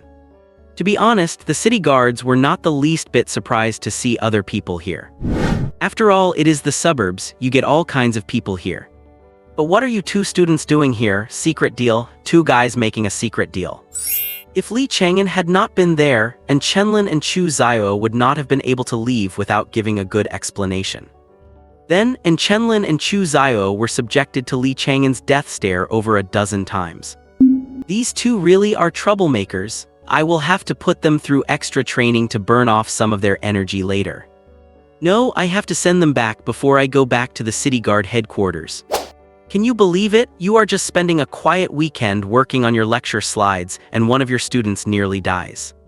But there is no helping it, things have come to this and I can only carry on. It is impossible to push the students into the front line. This kind of thing is not for students to get involved in. Even if the two of them did perform a service, they will at most just get a reward later. In the end, everything has to be handled by himself. As for Chenlin and Chu Zio, they stood to the side like terrified little quail, not daring to speak or move a muscle. They were afraid that if they did something wrong, Li Chang'an would take note of it and give them a hard time later. 3 hours later, the city guards finally let them go. Li Chang'an had a bit of downtime, but his wristwas just spent escorting Chenlin and Chu Zio back home. However, after they had walked a certain distance, Li Chang'an gave each of them a kick. I have been teaching for so long, and I have never seen students as restless as you two. It is fortunate nothing happened, or I would not even know how to explain this to my superiors. Li Chang'an was truly fed up with these two. If you say they did not do well, they did tell him the very moment it happened. Not calling the city guards first was the right choice, because the guards might not have arrived in time. Even if they did arrive, they would have grilled the two of them, and if they said too much, they would not have any peace for a long time and other problems might arise. More importantly, there is no knowing if some cult or other entities were behind this incident. If they got caught up in that, their lives might not be safe. But it is rare to see two guys just dump all their troubles on him like this. What kind of students throw the burden onto their teacher before they even know him that well? Haha, teacher, is not it because we knew we could not handle it, so we handed it over to you. Chu Zio scratched his head, feeling a bit embarrassed. He had not expected Chenlin to call Li Chang'an over either. But after their brief exchange earlier, he understood why Chenlin did it. Chenlin did not speak, but his expression showed he was feeling a bit guilty. After all, he was the one who set his teacher up. Chu Zio was a direct cause too, since he was the one who started all this. You two really have a conscience, do not you? Enough of that, I am taking you home now and you better stay put. You are in for a rough time for a while. I will be waiting for your performance at the end of the month," Li Chang'an said. And Chenlin and Chu Xiao exchanged a look, both with one thought in mind: we are doomed. When a teacher says that, it means they are going to be targeted for extra training by Li Chang'an. A teacher for order breakers is not like a liberal arts teacher who just assigns a bit more homework. They play for real. Even though there are benefits, before those benefits actually pay off, there will be a lot of suffering. Whatever, at least we did not cause a catastrophe. If we had accidentally lured the vile matter into the city, we would have been in real trouble. Anyway, after knowing they were in for a rough time, they both decided that from now on, if anything happened, they would just dump it on the teacher. After safely escorting them home, Li Chang'an went to handle the aftermath. A hidden land of nothingness, plus vile matter that can conceal itself from detection. Neither of these has ever appeared in the world before. So a discussion is inevitable, and once that is done, it is time to file a report. Once it is confirmed to be a new discovery, it will be recorded in the official files. So there's still a lot of work to do. As a key figure in this, Li Chang'an has to be involved in most of the work. Soon, Li Chang'an returned to the scene. At that moment, someone in Chenlin and Chu Xiao had seen before was there in charge, Cao Wide. "Yo, did you get those 2 troublesome students of yours home?" "Yeah, those 2, forget it, never mind." "I see. Well, if it had not been for them discovering it in time, this area would truly have been occupied by the red dust and the vile matter. The city would have been affected, and many more people would have died," Cao Wide said. "So how many people died?" "It has not been counted yet. Even though it was discovered quickly, there are still dozens dead. And we do not know if there are still undiscovered vile matters. Vile matter that can hide itself, unheard of," Cao Wide said with a cold laugh. "Cannot you detect them even with your evening star level ability?" "I can detect some, but others I cannot. I do not know where these vile matters got their concealment ability from, but it is very strong. I can see right through it if I perform deep scanning, but the range is limited. I need to go scan other places now that I am done talking to you. It is not good to have vile matters roaming the city," Cao Wide said, and with that, a pair of fire wings appeared on his back. "How many people will likely die this time?"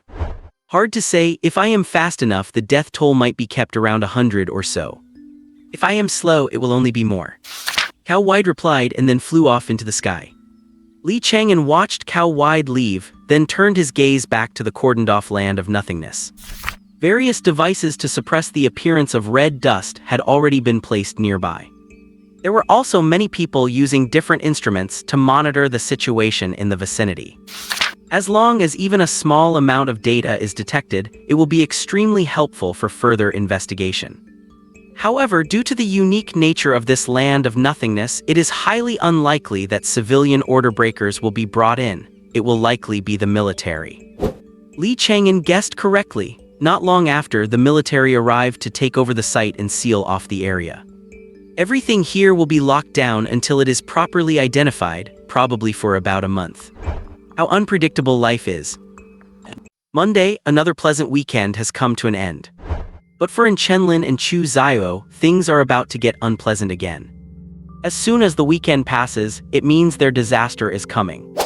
They have been targeted by Li Chang'an. Because of what happened before, Li Chang'an has been keeping a close eye on them, believing that he needs to wear them out so they will not cause so much trouble. But Chenlin wants to say that actually he only needs to keep an eye on Chu Xiao. He himself would not be idle enough to go looking for trouble. They guessed correctly. The moment Li Chang'an arrived, their study requirements and training pressure went up a level. And Chenlin is fine. He always shows that he has energy to spare, and even under targeted training, he has not shown any signs of struggling. However, the reason Chenlin can endure Li Chang'an's targeted training is entirely due to his own abilities. Chu Xiao, on the other hand, is a different story. After one round, he feels like he is falling apart.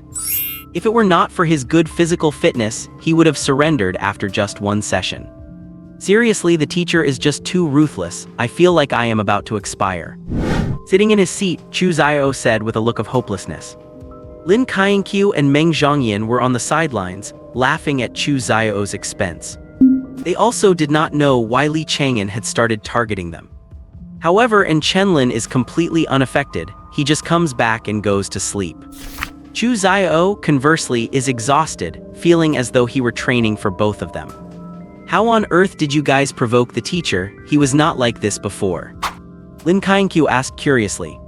Do not even mention it. It is all a tragedy and I nearly lost my life, Chu Xiao said, and then proceeded to tell them what happened over the weekend. Hiss, you are lucky to still be alive, Lin Kainkyu gasped after hearing the story, then exclaimed. Meng Zhongyan nodded and said, if the teacher had not arrived in time, you might have even lost your life. However, the aftermath was handled by the teacher and he took a lot of the heat as well. So now, you two just have to accept the teacher's whip of love. I know that, but I did not think he would be that ruthless, Chu Xiao complained. Although he had prepared for it, being caught off guard was still inevitable when facing it head-on. He even exceeded his capacity to devour several times. And he only devoured things that were completely useless. As for Chenlin, he was actually a bit envious of him coming back and collapsing into sleep immediately. He had no idea how Chenlin could sleep so well. As for how Chenlin carries out his training, they were not very clear on that. They only knew that other heaven-grade ability users were still trying to understand their powers, hoping to develop their skills as soon as possible. Are you confident about the end-of-month assessment? Meng Zhongyan suddenly asked. It should be fine, staying in the elite class is doable, but as for the first place, Zhongyan, you should be aiming for that, right? Lin Kainkyu looked toward Meng Zhongyan. But you should strive for one of the top spots. The rewards for the top places are still quite generous. The resources you use for cultivation now rely mainly on the school's rewards. Meng Zhongyan said, though her words were directed at Chu Xiao. Among them, Chu Xiao had the weakest background. He had to obtain every resource by himself. For Chu Xiao, the rewards for the top places were crucial. I know, I will strive to get into the top 5. But speaking of which, what type of resources does Devour need for cultivation? Forget it, I will just have to look for them myself. Chu Xiao asked. As an orphan, he had not yet been exposed to these things.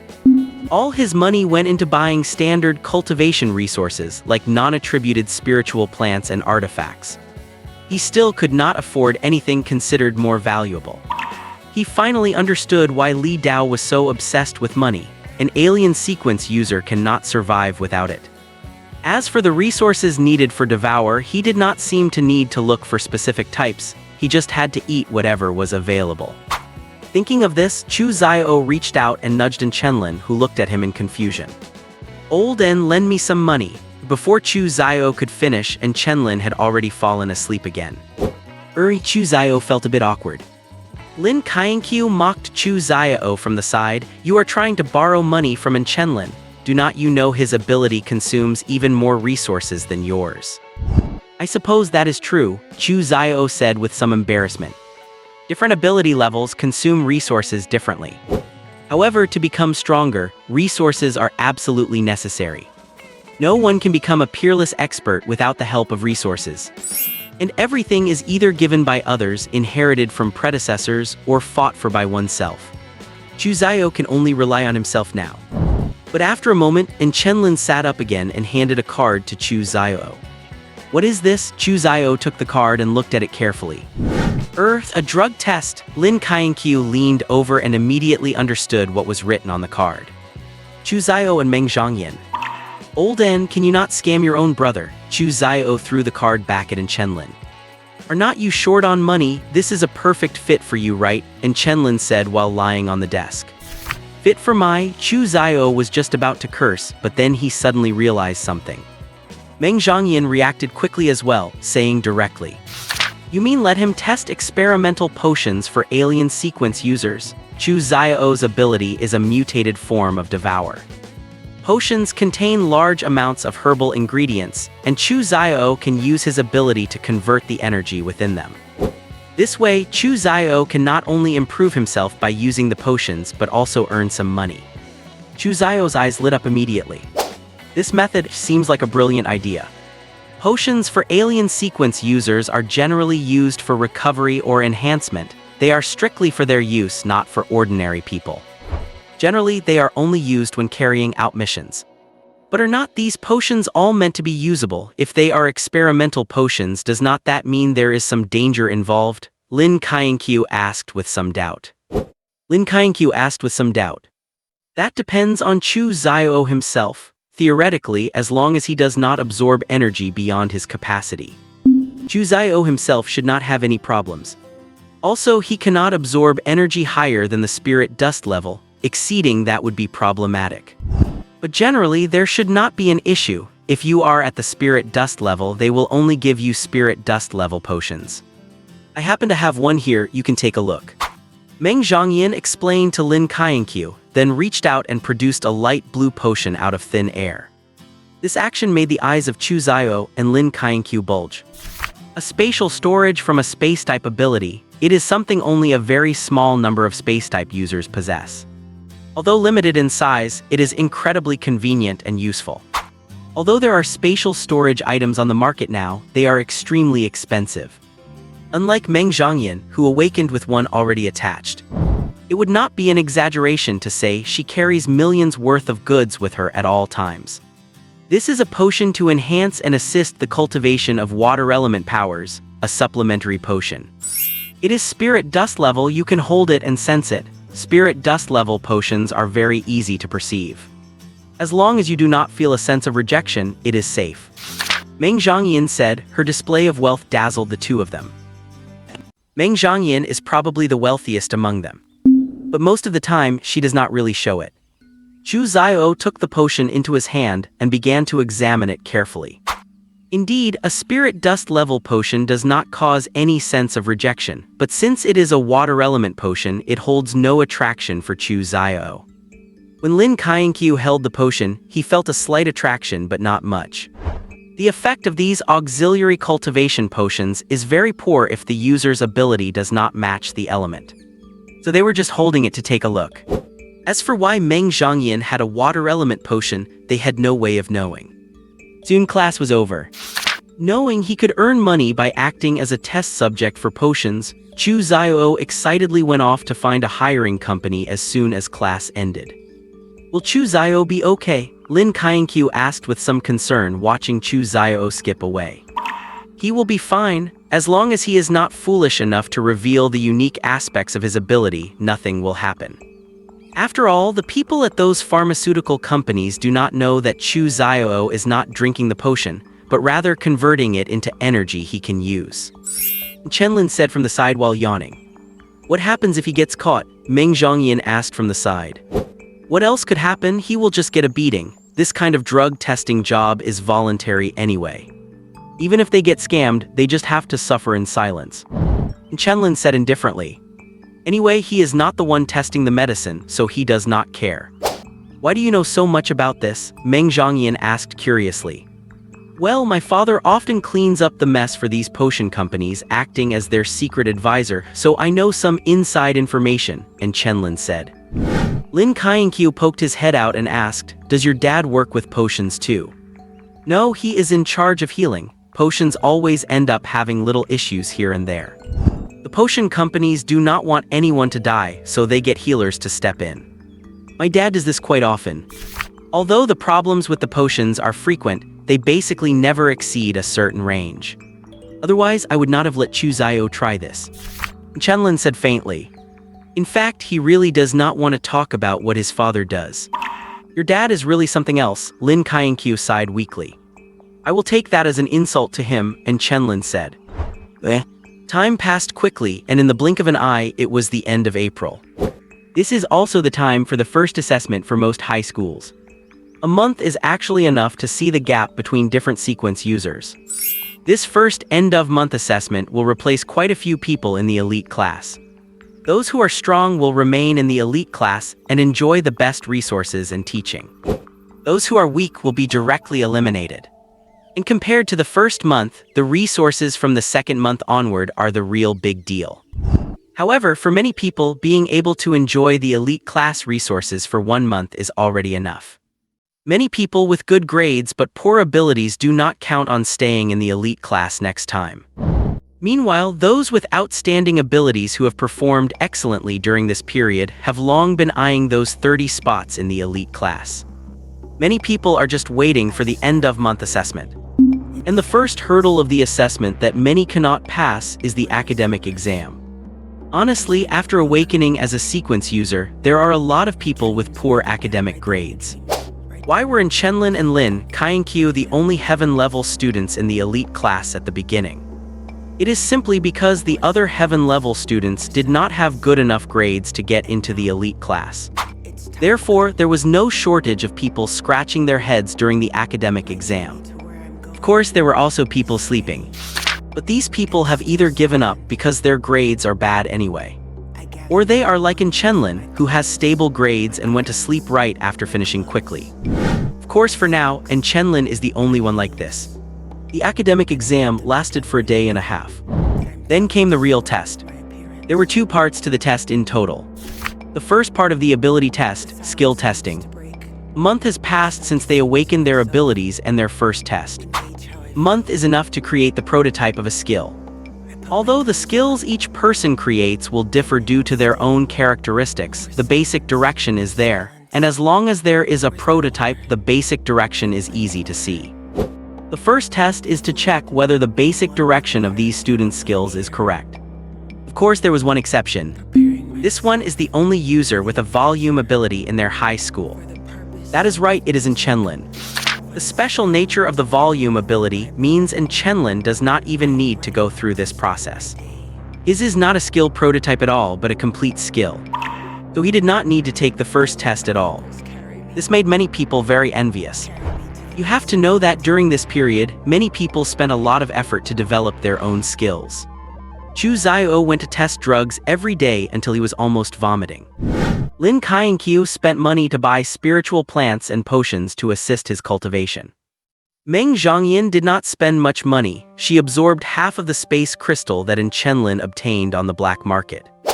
Because the quality of the space crystal is high, it could only be absorbed little by little, so she spent a lot of time on it. However, with Chenlin as their sparring partner, they were much faster at developing skills than others. Meng Zhongyan's first skill was outrageously strong, named Square Box, and she was stopped after using only half her strength. Because if she had released it all, no one else would have been able to test today. Lin Kainkyu's first skill was OK, named Crossing Cold, a large-range attack skill. Chu Xiao's first skill was a bit hard to describe. Because his Devour ability is a mutated ability, it is different from the skill Deflect counter that appears most often with Devour. Deflect is to return the attack. The strength of the attack depends on the degree of devouring, and the upper limit is extremely low. But Chu Xiao's skill is not like that. He can absorb the attack and convert it into a force that reduces damage, directly turning it into a high burst power he can use. He can explode with powerful force in a short time after taking a certain amount of damage, and he can also return the attack. It can be said that the 3 people's abilities have their own merits, and all received good scores. Especially Meng Zhongyan, whose score was the same as Chenlin's, a perfect score.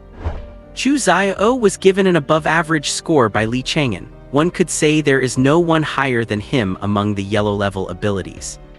At the same time, the performance of other heaven-level abilities was also very good, basically far surpassing everyone else. But because Meng Zhongyan and the others were the first to go, no matter how the people behind them performed, they seemed dim in comparison. No choice who told them to have a Meng Zhongyan in front of them. Rumbles. Skill card. Square Box creates a miniaturized space that only lasts for 3 seconds and is the same size as storage space. Upon release, it contains attacks similar to space cutting, causing cutting damage to everything within range, or it can be converted into a small space to temporarily store and redirect attacks. Crossing Cold gathers cold air and releases a sheet of ice mist in front of oneself. The mist contains sharp crystals. If the skin is cut by the crystals, the cold will invade the body, affecting movement and even thinking. Those with average physical fitness will find it hard to handle this move. Deflect variant Chu Xiao's skill absorbs attacks and converts them into temporary burst strength for himself, the degree of which depends on his own devouring upper limit. Chu Xiao, author, I protest. Why does my skill become a new one just by adding one word to the name? A skills test is meant to evaluate how well a person has mastered their abilities. The whole process is quick and can rapidly reveal the gap between individuals.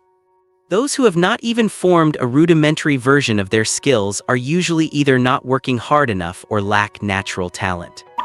You have to realize that even those with dust-level abilities have already developed rudimentary skills by now. The second test of the month-end evaluation is the combat test.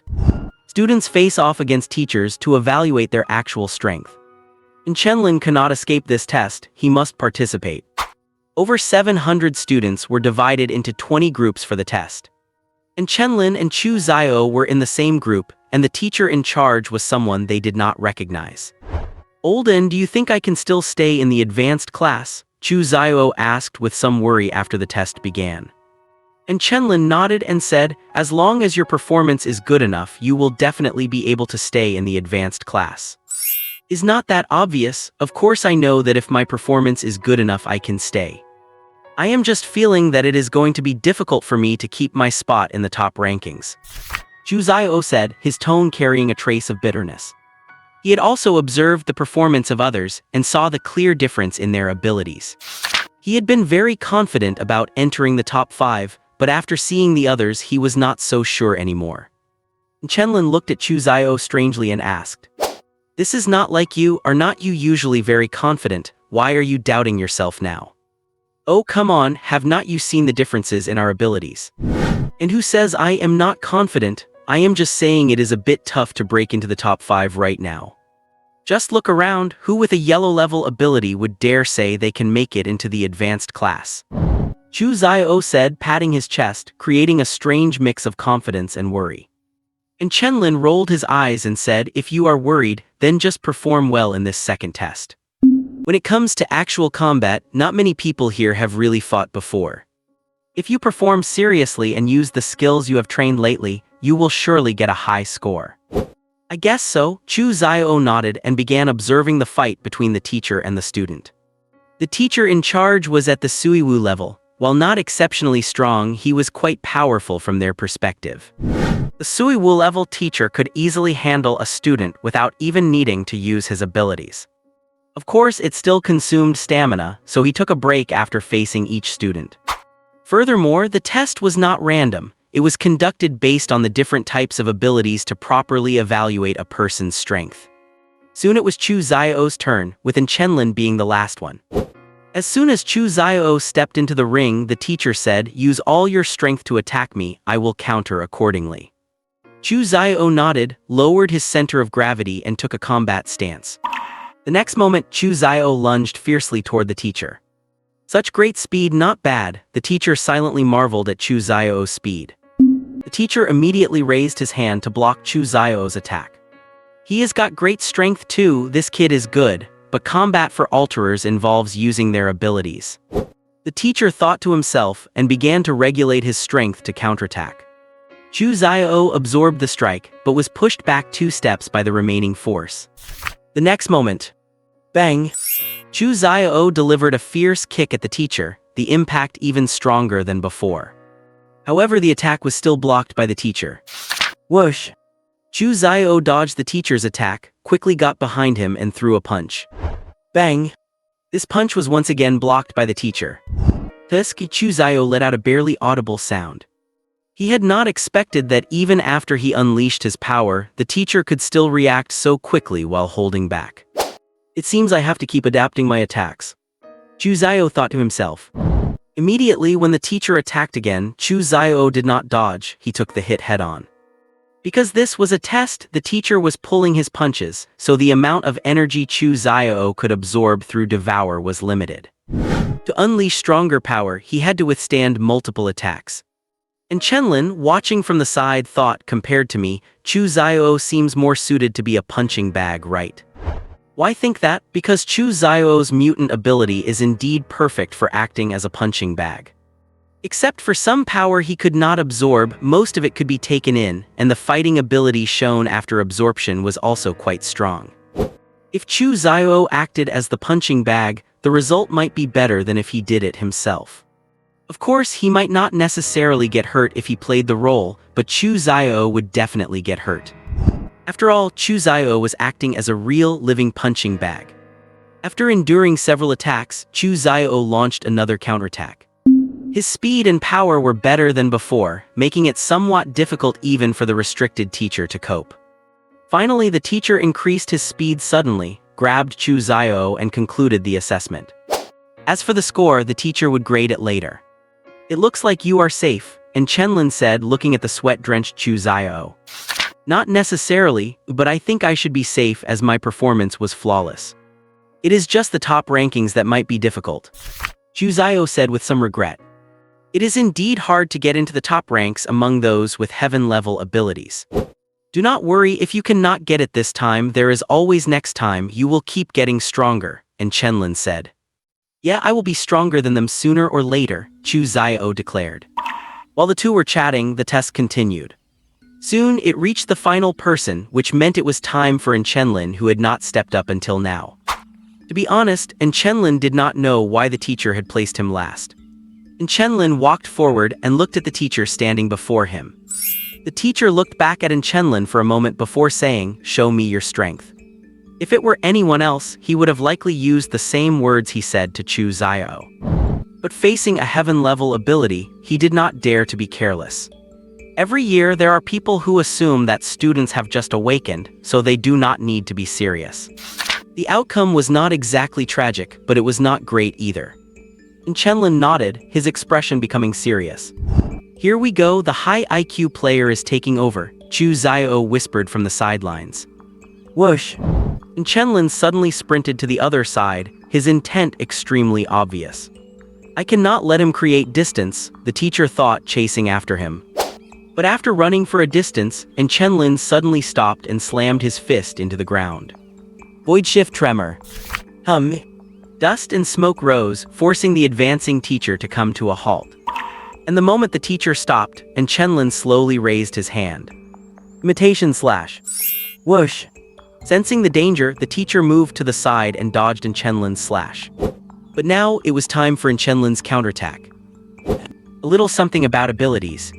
Rank 1 Spirit Dust. Spirit-breathing dust, like particles suspended in midair, is born within the body to store breath. When using this breath, leakage occurs due to low purity. Spiritual power and virtual calculation power also exist in a dusty state, but they do not merge with the spirit-breathing dust. Rank 2 Soiwu.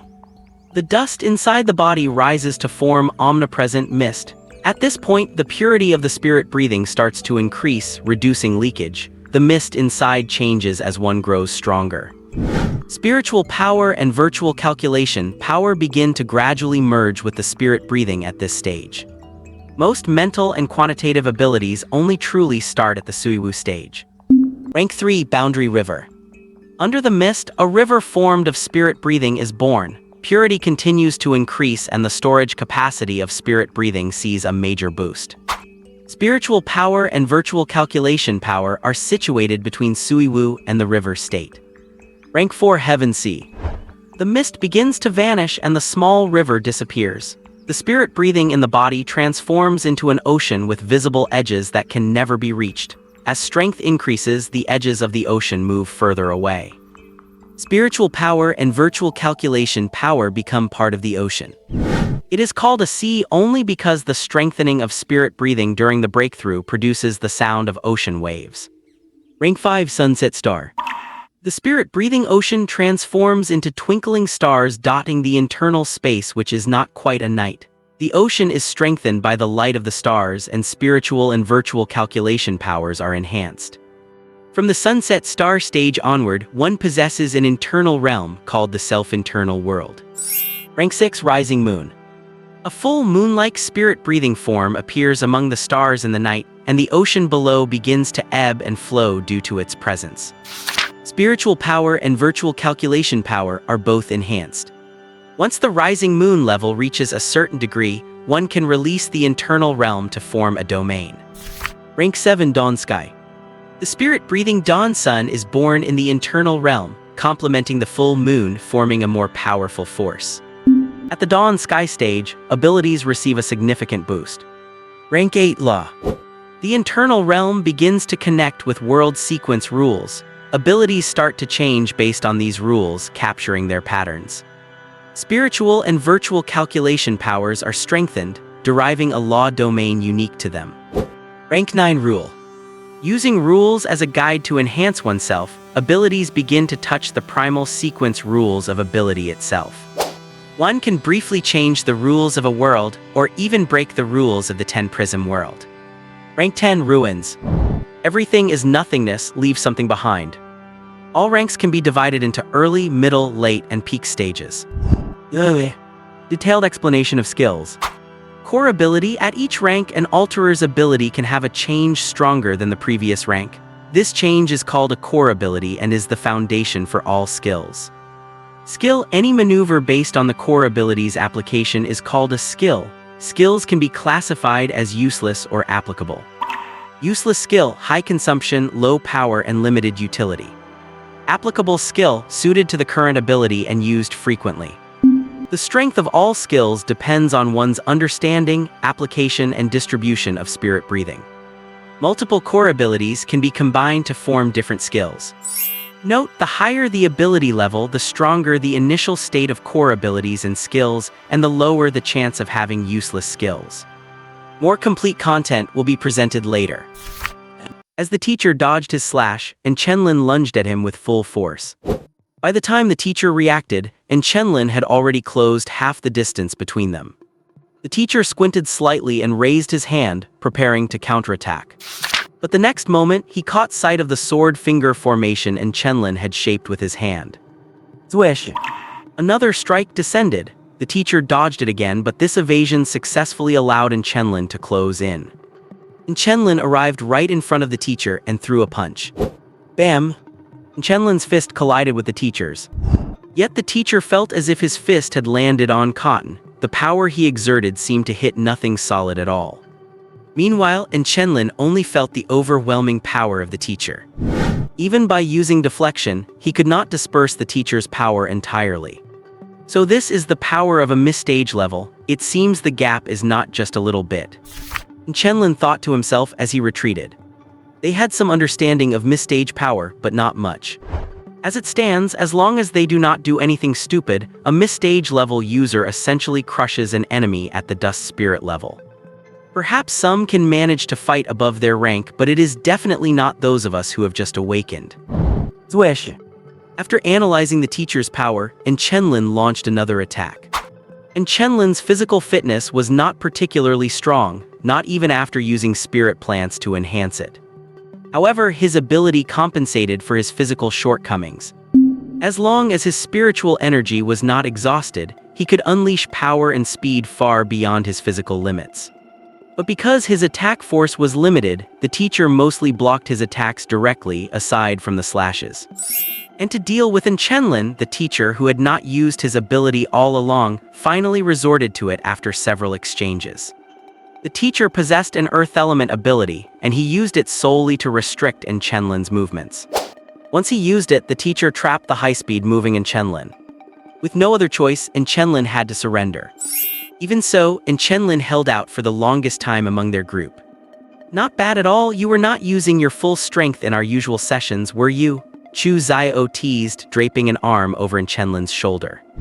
Even though Chenlin was usually the punching bag during training, the truth was, if they were not careful, they would be the ones treated like punching bags. A one-on-one scenario, of course. Chenlin would not be foolish enough to sign up for a 3-on-1 training session. I have been using my full strength since you guys started getting your skills, okay? Chenlin pushed Chu Xiao away and said with some fatigue, then suddenly looked around as if sensing something. What is it? Meng Zhongyan asked from the side. Nothing, Chenlin replied. Felt like someone was watching me, forget it, whatever. Meanwhile, far away in Yanjing, Faith Dana sat by her pool, dipping her feet in the water as she narrowed her eyes and pouted. It really is difficult to check up on him this way. Xuanyuan opened her narrowed eyes, which were now glowing with a faint pink light. She was trying to use a spiritual imprint she had placed on Chenlin back when they first met to establish a connection and see what he was doing now. The connection was established, but it only lasted a few seconds and was extremely blurry. She could not make out anything. Whatever, take it slow. One day I will be able to see clearly what he is up to. Shifting perspective to Tianyi number 1 high school, where the tests were concluding. The first end-of-month assessment consisted of 3 tests, 1 written and 2 capability-based. All 3 tests were now complete. Now the total scores for the 3 tests were about to be announced, marking the moment the elite class candidates would be determined after the first month. Soon, Li Chang'an stood on the podium with a booklet, scanned the students below, and announced loudly, "I will now announce the top 5 from this assessment, as well as the 30 spots for the elite class. Any objections must be kept until I have finished the announcement. After I finish, if you have any questions, you can raise them on the spot, and they will be settled immediately." As soon as he said this, the scene became noisy. What does he mean by raise them on the spot, and they will be settled immediately? Surely they do not mean we will have to fight it out on the spot to resolve the dispute. They cannot be that simple and brutal, right? Well, it actually is just that simple and brutal. Because for transcenders, there is no simpler way to settle things than having a fight. Got a conflict, fine, go have a fight. Life or death conflict, fine, a life or death battle. Most problems among transcenders can be solved with strength. Not convinced, if you are not convinced, keep it to yourself. If you do not have the strength and you are not convinced, you have no choice but to keep it to yourself, right? Li Chang'an waited for the crowd to quiet down before continuing. Rank 1 in the assessment, in Chenlin. Rank 1 should have been Meng Zhangyan. Wait, why is it in Chenlin?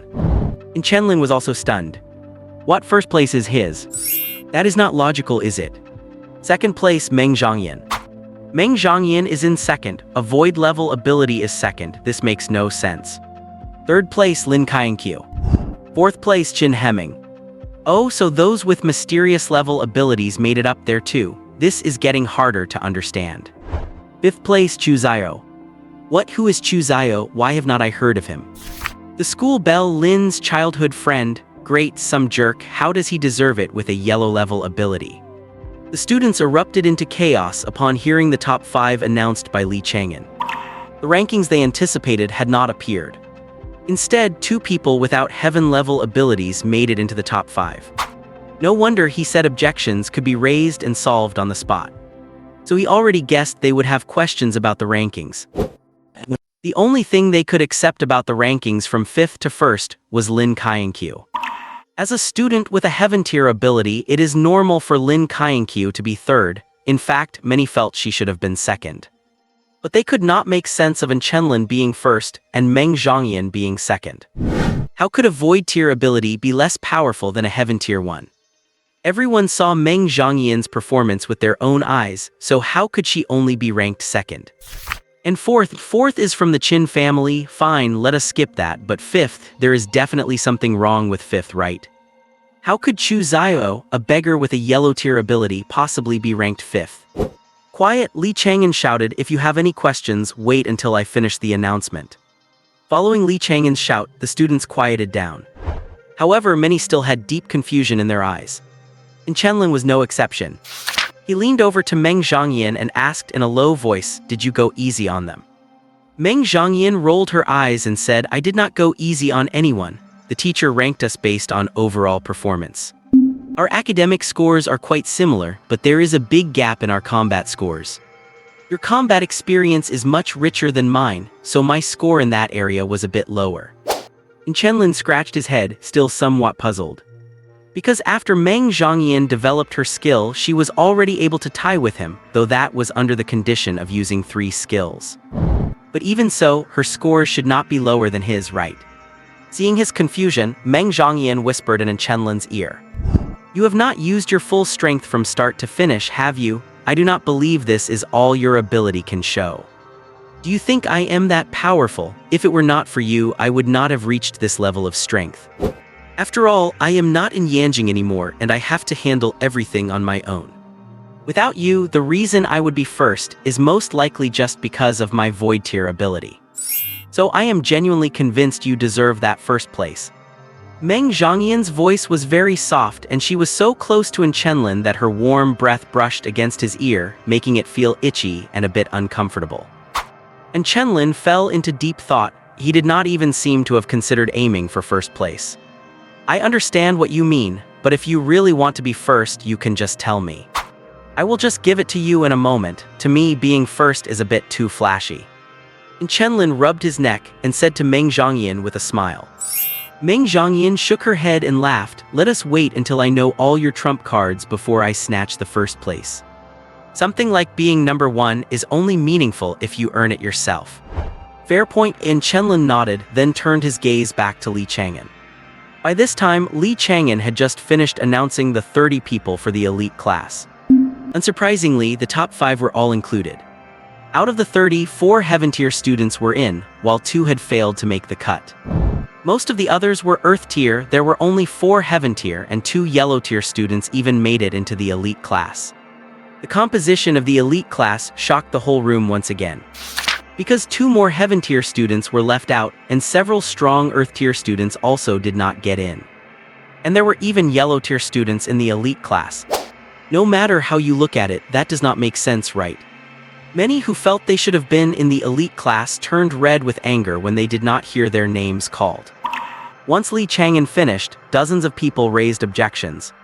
The loudest among them were the 2 Heaven-tier students. One of them was Li Kang. Li Kang glared at Chenlin as if he wanted to spit fire. Li Chang'an looked at the protesters below and said calmly, I know you have questions, so I will give you a chance.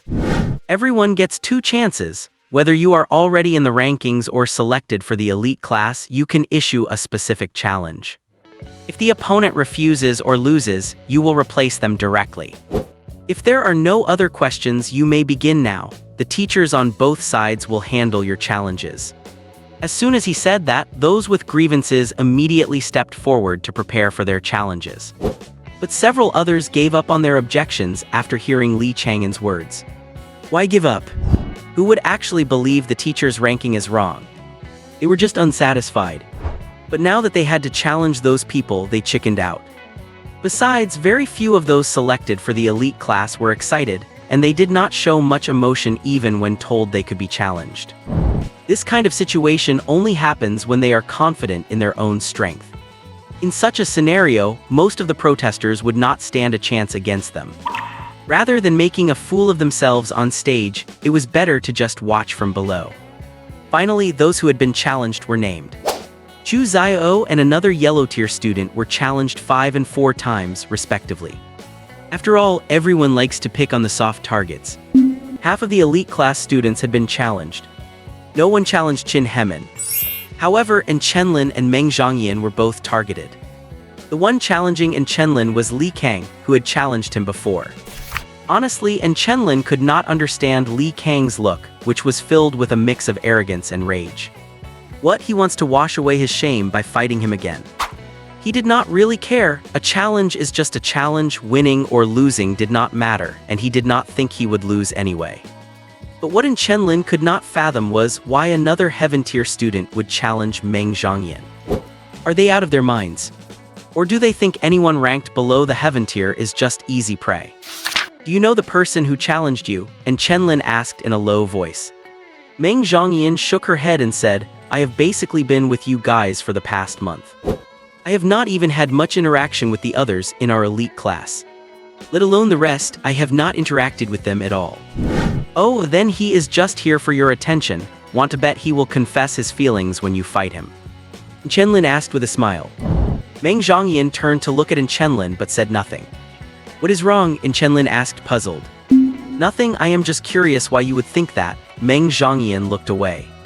It is about their eyes. I am very sensitive to how people look at things. His gaze could not hide his intentions, so it was easy to guess. I see. Meng Zhongyan felt inexplicably disappointed. Chenlin could not understand why there was a note of disappointment in her voice. However, Chenlin did not give much thought to these things. His usual training and studies were exhausting enough. It was impossible for him to spend time pondering the minds of girls. He had used his brain quite enough ever since he awakened, and he had no energy left to figure out what was going on in a girl's heart. Chu Xiao might, but that was because of his relationship with Lin Kainkyu. After the teacher announced the names of those challenged, many students wore excited expressions on their faces.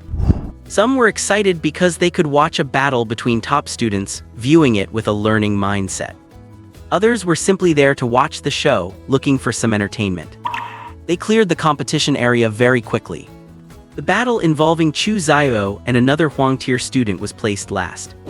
There were simply too many people wanting to challenge them, so it was hard to say when anyone else would get a turn in the early rounds. Due to limited space, only 6 people could compete at a time. The first round was full of hype. Meng Zhongyin and Chenlin, along with the other Sky-tier students, were all fighting in the first match. "Will the 6 students please step onto the field?" a teacher shouted loudly. All 6, including Meng Zhongyin and Chenlin, walked into the arena. Chenlin's opponent was the old familiar face Li Kang, although it was only the second time technically. Meng Zhongyin's opponent was a Sky-tier student with a confident smile, who struck Chenlin and Meng Zhongyin as a peacock spreading its tail to court a mate. To be honest, few people dared to mess with Meng Zhongyin. This peacock was the first. "He is going to get crushed in seconds anyway," Chenlin muttered, then looked at Li Kang. Li Kang was currently looking at him with fury, clearly determined to wash away his past humiliation. "How troublesome, let us just finish this quickly, shall we?" Chenlin thought to himself, staring at Li Kang. The teacher acting as referee confirmed both sides were ready and shouted, "Begin." "Let us try a new move," Chenlin assumed a combat stance and his aura began to shift rhythmically. End void number performance, simulation burst. Powerful energy coiled around his body. This was a short-term burst ability he had mimicked after observing Chu Zio's techniques during this period. Next step, he uses fire abilities, so I have to keep the flames off my body. With his fire intensity, I can only maintain this for about 3 minutes, but that should be enough. Force field expand. Invisible force field enveloped Chenlin. Whoosh. After doing all this, Chenlin charged straight at Li Kang, moving significantly faster than when he fought the teacher before. Burial sea flames. Seeing Chenlin charging in, the corner of Li Kang's mouth curled up. He slammed his hands onto the ground, creating a circle of orange flames that expanded from his center. His flames were highly adhesive. Among peers, if you were touched by them, taking off your clothes might not even prevent an injury. "Heh, this time I will definitely wash away my shame," Li Kang thought with a cold smirk. However, he had not considered that while he was growing stronger, so was Chenlin, and by training with 3 top-tier fighters. His rate of progress was far beyond what Li Kang could imagine. Whoosh! While Li Kang was still basking in his own thoughts, Chenlin had already arrived right in front of him. And the fire Li Kang was so proud of had not even attached itself to Chenlin. Bang! Chenlin reached Li Kang and punched him in the stomach. He did not use any extra power this time, just the strength from his short-term burst. As Li Kang doubled over from the heavy blow, Chenlin grabbed his throat, his left hand forming a sword finger gesture. Combat over, the teacher acting as referee appeared instantly between them to stop Chenlin from continuing. No one had expected that from start to finish, only 10 seconds had passed. Li Kang had been quickly crushed again. Everyone looked at Li Kang with sighs of pity. Both are Sky-tier, so why is the gap so massive? Off the field, Chu Zio watched Rui battle and asked Lin Kainkyu, puzzled. "Hey, do you think Chenlin's state at the beginning was the same as my burst state?" "Was it? I do not think so." Lin Kainkyu could not quite sense it. "I really feel like it was," Chu Zio said. "It is probably just your imagination." Maybe." Shortly after Chenlin ended his fight, Meng Zhongyin finished hers as well. Meng Zhongyin's opponent had indeed said the same things Chenlin's opponent had at the start. But Meng Zhongyin showed no reaction, simply teleporting in front of her opponent and launching an uninterrupted barrage of attacks. She finished the battle without even needing to use her box. Unlike in Chenlin's situation, Meng Zhongyin's opponent had no desire to fight at all, making it extremely easy. Meng Zhongyin did not even feel like it was a real fight. Both duels ended in one-sided victories. The third field did not finish quite as fast.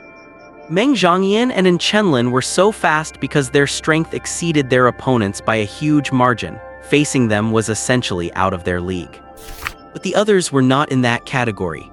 So the fight in the third field lasted for 3 minutes before ending, with the challenger as the winner, naturally.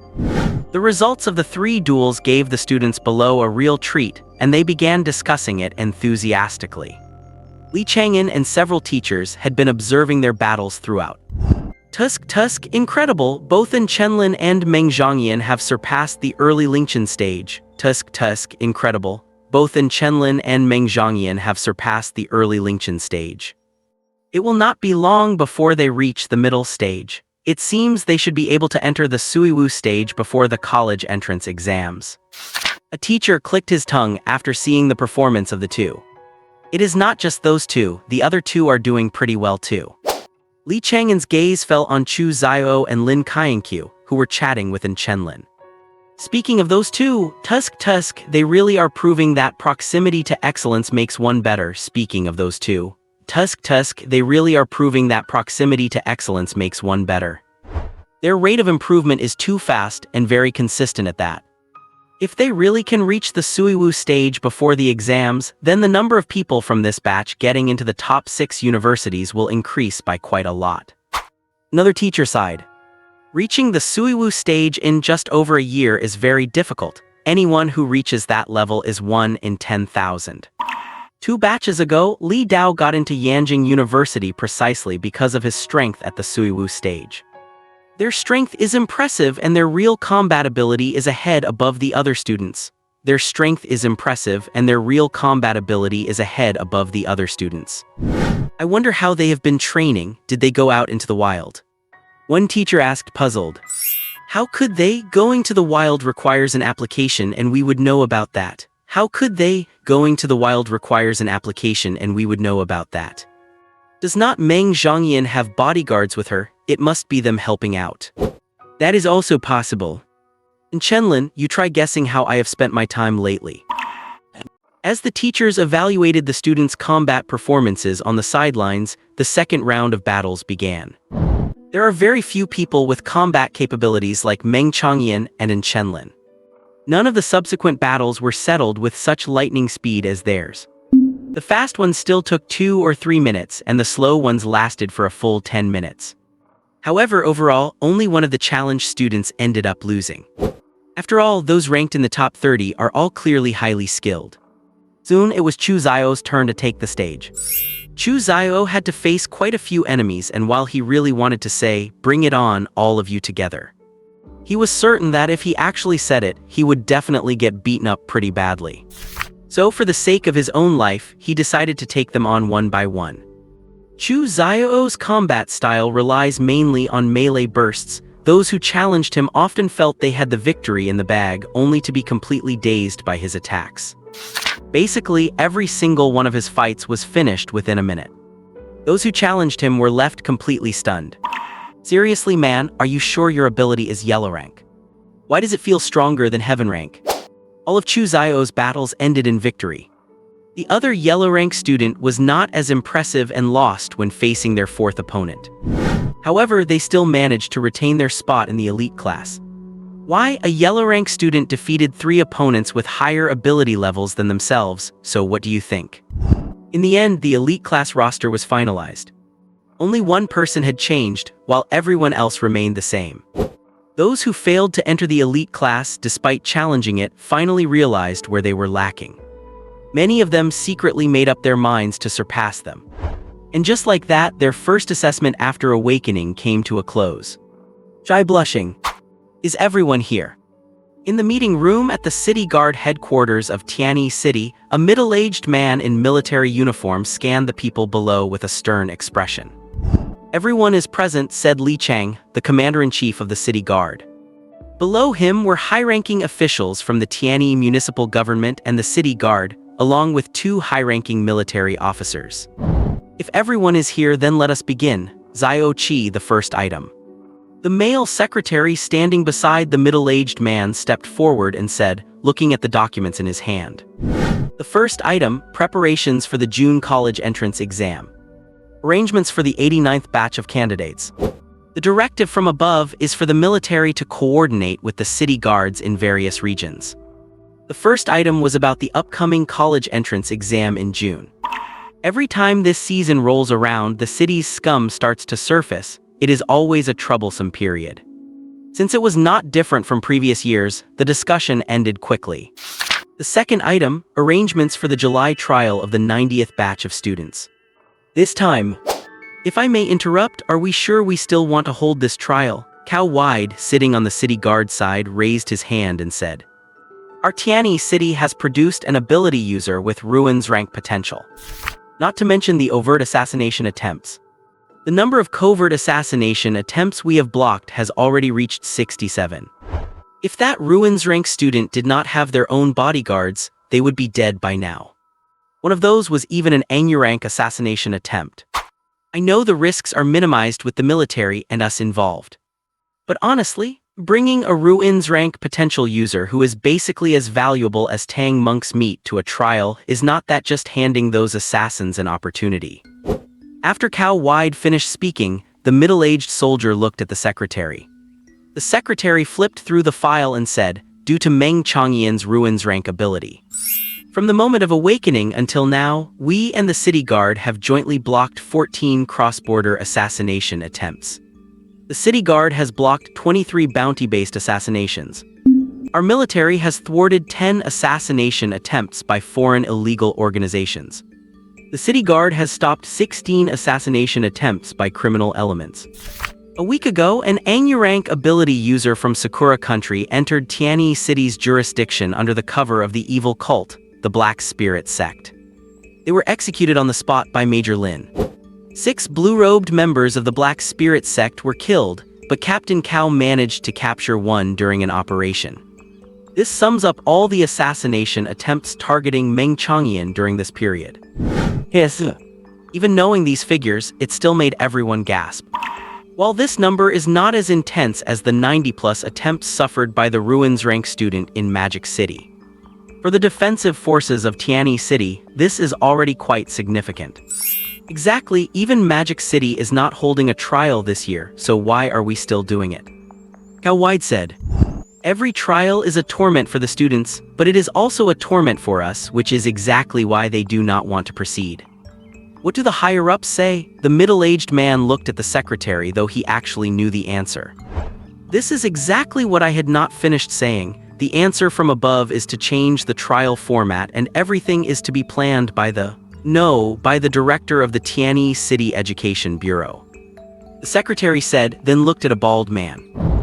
Usually it is not. Fine, I understand. The bald man initially wanted to say something but changed his tone after seeing the middle-aged man's look. How nice, I did not even have any role here, and now the whole burden is dumped on me. And judging by Cao Wide's demeanor, they must have colluded on this long ago. Sigh, what a miserable working stiff. All right, that is it. As for the trial process, it will be the same as usual, and our city guard will try our best to cooperate. City Guard Commander-in-Chief Li Cheng said. No objections, others also echoed. Director of the Education Bureau, can I even have an objection? Proceed. The final point, regarding the issue of zero-star non-place areas that can hide themselves and low-level bad matter that can conceal their presence. The secretary said. Hearing this, everyone became serious. This was a major new discovery recently. A zero-star non-place that hides itself and bad matter that can conceal its own presence. This is something that has never appeared in the world before. Military personnel began investigating this before the 30th, as well as analyzing the bad matter. According to the analysis, the reason bad matter can hide itself is due to an extra organ in their bodies that other bad matter lack. This organ allows the bad matter to conceal its existence. And the reason the zero-star non-place can hide itself is due to a change in the internal space. The spatial refraction effect is concentrated at the entrance of the zero-star non-place.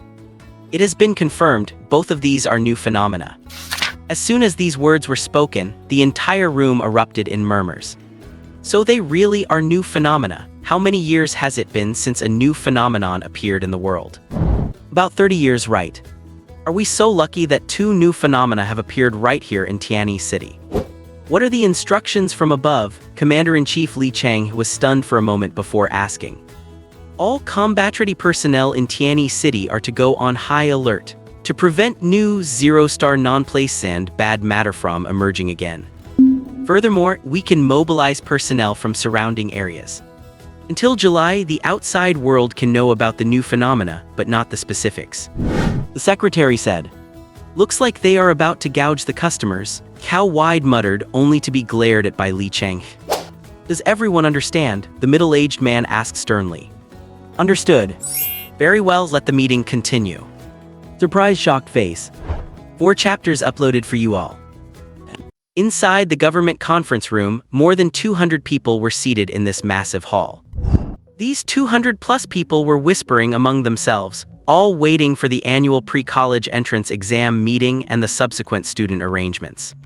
Because of these matters, they hold this meeting every year. However, this time it seemed there was a lot of important information to be discussed. Many people had no idea what this so-called important information was. And an hour had already passed since the meeting was supposed to start. People who usually show up had not appeared yet. Then he felt a strange atmosphere in the air. What they did not know was that the conference room had already been surrounded by 600 city guards. So old Wang, tell me, how many of these people are spies, how many are traitors, how many are from the cults? Xiang Bai, captain of the Tianyi City Guard, said jokingly while standing at the entrance. Old Wang, standing beside him, picked his nose and said nonchalantly, who cares? We will arrest as many as there are. They are all enemies of China anyway, I will not feel any pity taking them down. That is true, but it is a pity. I wonder how many people will be implicated. Jiang Bai sighed, though the smile on his face never faded. Captain, why are you putting on such an act? Assassinating a void-level esper, disrupting the college entrance exam, and trying to kill high school seniors. Are not these all grave crimes? Anyone caught and implicated in these is no innocent soul. At most, their wives and children might suffer a bit. If they knew, we would arrest them too, but if they did not, then we will not hold the families responsible. Old Wang looked at Xiang Liu with disdain. Haha, how many years has it been since we have had an operation of this scale? It is really exciting. Xiang Bai said with a laugh. Just then, a message arrived for Xiang Bai. Xiang Bai scanned it briefly, then raised his hand with a smile. Move, take everyone alive. If anyone tries to commit suicide, you know how to handle it. Yes. The city guards responded in a loud voice. Then 600 city guards stormed into the conference room. Nobody move, hands on your heads, get down. The city guards rushed in with weapons and quickly surrounded everyone in the conference room. Many people panicked the moment they saw the city guards and quickly put their hands on their heads and crouched down. But some revealed a trace of subtle nervousness in their eyes when they saw the guards, while others were simply in a state of chaos. Bang! Someone suddenly surged up, injured a guard, and bolted toward the door. Clang! A flash of cold steel slashed, severing the arm of the person trying to escape, followed by another flash that knocked him to the ground. Everyone behave yourselves, you better think twice if you want to escape. Xiang Bai sheathed his long blade, smiling at the 200-plus people in the room. The room fell silent, many who were about to move froze and some glared at them fiercely. Oh, not bad, it seems there are quite a few big fish in here. Xiang Bai said with a smile. Out of these 200, there were only a dozen or so that really needed to be caught. But who knew how deep their connections went with the others? And the masterminds who went to great lengths to mobilize people within China. Had their hands chopped off before they could even make a move. All of this relied on those who had been constantly trying to assassinate the void-level esper during this period. It was not just here, this scene of sweeping everyone up was playing out in many other places too. But the key person involved, Meng Changyan, was unaware of any of this. Separator. Back here again, the spiritual plants I bought last time are not enough after all. And Chenlin looked at the black market, which had been mostly repaired, and muttered to himself. Last time he came here, he bought some broken spiritual plants that could be used to enhance physical fitness. A month had passed and those plants were long gone. Since the black market offered good deals, and Chenlin had come back again. However, he did not come here voluntarily. Old An, you have to take a good look for me later. Chu Zio threw his arm over Chenlin's shoulder and said with a grin. Chu Zio had made quite a bit of money by participating in drug testing lately. Now he wanted to turn that money into strength. But regular shops were too expensive, and specialty stores were even pricier. So he dragged Wuji to the black market. I really do not get any rest, and Chenlin complained powerlessly in his mind. Class divisions were announced just today, and he was dragged out by Chu Xiao shortly after class ended, without any time to rest. Yet he still followed Chu Xiao inside. After walking a short distance, the two separated. And Chenlin walked for a while before stopping, standing at a stall and looking at the owner. This owner was the one-eyed man who had sold him the space crystal earlier. "You are back," the one-eyed man said calmly as he looked at Chenlin. "Yeah, you survived the hunt," and Chenlin squatted down and began to examine the items on the stall. "I suppose I did. Are you a sophomore in high school?" the one-eyed man suddenly asked. Yes, and Chenlin replied. It was easy to tell from his appearance. "Do you know about the trial for sophomores in July?" the one-eyed man continued. "I know," and Chenlin paused, then answered. "You are very nervous," the one-eyed man said. "What do you expect? A stranger suddenly starts talking about the trial to a high school sophomore. How can I not be nervous? Are not you one of those people who want to target us students? I have heard things like that happen during the trial every year." And Chenlin said. "I am not one of those lunatics," the one-eyed man stated. "Lunatics usually say they are not lunatics," and Chenlin replied. "Come to think of it, you seem to dislike being an Esper. It is exhausting being one, but now I have no choice but to continue. Measuring abilities. If you think I am, then I am." "You." The two exchanged these questions and answers as if they were just having a normal conversation. "You do not need to worry about problems during the trial," the one-eyed man said suddenly. And Chenlin glanced at the man and asked, "How do you know? Are you the mastermind?" "Number, but I do know some inside information," the one-eyed man said mysteriously. "Are you an information broker?" and Chenlin stared at him for a moment before asking. "No, I just happen to know a few things, so do you want to know what the inside scoop is?" "I can tell you first, and then collect your money," the one-eyed man said. "Speak."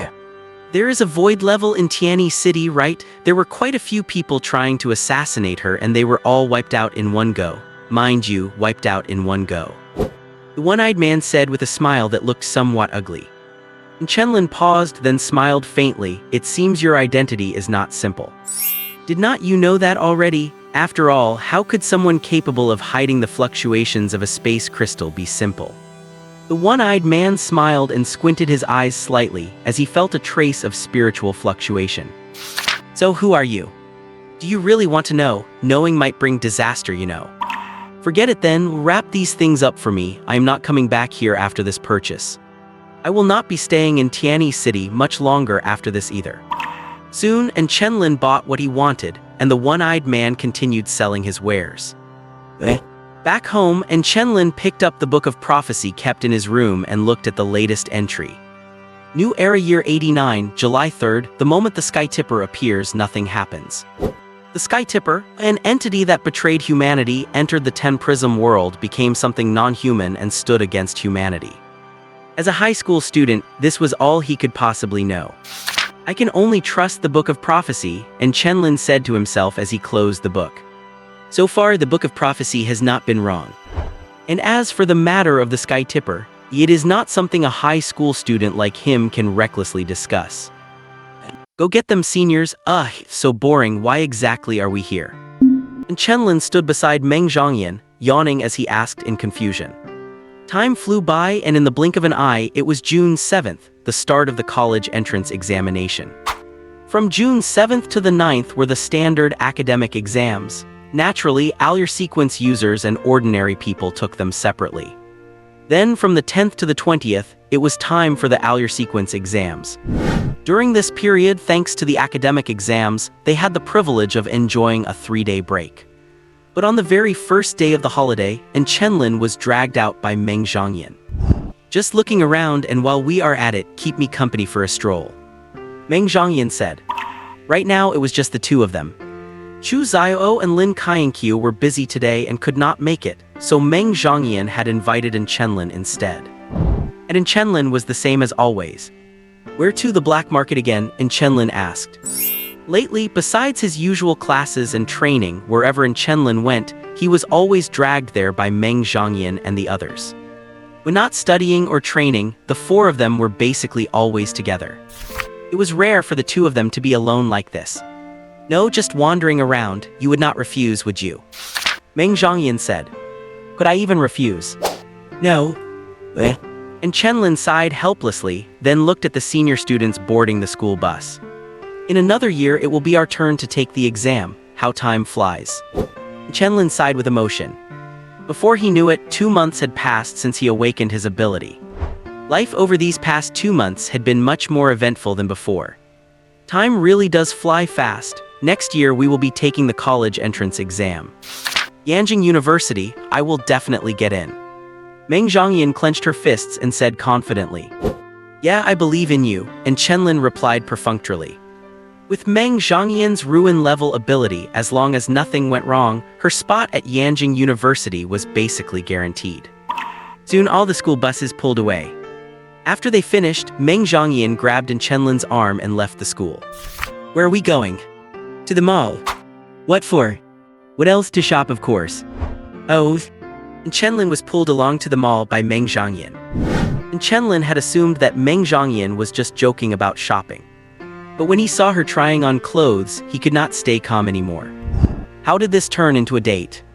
And Chenlin did not quite understand, but he soon felt he was overthinking it.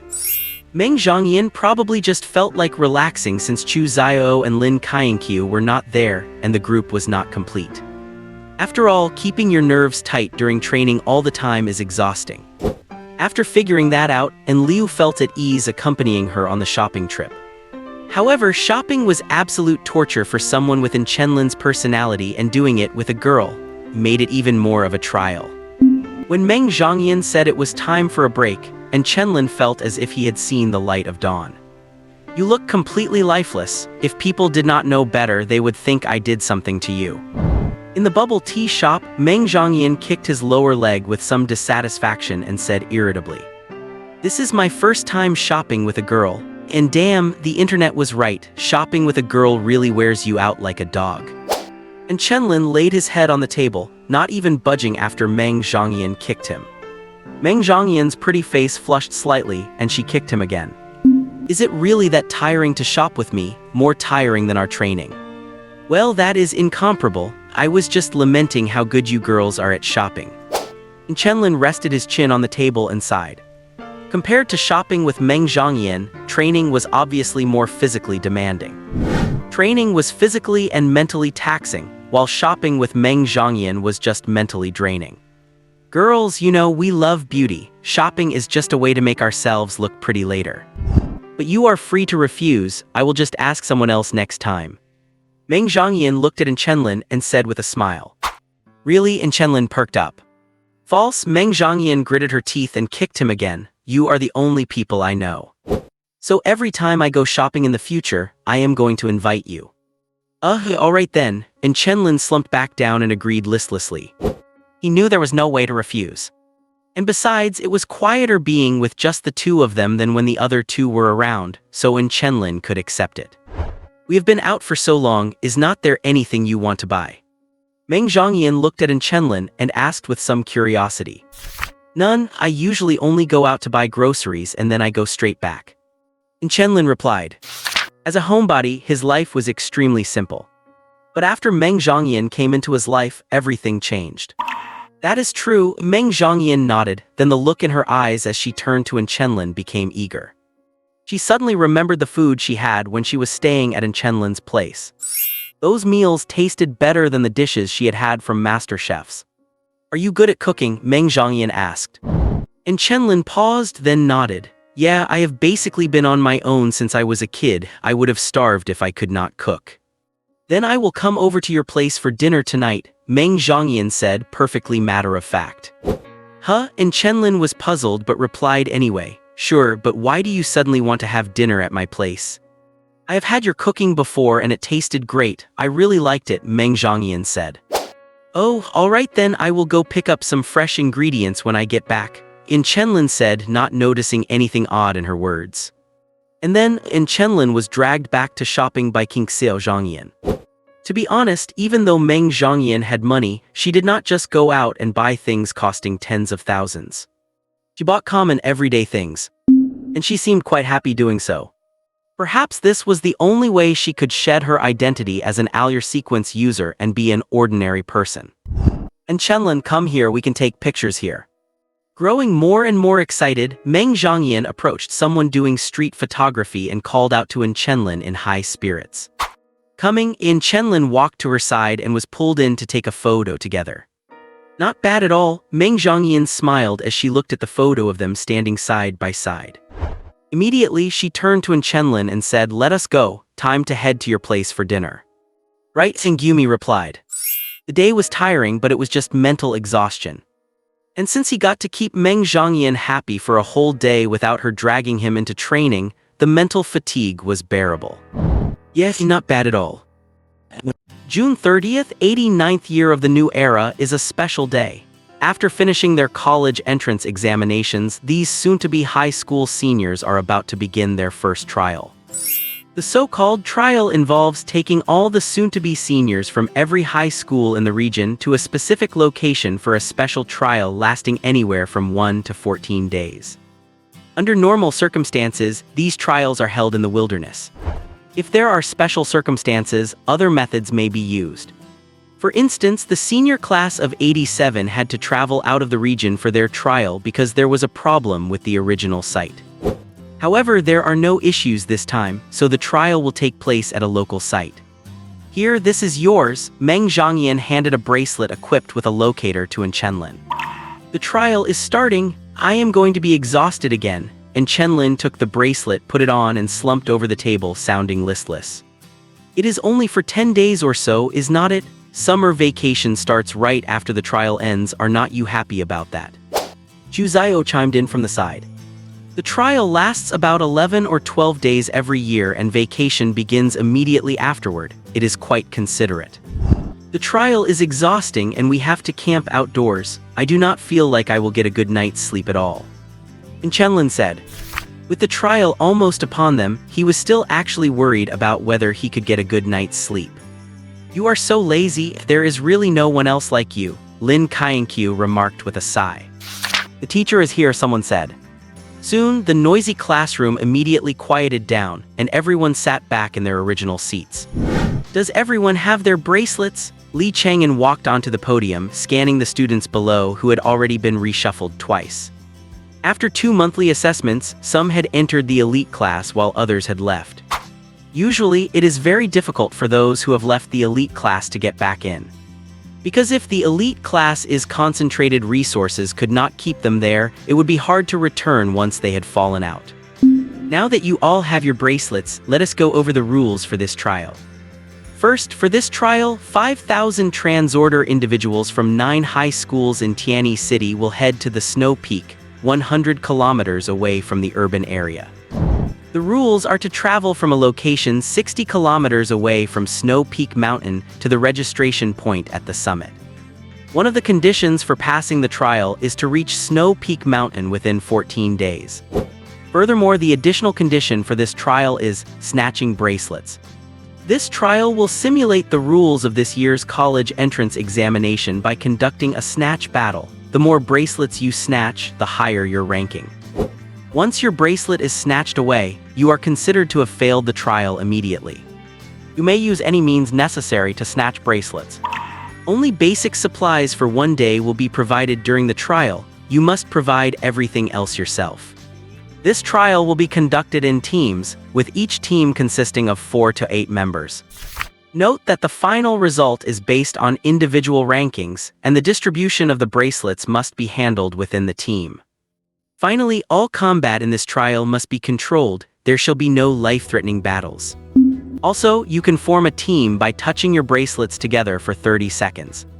Once a team is formed, the same number will appear on the bracelets. Having fewer than 3 or more than 8 people will result in a failed formation. Alright, that is all I have to say. Get on the bus and depart in 2 hours. After speaking, Li Chang'an left, leaving behind a noisy classroom. I knew it would be based on the model of this year's college entrance exam, Chu Zio wailed while sitting in his seat. The format adopted for this year's college entrance exam was similar to this type of bracelet snatching battle. This also caused this year's college entrance exam to be exceptionally difficult for those who lacked sufficient strength, and many schools did not achieve good results. Tianyi No. 1 High School was no exception. Conducting the trial using the college entrance exam model is also intended to help them better adapt to the exam in a year's time. Actually, it is not bad to follow the model of this year's college entrance exam. At least we do not have to worry about most of our opponents with our strength. Lin Kainkyu said with a smile. Let us form our team first. Meng Zhongyan grabbed Chenlin's hand from the side, touched their bracelets together, and successfully formed a team with him. Soon, the four of them completed the team formation, with the code number being 13. We are leaving for the trial in 2 hours. Should we go prepare some things? After finishing the team formation, Meng Zhongyan asked. Is not there not enough time? And Chenlin said from the side. There is enough time, just buying some wilderness survival gear will be enough.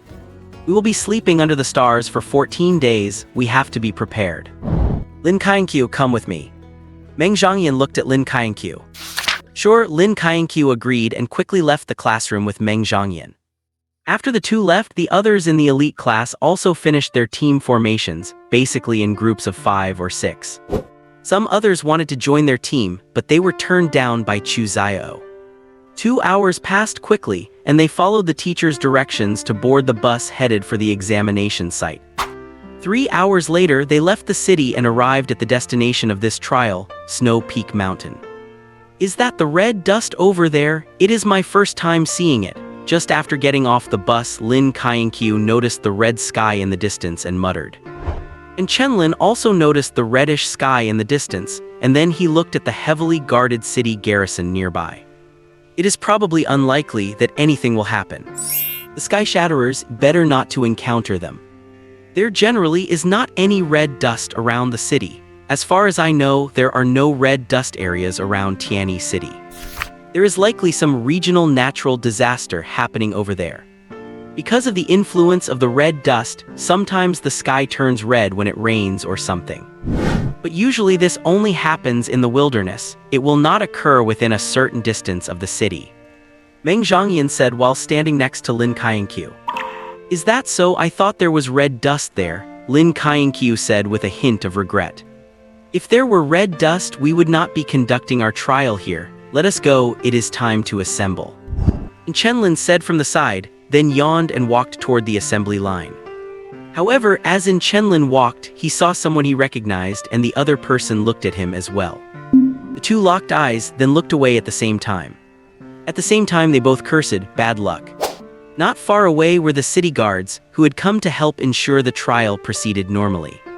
They would only guarantee the students' safety and would not intervene in the trial. Any intervention would result in imprisonment. In addition to the city guards, there were military personnel inside protecting them. Not long after, people from other schools arrived and many groups from different schools gathered together, the air thick with tension. Tianyi No. 1 and No. 2 high schools were the same. Even though there were not many enemies between them, it was still full of hostility. Everyone quiet down. Just then, a young man appeared on top of a bus and shouted at the more than 5,000 students below. The scene instantly went quiet. Welcome to Snow Peak Mountain. Because this trial is different from all previous ones, the trial will begin as soon as I finish speaking. That is right, I will not give you even a moment to prepare. I am one of the city guard captains, and my name is Leng En. I am the overall person in charge of monitoring all your actions. My words are important, though you may not think they are very important. But no matter what you think, you have to stand there and listen to me quietly. The young man shouted, his tone full of arrogance. I will not repeat what your teachers have already told you. I want to say that once the trial starts, you are all to head straight into the forest behind you. Combat is not allowed for the first hour. This trial will only provide you with basic supplies, and that does not include maps. You have to rely on your own judgment to reach the summit. Also, there are varying levels of danger in this area. If you are careful enough, nothing will happen to you. If you die, you can only blame yourself for being an idiot. The trial has boundaries. If you go out of bounds, your bracelet will warn you. You are responsible for the consequences after 3 warnings. You know perfectly well what else you should and should not do. Violate the rules and your trial will be cancelled immediately. I will not say any more. The July trial for the 90th graduating class officially begins. Everyone start running like crazy. As soon as Langan finished speaking, some of the 5,000 students immediately left the formation, collected their basic supplies and entered the forest. Soon, those who had not left right away were also quickly heading into the forest. Combat is not allowed during the first hour. And if you want to avoid fighting on the first day, you have to get into the forest and find a relatively safe place. You have 14 days to cover at least 30 kilometers to reach Zufeng Mountain, and then make your way to the registration desk at the peak. There is actually very little time, which means they have to be careful and deliberate in everything they do. The fastest of them all was the 4-person team led by Meng Zhangyan, who were almost the first to enter the forest and disappear from sight. Shortly after they vanished, another team and an individual followed them in. Among those teams was an acquaintance of Chenlin. In less than 5 minutes, the vast clearing was completely empty. Once everyone had left, hundreds of drones flew out. This year's batch of students is not bad at all. I like them, I just wonder how many will actually make it through the trial. Langan jumped off the bus with a smile and clapped his hands. If they only care about grabbing wristbands, probably not many will pass. Li Chang'an remarked from the side. The main goal of the trial is to see how students handle the wilderness. If they adapt quickly and do not get distracted by fighting for wristbands, they could actually finish in just 7 days. The wristband grabbing is really just for those competing for first place and to weed out a portion of the students. And this trial will reveal a lot about the better qualities of many students. How do you think your students will perform? Langan asked, looking at Li Chang'an. Probably, they will take first place, Li Chang'an said. Oh, the team with the Ru grade ability. Abilities alone will not be enough. In this kind of unpredictable situation, a Ru grade ability does not offer much of an advantage. Langan said. That is why they have more than just their ability advantage. You seem very confident. That is correct. Click. Is someone following us? The 4 of them were darting quickly through the forest when Meng Zhangyan, who was leading the group, asked. And Chenlin replied calmly, there are 3 teams trailing us, 20 people in total. Targeted right from the start, what a nuisance. Zhu Zio said with some irritation. We cannot fight for the first hour, should we try to lose them or what? Lin Kainkyu asked. Wait and see, if they are still following us when the time is up, we will find an opportunity to strike. And Chenlin said. Meanwhile, the people following them were whispering. And Linger, are you sure about following them? Based on their positions earlier, I think they are from the elite class of number 1 high. Someone from a team at number 2, Tianyi Hai, asked the girl in the lead and Linger. Of course, because I spotted an acquaintance, I know exactly what kind of person he is. As long as we do not start the fight, he will not make a move on us. Besides, by following him, we will save ourselves a lot of extra travel on the way to Zufeng Mountain. And Linger said with a smile, her eyes filled with determination. Is it really okay to use him like this? You two have some sort of relationship, do not you? A girl next to her asked. He does not acknowledge me and I do not acknowledge him. I do not care what he thinks, and Linger said indifferently. This Linger is actually Chenlin's half-sister. At the same time, Linger possesses a heavenly grade ability, a mental support type, and is one of the 4 students with heavenly grade abilities at number 2 Tianyi Hai, an elite student. Perhaps inheriting good genes from Nkingliu, and Linger is very smart but also ruthless, though she is extremely hostile toward Chenlin. What if your brother turns around and attacks us instead? Someone asked. Then we fight. Do you really think 20 of us cannot beat their 4? And Linger said flatly but then offered a light smile. Besides, if a fight breaks out, we can just retreat and wait until they are nearly finished before we swoop in. Do not be so rigid. This is a trial, you can use whatever methods you want as long as no one dies. Understood, the group replied. They are still following, the time is almost up, it looks like we need to prepare for a fight. Chu Ziao glanced at the 20 people who were tailing them at a distance and frowned slightly. No need to fight, we just need to lose them. Meng Zhangyan, how much time is left until the hour is up? And Chenlin said, looking toward Meng Zhangyan. 3 minutes, what are you planning? Meng Zhangyan asked, puzzled. Rather than us fighting them, it is better to let them fight each other. Lin Kainkyu, release your freezing pass in a moment, as much as you can. And Chenlin said with a grin, as a breeze began to swirl around his arms. Right, although Lin Kainkyu did not know what Chenlin was planning, he nodded in agreement. Soon the 3 minutes were up. Lin Kainkyu and Chenlin stopped at the same time. Freezing pass. Sky shift scattering flowers. A mist of ice embedded with tiny ice crystals appeared before them. Then Chenlin gently pushed his hands forward into the void, and a powerful gust of wind swept through. Whoosh! The ice mist created by Lin Kainkyu dispersed immediately, its range expanding several times over. In just a moment, the ice mist blocked the vision of those 20 people, causing them to lose their target completely. The group hesitated for a second when they saw the mist spreading toward them, but the moment they made contact with it, someone yelled. There are extremely sharp ice crystals in the mist. Getting cut by them will hinder our movement. Everyone pull back fast. The power of Lin Kainkyu's freezing pass did not diminish significantly even after its range was expanded. Moreover, if one is not well defended, it is very easy to be killed inside the freezing pass.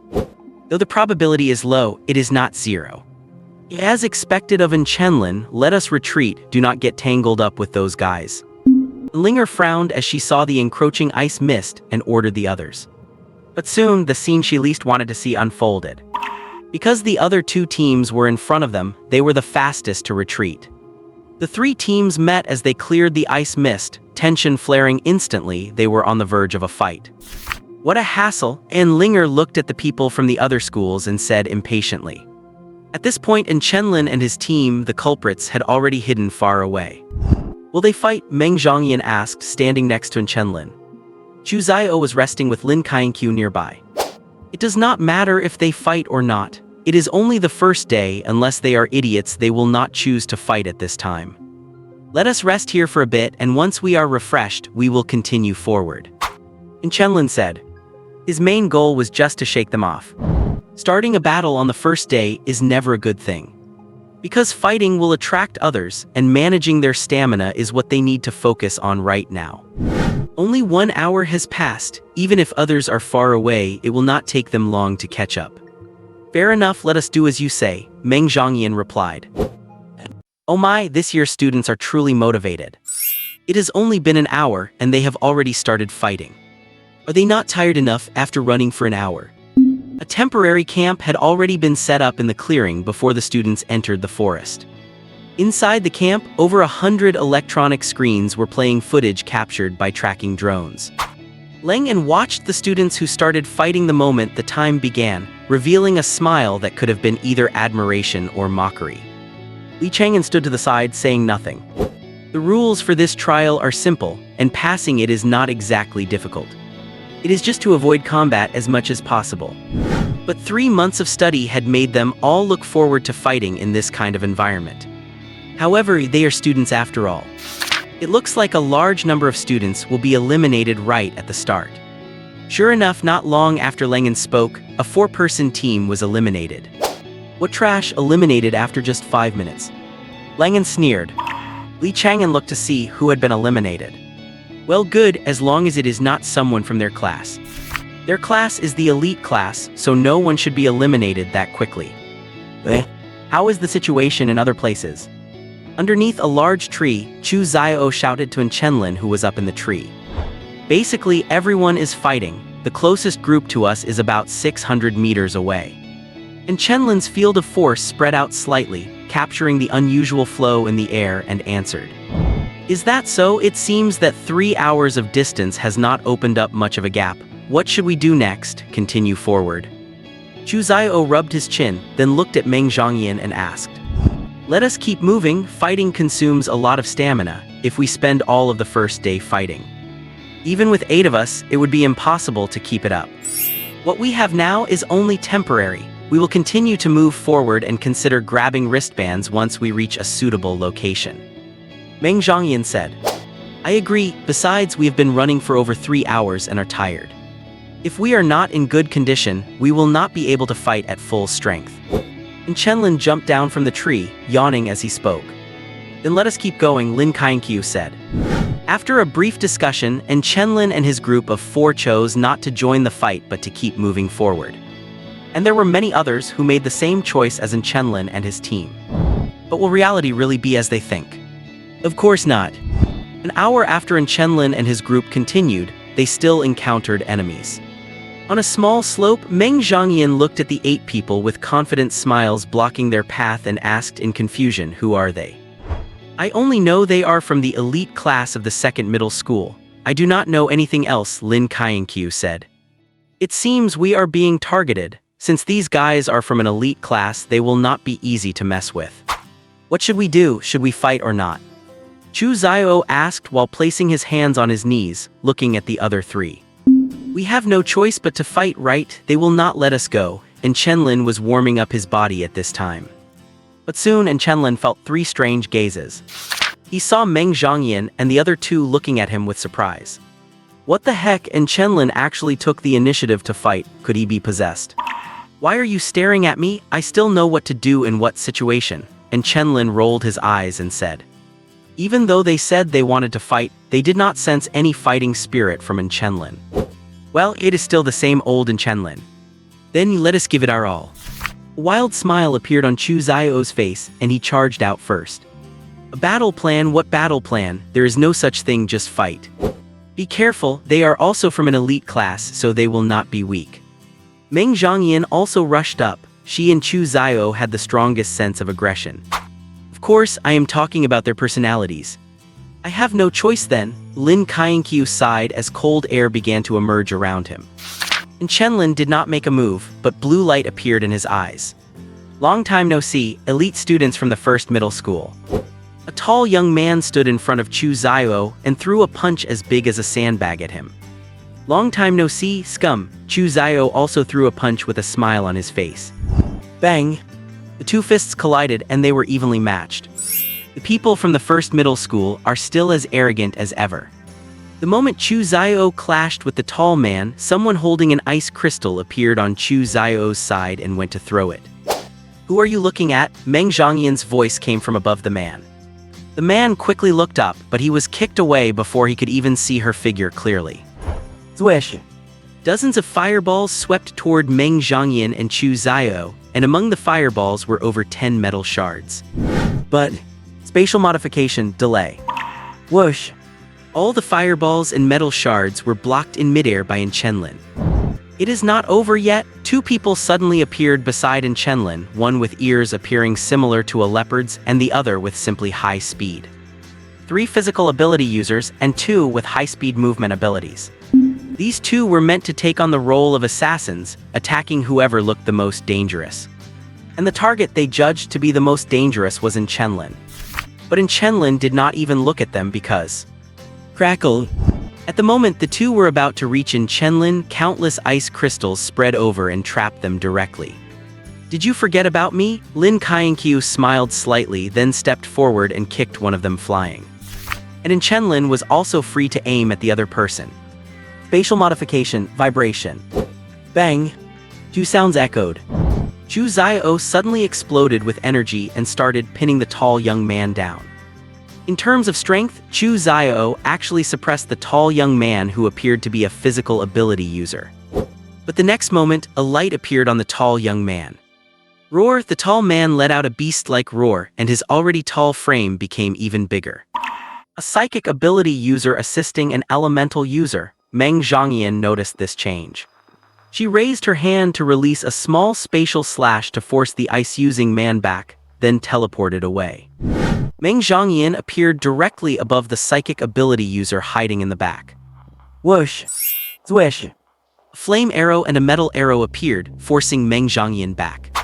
Immediately, Meng Zhangyan saw the person standing next to the psychic ability user slap the ground, and a thick earthen wall encased both of them.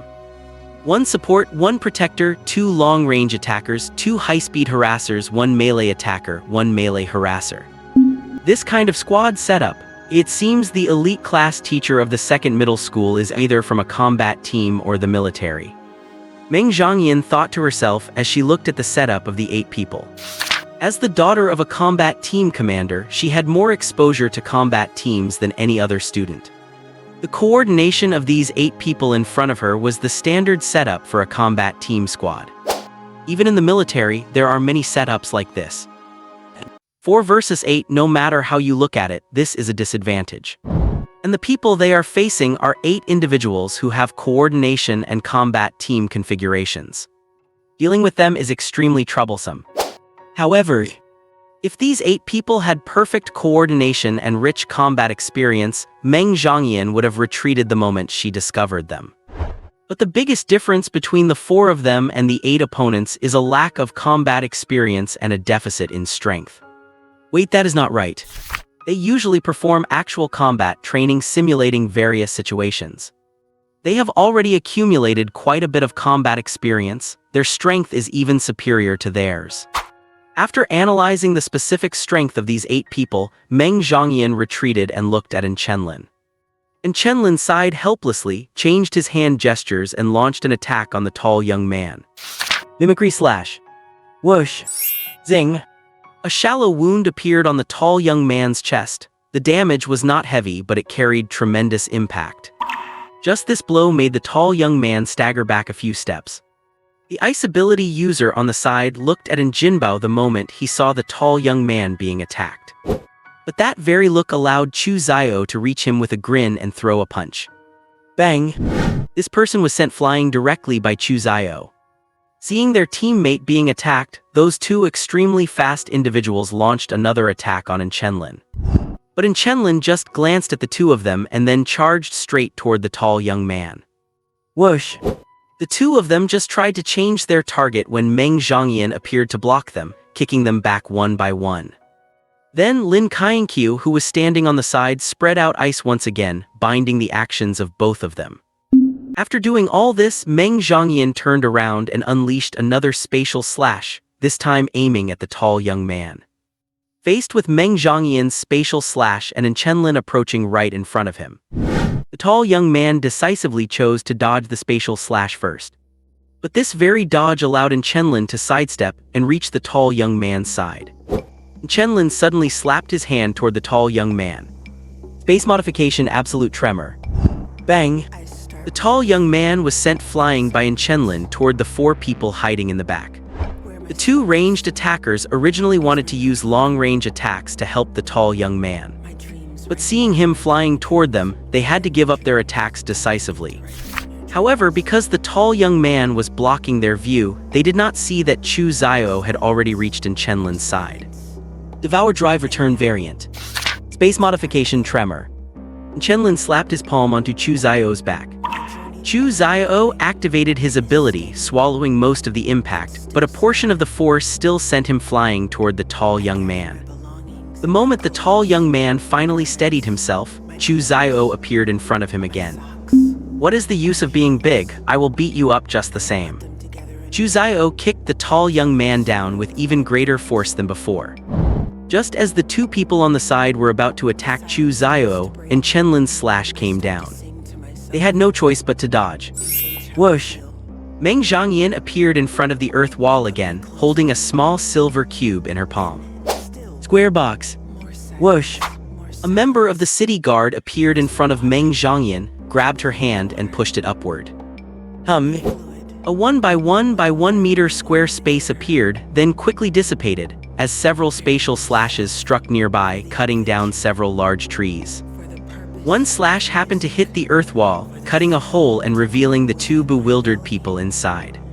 At this point, the whole scene fell into complete silence. The 2 of you are dead and are now eliminated, the city guard member said, looking at the 2 people in the earth wall. After saying that, he reached out and tapped their wristbands. The 2 wristbands that were originally lit up went dark, signifying that they were dead. Then he looked at Meng Zhangyan and said, "You killed someone, failed to seize the wristbands, and then the battle can continue." After saying that, the city guard disappeared before everyone's eyes, and the scene instantly became awkward. Still want to fight? Chu Zio, who was suppressing the tall young man, looked at Meng Zhangyan and said. Meng Zhangyan looked at her own hands, then at the 2 people behind her who were dumbfounded, and raised her hand asking, "Do you still want to fight?" The 2 of them shook their heads immediately like bobbleheads. Are you kidding me? If the city guard had not intervened just now, 2 of them would have really died. And with those 2 in the back already dead, there was no point in watching. They would lose sooner or later anyway. Did not you see that their 8-person team was being suppressed in the middle of the fight? Maybe they were suppressed from the very beginning. So instead of continuing to fight and suffer, they might as well surrender. This is not a life or death match anyway. Alright then, hand over your wristbands. Meng Zhongyan smiled gently and extended her hand. The two handed over their wristbands reluctantly.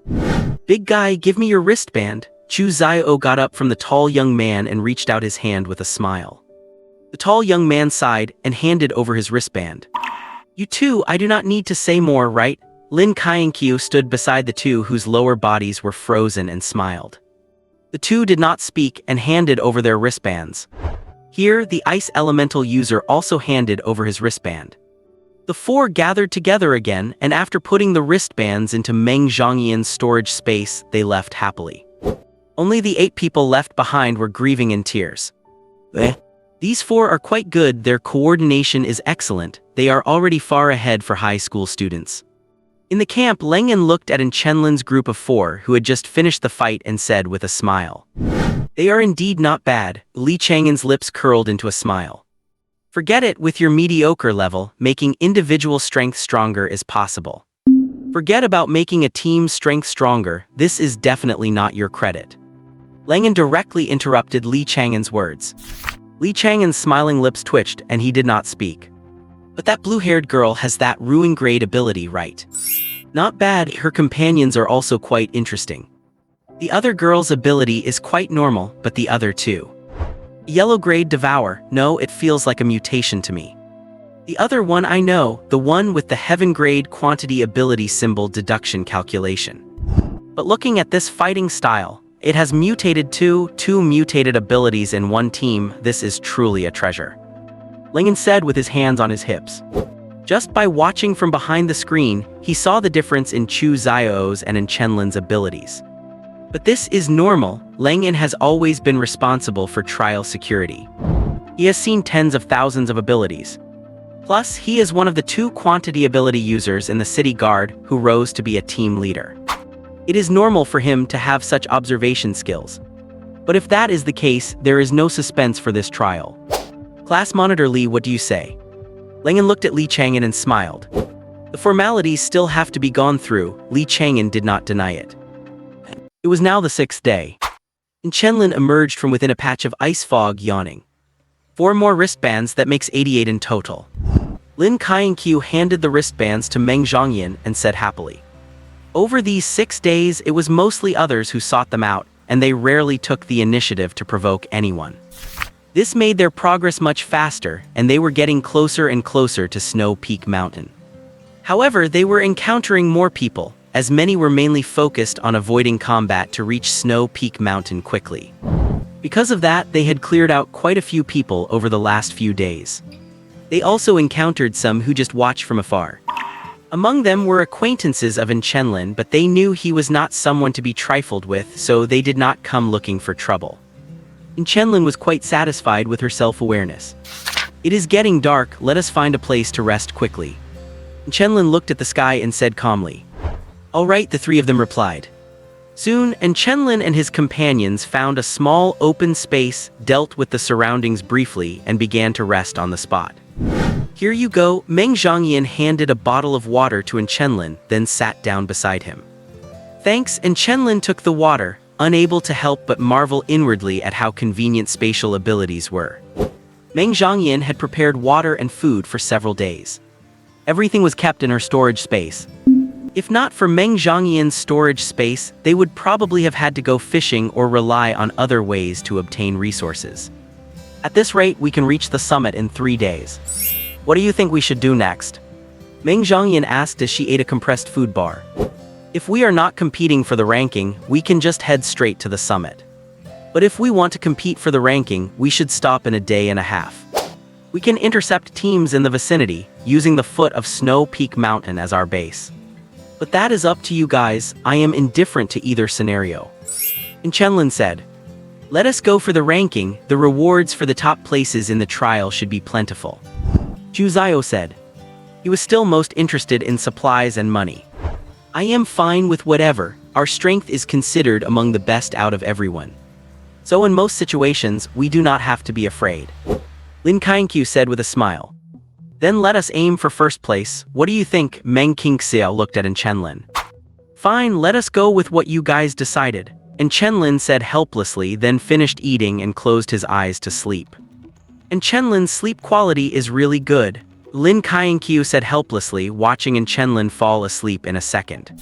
He has been very tired these past few days, so let him sleep a bit longer, shall we? Meng Zhangyan said. And Chenlin had been the one making the decisions these past few days. Because in Chenlin's ability allowed him to sense the situation in a large area around them, the decisions he made were the best ones. Meng Zhangyan had also never interfered with his decision-making. After all, not everything needs to be done by someone with a Ru-level ability. A Ru-level ability just means the power is strong, it does not mean everything about them is superior. You two should get some rest too, I will take the first half of the night on guard. Chu Zio said. All right. Late at night. In an unnoticed corner of Snow Peak Mountain, a spatial vortex slowly appeared. Immediately, a pair of wings that seemed to be composed of countless prisms slowly stretched out from within the vortex. After the wings appeared, a graceful woman stepped out from the colorful prisms. The woman had flame-like red hair cascading down her back, and where her left eye should have been was a flower made of prisms. As soon as the woman stepped out, the spatial vortex vanished. Whoosh! After confirming the situation around her, the woman slowly raised her hand, and wings that seemed to be made of air currents appeared on her left side where there were no wings before. If one were to say they were intangible, yet the presence of the wings could be clearly felt. If one were to say they had form, yet they could not be touched. The woman tapped her bare feet on the ground, and the next instant, she appeared at a pond several kilometers away. Whoosh! The woman's left side landed gently on the lake, and a stream of air slowly appeared on the surface, spreading outwards in all directions. Found you, void hidden heaven. The woman murmured, then turned her gaze in a certain direction. And Chenlin, who had been in his sleep, jolted awake in an instant and jumped to his feet, startling Meng Zhangyan, who was keeping watch. How are you? Meng Zhangyan looked at Chenlin, who had his back turned to her, full of confusion. Void creation, concealment.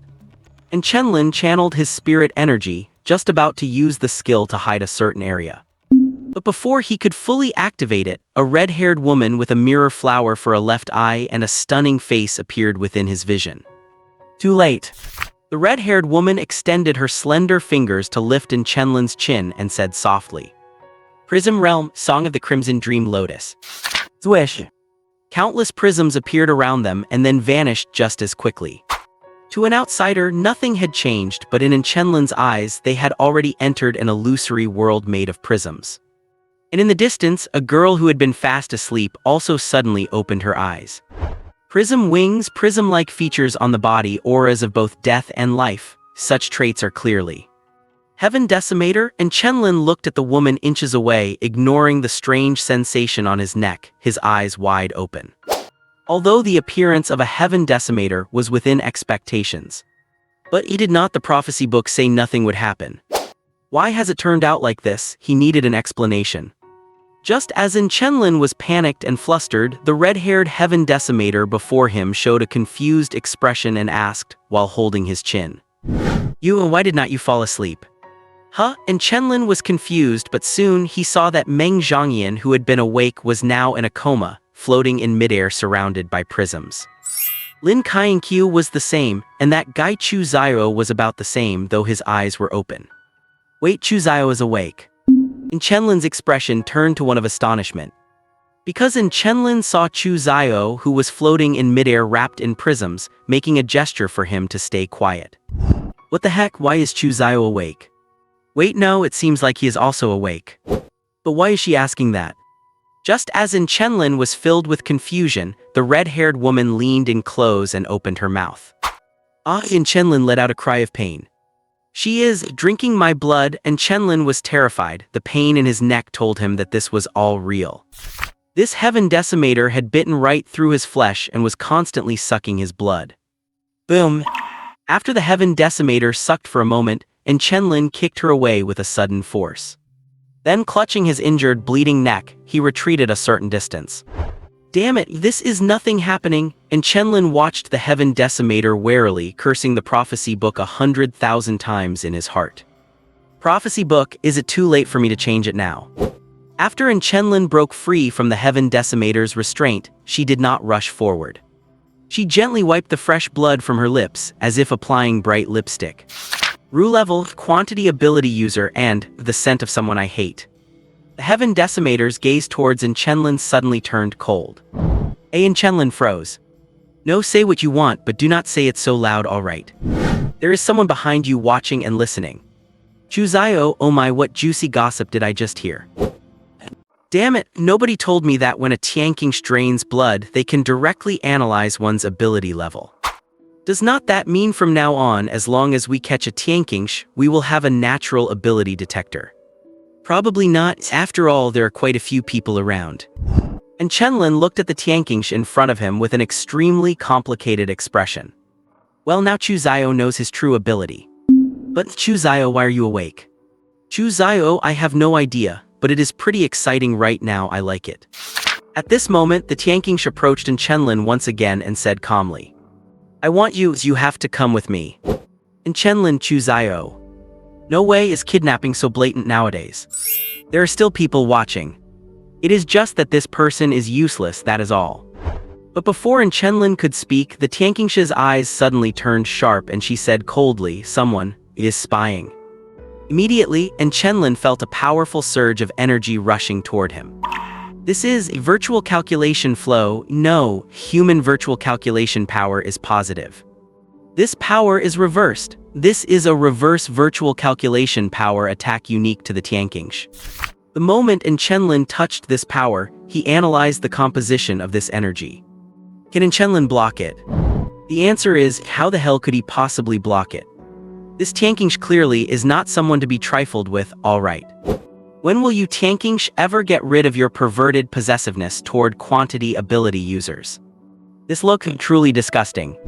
Suddenly a hearty and familiar voice rang out. Then a golden light flashed by. Chenlin felt the energy flowing toward him vanish, and the Tianqing retreated into the distance. After regaining his composure, he looked at the object in front of him. It was actually a golden Tang Dao. It is you annoying guy, the aura is yours, you left a tracking mark on him. A man landed slowly in front of Chenlin, sheathed his Tang Dao in a cool manner and said, What, only you are allowed to hunt me down, I am not allowed to set a trap for you. This voice. Chenlin listened to the voice of the newcomer, stunned for a moment, then blurted out. The perverted one-eyed uncle from the black market. The one-eyed man's mouth twitched as he looked at Chenlin, then said word by word. Thanks for the nickname, and for the record, I am not a pervert, also I am only 28, not an uncle. Yeah right, Chenlin looked unconvinced. Chenlin shut his mouth because he felt if he kept talking, he was going to get beaten up. You stole my things, and you dare to appear in front of me. The Tianqing looked at the one-eyed man and said viciously. I took it from you with my own skills, so what, you unhappy about it? The one-eyed man said righteously. So it turns out the one chasing you was a Tianqing, and Chenlin was left speechless again. This one-eyed man's enemy. And Chenlin looked at the Tianqing. Well, what a deadly enemy. And the space crystal was stolen from the Tianqing. No wonder it was being sold in the black market. But Chu Zio was not thinking about that, he was thinking, how did he take it? Saying this, Chu Zio began to size up the Tianqing. Does not look like there is any place to take something from. Why are you awake? Just as Chu Zio was thinking some improper things, the Tianqing suddenly turned her head and glared at him. Some powerful individuals have a very keen sense of malicious gazes directed at them. How about I sleep now? Chu Zio panicked for a moment, then closed his eyes to pretend he was sleeping. But are you serious with that left eye open even wider than before? Clang. Just as the Tianqing was about to get angry at Chu Zio, the one-eyed man lunged at her, swinging his twin blades toward her. The Tianqing's figure flickered, dodging the one-eyed man's attack. Glow Knights, do not push your luck too far, the Tianqing shouted at the one-eyed man. What the hell, Glow Knight? And Chenlin and Chu Zio widened their eyes. The rumored terrorist organization that believes in the light-time world of the Ten Prism world and loves hunting down Tianqing. This guy is a Glow Knight. Hunting you Tianqing down is the most important thing in the lives of us Glow Knights. So why do you think I would ever let you go? The one-eyed man did not deny it, he admitted it directly. Oh man, we are doomed. Why are the Glow Knights a terrorist organization and not a cult? Because of their combat style. Since Glow Knights take pride in hunting down Tianqingsh and Tianqingsh are extremely special and hard to kill, their fighting style is always massive and destructive. What does that mean? It means once a Glow Knight starts fighting a Tianqingsh, a whole area is bound to suffer. There was a news report before that a Glow Knight destroyed 1/3 of a county town during a fight. That is why they are defined as a terrorist organization. The things they do are quite terrifying. And Glow Knights and the Glowers are two different organizations, but both believe in the light time world and they do not get along. At this point, seeing the tense situation between the Tianqingsh and the Glow Knight, Chenlin cursed the prophecy book in his heart again. What nothing will happen? You call this nothing happening? We are about to lose our lives here. You, the Tianqingsh, looked at the one-eyed man, then looked at Chenlin and Chu Zio. Ruin level quantity ability user, very tempting. The strange guy who is not asleep, worth investigating. And the void hidden Heaventat needs to be killed. Although it is a bit of a pity to give these up now, there is no choice. Cannot get tangled up with the one-eyed man or else human elites will show up. Next time I will definitely kill you. A space vortex appeared behind the Tianqingsh. The illusory prism domain disappeared and Chu Zio and the others landed slowly on the ground. They were back in the forest again. The Tianqingsh entered the vortex and vanished from the trio's sight. No wonder there was no space fluctuation. Turns out this was how she came, but she just left. Forget it, I should go too or I will get beaten up again. The one-eyed man put away his long blades, and just as he was about to leave, he saw Chenlin clutching his wound. Did you leave a mark on me? Chenlin asked, looking at the one-eyed man. Well, I was just quite interested in you. The one-eyed man scratched his cheek, looked away and whispered.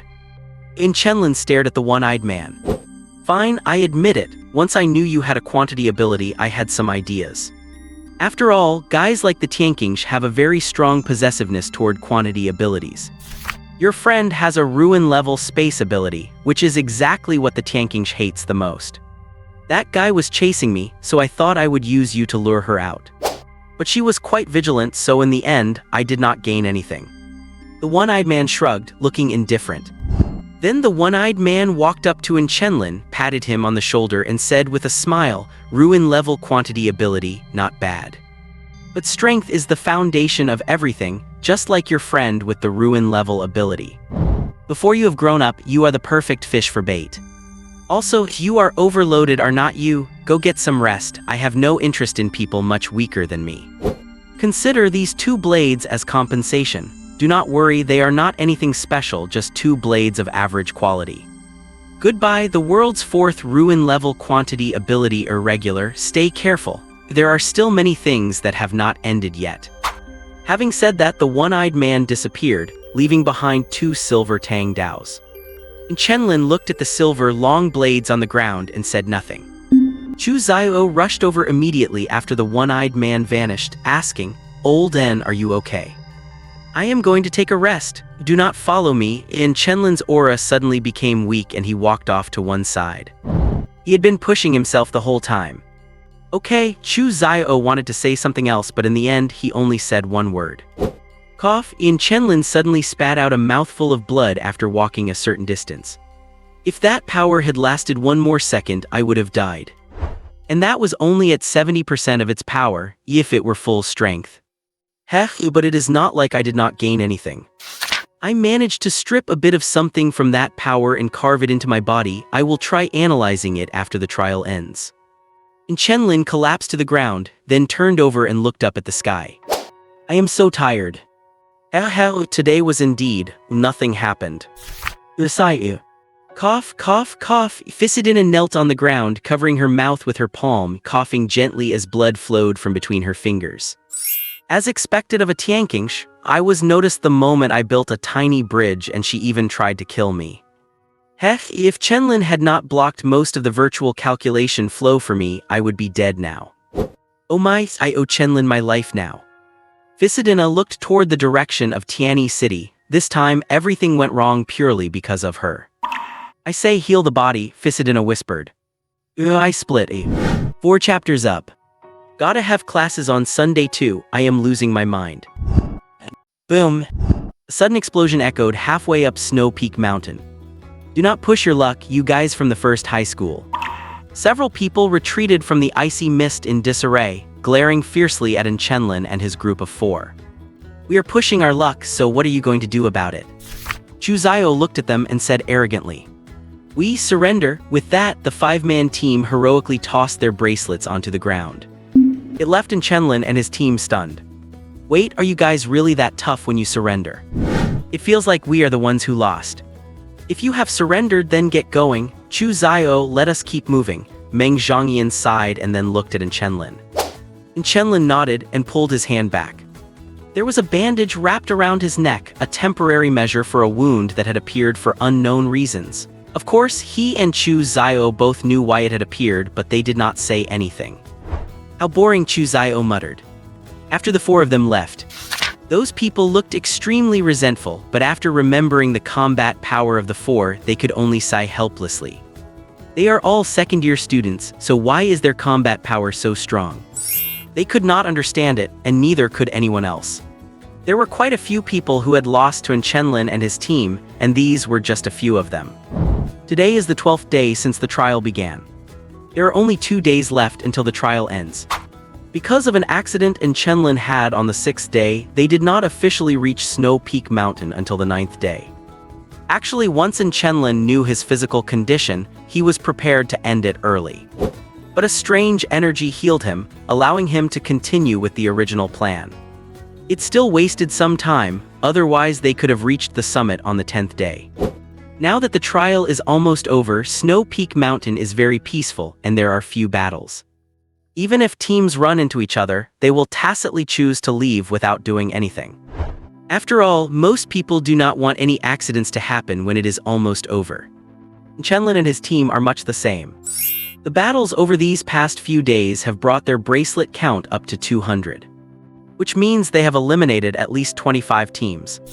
That is absolutely dazzling in this trial. However, eliminating too many people is not necessarily a good thing. Because their results were so good, many people knew they could not beat them, so they banded together to deal with them. They have been ambushed more frequently lately. If the numbers are not too high, they can still fight, but if it were like before with over 50 people and 10 teams coming at once, their only option really would be to run. They are strong but not so stupid as to think they can take on 10 at once. On the night of the 12th day, Chenlin and his group arrived at the registration point at the summit, which was also the end of the trial. There were not many teams at the destination. It seemed most who arrived had already left. However, at this destination, Chenlin saw someone he did not want to see. Oh, is not that Chenlin? How are you so slow? Linger said sarcastically when she saw the late arriving Chenlin. But her companions beside her did not dare to speak up. Why did not you come looking for me? Chenlin asked helplessly. Why would I look for you? To be eliminated by you? I am not a little cute thing, Linger replied. She had not actually considered looking for Chenlin, but once she learned that they had managed to escape after being surrounded by over 50 people, she dropped that idea. This half-brother of hers was still as much of a freak as ever. Now she could only satisfy herself with a few words. If you know that, then get lost. I do not want to see you. Chenlin yawned and said coolly. Chu Xiao and Lin Kainkyu were witnessing for the first time such hostility from Chenlin toward someone. It seems the relationship between that girl talking to Chenlin and him is not so simple. This is a no-combat zone. Never mind, let us go, let us not linger here. Linger still wanted to say something, but after sensing the mood from Chenlin, she immediately changed her tune and left first. Chenlin is angry, that is rare. Linger thought to herself. Although Chenlin would show hostility toward her, he rarely let his anger show. Even though she did not like Chenlin, she would not provoke him while he was angry. Otherwise things would end badly. Let us go register, Chenlin said flatly. The 3 of them nodded, not saying a word. Actually, they had also noticed that something was wrong with Chenlin now. No, they should have noticed it 5 days ago.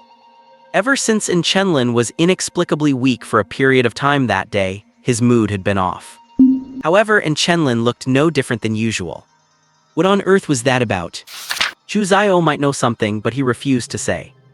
Chu Xiao was afraid of slipping up about in Chenlin having ruin-level abilities, so he avoided discussing in Chenlin at all.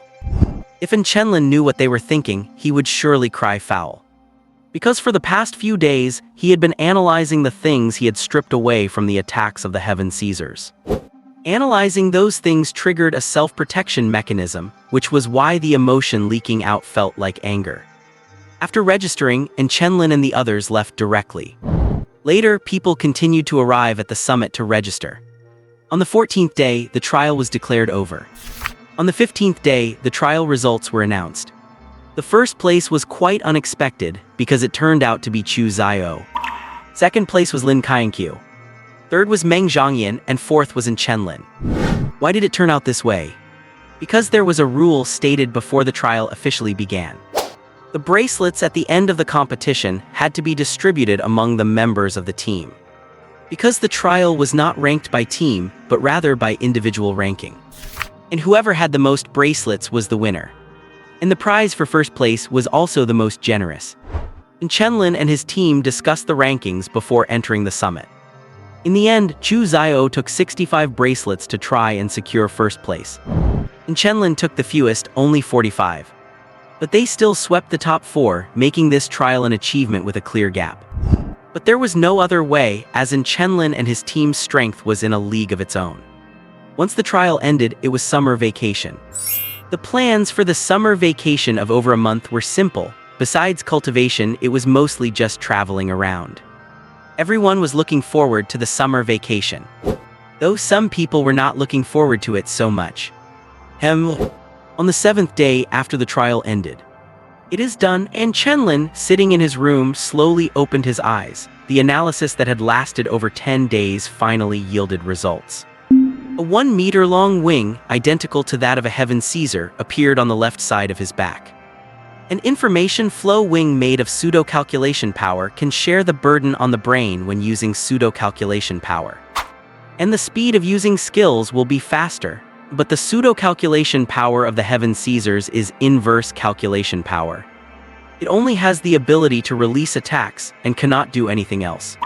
Previously, the Heaven Caesars attacks were purely about releasing pseudo-calculation power to attack the brain.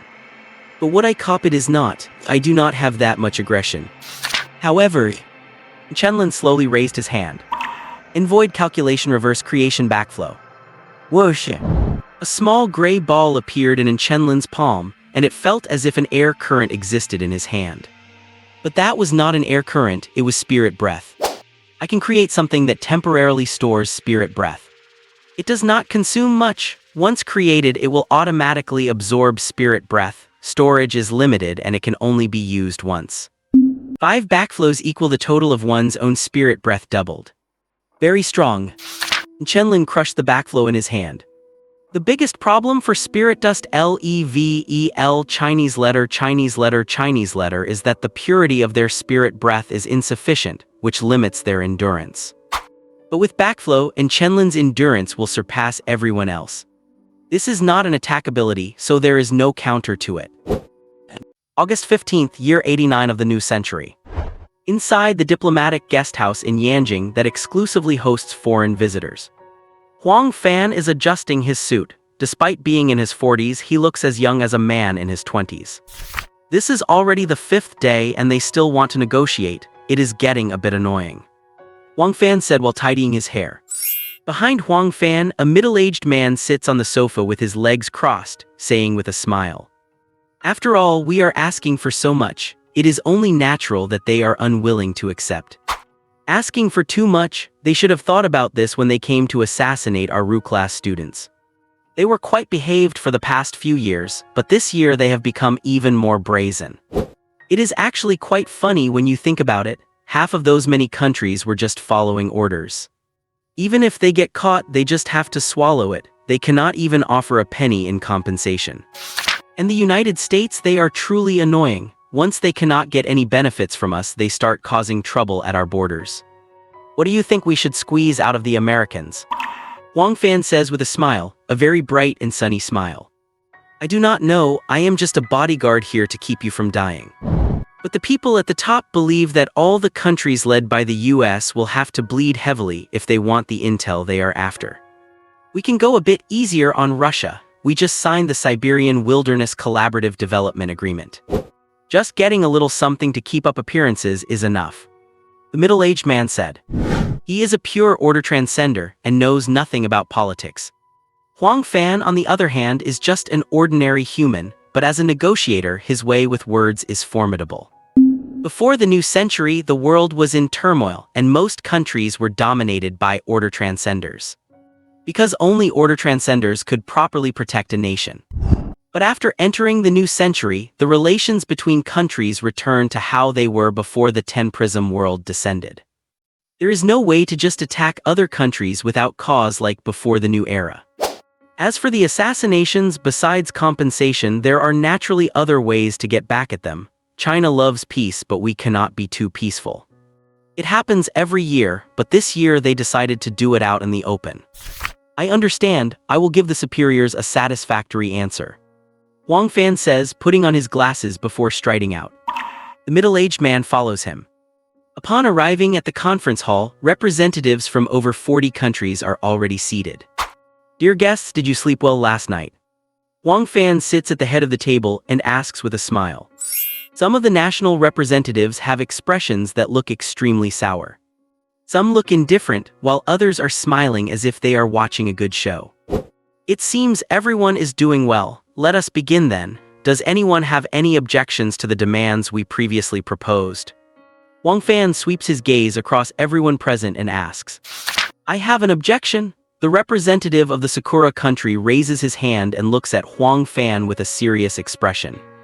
Huang San, the demands proposed by China are unacceptable to our nation.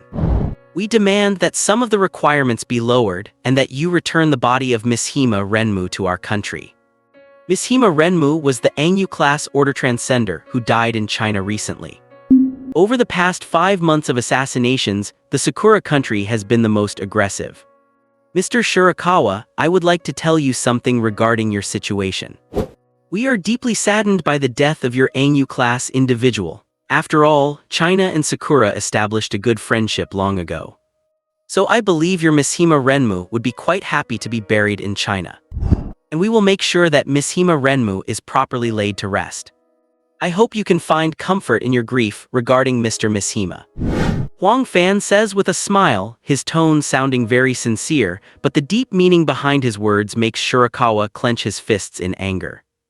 Needless to say, he understands that Miss Hima Renmu's body has already been disposed of by them.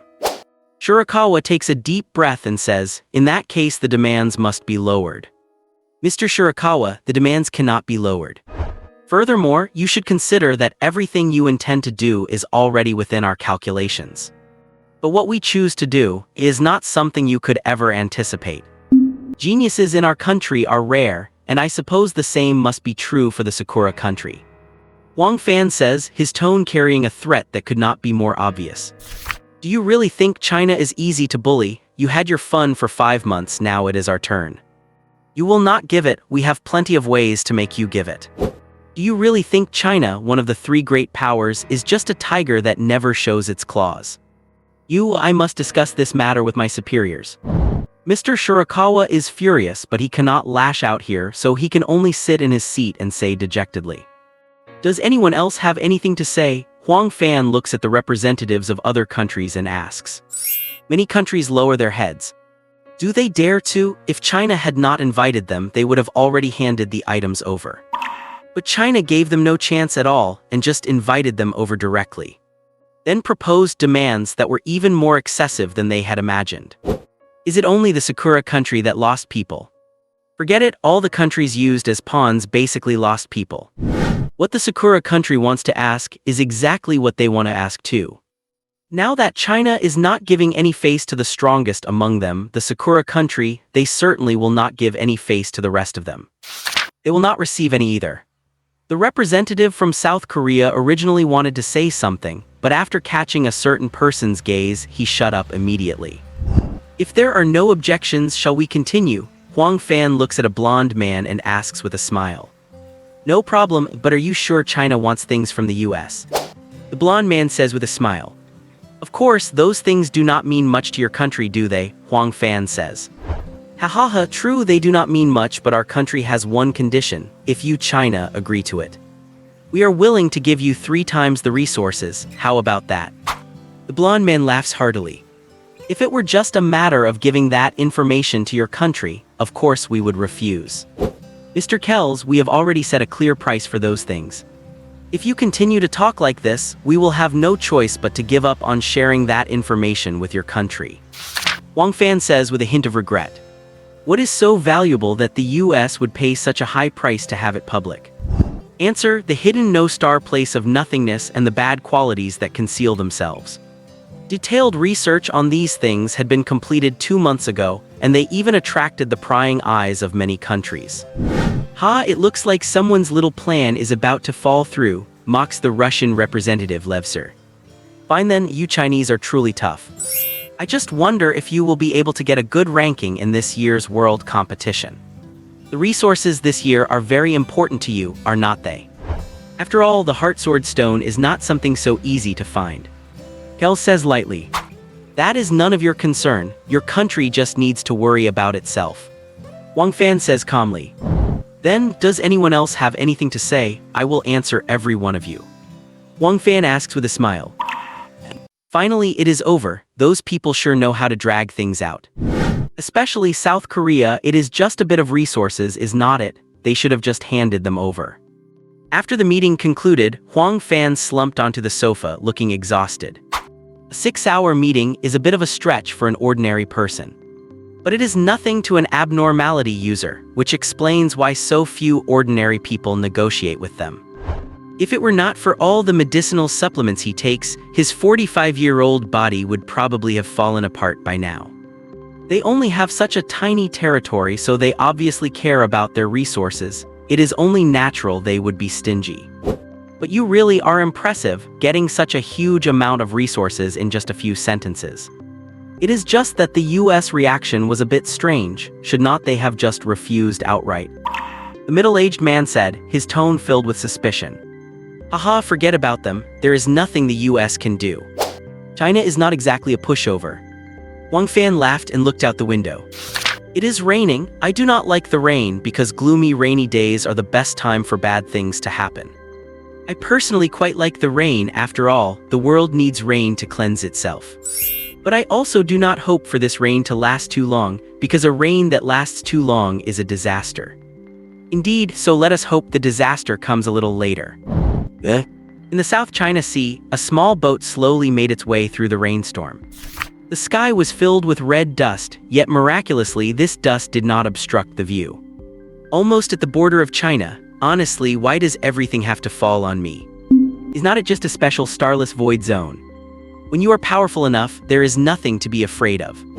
A red-haired man lay on the small boat, muttering to himself. Just then, the sky was slashed open by a beam of white light, and a long sword made of pure radiance cut through both the sea and the sky. The red-haired man on the boat dodged the attack and reappeared 10,000 meters away.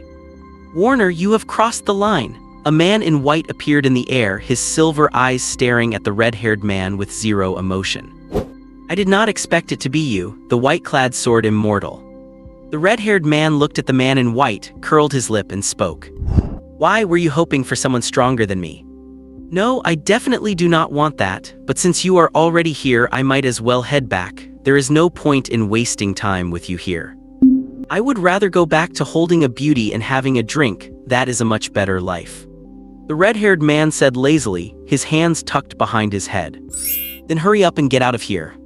Do not be so impatient. How about I tell you some explosive news? I am sure you will be interested. The red-haired man changed the subject and said with a smile. Not leaving, then I will make you leave. Whoosh. A sword aura appeared that seemed to slice through the horizon. Tusk, even a mortal-level ability like sword-wielding can be turned into something so fancy by you Chinese, but law-level powers are not exactly cheap cabbage. If you did not want to listen, you did not have to attack, did you? The red-haired man dodged the sword aura, looked at the slash that spanned 10,000 miles and curled his lip. If you do not leave now, the next sword will land on you. The man in white declared. Fine, I am going. But I will tell you this, remember that sky tilter we caught earlier. Even though he escaped later, we managed to get some very interesting information.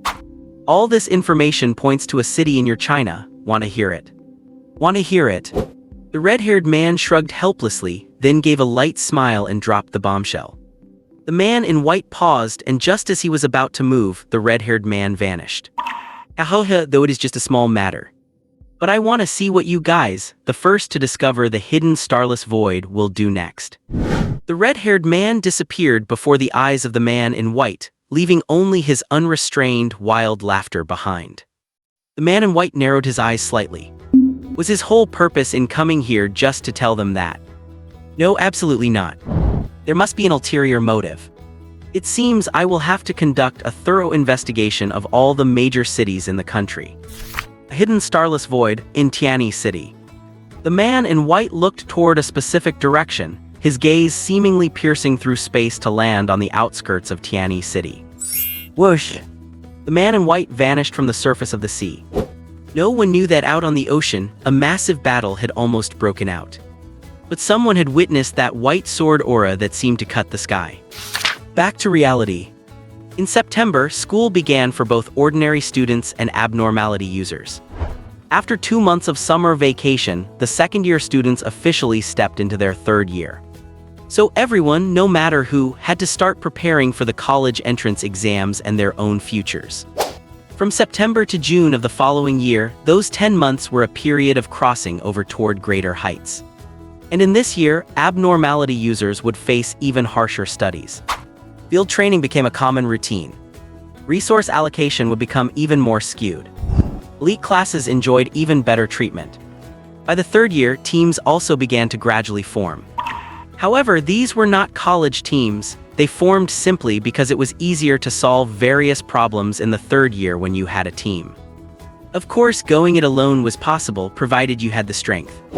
Time waits for no one, and lacking the strength only leads to regrets. In this fast-paced life of the third year, and Chenlin and his group of 4 continued to strive forward. One morning, the doorbell at Chenlin's house rang again. He did not even have to think to know who it was. Really, cannot even get a good rest on a Saturday. And Chenlin complained silently, but he still got out of bed.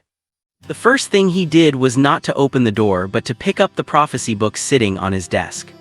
The prophecy book could not be destroyed, and the content on its pages kept updating. Since the last prophecy about the appearance of the sky tilter, over 20 new entries had appeared. Most of them had come to pass. Sometimes there would be slight errors, but usually upon review later the text in the book would change. You could only say the prophecy book was too smart, constantly changing itself anytime, anywhere. And Chenlin opened the book, and sure enough there was a new entry. December 31st, 89th year of the new era, it will rain. Rain, what kind of prophecy is this? A weather forecast for a week in advance. Oh well, just leave it at that. It is better to know something than nothing at all. And Chenlin looked confused, then carelessly tossed the prophecy book back onto the desk. December 31st, new era year 89.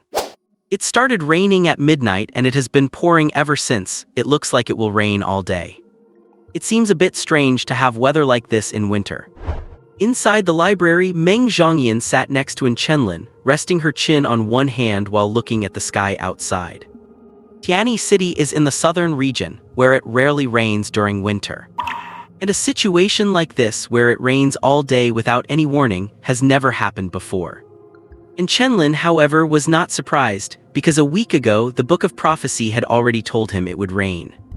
But strangely, no new content had appeared in the book for the past week. Yet this morning, the Book of Prophecy updated with new content. But it was still just predicting that it would rain in a week. That is a bit odd, is not it? What kind of rain is this, or is it just rhythmic rainfall? Strange as it was, and Chenlin did not pay too much attention to it. And Chenlin, do you have any plans for New Year's Day? Meng Zhongyan suddenly looked at Chenlin and asked. No, why do you ask? And Chenlin replied. I have invited Chu Xiao and Lin Kainkyu for tomorrow. Let us go out and have some fun together. Meng Zhongyan said with a smile. That works. I feel like my brain is going to turn to mush from all the studying and training lately. Getting out for a bit will definitely be great for my body and mind. And Chenlin stretched and said, Since entering the third year of high school, they had very little rest time. The usually lazy Chenlin was a bit more diligent than before, but only just a little.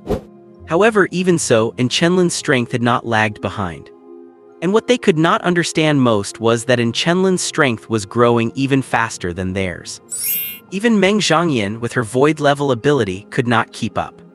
If they were to rank themselves by strength, Chenlin was still the strongest among them, just like he was a few months ago. This was something very hard to fathom. But they did not delve into it, after all, Chenlin getting stronger was a good thing for them. The next day, January 1st, New Era Year 90. This is a new year, and a year of great commemorative significance. So this year's New Year's Day is much livelier than usual. Chenlin and his friends finally took a break from training, and the four of them went out to play together. January 7th, light rain. The Book of Prophecy predicted once again that it would rain on January 14th. During this period, no new prophecies appeared. Everything was terrifyingly quiet. Although Chenlin sensed something was not quite right, he did not pay it too much mind. He could not find where the problem lay, nor could he proactively investigate it. Even though the Book of Prophecy was in his hands, he had no way to investigate many of these strange occurrences. Sometimes one can only be a spectator. January 13th, the school announced the final exam for the elite class, a school duel. Students from the elite classes of each school would face off in team and individual modes. For the individual mode, multiple arenas would open simultaneously with randomly assigned opponents. The team mode involves selecting 5 people to compete. This was a final exam different from any before. Multiple schools would hold the final exam together, offering incredibly high resource rewards to the winners of both modes.